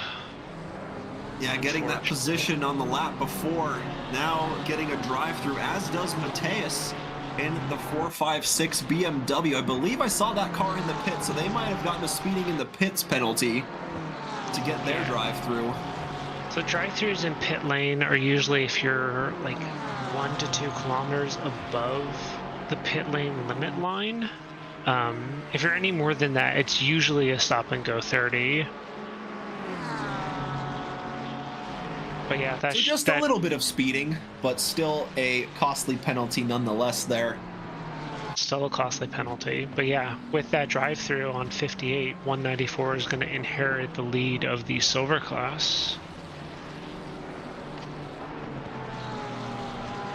Yeah, and that battle for the silver class has gone either way, really, between the BMW or the Ferrari.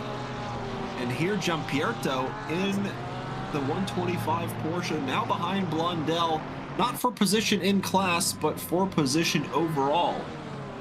And in just my short time commentating, I think we've had 3 different leaders of the silver class, so quite a few exchanges of position for the silver class on track. And it is quite impressive how high up the field they are running. They are running 15th and 16th in a 58-car grid in the 3rd category out of 4. And to be as high up as they are really putting in some consistent and quick pace. Yeah, it might not be the fastest laps, but consistency for an endurance race is going to be crucial. Ooh, a little late braking there as cars ahead maybe blocked them. So 125.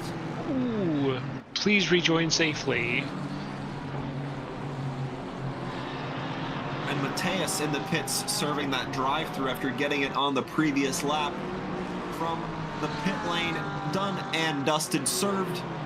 Comes out in 13th place does Cyril Mateus in the 456 BMW. So no position lost for serving a drive-through for Mateus. That's pretty good. I believe they came in from 12th, just losing it to the number 10 Ferrari. Okay, so not too bad. Yeah, not too bad. And like you said, around Paul Ricard, it's not that long of a pit lane. So losing around 27 to 30 seconds for that drive-through, not the worst drive-through to get, unlike, say, a track like Spa, where you're trundling down the pit lane for nearly a minute. I mean, in my opinion, it's almost like two pit lanes, because it does one way and then you do the roundabout and then you do the same path but the other direction. It feels excruciatingly long. Same with Indianapolis. Yeah, Indianapolis has a long pit lane. Misano has a pretty long pit exit. You have to just wait and wait and wait until you can take that pit limiter off, and costing all that much time for a drive-through. But yeah, around Paul Ricard, not too bad. Just around 30 seconds. Yeah, not too bad. So a few drivers serving drive-through penalties, and I haven't seen too many position changes because of it. Like, depending on the pace of the drivers, they're usually able to build up a decent enough gap to where they don't suffer too many position losses from a drive-through. But as we see this race go on, if they continue to rack up these drive-throughs, and it's pretty easy to do so, that could change. And as Minot points out, no damage, no penalty equals a win. And I wholeheartedly agree. If you stay out of trouble, put in consistent laps, don't really abuse track limits, keep your car in good working condition, you can place pretty high. 100% agree. The 58 into the pit, serves the drive-through, comes out behind the 126 Lexus, losing about 4 places there, so a lot more costly for them in their race for the lead of the silver class, and there is a big gaggle of cars here. It looks like Lexus and actually, what was that? Is that the AMG or is that a BMW? That was 2 Lexis. That was 2 Lexuses. A murder of Lexi. The murder of Lexis. Young being one of those. The 145 Blue Squad by Race Esports, and in front, I believe that is one of their sister cars. The one similar livery. Lexus, yes, that's the 144 in the top 3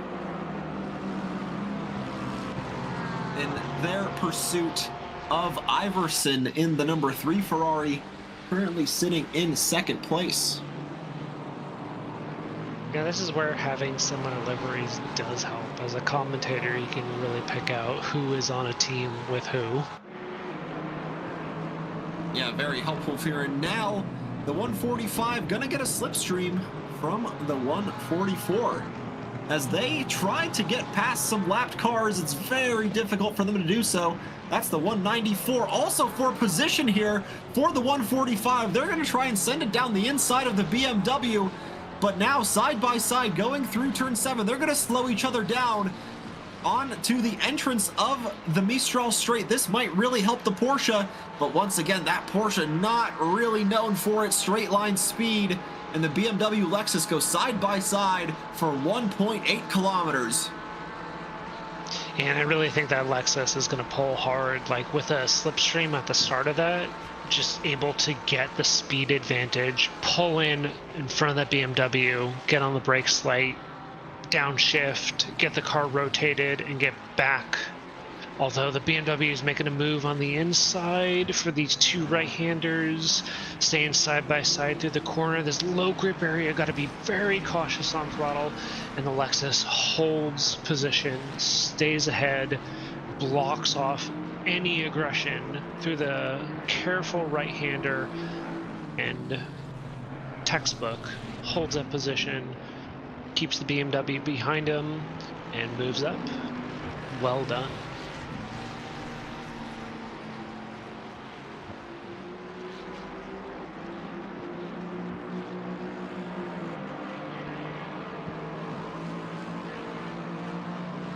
Did we just miss car 13, Mateos? Didn't they just serve a drive? They did, yes. Another one going their way, so now this time more than likely for track limits. Oh man, that's so quick.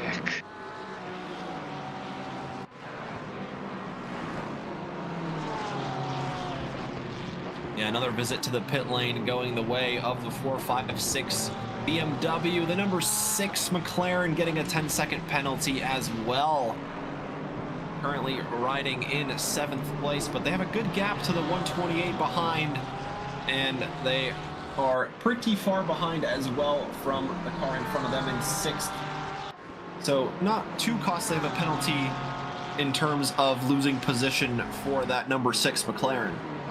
Yeah, so whenever they pit, it'll just add 10 seconds on, which shouldn't be too detrimental since the car behind them is it's like a little a lap down or a lap behind.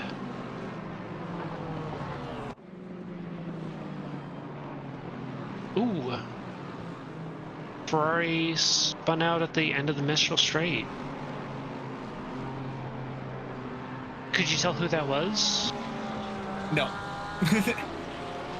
I looked away for a split second. I saw it like in the background, just going backwards. It's like, nope, that's not the direction a car should be headed down the Mistral Straight.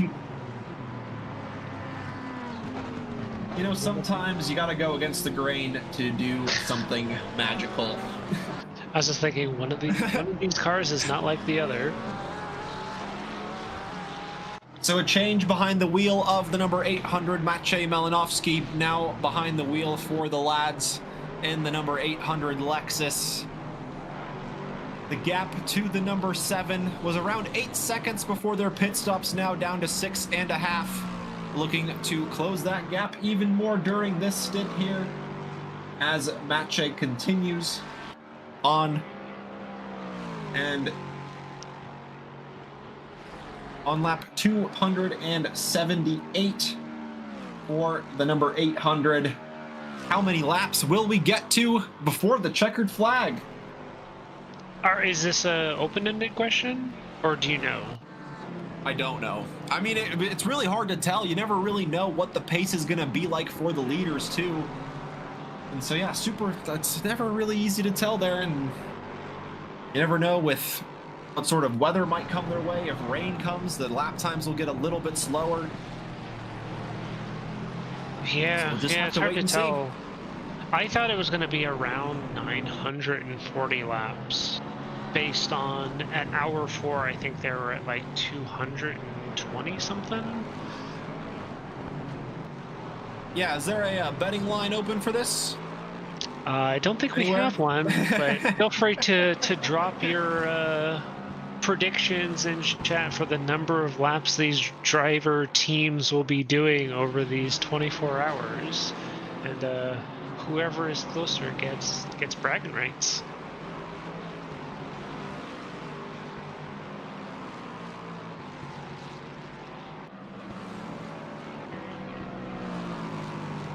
And we're riding along with car 800. This is...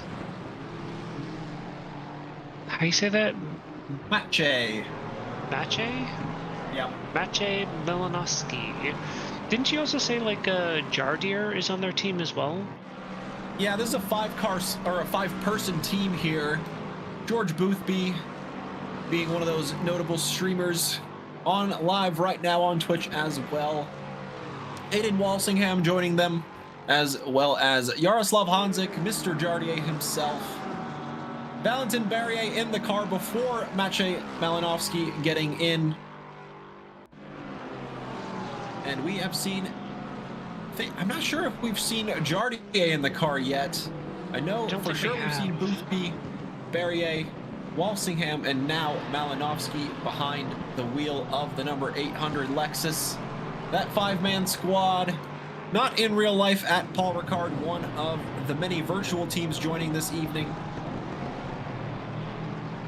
But doing a good job with that Lexus. Navigating the track as well as recovering from some unfortunate on-track collisions. So we're looking to see them improve as the race goes on.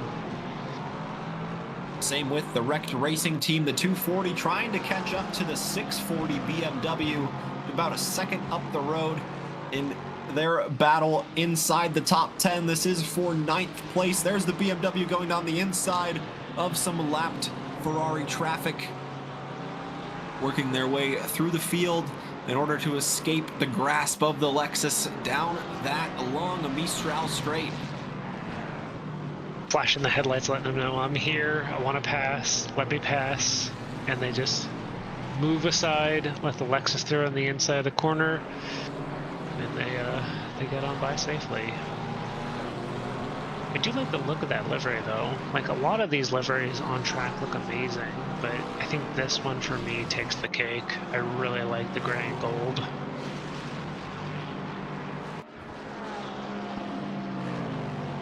How about you, Saagar? Do you have a, for sure.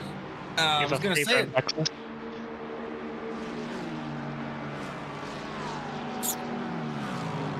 Do I have a favorite Lexus now? Yeah. From the liveries that you've seen, do you have a favorite, like one that stands out to you? No, not in particular. All right, if you see it, call it out. I do. Will do. Lots of good liveries here tonight, though. Yeah, this one's by far my favorite. I really like that Wreck Racing Team livery. Very clean. It's also a little bit hard to tell in the dark just exactly how the liveries shine. Whether some have a little bit of a metallic shine to them, others more of that matte finish. And here it looks like that gold will be shining pretty bright once the sun eventually starts to rise here in the early morning hours at Paul Ricard. I'll let you in on a little secret, Kuzya. I'm pretty sure that is a single layer livery. Like, they're not splitting the decals and sponsors layer, because if that were me doing this, I would put those gold accents on the sponsors layer with a different material, possibly a glossy or chrome material, and give it a nice shine so it sparkles in the light. Oh yeah, 100% agree there. And it's that same story with the number 42 Aston Martin. They've got that kind of standard white background, but then the green of the Aston Martin logo really popping on the sides with that metallic color. And it's the same story for the other NOCO racing team, the 194 BMW, currently leading the way in the silver class. And they've got that metallic green M logo on the side of that white background. I think that's one of the cleaner liveries of the night. Yeah, very clean indeed. The Aston Martin one is one of my favorites on that car. I just really like the placement of the Aston Martin wing logo on the sides.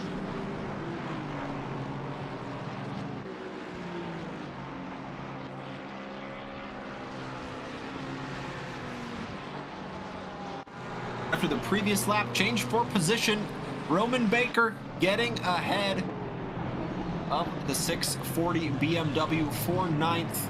They now have the 128 Ferrari up ahead of them, about 17 seconds up the road. And there is the number 800 Lexus working their way through the traffic as they are exactly 5 seconds behind 4th place Arnaud Aour. Is that how you'd say that? I would just say hours, but I know that's wrong. Well, we like to be wrong around here. Yeah, I'll defer to you on that one, Kuzya. That is fine by me. Arnaud Aours. Sounds fancy. It is fancy. It looks like they got the 995, that Kachow Lexus, behind them in P1. So they'll probably get blue flag shortly on this long straight, but we'll see when they opt to allow them to pass, as that Lexus will close the gap pretty quickly. Yeah, there we can see the sky getting a little bit brighter, but still very cloudy. So fortunately for the drivers, it doesn't look like the sun will be right in their eyes at certain parts of the track, as it eventually will begin to rise here. Oh, a bit of a moment there through turn 9, but all still under control from the Kachow Lexus. Inside of that corner 9, it can be a dip, so depending on how you take it, you can clip too much curve and bounce the car like we saw there, and you're really forced to put some I think it's called seesawing motion in the steering wheel, just to get the car back on track and, not spin. So good reflexes by the driver of car 995 to keep it going in the right direction.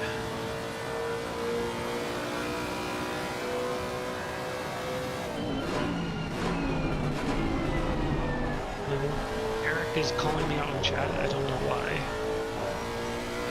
I think he's just surprised to see you here, Neil.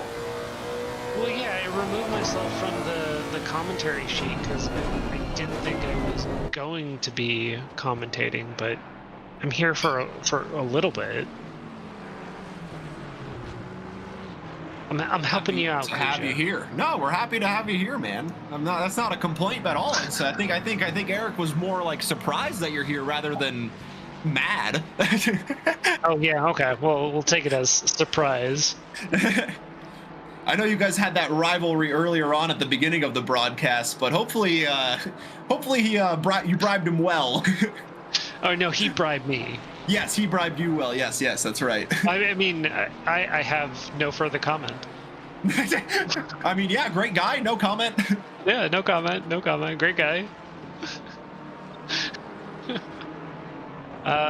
Yeah, I did the dishes, and now I'm back at my computer to help Kuzya and Saagar commentate this race for as long as I can. Although I do have to go to bed soon, so I don't know how long I'll stick around.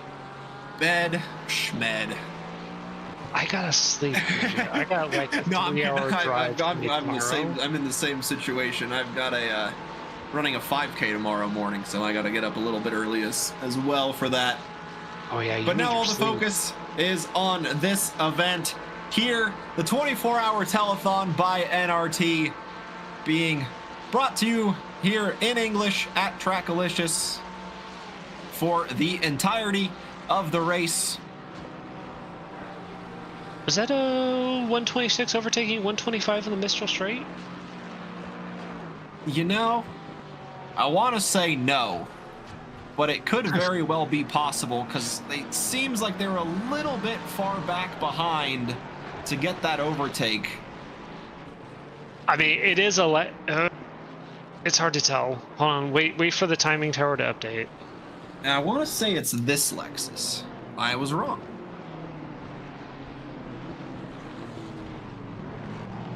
It does look like one of the Vroom Lexuses. Lexis. Getting involved around the Porsche of Giampietro. Look at that nice line of 6 cars all following one another. Yeah, the track busy in parts, a little bit empty in some, but with 58 cars, it is very difficult to find a little bit of empty road. Balati in the pits from 12th with their drive-through. They got the position over the 4, 5, 6 because of the drive-through. And will that now see that position swap around once more? In fact, it doesn't look like they will because the 256 got another drive-through after that. I just forgot.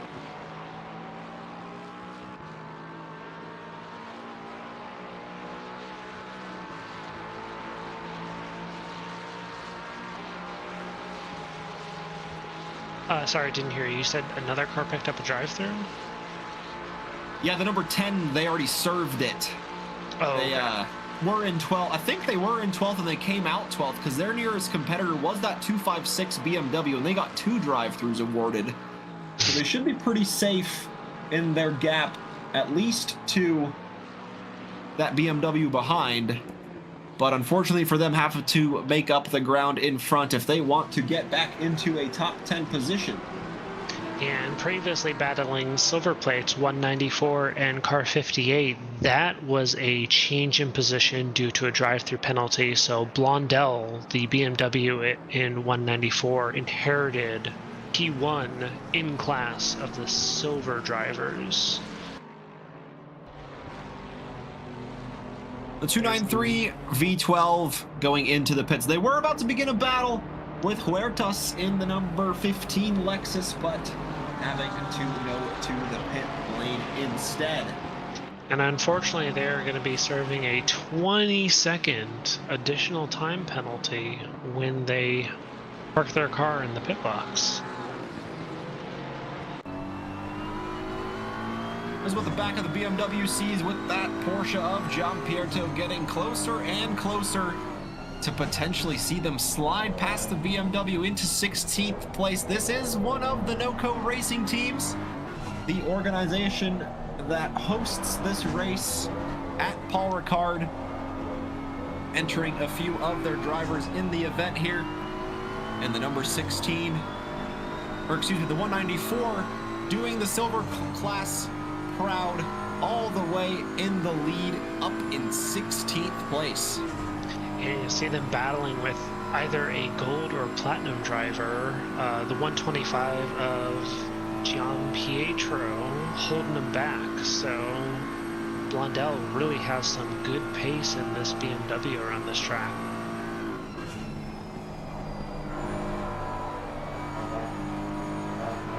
really good control of that BMW through the right or fast right-hander at the end of the Mistral Straight. Good car control, appropriate throttling, gear ratios, just immense control over the car through this section. But they do have a gaggle of cars behind them just jockeying for position. Yeah, certainly trying their best to work through all of the traffic at hand, as there is, like you said, quite a few cars getting involved as well. Blondell in the lead from Gianpietro, and then Kosa in the 126 trying to get closer as well. Less than a second separates the 126 Vroom Lexus from the 125 Vroom Porsche. Yeah, so we have a silver class driver potentially holding up two other cars, 125 and 126, who potentially are battling for class position. Yeah, and will we see any team orders from the Vroom cars? We've seen it before where one kind of makes the overtake a little bit easy for the other. Will we see the same here from the Lexus versus the Porsche? In a straight line, the Lexus, you would think, has a sure advantage, but the Porsche in a battle with the BMW doesn't want to lose that track position. And I think the Porsche may be benefiting from a slight tow from the BMW down this long straight, and they definitely don't want to lose that, because that Lexus is, regardless of whether or not it has a tow, it is going to, as you can see right here, just max out its speed and close that gap significantly over that 1.8, you said it was 1.8 kilometer? Yep. 1.8 kilometer straight as they make a move on the inside, slot themselves ahead, block off any attack on the apex of the corner, and done and dusted. Make that position gain look easy. Yeah, now that releases the Lexus into the BMW to try to get that position quickly and do what the Porsche couldn't do for the last 20 minutes or so, and get by that BMW leading the silver class. And I think this is where we'll once again see the Lexus's straight line speed with a tow from the BMW. The speed difference is not going to be as drastic as the Lexus to Porsche, but we will see an advantage of the Lexus, as you can see right here, just takes the speed advantage, takes the inside line, and just moves on ahead. And actually the Porsche tucked in behind the Lexus and was able to gain the position over the BMW as well. So yeah, sneaky move from the Porsche there to kind of use the Lexus as kind of a little bit of a battering ram, if you will, to kind of force their way into the inside of that corner and make the BMW swing out wide. And then the Porsche stuck its nose in and the BMW couldn't close the door. And both of the Vroom teams get ahead of the BMW. And Javier Manu actually in a really good recovery here, not too far behind the lead silver driver after they had to come into a drive-through, just 11 seconds behind. Yeah, it's not bad considering a drive-through is a 27 to 30 second penalty. To only be 11 seconds behind, they're really gaining time on Blondell. So hopefully we'll see this gap decrease and we'll see another battle for silver class P1.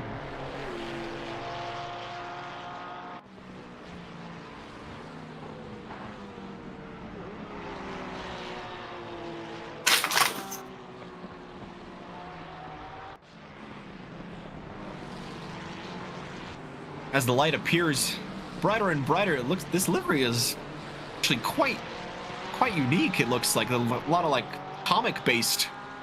Yeah, so kind of look there. Chat bubble kind of looks like something out of a comic book. Yeah. And as we approach 6 a.m. in-game time, as well as French local time, sun beginning to rise in-game. Might be a little bit later before our friends over at Paul Ricard itself see the sunrise, but still continuing on in their in-real-life swaps. hosted at the Paul Ricard facility itself. Yeah, I don't think France acknowledges daylight savings time. I don't think that's a thing. So their sunrise is potentially always at the same time, or based on the season.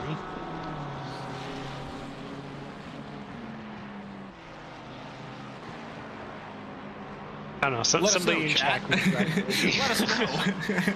Does France switch their times back? I have a feeling they do, because they're probably on the Western European time slot.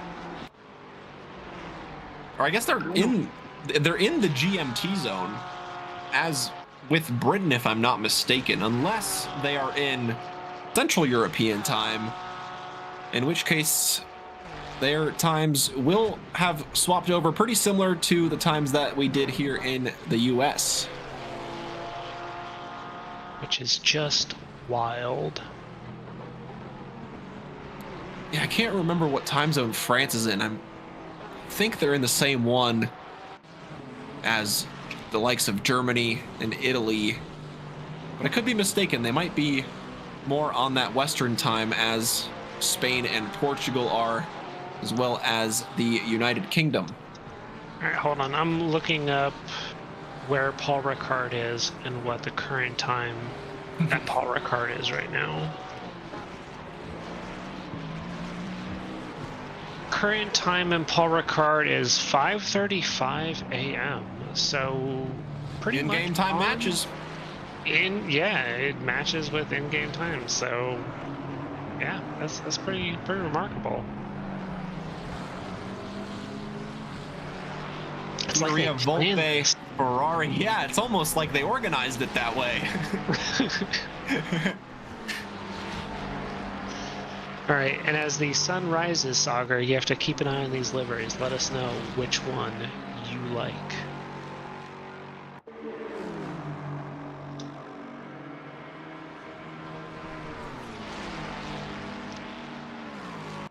Is this battle for position? These two Ferraris and a McLaren ahead?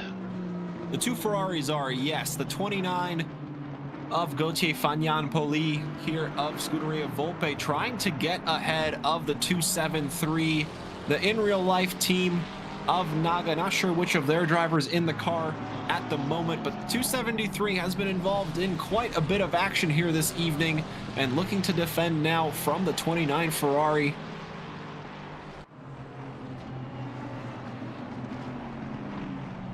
Yeah, the name Naga and the number 273 do stand out to me, so if that's the case, they have either been in a significant number of battles or a significant number of incidents, so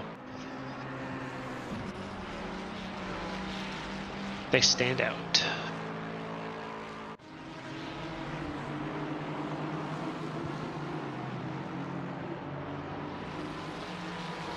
Saagar, Porkchop has a question for you. Okay, I got 2 minutes in the Audi.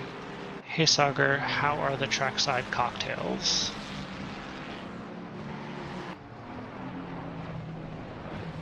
It looks like Saagar is muted right now, so we'll hold that question, Porkchop, until he's back.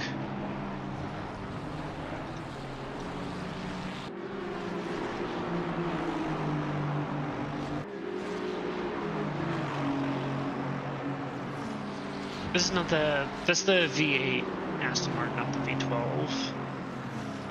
Correct. This is the V8, the Black Cat Racing, trying to, I believe, get ahead of the 901 just up the road there after they got through not too long ago. This is the battle for 34th. The 901, I believe at one point was up in the top 3 of the silver class. And now just a little bit of misfortune going their way, finding themselves here in 34th position. And Loic Duar not giving up that position easily, trying to stay close to the 901 here in equal machinery. Yeah, and both of them are trying to get through lap traffic, it seems, right now. Rear tap from the Ferrari spins Dewart around, and they wait for a safe moment to rejoin the track. Unfortunate. He's just getting contact there. Just any little bit of tap in ACC just seems to kind of randomly throw the cars in different directions, and unfortunately there for the 13, getting spun out at the final corner, but able to get back and rolling. Probably minimal damage to that Aston Martin as well. So still in the race here. The 194 BMW in the pits from the lead of the silver class. That will give Minot back P1 of silver class after they had to serve a drive-through penalty, and they look to continue their pace to try and stay ahead of the 194. But now they are on a staggered pit schedule, so we'll see Minot stay ahead. We'll see if they are able to maximize their time on track and maintain that lead from the BMW driver of car 194. So potentially in an hour, we will know.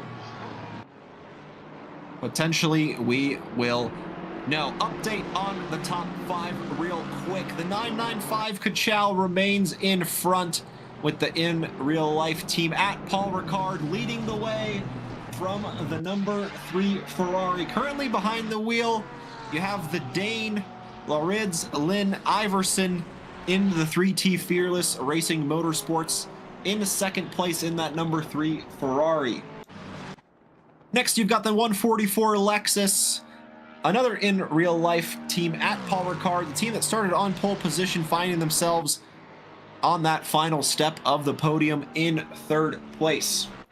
Then in fourth, about 20 seconds behind, you have the lead Aston Martin, the number 7 currently in the hands of Arnaud Aour, the number 7 G League Esports, looking to maintain their position ahead of the quick charging number 800 Lexus, driven by the lads. Currently behind the wheel, Maciej Malinowski, looking to get close to the Aston Martin and line up a potential overtake.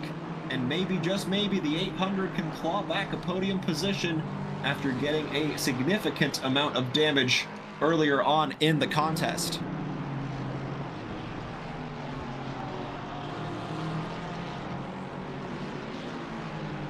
And that's your top 5 update. Excellent top 5 update, Kuzya.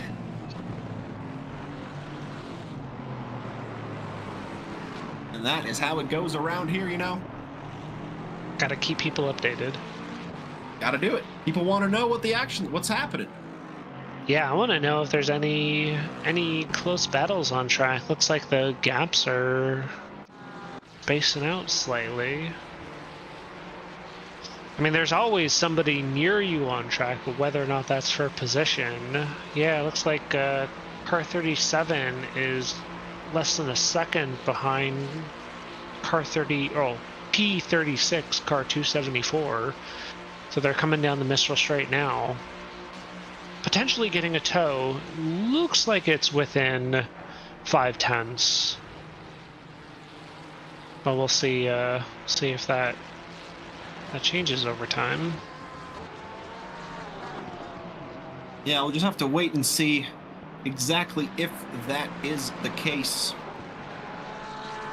But with the 117 trying to get close to the 274 and get that overtake to stick. Currently, Alexei Kaklan behind the wheel of the Team JB17 Ferrari, looking to get ahead of Florian Krul in the 274 out in front.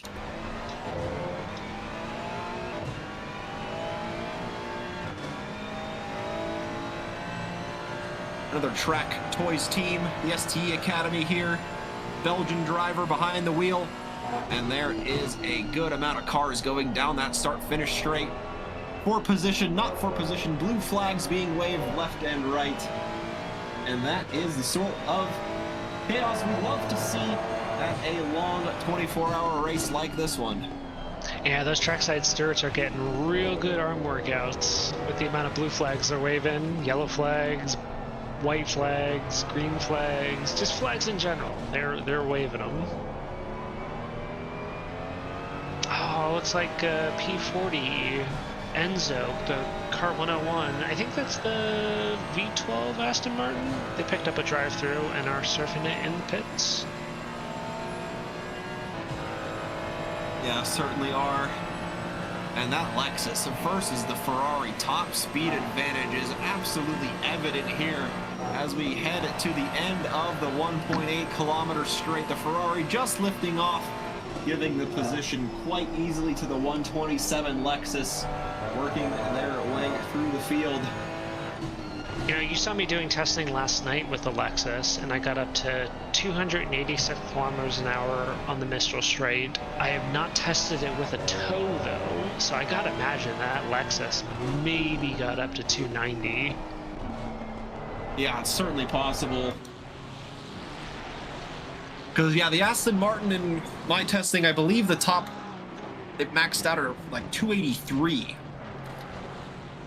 And that's what most cars do max out at, or at least GT3s do max out at the end of the Mistral Straight. But once you start adding in a tow into it, you usually add 3 to 4 kilometers an hour at the end.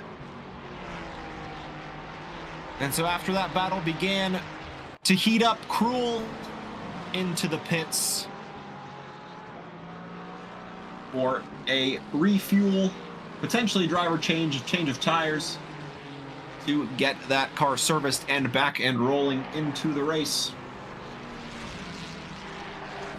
And as the sun is rising, we're getting more light on track, more heat onto the track. So as you can see, the track condition has now switched from fast to optimum.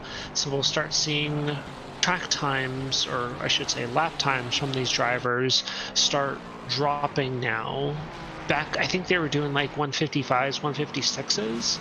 So we'll probably start seeing them now back down into the 152s, 153s.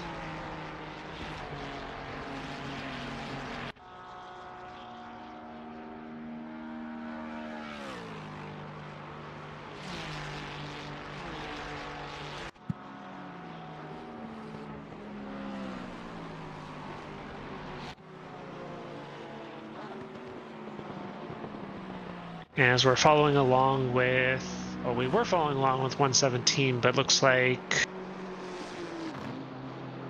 man, Persicini?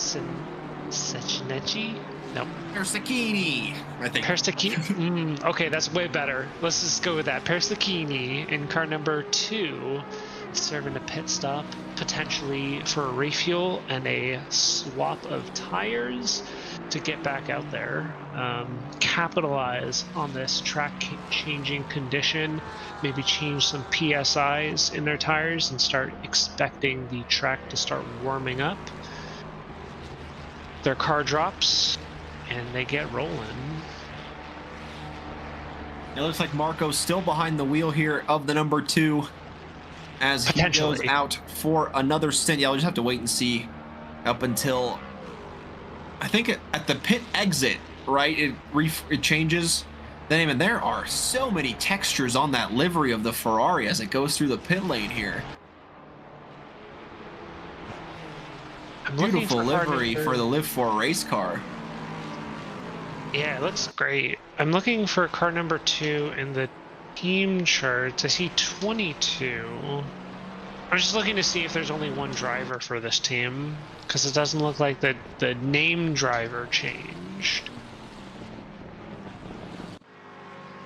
It is very well possible. And I can tell you that that is a 5-driver team. And they are, looks like they're swapping virtually. Okay, so the driver is staying behind the wheel. They are double stinting, or triple stinting, or quad stinting. Have you ever done a quad stint? No, I haven't even done a triple. 2, I think, is the most I've done. Maybe like 2.5 if you count like a kind of like a drive-through type penalty being served in the middle of it as well. I guess like kind of, I think there was one time where it was like a 2 hours and 40 something minutes, because it was basically like 2 stints until the end, and there was like a splash and dash of like 20 minutes as okay. well. So you're Alex Hansen, welcome back. Hope you're doing well. Saw you in the chat at the beginning of the race. And now you get to be here with myself Again. and Neil Kerbal. Yeah, I'm actually booth. on voice now, not typing my messages. Yeah, how about that? We I get upgraded. upgraded from virtual talking to actual talking. Yeah. Significant improvement, right? Please say yes. Please say yes. Yeah, hopefully. right. It's like you guys have a voice for type to text or talk to text. Yeah, I just Just type it out. my messages. Yeah, I don't want to hear you.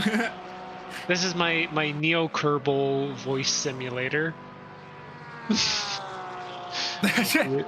Who is Neo Kerbal? That's me, Alex Hansen. Who's Alex Hansen? No, I'm kidding. Yeah, who is Alex Hansen? Don't know who that is. Who's Alex Hansen really? We know Who is Alex the Hansen real from Alex his Hansen? from his racing days at TRACKILICIOUS, but who really is Alex? Get to know him at the next edition of Get to Know Your Driver. Maybe that'll be a fun series we can do here. You know, we tried doing that. We tried doing like a form to collect information on our TRACKILICIOUS drivers and have our stream team like talk about them, but it was a massive undertaking, and I don't think it really stuck. It was a good idea, but it was a lot to ask of the stream team at the time. Yeah, that's completely fair.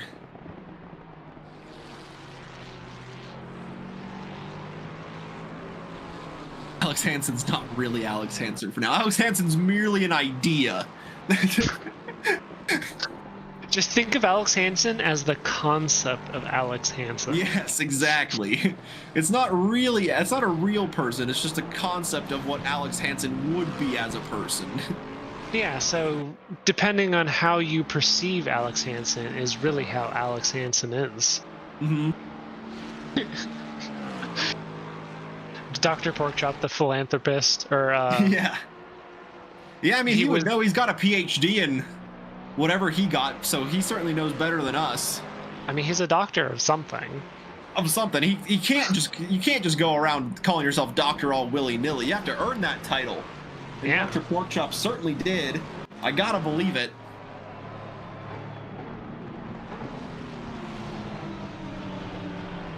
As the Ibex Racing of Del Bar battling with the Ferraris around the Very close to 120. that bumper.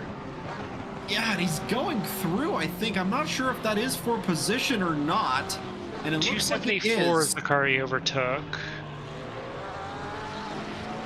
Might have been a back marker. I don't think that was for position. He overtook a 274, which is down in P41. Ah, there's the Vroom Ferrari. It is the white and red a little bit behind them with a little bit of front end damage as well. That front end just lifting up a little bit above the bumper. Not quite as tight of a seal as you would like. And that will certainly be costing Kevin Rahl a little bit of time, as well as that 5-second penalty to their name. Yeah, and as one of my friendly commentators would say, that is not a showroom-ready Ferrari. Not the great cars we're used to seeing Ferrari making. Oh yeah, damn, that was a good opportunity.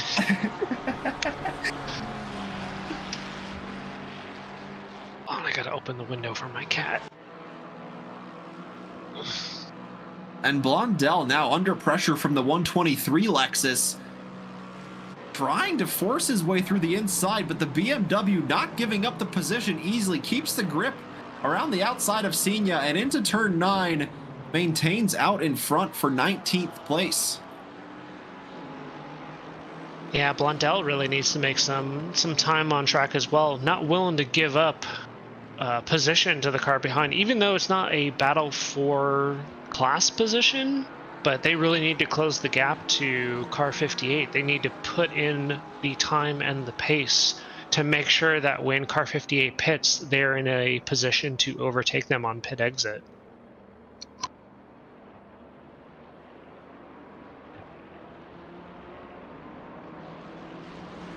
Yeah, and just up ahead in this battle, the lead car in the silver category of Minot. Under pressure from Teo Valet here, as the number 42 Aston Martin tries to get near the number 58 Ferrari. And in fact, they have gone through. The 58 now behind. That is this comic-looking Ferrari that we were saying earlier would love to see how it looks in the daytime, and now we have a good chance to do just that. I really want to say like pow, punch, bam on the side. I can't tell a what little it bit does. of clouds and stars, but yeah, still a very neat design on that Ferrari. Yeah. Like I said before, and I'll keep saying it, the liveries for this event have been on point, like beautiful all around. Oh yeah, 100%. Love seeing the creativity, all the different colors as well. And Lightning McQueen's here, of course, too, and in the lead of the race.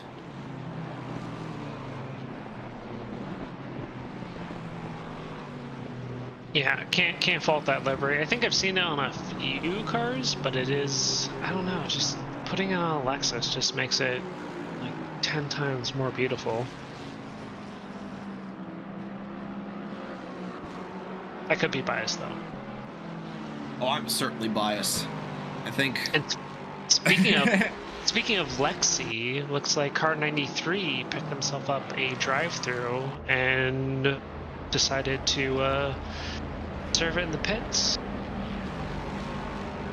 Possibly Yeah, they are another... Team 93 traveling through the pits at 50 kilometers an hour, releasing themselves now back onto the track. A bit of clean air in front. Just the Porsche they're going through into turn one. Maybe not even going through. The 93 maintains the position out in front. That might yet change.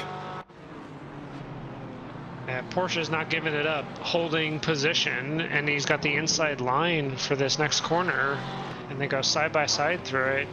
Porsche's now on the outside, which reverts back to the inside, and the Lexus opts to let the Porsche pass.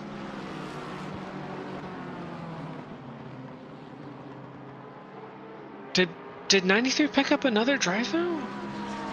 Didn't they just serve a drive-through? Yeah, that must be another one immediately. What happened there?